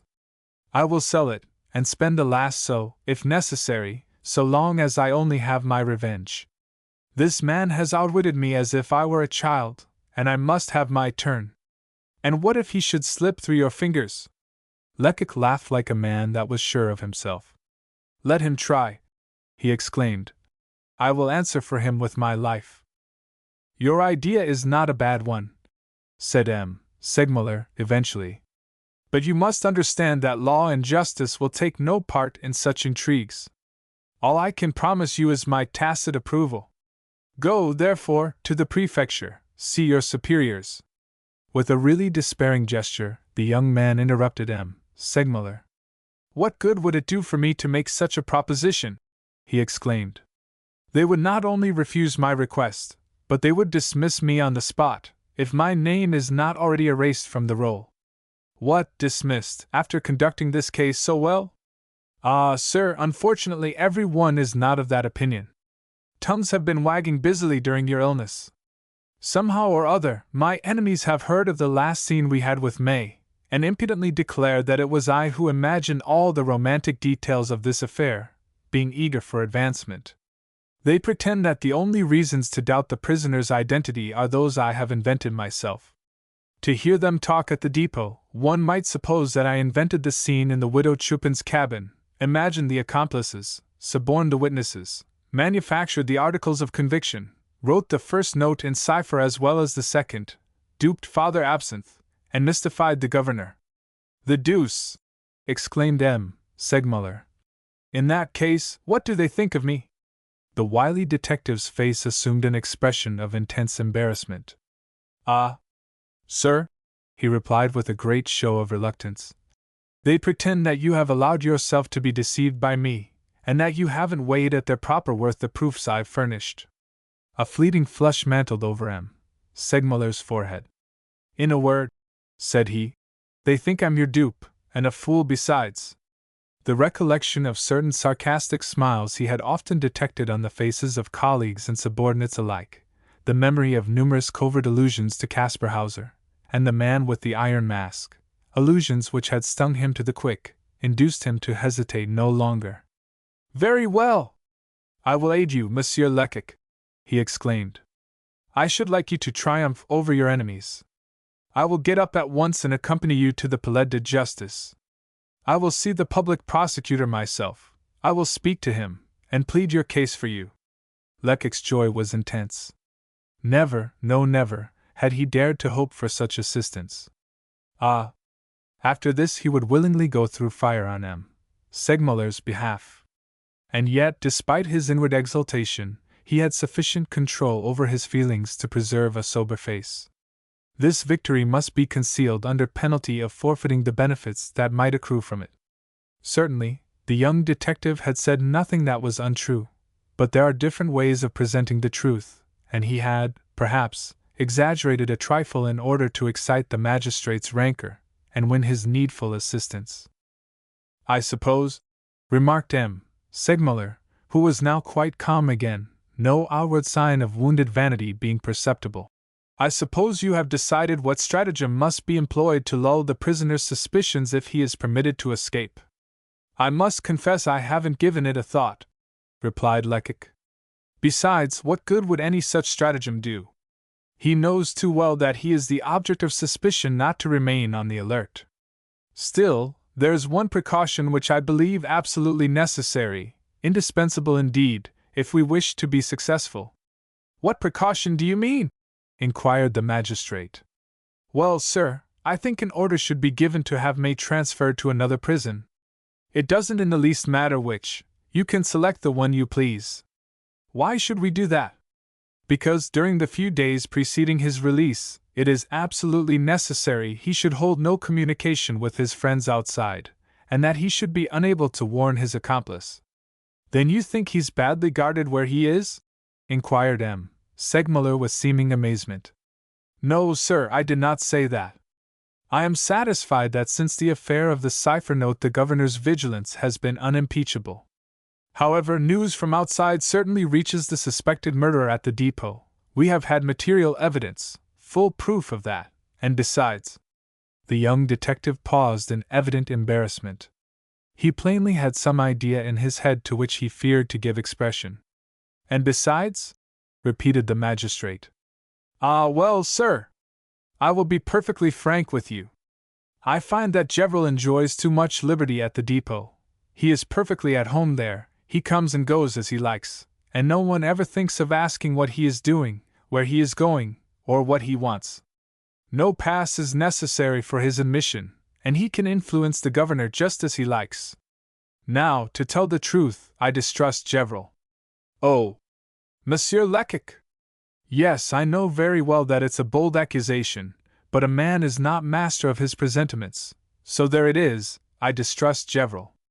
Did the prisoner know that I was watching him from the loft, and that I had discovered his secret correspondence? Was he ignorant of it? To my mind he evidently knew everything, as the last scene we had with him proves. I must say that's my own opinion, interrupted M. Segmuller. But how could he have known it? Resumed Lecoq. He could not have discovered it by himself. I endured tortures for a while in the hope of solving the problem. But all my trouble was wasted. Now the supposition of Gevrel's intervention would explain everything. Segmuller had turned pale with anger. "Ah! If I could really believe that!" he exclaimed. "If I were sure of it! Have you any proofs?" The young man shook his head. "No," said he, "I haven't, but even if my hands were full of proofs I should not dare to show them. I should ruin my future. If ever I succeed, I must expect many such acts of treachery. There is hatred and rivalry in every profession. And mark this, sir, I don't doubt Gevrel's honesty. If 100,000 francs were counted out upon the table and offered to him, he wouldn't even try to release a prisoner. But he would rob justice of a dozen criminals in the mere hope of injuring me, jealous as he is, and fearing lest I might obtain advancement." How many things these simple words explained! Did they not give the key to many and many an enigma which justice has failed to solve, simply on account of the jealousy and rivalry that animate the detective force? Thus thought Segmuller, but he had no time for further reflection. "That will do," said he. "Go into the drawing-room for a moment. I will dress and join you there. I will send for a cab, for we must make haste if I am to see the public prosecutor today." Less than a quarter of an hour afterward Segmuller, who usually spent considerable time over his toilet, was dressed and ready to start. He and Lecoq were just getting into the cab that had been summoned when a footman in a stylish livery was seen approaching. "Ah, Jean!" exclaimed the magistrate. "How's your master?" "Improving, sir," was the reply. "He sent me to ask how you were, and to inquire how that affair was progressing? There has been no change since I last wrote to him. Give him my compliments, and tell him that I am out again." The servant bowed. Lecoq took a seat beside the magistrate, and the cab started off. "That fellow is one of D'Escorval's servants," remarked Segmuller. "He's richer than I, and can well afford to keep a footman." "D'Escorval's?" ejaculated Lecoq. "The magistrate who—" "Precisely. He sent his man to me 2 or 3 days ago to ascertain what we were doing with our mysterious May." "Then D'Escorval is interested in the case?" "Prodigiously. I conclude it is because he opened the prosecution, and because the case rightfully belongs to him. Perhaps he regrets that it passed out of his hands, and thinks that he could have managed the investigation better himself. We would have done better with it if we could. I would give a good deal to see him in my place." But this change would not have been at all to Lecoq's taste.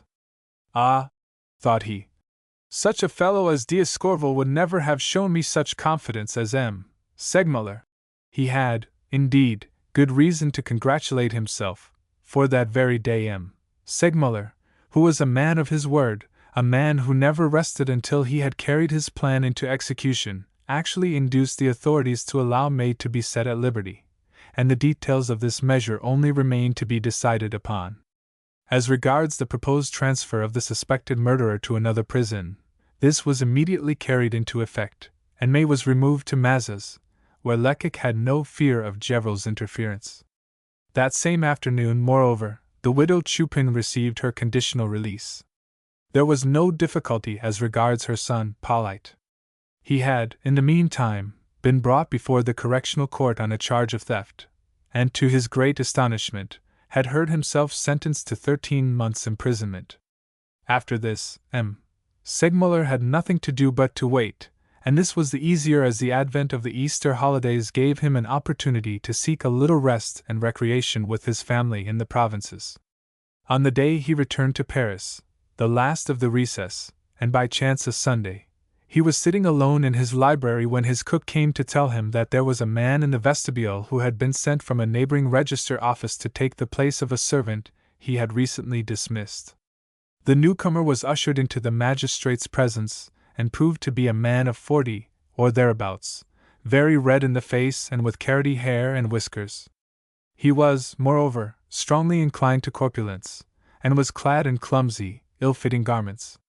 In a complacent tone, and with a strong Norman accent, he informed the magistrate that during the past 20 years he had been in the employment of various literary men, as well as of a physician and notary, that he was familiar with the duties that would be required of him at the Palais de Justice, and that he knew how to dust papers without disarranging them.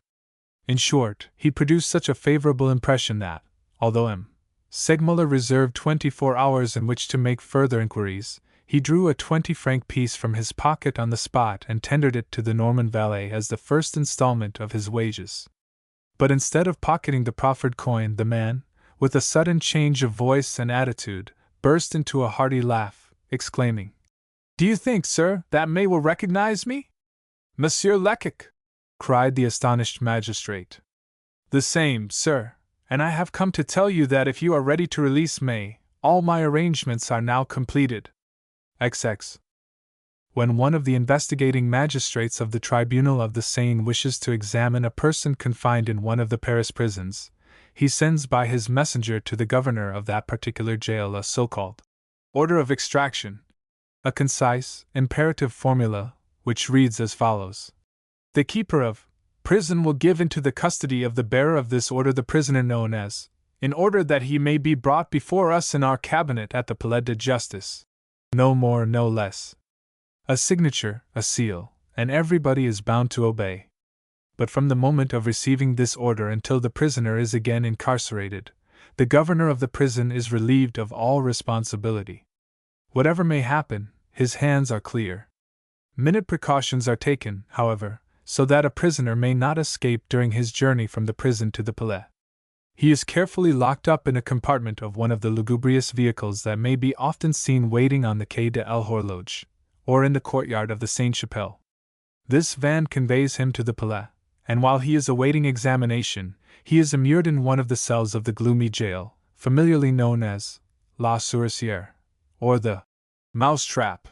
On entering and leaving the van, the prisoner is surrounded by guards, and on the road, in addition to the mounted troopers who always accompany these vehicles, there are prison warders or linesmen of the Garde de Paris installed in the passage between the compartments of the van and seated on the box with the driver.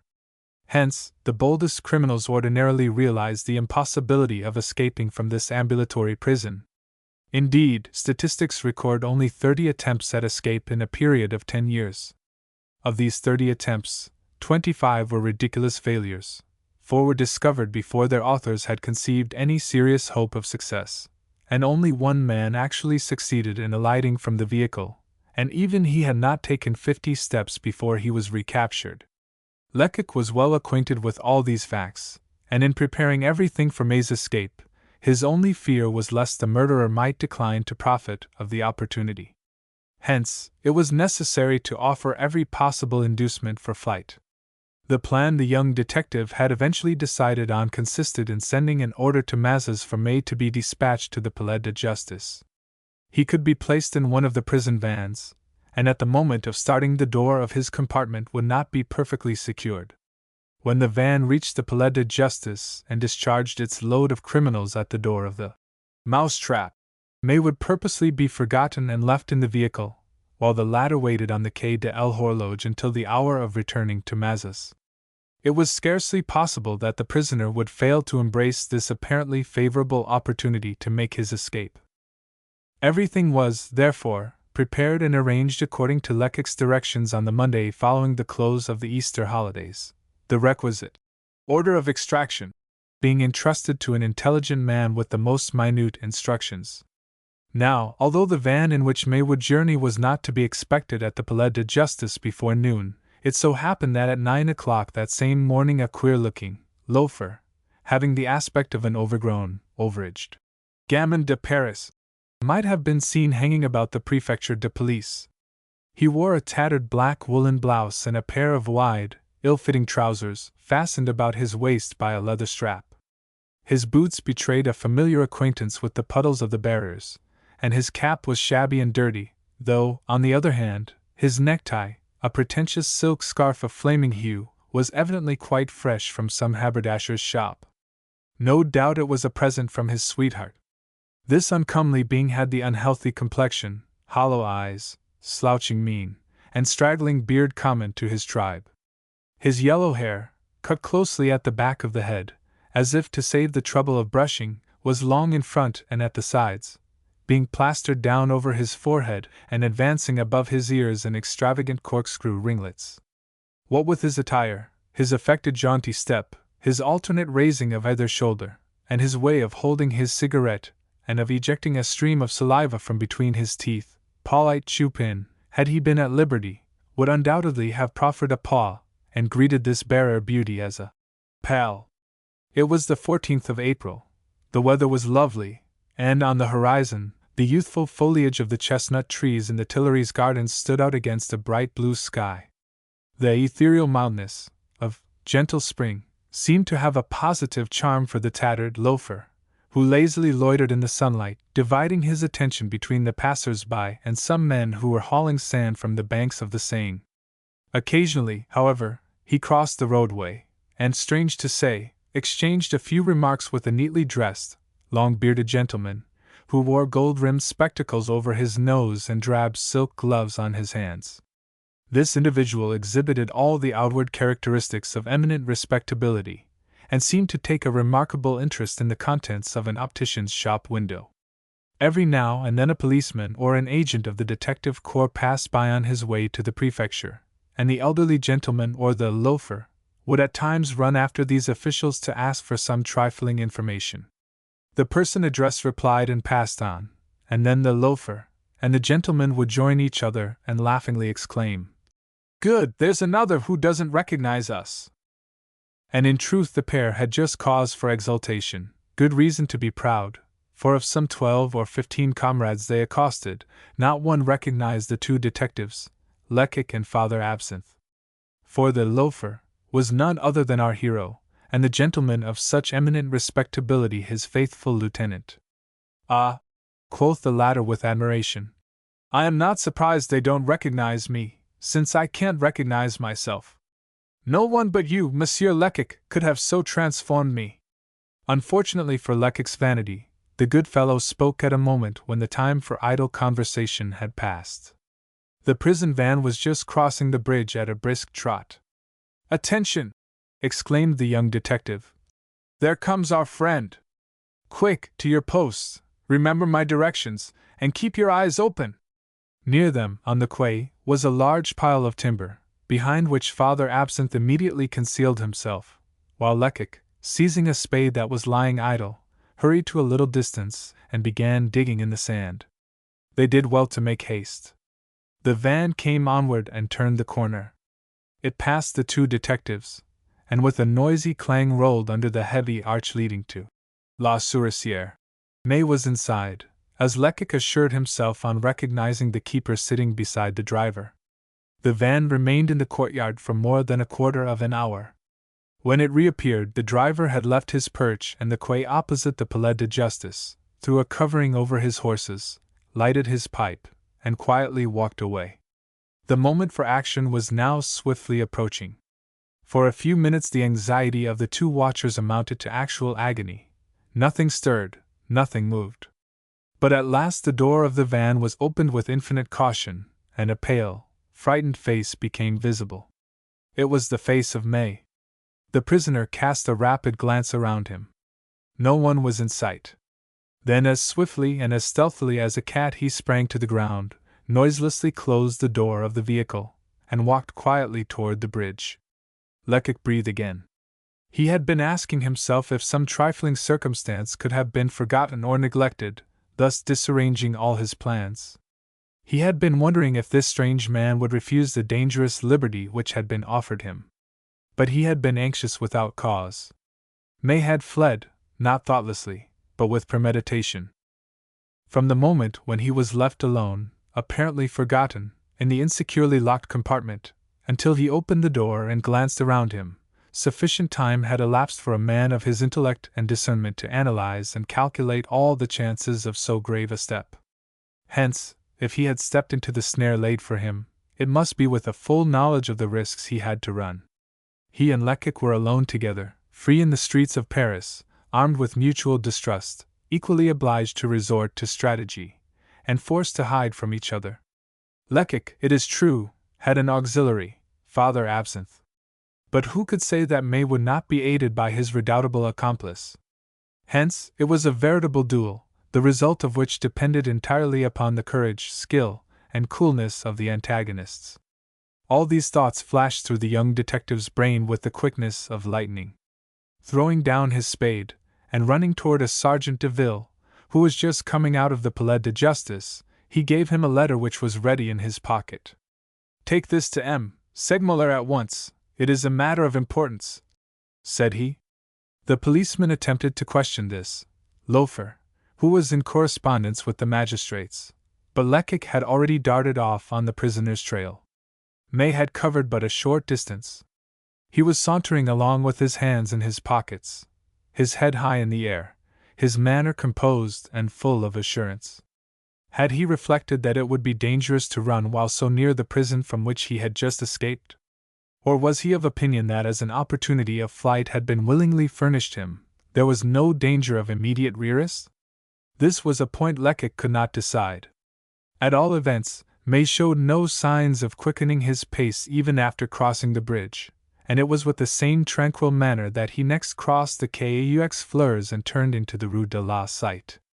Nothing in his bearing or appearance proclaimed him to be an escaped prisoner. Since his trunk, that famous trunk which he pretended to have left at the Hotel de Mariembourg, had been returned to him, he had been well supplied with clothing, and he never failed, when summoned before the magistrate, to array himself in his best apparel. The garments he wore that day were black cloth, and their cut, combined with his manner, gave him the appearance of a working man of the better class taking a holiday. His tread, hitherto firm and decided, suddenly became uncertain when, after crossing the Seine, he reached the Rue St. Jacques. He walked more slowly, frequently hesitated, and glanced continually at the shops on either side of the way. "Evidently he is seeking something," thought Lecoq. "But what?" It was not long before he ascertained. Seeing a second-hand clothes shop close by, May entered in evident haste. Lecoq at once stationed himself under a gateway on the opposite side of the street, and pretended to be busily engaged lighting a cigarette. The criminal being momentarily out of sight, Father Absinthe thought he could approach without danger. "Ah, well," said he, "there's our man changing his fine clothes for coarser garments. He will ask for the difference in money, and they will give it him. You told me this morning, May without a sou, that's the trump card in our game. Nonsense! Before we begin to lament, let us wait and see what happens. It is not likely that shopkeeper will give him any money. He won't buy clothing of the first passer-by." Father Absinthe withdrew to a little distance. He distrusted these reasons, but not Lecoq who gave them. In the meanwhile, in his secret soul, Lecoq was cursing himself. Another blunder, thought he, another weapon left in the hands of the enemy. How was it that he, who fancied himself so shrewd, had not foreseen this emergency? Calmness of mind returned, however, a moment afterward when he saw May emerge from the shop attired as when he entered it. Luck had for once been in the young detective's favor. May actually staggered when he stepped out on the pavement. His bitter disappointment could be read in his countenance, which disclosed the anguish of a drowning man who sees the frail plank which was his only hope of salvation snatched from his grasp by the ruthless waves. What could have taken place? This Lecoq must know without a moment's delay. He gave a peculiar whistle, to warn his companion that he momentarily abandoned the pursuit of him, and having received a similar signal in response, he entered the shop.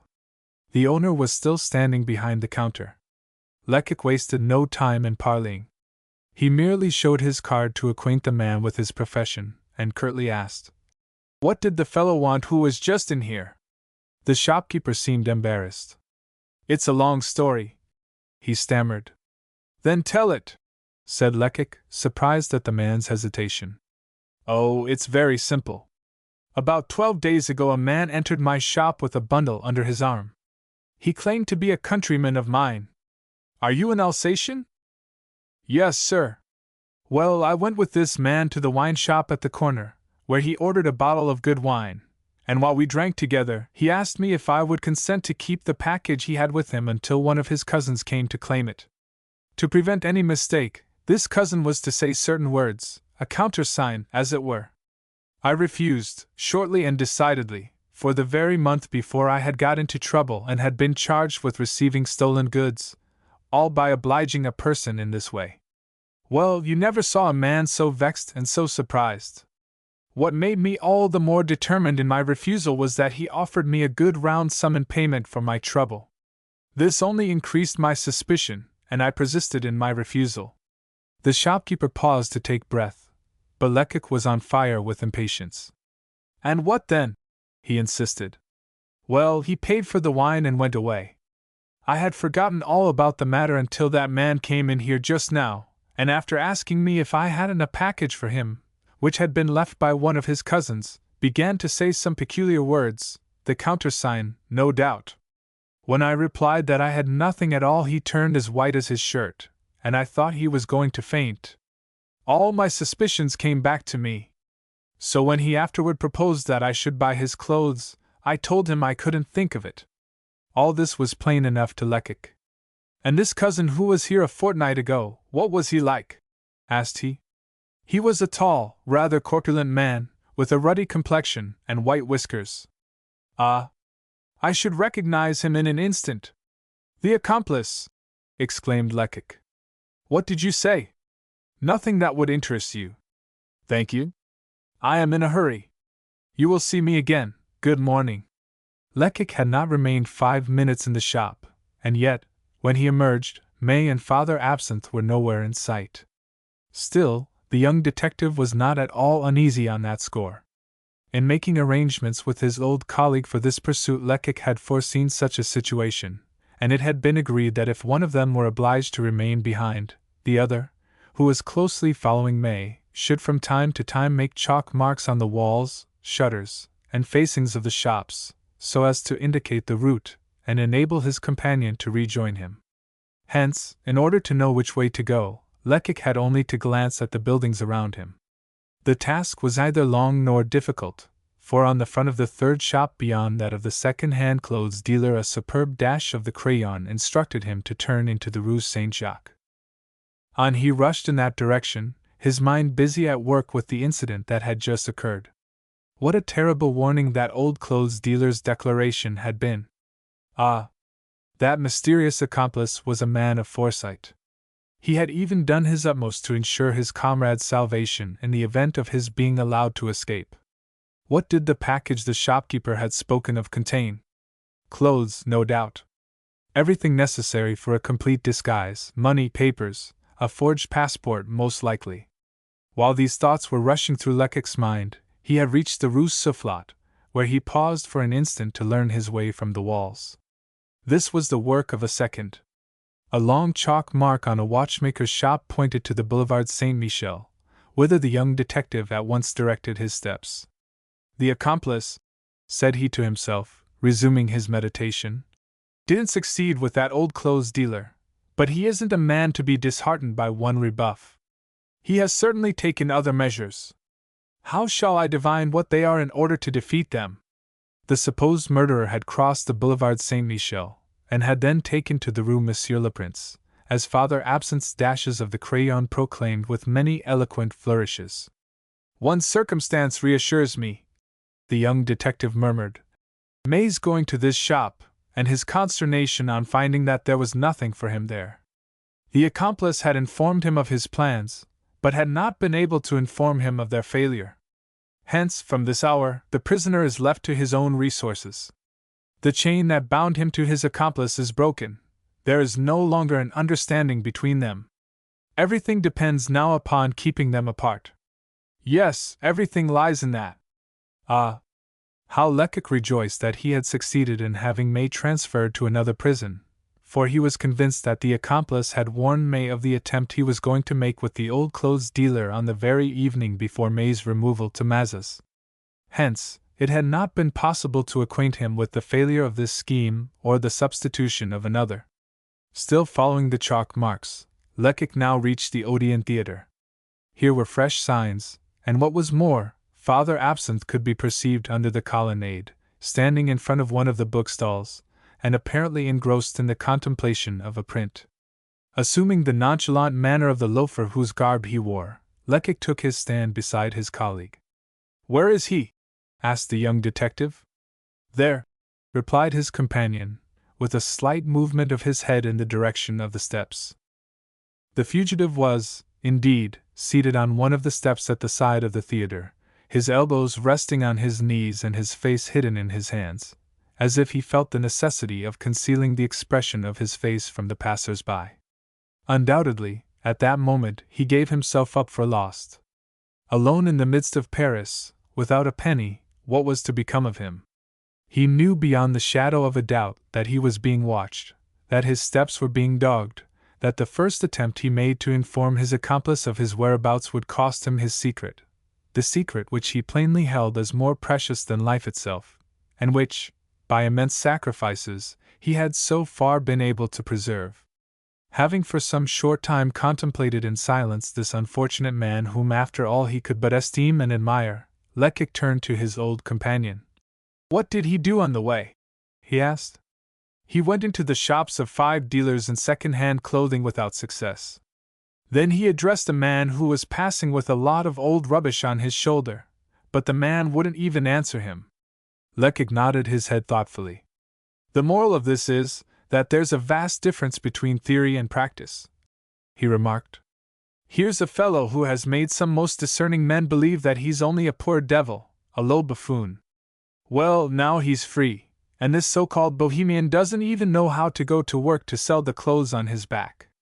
The comedian who could play his part so well on the stage has disappeared, while the man remains, the man who has always been rich, and knows nothing of the vicissitudes of life." The young detective suddenly ceased moralizing, for May had risen from his seat. Lecoq was only 10 yards distant, and could see that his face was pallid. His attitude expressed profound dejection, and one could read his indecision in his eyes. Perhaps he was wondering if it would not be best to return and place himself again in the hands of his jailers, since he was without the resources upon which he had depended. After a little, however, he shook off the torpor that had for a time overpowered him. His eyes brightened, and with a gesture of defiance he left the steps, crossed the open square and walked down the Rue de l'Ancien Comedy. He strode onward now with the brisk, determined step of a man who has a definite aim in view. "Who knows where he is going now?" murmured Father Absinthe, as he trotted along by Lecoq's side. "I do," replied the young detective. "And the proof is that I am going to leave you, and run on in advance, to prepare for his reception. I may be mistaken, however, and as we must be prepared for any emergency, leave me the chalk marks as you go along. If our man doesn't come to the Hotel de Mariembourg, as I think he will, I shall come back here to start in pursuit of you again." Just then an empty cab chanced to be passing, and Lecoq hastily got into it, telling the driver to take him to the Northern Railway station by the shortest route, and as quickly as possible. As time was precious, he handed the cabman his fare while on the road, and then began to search his pocket-book, among the various documents confided to him by M. Segmuller, for a particular paper he would now require. Scarcely had the cab stopped at the Place de Roubaix than the young detective alighted and ran toward the Hotel de Mariembourg, where, as on the occasion of his first visit, he found Madame Milner standing on a chair in front of her birdcage, obstinately trying to teach her starling German, while the bird with equal obstinacy repeated, "Camille! Where is Camille?" On perceiving the individual of questionable mien who had presumed to cross her threshold, the pretty widow did not deign to change her position. "What do you want?" she asked in a curt, sharp voice. "I am the nephew of a messenger at the Palais de Justice," replied Lecoq with an awkward bow, in perfect keeping with his attire. "On going to see my uncle this morning, I found him laid up with rheumatism, and he asked me to bring you this paper in his stead. It is a summons for you to appear at once before the investigating magistrate." This reply induced Madame Milner to abandon her perch. "Very well," she replied after glancing at the summons. "Give me time to throw a shawl over my shoulder, and I'll start." Lecoq withdrew with another awkward bow, but he had not reached the street before a significant grimace betrayed his inward satisfaction. She had duped him once, and now he had repaid her. On looking round him he perceived a half-built house at the corner of the Rue St. Quentin, and being momentarily in want of a hiding-place he concluded that he had best conceal himself there. The pretty widow had only asked for sufficient time to slip on a shawl before starting, but then it so happened that she was rather particular as to her personal appearance, and such a plump, attractive little body as herself, having an eye perhaps to renewed wedlock, could not possibly be expected to tie her bonnet strings in less than a quarter of an hour. Hence, Lecoq's sojourn behind the scaffolding of the half-built house proved rather longer than he had expected, and at the thought that May might arrive at any moment, he fairly trembled with anxiety. How much was he in advance of the fugitive? Half an hour, perhaps, and he had accomplished only half his task. At last, however, the coquettish landlady made her appearance as radiant as a spring morning. She probably wished to make up for the time she had spent over her toilet, for as she turned the corner she began to run.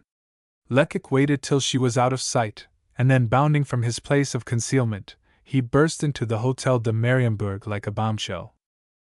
Fritz, the Bavarian lad, must have been warned that the house was to be left in his sole charge for some hours, for having comfortably installed himself in his mistress's own particular armchair, with his legs resting on another one, he had already commenced to fall asleep. "Wake up!" shouted Lecoq. "Wake up!" At the sound of this voice, which rang like a trumpet blast, Fritz sprang to his feet, frightened half out of his wits. "You see that I am an agent of the prefecture of police," said the visitor, showing his card. "Now, if you wish to avoid all sorts of disagreeable things, the least of which will be a sojourn in prison, you must obey me." The boy trembled in every limb. "Yes, Mainher, monsieur, I will obey you," he stammered. "But what am I to do?" "Oh, very little. A man is coming here in a moment. You will know him by his black clothes and his long beard. You must answer him word for word as I tell you. And remember, if you make any mistake, you will suffer for it." "You may rely upon me, sir," replied Fritz. "I have an excellent memory." The prospect of imprisonment had terrified him into abject submission. He spoke the truth. He would have been willing to say or do anything just then. Lecoq profited by this disposition, and then clearly and concisely gave the lad his instructions. "And now," added he, "I must see and hear you. Where can I hide myself?" Fritz pointed to a glass door. "In the dark room there, sir. By leaving the door ajar you can hear and you can see everything through the glass." Without another word Lecoq darted into the room in question. Not a moment too soon, however, for the bell of the outer door announced the arrival of a visitor. It was May. "I wish to speak to the landlady," he said. "What landlady?" replied the lad. "The person who received me when I came here 6 weeks ago." "Oh, I understand," interrupted Fritz. "It's Madame Milner you want to see, but you have come too late. She sold the house about a month ago, and has gone back to Alsace." May stamped his foot and uttered a terrible oath. "I have come to claim something from her," he insisted. "Do you want me to call her successor?" Concealed behind the glass door, Lecoq could not help admiring Fritz, who was uttering these glaring falsehoods with that air of perfect candor which gives the Germans such a vast advantage over the Latin races, who seem to be lying even when they are telling the truth. "Her successor would order me off," exclaimed May. "I came to reclaim the money I paid for a room I never occupied. Such money is never refunded." May uttered some incoherent threat, in which such words as downright robbery and justice could be distinguished, and then abruptly walked back into the street, slamming the door behind him. "Well, did I answer properly?" asked Fritz triumphantly as Lecoq emerged from his hiding place. "Yes, perfectly," replied the detective. And then pushing aside the boy, who was standing in his way, he dashed after May. A vague fear almost suffocated him. It had struck him that the fugitive had not been either surprised or deeply affected by the news he had heard. He had come to the hotel depending upon Madame Milner's assistance, and the news of this woman's departure would naturally have alarmed him, for was she not the mysterious accomplice's confidential friend? Had May, then, guessed the trick that had been played upon him? And if so, how? Lecoq's good sense told him plainly that the fugitive must have been put on his guard, and on rejoining Father Absinthe, he immediately exclaimed, "May spoke to someone on his way to the hotel." "Why, how could you know that?" exclaimed the worthy man, greatly astonished. "Ah, I was sure of it." "Who did he speak to?" "To a very pretty woman, upon my word," fair and plump as a partridge. Ah! Fate is against us, exclaimed Lecoq with an oath. I run on in advance to Madame Milner's house, so that May shan't see her. I invent an excuse to send her out of the hotel, and yet they meet each other. Father Absinthe gave a despairing gesture. Ah! If I had known, he murmured. But you did not tell me to prevent May from speaking to the passers-by. Never mind, my old friend, said Lecoq consolingly. It couldn't have been helped. While this conversation was going on, the fugitive had reached the Faubourg Montmartre, and his pursuers were obliged to hasten forward and get closer to their man, so that they might not lose him in the crowd. Now, resumed Lecoq when they had overtaken him, give me the particulars. Where did they meet? In the Rue Saint-Quentin. Which saw the other first? May. What did the woman say? Did you hear any cry of surprise? I heard nothing, for I was quite 50 yards off, but by the woman's manner I could see she was stupefied. Ah!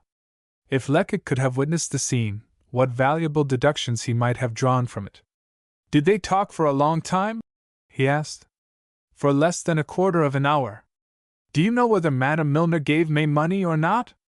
I can't say. They gesticulated like mad, so violently, indeed, that I thought they were quarreling. They knew they were being watched, and were endeavoring to divert suspicion. If they would only arrest this woman and question her, suggested Father Absinthe. What good would it do? Hasn't M. Segmuller examined and cross-examined her a dozen times without drawing anything from her? Ah! She's a cunning one. She would declare that May met her, and insisted that she should refund the 10 francs he paid her for his room. We must do our best, however. If the accomplice has not been warned already, he will soon be told, so we must try to keep the two men apart. What ruse they will employ, I can't divine. But I know that it will be nothing hackneyed. Lecoq's presumptions made Father Absinthe nervous. The surest way, perhaps, ventured the latter, would be to lock him up again. No, replied the young detective. I want his secret, and I'll have it. What will be said of us if we too allow this man to escape us? He can't be visible and invisible by turns like the devil. We'll see what he is going to do now that he's got some money and a plan, for he has both at the present moment. I would stake my right hand upon it. At that same instant, as if May intended to convince Lecoq of the truth of his suspicion, he entered a tobacconist's shop and emerged an instant afterward with a cigar in his mouth. 21. So the landlady of the Hotel de Mariembourg had given May money. There could be no further doubt on that point after the purchase of this cigar. But had they agreed upon any plan? Had they had sufficient time to decide on the method that May was to employ with the view of baffling his pursuit? It would seem so, since the fugitive's manner had now changed in more respects than one. If hitherto he had seemed to care little for the danger of pursuit and capture, at present he was evidently uneasy and agitated. After walking so long in the full sunlight, with his head high in the air, he now slunk along in the shadow of the houses, hiding himself as much as possible. It is evident that his fears have increased in proportion with his hopes, said Lecoq to his companion. He was quite unnerved when we saw him at the Odeon, and the merest trifle would have decided him to surrender.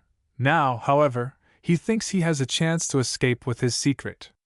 The fugitive was following the boulevards, but suddenly he turned into a side street and made his way toward the Temple, where, soon afterward, Father Absinthe and Lecoq found him conversing with one of those importunate dealers in cast-off garments who consider every passer-by their lawful prey. The vendor and May were evidently debating a question of price, but the latter was plainly no skillful bargainer, for with a somewhat disappointed air he soon gave up the discussion and entered the shop. Ah, so now he has some coin he has determined on a costume, remarked Lecoq. Isn't that always an escaped prisoner's first impulse? Soon afterward May emerged into the street. His appearance was decidedly changed, for he wore a pair of dark blue linen trousers, of the type French navvies habitually affect, and a loosely fitting coat of rough woolen material. A gay silk kerchief was knotted about his throat, and a black silk cap was set on one side of his head. Thus attired, He was scarcely more prepossessing in appearance than Lecoq, and one would have hesitated before deciding which of the two it would be preferable to meet at night on a deserted highway. May seemed very well pleased with his transformation, and was evidently more at ease in his new attire. On leaving the shop, however, he glanced suspiciously around him, as if to ascertain which of the passers-by were watching his movements. He had not parted with his broadcloth suit, but was carrying it under his arm, wrapped up in a handkerchief. The only thing he had left behind him was his tall chimney-pot hat. Lecoq would have liked to enter the shop and make some inquiries, but he felt that it would be imprudent to do so, for May had settled his cap on his head with a gesture that left no doubt as to his intentions. A second later he turned into the Rue du Temple, and now the chase began in earnest, for the fugitive proved as swift and agile as a stag, and it was no small task to keep him well in sight. He had no doubt lived in England and Germany, since he spoke the language of these countries like a native, but one thing was certain: he knew Paris as thoroughly as the most expert Parisian. This was shown by the way in which he dashed into the Rue de Gravelliers, and by the precision of his course through the many winding streets that lie between the Rue du Temple and the Rue Beaubourg. He seemed to know this quarter of the capital by heart, as well, indeed, as if he had spent half his life there. He knew all the wine shops communicating with two streets, all the byways, passages, and tortuous alleys. Twice he almost escaped his pursuers, and once his salvation hung upon a thread. If he had remained in an obscure corner, where he was completely hidden, only an instant longer, the two detectives would have passed him by and his safety would have been assured. The pursuit presented immense difficulties. Night was coming on, and with it that light fog which almost invariably accompanies a spring sunset. Soon the street lamps glimmered luridly in the mist, and then it required a keen eyesight indeed to see even for a moderate distance. And to add to this drawback, the streets were now thronged with workmen returning home after their daily toil, and with housewives intent on purchasing provisions for the evening meal, while round about each dwelling there congregated its numerous denizens swarming like bees around a hive. May, however, took advantage of every opportunity to mislead the persons who might be following him. Groups collected around some cheap-jack stall, street accidents, a block of vehicles. Everything was utilized by him with such marvelous presence of mind that he often glided through the crowd without leaving any sign of his passage. At last he left the neighborhood of the Rue de Gravelliers and made for a broader street. Reaching the Boulevard de Sebastopol, he turned to the left and took a fresh start. He darted on with marvelous rapidity, with his elbows pressed close to his body, husbanding his breath and timing his steps with the precision of a dancing master. Never pausing, and without once turning his head, he ever hurried on. And it was at the same regular but rapid pace that he covered the Boulevard de Sebastopol, crossed the Place du Châtelet, and proceeded to mount the Boulevard Saint-Michel. Here he suddenly halted before a cab stand. He spoke to one of the drivers, opened the door of his vehicle, and jumped in. The cab started off at a rapid pace. But May was not inside. He had merely passed through the vehicle, getting out at the other door, and just as the driver was departing for an imaginary destination, May slipped into an adjacent cab which left the stand at a gallop. Perhaps, after so many ruses, after such formidable efforts, after this last stratagem, perhaps May believed that he was free. He was mistaken. Behind the cab which bore him onward, and while he leaned back against the cushions to rest, a man was running, and this man was Lecoq. Poor Father Absinthe had fallen by the way. In front of the Palais de Justice he paused, exhausted and breathless, and Lecoq had little hope of seeing him again, since he had all he could do to keep his man in sight without stopping to make the chalk marks agreed upon. May had instructed his driver to take him to the Place d'Italie, requesting him, moreover, to stop exactly in the middle of the square. This was about 100 paces from the police station in which he had been temporarily confined with the widow Chupin. When the vehicle halted, he sprang to the ground and cast a rapid glance around him, as if looking for some dreaded shadow. He could see nothing, however, for although surprised by the sudden stoppage, Lecoq had yet had time to fling himself flat on his stomach under the body of the cab, regardless of all danger of being crushed by the wheels. May was apparently reassured. He paid the cabman and then retraced his course toward the Rue Mouffetard. With a bound, Lecoq was on his feet again, and started after the fugitive as eagerly as a ravenous dog might follow a bone.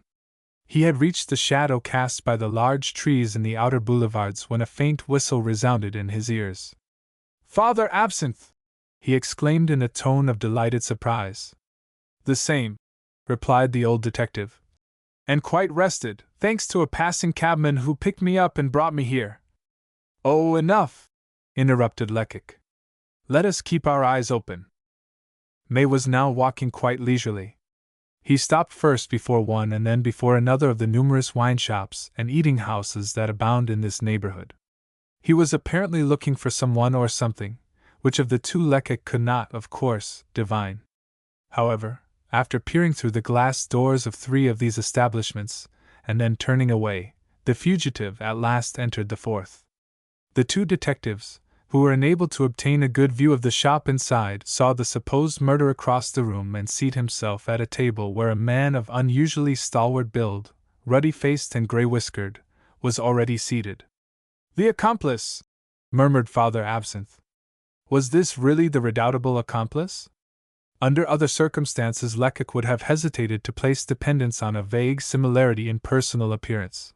But here probabilities were so strongly in favor of Father Absinthe's assertion that the young detective at once admitted its truth. Was not this meeting the logical sequence of May and Madame Milner's chance interview a few hours before? May, thought Lecoq, began by taking all the money Madame Milner had about her, and then instructed her to tell his accomplice to come and wait for him in some cheap restaurant near here. If he hesitated and looked inside the different establishments, it was only because he hadn't been able to specify any particular one.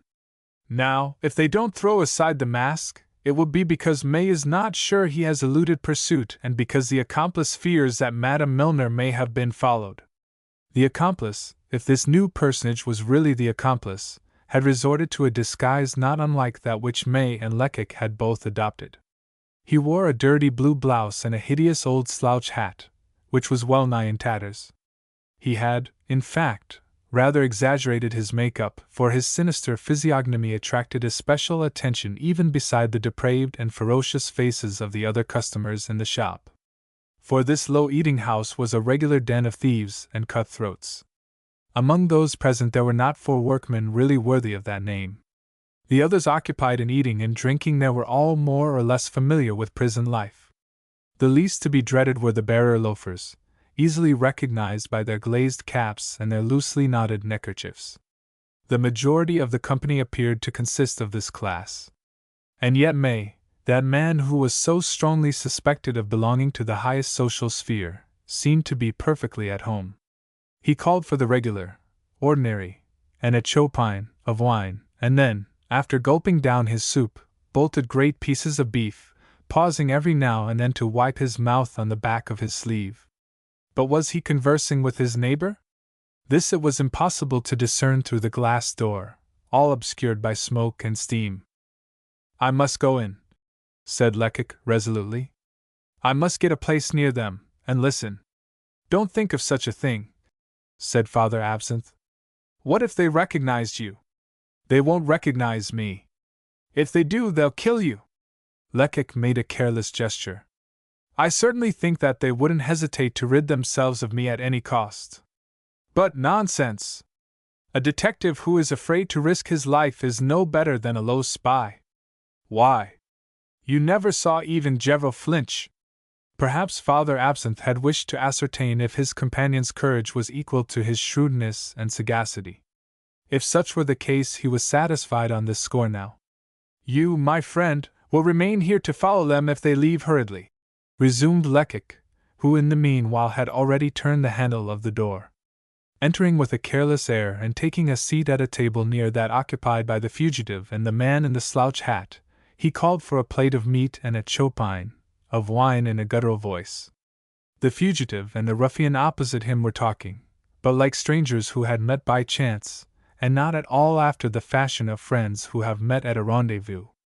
They spoke in the jargon of their pretended rank in life, not that puerile slang met with in romances descriptive of low life, but that obscene, vulgar dialect which it is impossible to render, so changeable and diverse is the signification of its words. What wonderful actors!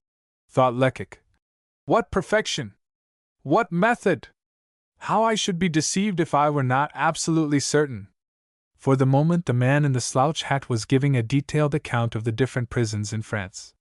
He described the governors of the principal houses of detention, explained the divergencies of discipline in different establishments, and recounted that the food at Poissy was 10 times better than that at Fontevrault. Lecoq, having finished his repast, ordered a small glass of brandy, and leaning his back against the wall and closing his eyes, pretended to fall asleep. His ears were wide open, however, and he carefully listened to the conversation. Soon May began talking in his turn, and he narrated his story exactly as he had related it to the magistrate, from the murder up to his escape, without forgetting to mention the suspicions attached to his identity, suspicions which afforded him great amusement, he said. He added that he would be perfectly happy if he had money enough to take him back to Germany, but unfortunately he only had a few sous and didn't know where or how to procure any more. He had not even succeeded in selling some clothing which belonged to him, and which he had with him in a bundle. At these words the man in the tattered felt hat declared that he had too good a heart to leave a comrade in such embarrassment. He knew, in the very same street, an obliging dealer in such articles, and he offered to take May to his place at once. May's only response was to rise, saying, "Let us start." And they did start, with Lecoq at their heels. They walked rapidly on until passing the Rue Ferramoulin, when they turned into a narrow, dimly lighted alley, and entered a dingy dwelling. "Run and ask the concierge if there are not 2 doors by which any one can leave this house," said Lecoq, addressing Father Absinthe. The latter instantly obeyed. He learned, however, that the house had only one street door, and accordingly the 2 detectives waited. "We are discovered," murmured Lecoq. "I am sure of it. May must have recognized me, or the boy at the Hotel de Mariembourg has described me to the accomplice." Father Absinthe made no response, for just then the 2 men came out of the house. May was jingling some coins in his hand, and seemed to be in a very bad temper. "What infernal rascals these receivers are!" he grumbled. However, although he had only received a small sum for his clothing, he probably felt that his companion's kindness deserved some reward, for immediately afterward he proposed they should take a drink together, and with that object in view they entered a wine shop close by. They remained here for more than an hour, drinking together, and only left this establishment to enter one 100 paces distant. Turned out by the landlord, who was anxious to shut up, the 2 friends now took refuge in the next one they found open. Here again they were soon turned out, and then they hurried to another boozing den, and yet again to a 5th. And so, after drinking innumerable bottles of wine, they contrived to reach the Place Saint-Michel at about 1 o'clock in the morning. Here, however, they found nothing to drink, for all the wine shops were closed. The 2 men then held a consultation together, and, after a short discussion, they walked arm in arm toward the Faubourg Saint-Germain, like a pair of friends. The liquor they had imbibed was seemingly producing its effect, for they often staggered in their walk, and talked not merely loudly but both at the same time. In spite of the danger, Lecoq advanced near enough to catch some fragments of their conversation, and the words, "A good stroke," and "money enough to satisfy one," reached his ears. Father Absinthe's confidence wavered. "All this will end badly," he murmured. "Don't be alarmed," replied his friend. "I frankly confess that I don't understand the maneuvers of these wily confederates, but what does that matter after all? Now the 2 men are together, I feel sure of success, sure. If one runs away, the other will remain, and Gevril shall soon see which is right, he or I." Meanwhile the 2 drunkards had slackened their pace. By the manner in which they examined the magnificent mansions of the Faubourg Saint-Germain, one might have suspected them of the very worst intentions. In the Rue de Varennes, at only a few steps from the Rue de la Chaise, they suddenly paused before a wall of moderate height surrounding an immense garden. The man in the slouch hat now did the talking, and explained to May, as the detectives could tell by his gestures, that the mansion to which the garden belonged had its front entrance in the Rue de Grenelle. "Bah!" growled Lecoq. "How much further will they carry this nonsense? They carried it farther than the young detective had ever imagined. May suddenly sprang on to his companion's shoulders, and raised himself to a level with the summit of the wall. An instant afterward a heavy thud might have been heard. He had let himself drop into the garden. The man in the slouch hat remained in the street to watch. The enigmatical fugitive had accomplished this strange, inconceivable design so swiftly that Lecoq had neither the time nor the desire to oppose him. His amazement at this unexpected misfortune was so great that for an instant he could neither think nor move. But he quickly regained his self-possession, and at once decided what was to be done. With a sure eye he measured the distance separating him from May's accomplice, and with 3 bounds he was upon him. The man in the slouched hat attempted to shout, but an iron hand stifled the cry in his throat. He tried to escape, and to beat off his assailant, but a vigorous kick stretched him on the ground as if he had been a child. Before he had time to think of further resistance he was bound, gagged, and carried, half suffocated, to the corner of the Rue de la Chaise. No sound had been heard, not a word, not an ejaculation, not even a noise of shuffling, nothing. Any suspicious sound might have reached May, on the other side of the wall, and warned him of what was going on. "How strange!" murmured Father Absinthe, too much amazed to lend a helping hand to his younger colleague. "How strange! Who would have supposed—" "Enough! Enough!"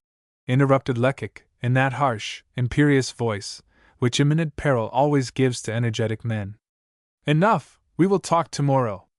I must run away for a minute, and you will remain here. If May shows himself, capture him. Don't allow him to escape." "I understand, but what is to be done with the man who is lying there?" "Leave him where he is. I have bound him securely, so there is nothing to fear. When the night police pass, we will give him into charge." He paused and listened. A short way down the street heavy, measured footsteps could be heard approaching. "There they come," said Father Absinthe. "Ah! I dared not hope it. I shall have a good chance now." At the same moment, 2 sergeants de ville, whose attention had been attracted by this group at the street corner, hastened toward them. In a few words, Lecoq explained the situation, and it was decided that one of the sergeants should take the accomplice to the station house, while the other remained with Father Absinthe to cut off May's retreat. "And now," said Lecoq, "I will run round to the Rue de Grenelle and give the alarm. To whose house does this garden belong?" "What?" replied one of the sergeants in surprise. "Don't you know the gardens of the Duc de Sairmeuse, the famous duke who is a millionaire 10 times over, and who was formerly the friend—" "Ah, yes, I know, said Lecoq.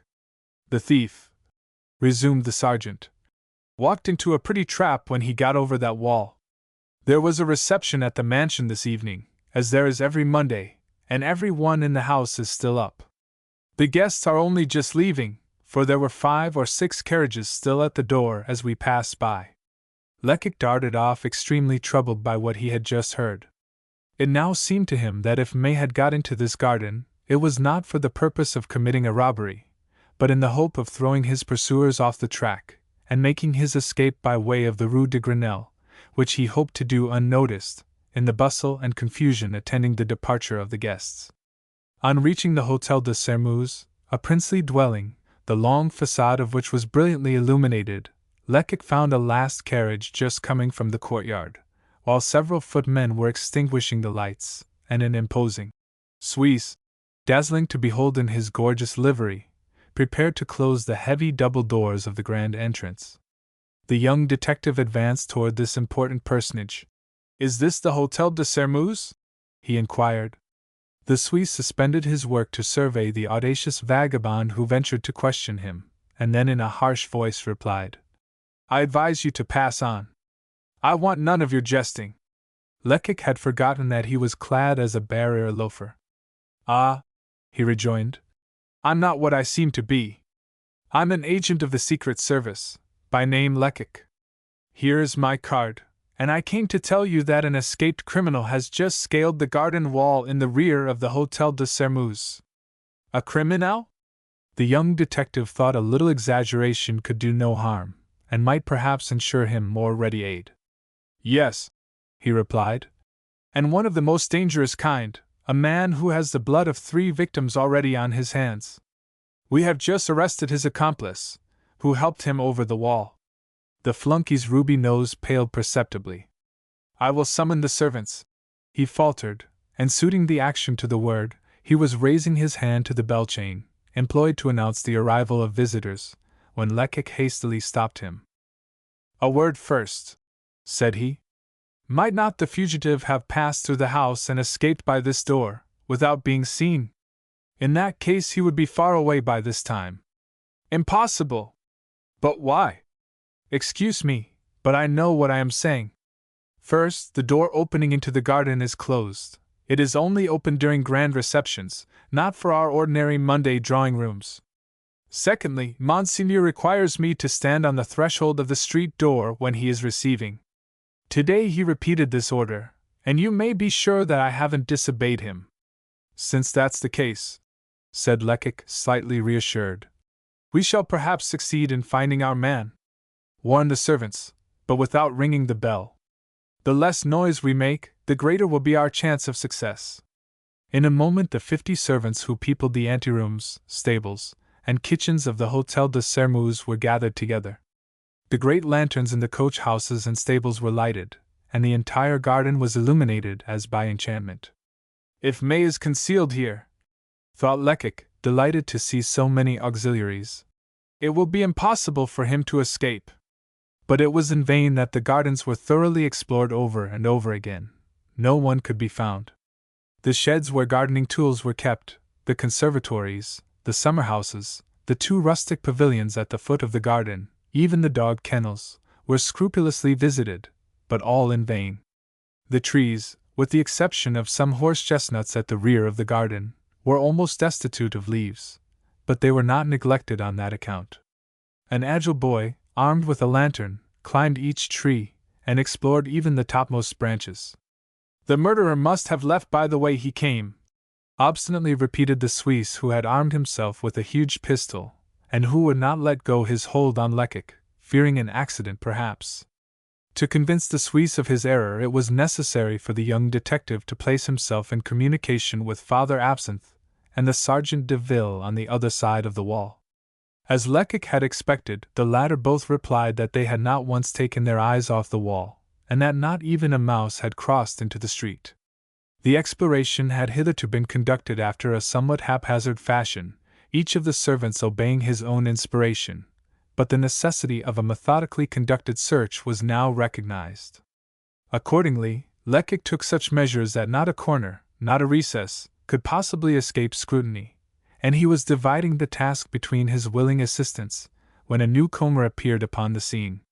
This was a grave, smooth-faced individual in the attire of a notary.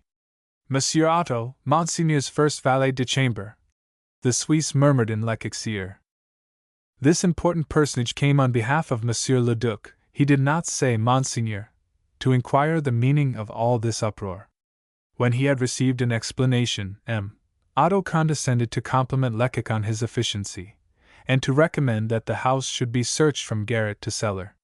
These precautions alone would allay the fears of Madame la Duchesse. He then departed, and the search began again with renewed ardor.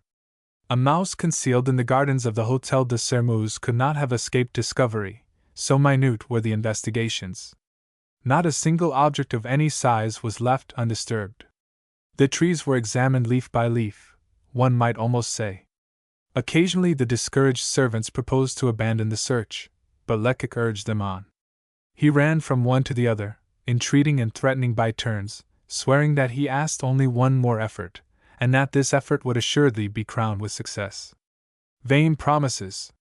The fugitive could not be found. The evidence was now conclusive. To persist in searching the garden any longer would be worse than folly. Accordingly, the young detective decided to recall his auxiliaries. "That's enough," he said in a despondent voice. "It is now certain that the criminal is no longer in the garden." Was he cowering in some corner of the great house, white with fear, and trembling at the noise made by his pursuers? One might reasonably suppose this to be the case, and such was the opinion of the servants. Above all, Such was the opinion of the Suisse, who renewed with growing assurance his affirmations of a few moments before. "I have not moved from the threshold of the house tonight," he said, "and I should certainly have seen any person who passed out." "Let us go into the house, then," said Lecoq. "But first let me ask my companion, who is waiting for me in the street, to join me. It is unnecessary for him to remain any longer where he is." When Father Absinthe had responded to the summons, all the lower doors were carefully closed and guarded, and the search recommenced inside the house, one of the largest and most magnificent residences of the Faubourg Saint-Germain. But at this moment all the treasures of the universe could not have won a single glance or a second's attention from Lecoq. All his thoughts were occupied with the fugitive. He passed through several superb drawing rooms, along an unrivaled picture gallery, across a magnificent dining room, with sideboards groaning beneath their load of massive plate, without paying the slightest attention to the marvels of art and upholstery that were offered to his view. He hurried on, accompanied by the servants who were guiding and lighting him. He lifted heavy articles of furniture as easily as he would have lifted a feather. He moved each chair and sofa from its place, he explored each cupboard and wardrobe, and drew back in turns all the wall hangings, window curtains, and portieres. A more complete search would have been impossible. In each of the rooms and passages that Lecoq entered not a nook was left unexplored, not a corner was forgotten. At length, after 2 hours' continuous work, Lecoq returned to the first floor. Only 5 or 6 servants had accompanied him on his tour of inspection. The others had dropped off one by one, weary of this adventure, which had at first possessed the attractions of a pleasure party. "You have seen everything, gentlemen," declared an old footman. "Everything," interrupted the Suisse. "Everything? Certainly not. There are the private apartments of Monseigneur and those of Madame la Duchesse still to be explored." "Alas!" murmured Lecoq. "What good would it be?" But the Suisse had already gone to rap gently at one of the doors opening into the hall. His interest equaled that of the detectives. They had seen the murderer enter. He had not seen him go out. Therefore the man was in the house and he wished him to be found. The door at which he had knocked soon opened, and the grave, clean-shaven face of Otto, the Duke's first valet de chambre, showed itself. "What the deuce do you want?" he asked in surly tones. "To enter Monseigneur's room," replied the Suisse, "in order to see if the fugitive has not taken refuge there." "Are you crazy?" exclaimed the head valet de chambre. "How could any one have entered here? Besides, I can't suffer Monsieur Lecoq to be disturbed. He has been at work all night, and he is just going to take a bath before going to bed." The Suisse seemed very vexed at this rebuff, and Lecoq was presenting his excuses, when another voice was heard exclaiming, "Let these worthy men do their duty, Otto." "Ah! Do you hear that?" exclaimed the Suisse triumphantly. "Very well, since Monsieur Lecoq permits it. Come in, I will light you through the apartments." Lecoq entered, but it was only for form's sake that he walked through the different apartments: a library, an admirable study, and a charming smoking room. As he was passing through the bedchamber, he had the honor of seeing the Duc de Sairmeuse through the half-open door of a small, white, marble bathroom. "Ah, well!" cried the Duke affably. "Is the fugitive still invisible?" "Still invisible, monsieur," Lecoq respectfully replied. The valet de chambre did not share his master's good humor. "I think, gentlemen," said he, "that you may spare yourselves the trouble of visiting the apartments of the Duchess. It is a duty we have taken upon ourselves, the women and I, and we have looked even in the bureau drawers." Upon the landing, the old footman, who had not ventured to enter his master's apartments, was awaiting the detectives. He had doubtless received his orders, for he politely inquired if they desired anything, and if, after such a fatiguing night, they would not find some cold meat and a glass of wine acceptable. Father Absinthe's eyes sparkled. He probably thought that in this royal abode they must have delicious things to eat and drink, such viands, indeed, as he had never tasted in his life. But Lecoq civilly refused, and left the Hotel de Sairmeuse, reluctantly followed by his old companion. He was eager to be alone. For several hours he had been making immense efforts to conceal his rage and despair. May escaped. Vanished. evaporated. The thought drove him almost mad. What he had declared to be impossible had nevertheless occurred. In his confidence and pride, he had sworn to answer for the prisoner's head with his own life, and yet he had allowed him to slip between his fingers. When he was once more in the street, he paused in front of Father Absinthe, and crossing his arms, inquired, "Well, my friend, what do you think of all this?" The old detective shook his head, and in serene unconsciousness of his want of tact, responded, "I think that Gevrol will chuckle with delight." At this mention of his most cruel enemy, Lecoq bounded from the ground like a wounded bull. "Oh!" he exclaimed. "Gevrol has not won the battle yet. We have lost May. It is a great misfortune, but his accomplice remains in our hands. We hold the crafty man who has hitherto defeated all our plans, no matter how carefully arranged. He is certainly shrewd and devoted to his friend, but we will see if his devotion will withstand the prospect of hard labor in the penitentiary. And that is what awaits him, if he is silent, and if he thus accepts the responsibility of aiding and abetting the fugitive's escape. Oh! I've no fears, M. Segmuller will know how to draw the truth out of him." So speaking, Lecoq brandished his clenched fist with a threatening air, and then, in calmer tones, he added, "But we must go to the station house where the accomplice was removed. I wish to question him a little." 22. It was 6 o'clock, and the dawn was just breaking when Father Absinthe and his companion reached the station house, where they found the superintendent seated at a small table, making out his report. He did not move when they entered, failing to recognize them under their disguises. But when they mentioned their names, he rose with evident cordiality, and held out his hand.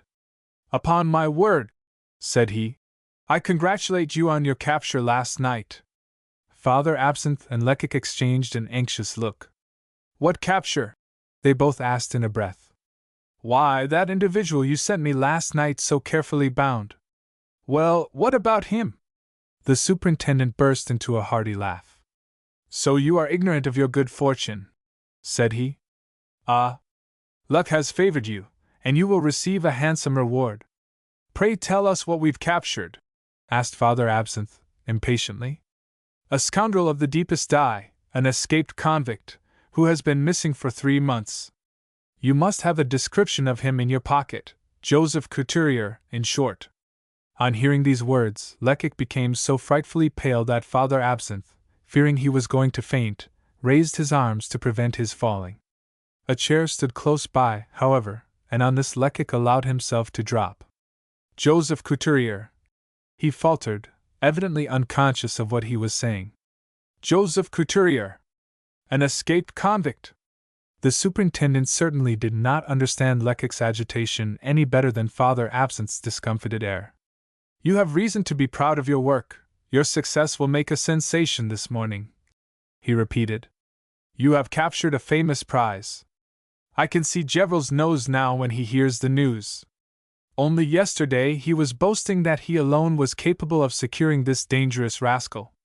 After such an irreparable failure as that which had overtaken Lecoq, the unintended irony of these compliments was bitter in the extreme. The superintendent's words of praise fell on his ears like so many blows from a sledge-hammer. "You must be mistaken," he eventually remarked, rising from his seat and summoning all his energy to his assistance. "That man is not Couturier. Oh, I'm not mistaken, you may be quite sure of that. He fully answers the description appended to the circular ordering his capture, and even the little finger of his left hand is lacking, as is mentioned." "Ah! That's a proof indeed," groaned Father Absinthe. "It is indeed. And I know another one more conclusive still. Couturier is an old acquaintance of mine. I have had him in custody before, and he recognized me last night just as I recognized him." After this further argument was impossible, hence it was in an entirely different tone that Lecoq remarked, "At least, my friend, you will allow me to address a few questions to your prisoner." "Oh, as many as you like. But first of all, let us bar the door and place 2 of my men before it. This Couturier has a fondness for the open air, and he wouldn't hesitate to dash out our brains if he only saw a chance of escape." After taking these precautions, the man was removed from the cage in which he had been confined. He stepped forward with a smile on his face, having already recovered that nonchalant manner common to old offenders who, when in custody, seem to lose all feeling of anger against the police. They are not unlike those gamblers who, after losing their last halfpenny, nevertheless willingly shake hands with their adversary. Couturier at once recognized Lecoq. "Ah," said he, "it was you who did that business last night. You can boast of having a solid fist. You fell upon me very unexpectedly, and the back of my neck is still the worse for your clutch. Then, if I were to ask a favor of you, you wouldn't be disposed to grant it?" "Oh, yes. All the same. I have no more malice in my composition than a chicken, and I rather like your face. What do you want of me?" "I should like to have some information about the man who accompanied you last night." Couturier's face darkened. "I am really unable to give you any," he replied. "Why?" "Because I don't know him. I never saw him before last night." "It's hard to believe that. A fellow doesn't enlist a first comer for an expedition like yours last evening. Before undertaking such a job with a man, one finds out something about him." "I don't say I haven't been guilty of a stupid blunder," replied Couturier. "Indeed, I could murder myself for it, but there was nothing about the man to make me suspect that he belonged to the Secret Service. He spread a net for me, and I jumped into it. It was made for me, of course, but it wasn't necessary for me to put my foot into it." "You are mistaken, my man," said Lecoq. "The individual in question didn't belong to the police force. I pledge you my word of honor he didn't." For a moment Couturier surveyed Lecoq with a knowing air, as if he hoped to discover whether he were speaking the truth or attempting to deceive him. "I believe you," he said at last. "And to prove it I'll tell you how it happened. I was dining alone last evening in a restaurant in the Rue Mouffetard, when that man came in and took a seat beside me. Naturally we began to talk, and I thought him a very good sort of a fellow. I forget how it began, but somehow or other he mentioned that he had some clothes he wanted to sell, and being glad to oblige him, I took him to a friend, who bought them from him. It was doing him a good turn, wasn't it? Well, he offered me something to drink, and I returned the compliment. We had a number of glasses together, and by midnight I began to see double. He then began to propose a plan, which, he swore, would make us both rich. It was to steal the plate from a superb mansion. There would be no risk for me. He would take charge of the whole affair. I had only to help him over the wall, and keep watch. The proposal was tempting, was it not? You would have thought so, if you had been in my place, and yet I hesitated. But the fellow insisted. He swore that he was acquainted with the habits of the house, that Monday evening was a grand gala night there, and that on these occasions the servants didn't lock up the plate. After a little while I consented. A fleeting flush tinged Lecoq's pale cheeks. "Are you sure he told you that the Duc de Sairmeuse received every Monday evening?" he asked eagerly. "Certainly. How else could I have known it? He even mentioned the name you uttered just now, a name ending in Use." A strange thought had just flitted through Lecoq's mind. What if May and the Duc de Sairmeuse should be one and the same person? But the notion seemed so thoroughly absurd, so utterly inadmissible that he quickly dismissed it, despising himself even for having entertained it for a single instant. He cursed his inveterate inclination always to look at events from a romantic, impossible side, instead of considering them as natural, commonplace incidents. After all, there was nothing surprising in the fact that a man of the world, such as he supposed May to be, should know the day set aside by the Duc de Sairmeuse for the reception of his friends. The young detective had nothing more to expect from Couturier. He thanked him, and after shaking hands with the superintendent, walked away, leaning on Father Absinthe's arm. For he really had need of support. His legs trembled, his head whirled, and he felt sick both in body and in mind. He had failed miserably, disgracefully. He had flattered himself that he possessed a genius for his calling, and yet he had been easily outwitted. To rid himself of pursuit, May had only had to invent a pretended accomplice, and this simple stratagem had sufficed to nonplus those who were on his trail. Father Absinthe was rendered uneasy by his colleague's evident dejection. "Where are we going?" he inquired. To the Palais de Justice, or to the Prefecture de Police? Lecoq shuddered on hearing this question, which brought him face to face with the horrible reality of his situation. To the Prefecture, he responded. Why should I go there? To expose myself to Gevrol's insults, perhaps? I haven't courage enough for that. Nor do I feel that I have strength to go to M. Segmuller and say, Forgive me, you have judged me too favorably. I am a fool. What are we to do? I don't know. Perhaps I shall embark for America. Perhaps I shall throw myself into the river. He had walked about 100 yards when suddenly he stopped short. No! He exclaimed, with a furious stamp of his foot. No, this affair shan't end like this. I have sworn to have the solution of the enigma, and I will have it. For a moment he reflected.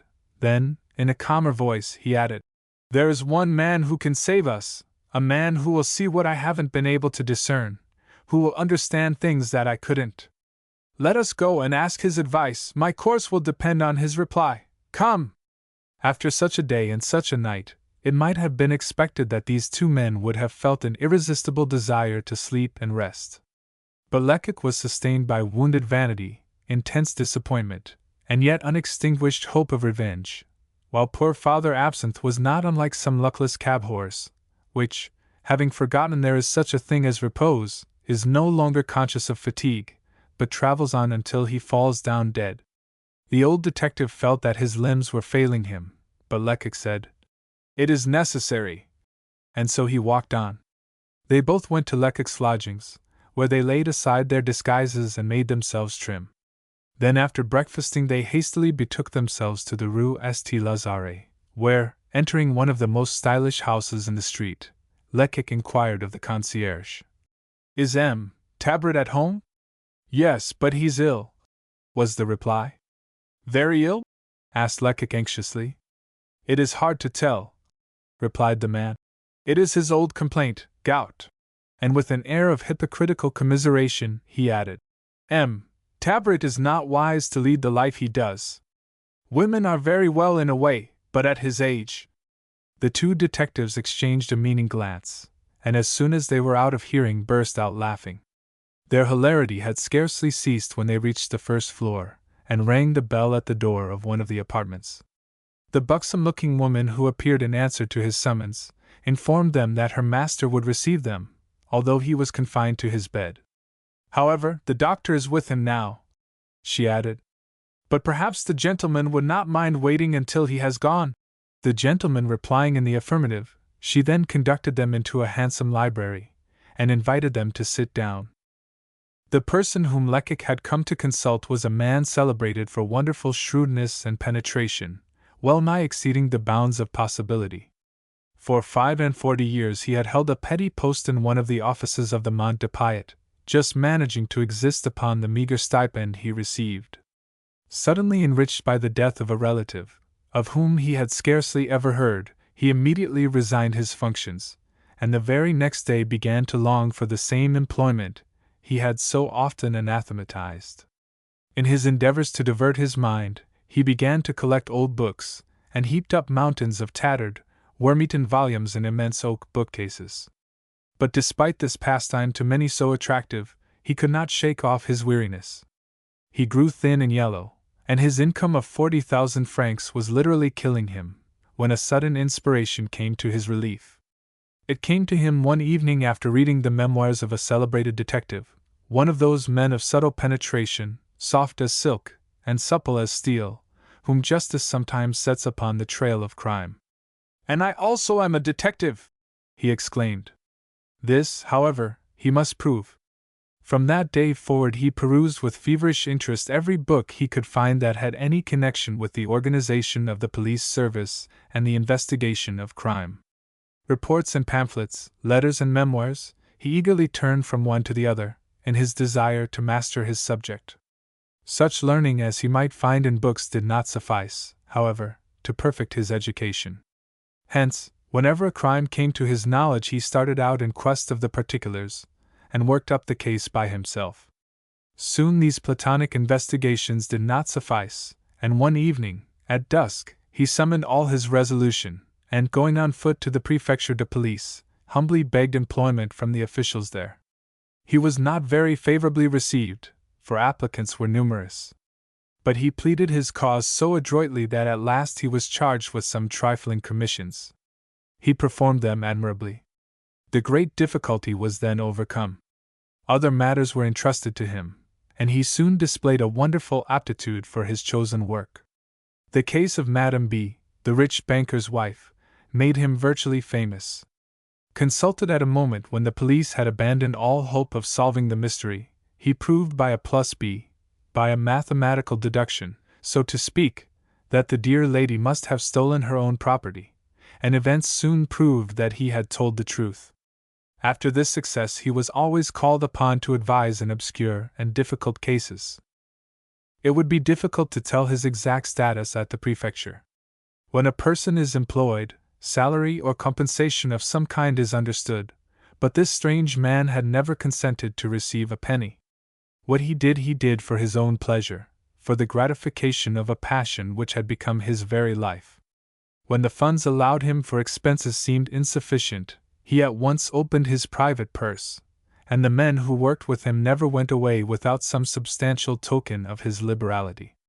Of course, such a man had many enemies. He did as much work, and far better work than any two inspectors of police, and he didn't receive a sou of salary. Hence, in calling him spoil trade, his rivals were not far from right. Whenever any one ventured to mention his name favorably in Gevrol's presence, the jealous inspector could scarcely control himself, and retorted by denouncing an unfortunate mistake which this remarkable man once made. Inclined to obstinacy, like all enthusiastic men, he had indeed once effected the conviction of an innocent prisoner, a poor little tailor, who was accused of killing his wife. This single error, a grievous one no doubt, in a career of some duration, had the effect of cooling his ardor perceptibly, and subsequently he seldom visited the prefecture. But yet he remained the oracle, after the fashion of those great advocates who, tired of practice at the bar, still win great and glorious triumphs in their consulting rooms, lending to others the weapons they no longer care to wield themselves. When the authorities were undecided what course to pursue in some great case, they invariably said, "Let us go and consult Tirauclair," for this was the name by which he was most generally known, a sobriquet derived from a phrase which was always on his lips. He was constantly saying, "Il faut que cela soit Tirauclair, that must be brought to light." Hence, the not altogether inappropriate appellation of Père Tirauclair, or Father Bring to Light. Perhaps this sobriquet assisted him in keeping his occupation secret from his friends among the general public. At all events, they never suspected them. His disturbed life when he was working up a case, the strange visitors he received, his frequent and prolonged absences from home, were all imputed to a very unreasonable inclination to gallantry. His concierge was deceived as well as his friends, and laughing at his supposed infatuation, disrespectfully called him an old libertine. It was only the officials of the detective force who knew that Tirauclair and Tabret were one and the same person. Lecoq was trying to gain hope and courage by reflecting on the career of this eccentric man, when the buxom housekeeper re-entered the library and announced that the physician had left. At the same time she opened a door and exclaimed, "This is the room. You gentlemen can enter now." 23.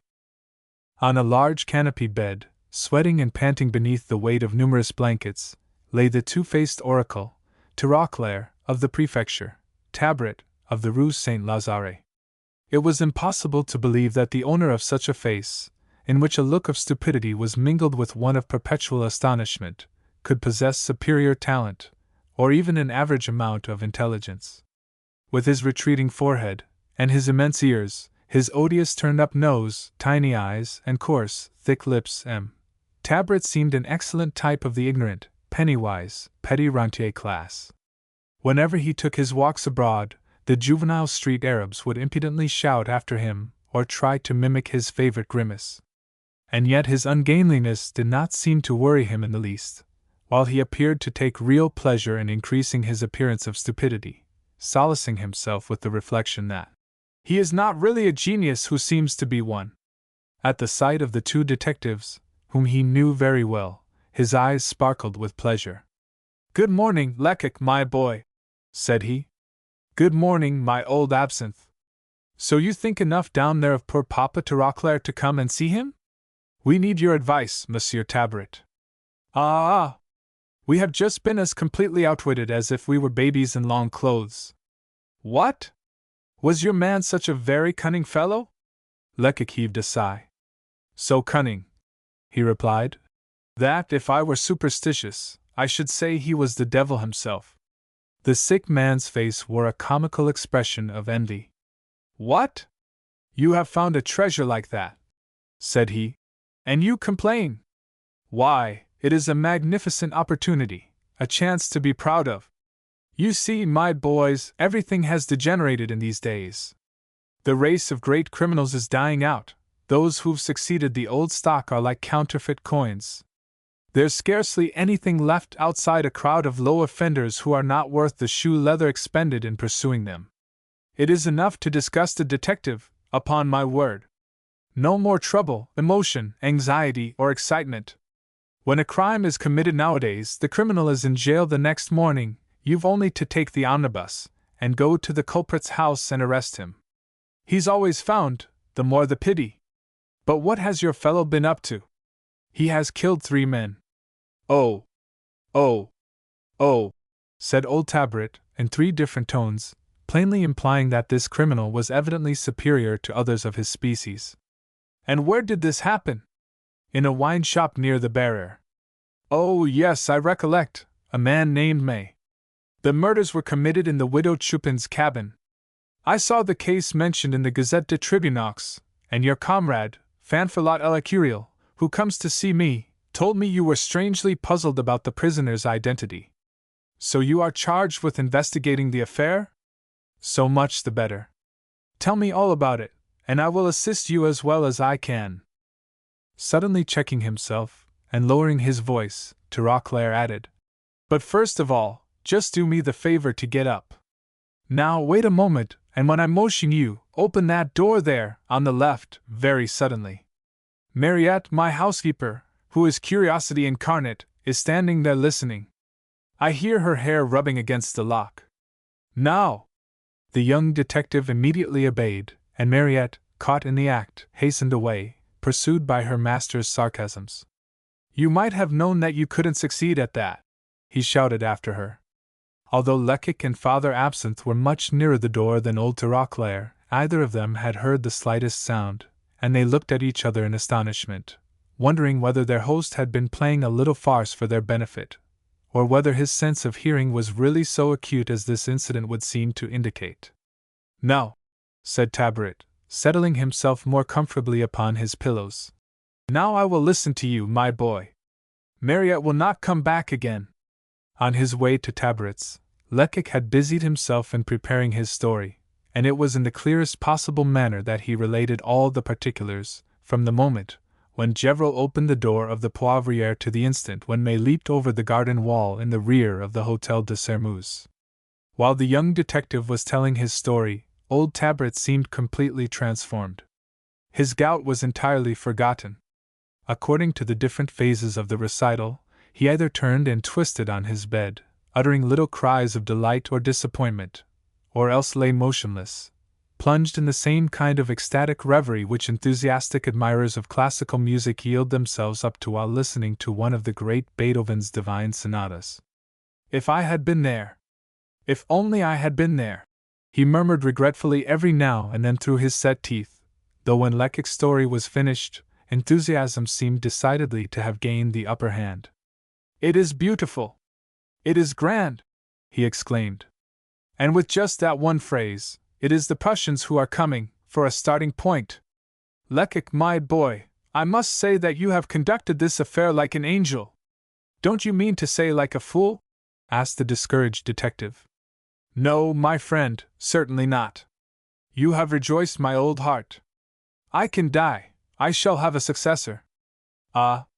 That Gevrol who betrayed you, for he did betray you, there's no doubt about it, that obtuse, obstinate general is not worthy to blacken your shoes.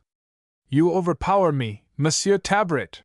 interrupted Lecoq, as yet uncertain whether his host was poking fun at him or not.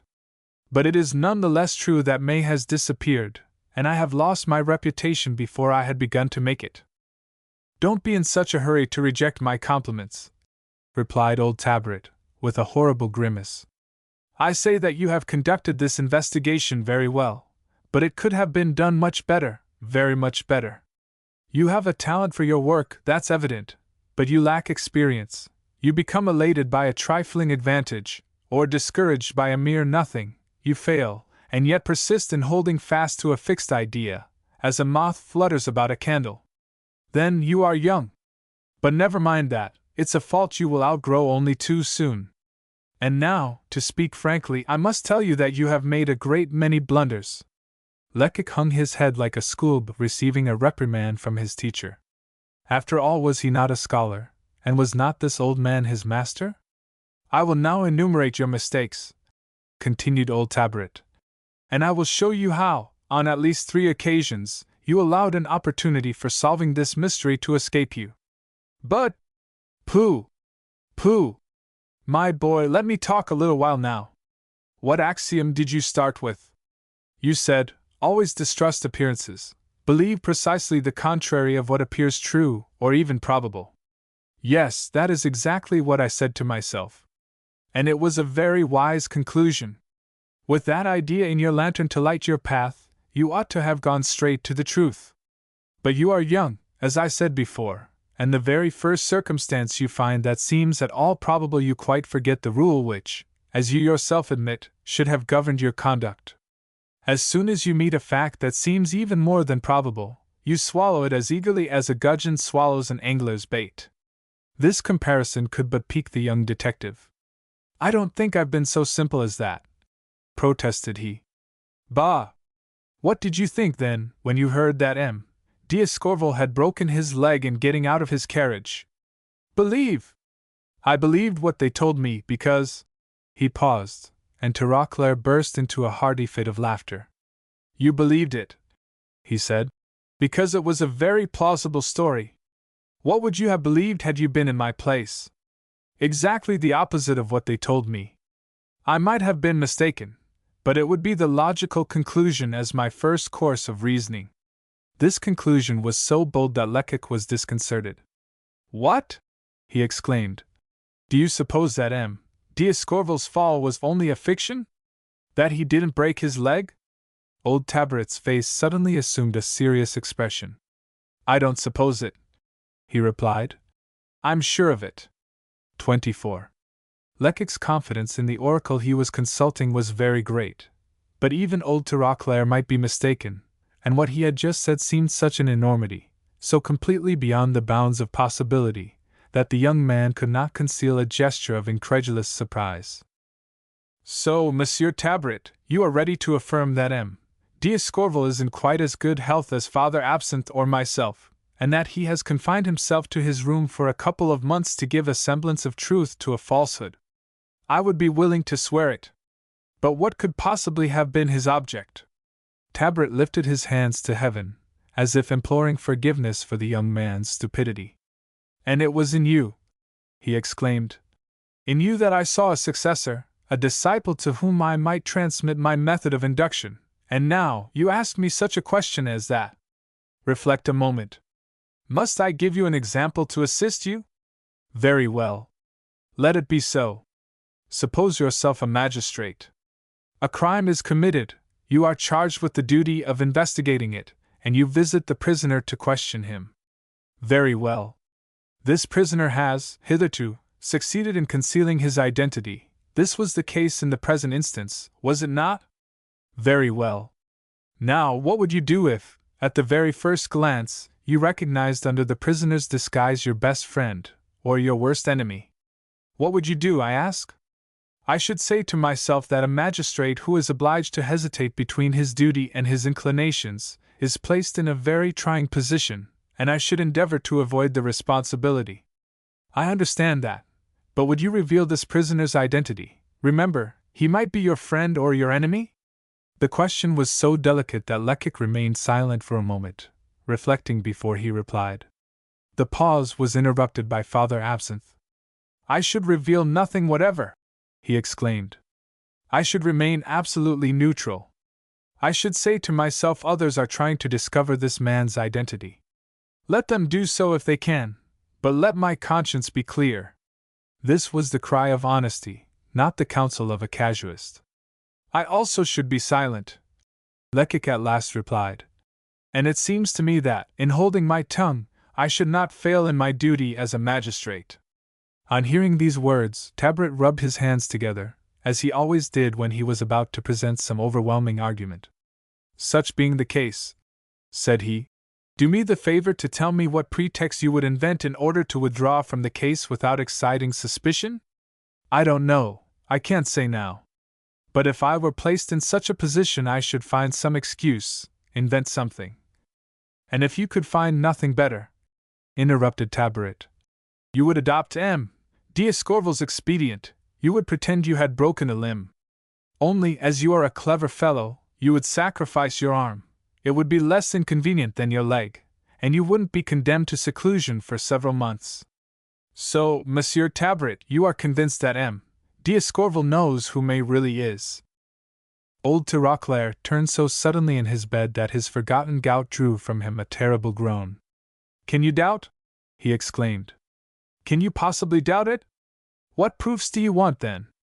What connection do you see between the magistrate's fall and the prisoner's attempt at suicide? I wasn't there as you were. I only know the story as you have told it to me. I can't look at the facts with my own eyes, but according to your statements, which are I suppose correct, this is what I understand. When M. d'Escorval has completed his task at the widow Chupin's house, he comes to the prison to examine the supposed murderer. The two men recognize each other. Had they been alone, mutual explanations might have ensued, and affairs taken quite a different turn. But they were not alone, a third party was present, M. d'Escorval's clerk. So they could say nothing.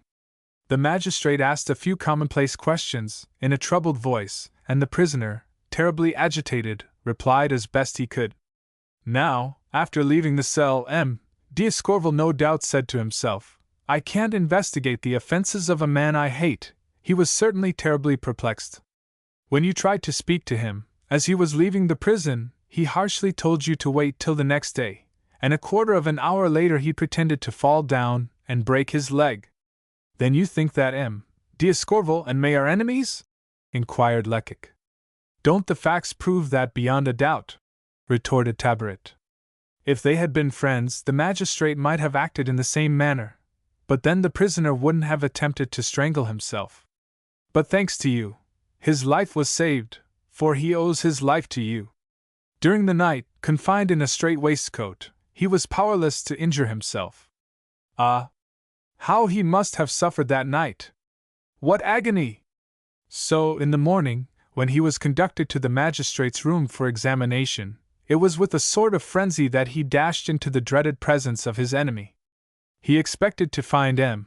d'Escorval there, ready to triumph over his misfortunes, and he intended to say, Yes, it's I, there is a fatality in it. I have killed 3 men, and I am in your power. But there is a mortal feud between us, and for that very reason you haven't the right to prolong my tortures. It would be infamous cowardice if you did so. However, instead of M. d'Escorval, he sees M. Segmuller. Then what happens? He is surprised, and his eyes betray the astonishment he feels when he realizes the generosity of his enemy, an enemy from whom he had expected no indulgence. Then a smile comes to his lips, a smile of hope, for he thinks, since M. d'Escorval has not betrayed his secret, that he may be able to keep it, and emerge, perhaps, from this shadow of shame and crime with his name and honor still untarnished. Old Tabaret paused, and then, with a sudden change of tone and an ironical gesture, he added, And that is my explanation. Father Absinthe had risen, frantic with delight. Christi! He exclaimed. That's it! That's it! Lecoq's approbation was none the less evident, although unspoken. He could appreciate this rapid and wonderful work of induction far better than his companion. For a moment or two old Tabaret reclined upon his pillows enjoying the sweets of admiration, then he continued. Do you wish for further proofs, my boy? Recollect the perseverance M. D'Escorval displayed in sending to M. Segmuller for information. I admit that a man may have a passion for his profession, but not to such an extent as that. You believe that his leg was broken. Then were you not surprised to find a magistrate, with a broken limb, suffering mortal anguish, taking such wonderful interest in a miserable murderer? I haven't any broken bones, I've only got the gout, but I know very well that when I'm suffering, half the world might be judging the other half, and yet the idea of sending Mariette for information would never occur to me. Ah! A moment's reflection would have enabled you to understand the reason of his solicitude, and would probably have given you the key to the whole mystery. Lecoq, who was such a brilliant casuist in the widow Chupin's hovel, who was so full of confidence in himself, and so earnest in expounding his theories to simple Father Absinthe, Lecoq hung his head abashed and did not utter a word.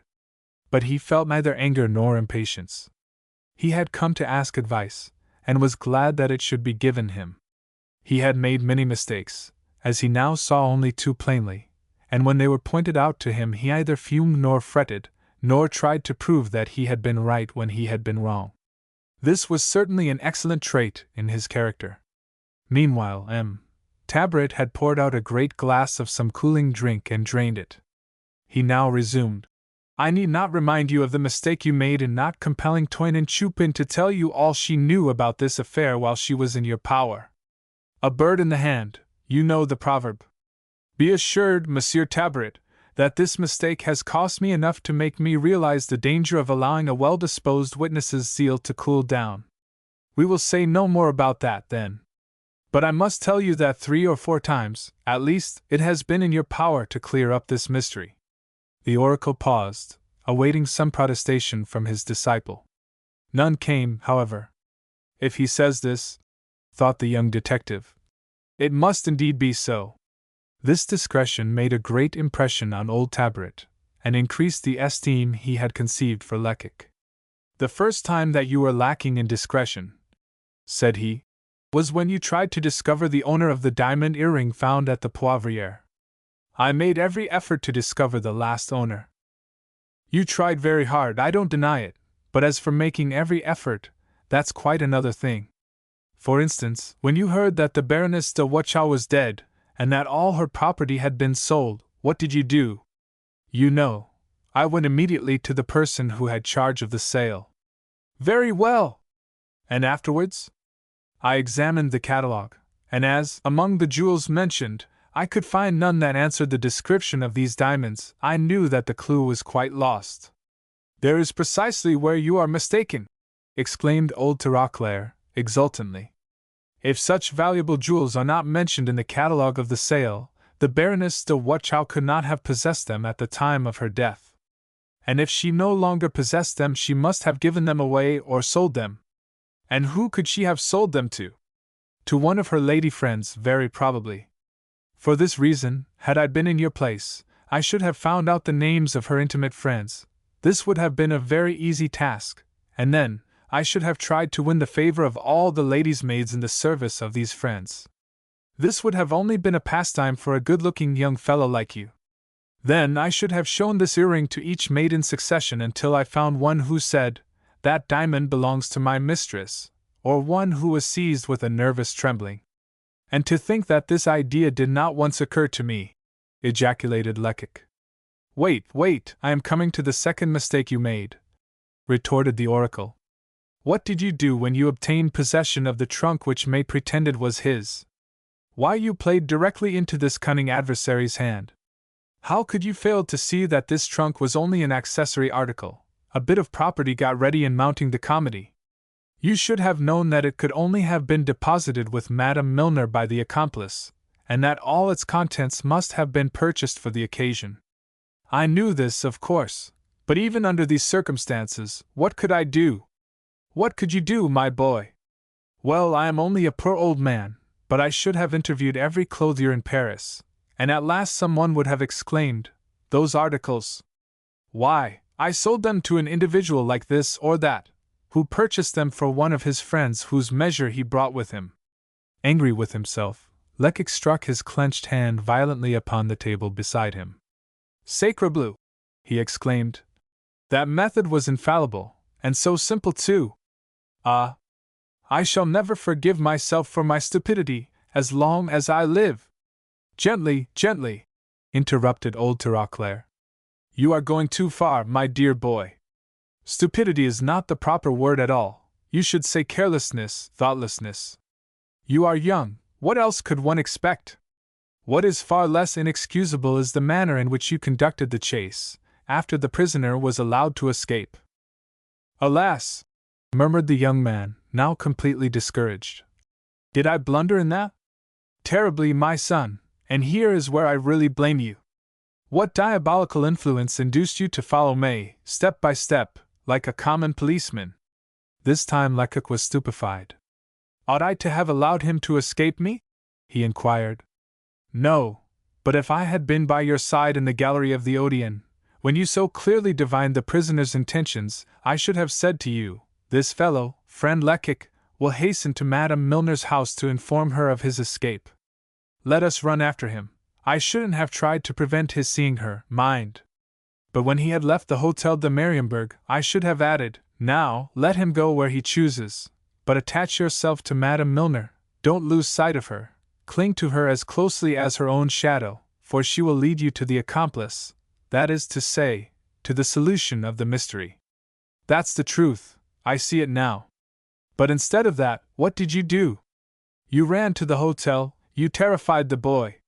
When a fisherman has cast his bait and the fish are swimming near, he doesn't sound a gong to frighten them all away.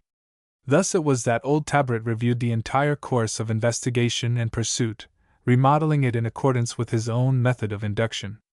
Lecoq had originally had a magnificent inspiration. In his first investigations he had displayed remarkable talent, and yet he had not succeeded. Why? Simply because he had neglected the axiom with which he started. Always distrust what seems probable. But the young man listened to the oracles, summing up, with divided attention. 1,000 projects were darting through his brain, and at length he could no longer restrain himself. You have saved me from despair, he exclaimed. I thought everything was lost, but I see that my blunders can be repaired. What I neglected to do, I can do now, there is still time. Haven't I the diamond earring, as well as various effects belonging to the prisoner, still in my possession? Madame Milner still owns the Hotel de Mariembourg, and I will watch her. And what for, my boy? What for? Why, to find my fugitive, to be sure. Had the young detective been less engrossed with his idea, he would have detected a slight smile that curved Papa Tirauclair's thick lips. Ah, my son! Is it possible that you don't suspect the real name of this pretended buffoon? Inquired the oracle somewhat despondently. Lecoq trembled and averted his face. He did not wish Tabret to see his eyes. No, he replied. I don't suspect. You are uttering a falsehood, interrupted the sick man. You know as well as I do that May resides in the Rue de Grenelle Saint-Germain, and that he is known as the Duc de Sermeuse. On hearing these words, Father Absinthe indulged in a hearty laugh. Ah, that's a good joke, he exclaimed. Ah-ha! Such was not Lecoq's opinion, however. Well, yes, Monsieur Tabret, said he. The idea did occur to me, but I drove it away. And why, if you please? Because you would not believe in the logical sequence of your premises. But I am consistent, and I say that it seems impossible the murderer arrested in the Widow Chupin's drinking den should be the Duc de Sermeuse. Hence, the murderer arrested there, May, the pretended buffoon, is the Duc de Sermeuse. 25. How this idea had entered old Tabret's head, Lecoq could not understand.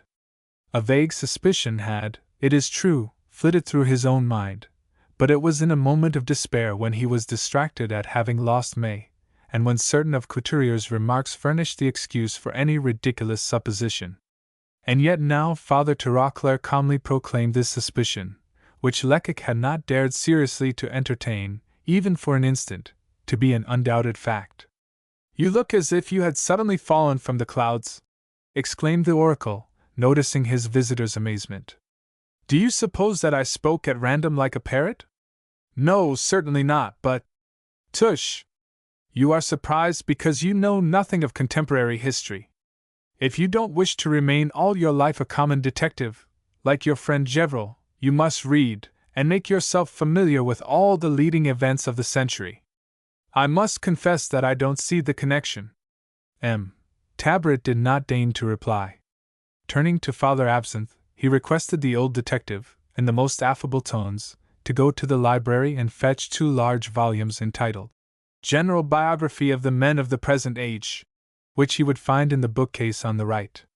Father Absinthe hastened to obey, and as soon as the books were brought, Tabret began turning the pages with an eager hand, like a person seeking some word in a dictionary.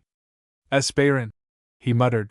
Escars, Escarac, Escher, Escotica, at last we have it, Escorval. Listen attentively, my boy, and you will be enlightened. This injunction was entirely unnecessary. Never had the young detective's faculties been more keenly on the alert. It was in an emphatic voice that the sick man then read.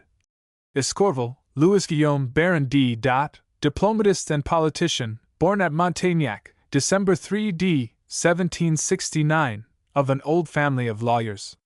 He was completing his studies in Paris at the outbreak of the Revolution and embraced the popular cause with all the ardor of youth.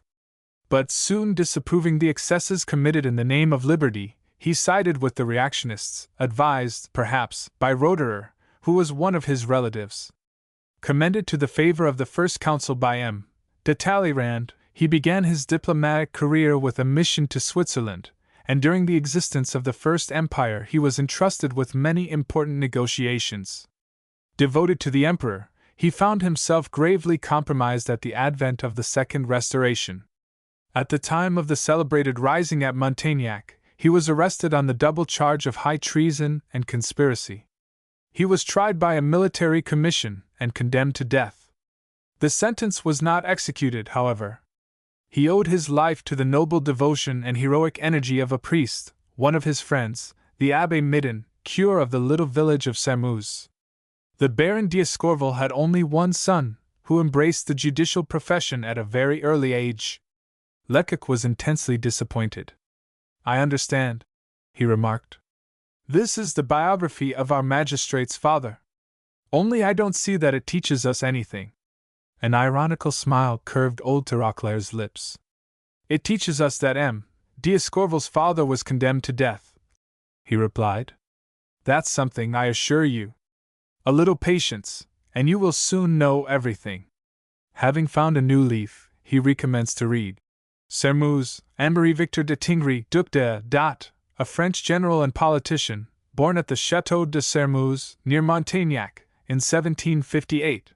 The Sairmeuse family is one of the oldest and most illustrious in France. It must not be confounded with the ducal family of Sairmeuse, whose name is written with an E. Leaving France at the beginning of the Revolution, and de Sairmeuse began by serving in the army of Condé. Some years later he offered his sword to Russia, and it is asserted by some of his biographers that he was fighting in the Russian ranks at the time of the disastrous retreat from Moscow. Returning to France with the Bourbons, he became notorious by the intensity of his ultra-royalist opinions. It is certain that he had the good fortune to regain possession of his immense family estates, and the rank and dignities which he had gained in foreign lands were confirmed. Appointed by the king to preside at the military commission charged with arresting and trying the conspirators of Montaignac, his zeal and severity resulted in the capture and conviction of all the parties implicated. Lecoq sprang up with sparkling eyes. I see it clearly now, he exclaimed. The father of the present Duc de Sairmeuse tried to have the father of the present M. d'Escorval beheaded. Tabret was the picture of complacency. You see the assistance history gives, said he. But I have not finished, my boy. The present Duc de Sairmeuse also has his article which will be of interest to us. So listen. Sairmeuse, Anne-Marie Marshall, son of the preceding, was born in London toward the close of the last century, received his early education in England, and completed it at the court of Austria, which he subsequently visited on several confidential missions. Heir to the opinions, prejudices, and animosities of his father, he placed at the service of his party a highly cultivated intellect, unusual penetration, and extraordinary abilities. A leader at a time when political passion was raging highest, he had the courage to assume the sole responsibility of the most unpopular measures. The hostility he encountered, however, eventually obliged him to retire from office, leaving behind him animosities likely to terminate only with his life. The sick man closed the book, and with assumed modesty he asked, "Ah, well, what do you think of my little method of induction?" But Lecoq was too much engrossed with his own thoughts to reply to this question. "I think," he remarked, "that if the Duc de Sairmeuse had disappeared for 2 months, the period of May's imprisonment, all Paris would have known of it, and so—" "You are dreaming," interrupted Tabaret. "Why, with his wife and his valet de chambre for accomplices, the Duke could absent himself for a year if he liked, and yet all his servants would believe him to be in the house." "I admit that," said Lecoq at last. "But unfortunately, there's one circumstance which completely upsets the theory we have built up so laboriously." "And what is that, if you please?" "If the man who took part in the broil at the Poivriere had been the Duc de Sairmeuse, he would have disclosed his name. He would have declared that, having been attacked, he had only defended himself, and his name alone would have opened the prison doors. Instead of that, what did the prisoner do? He attempted to kill himself. Would a grand seigneur, like the Duc de Sairmeuse, to whom life must be a perpetual enchantment, have thought of committing suicide?" A mocking whistle from the old Tabaret interrupted the speaker. "You seem to have forgotten the last sentence in his biography. M. Sairmeuse leaves behind him ill will and hatred. Do you know the price he might have been compelled to pay for his liberty?" "No, no more do I. To explain his presence at the Poivriere, and the presence of a woman, who was perhaps his wife, who knows what disgraceful secrets he would have been obliged to reveal. Between shame and suicide, he chose suicide. He wished to save his name and honor intact."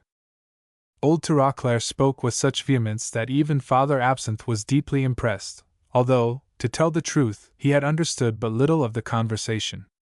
As for Lecoq, he rose very pale, his lips trembling a little. "You will excuse my hypocrisy, Monsieur Tabaret," he said in an agitated voice.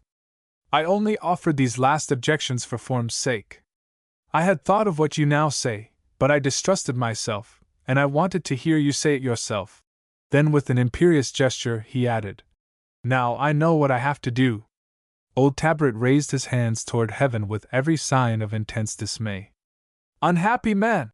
he exclaimed. "Do you think of going to arrest the Duc de Sairmeuse? Poor Lecoq! Free, this man is almost omnipotent, and you, an infinitesimal agent of police, would be shattered as easily as glass. Take care, my boy, don't attack the Duke. I wouldn't be responsible for the consequences.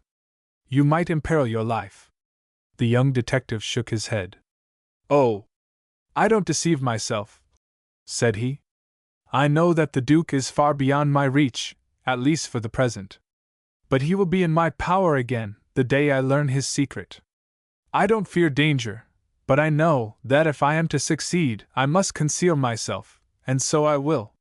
Yes, I will remain in the shade until I can unveil this mystery, but then I shall reappear in my true character. And if May be really the Duc de Sairmeuse, I shall have my revenge."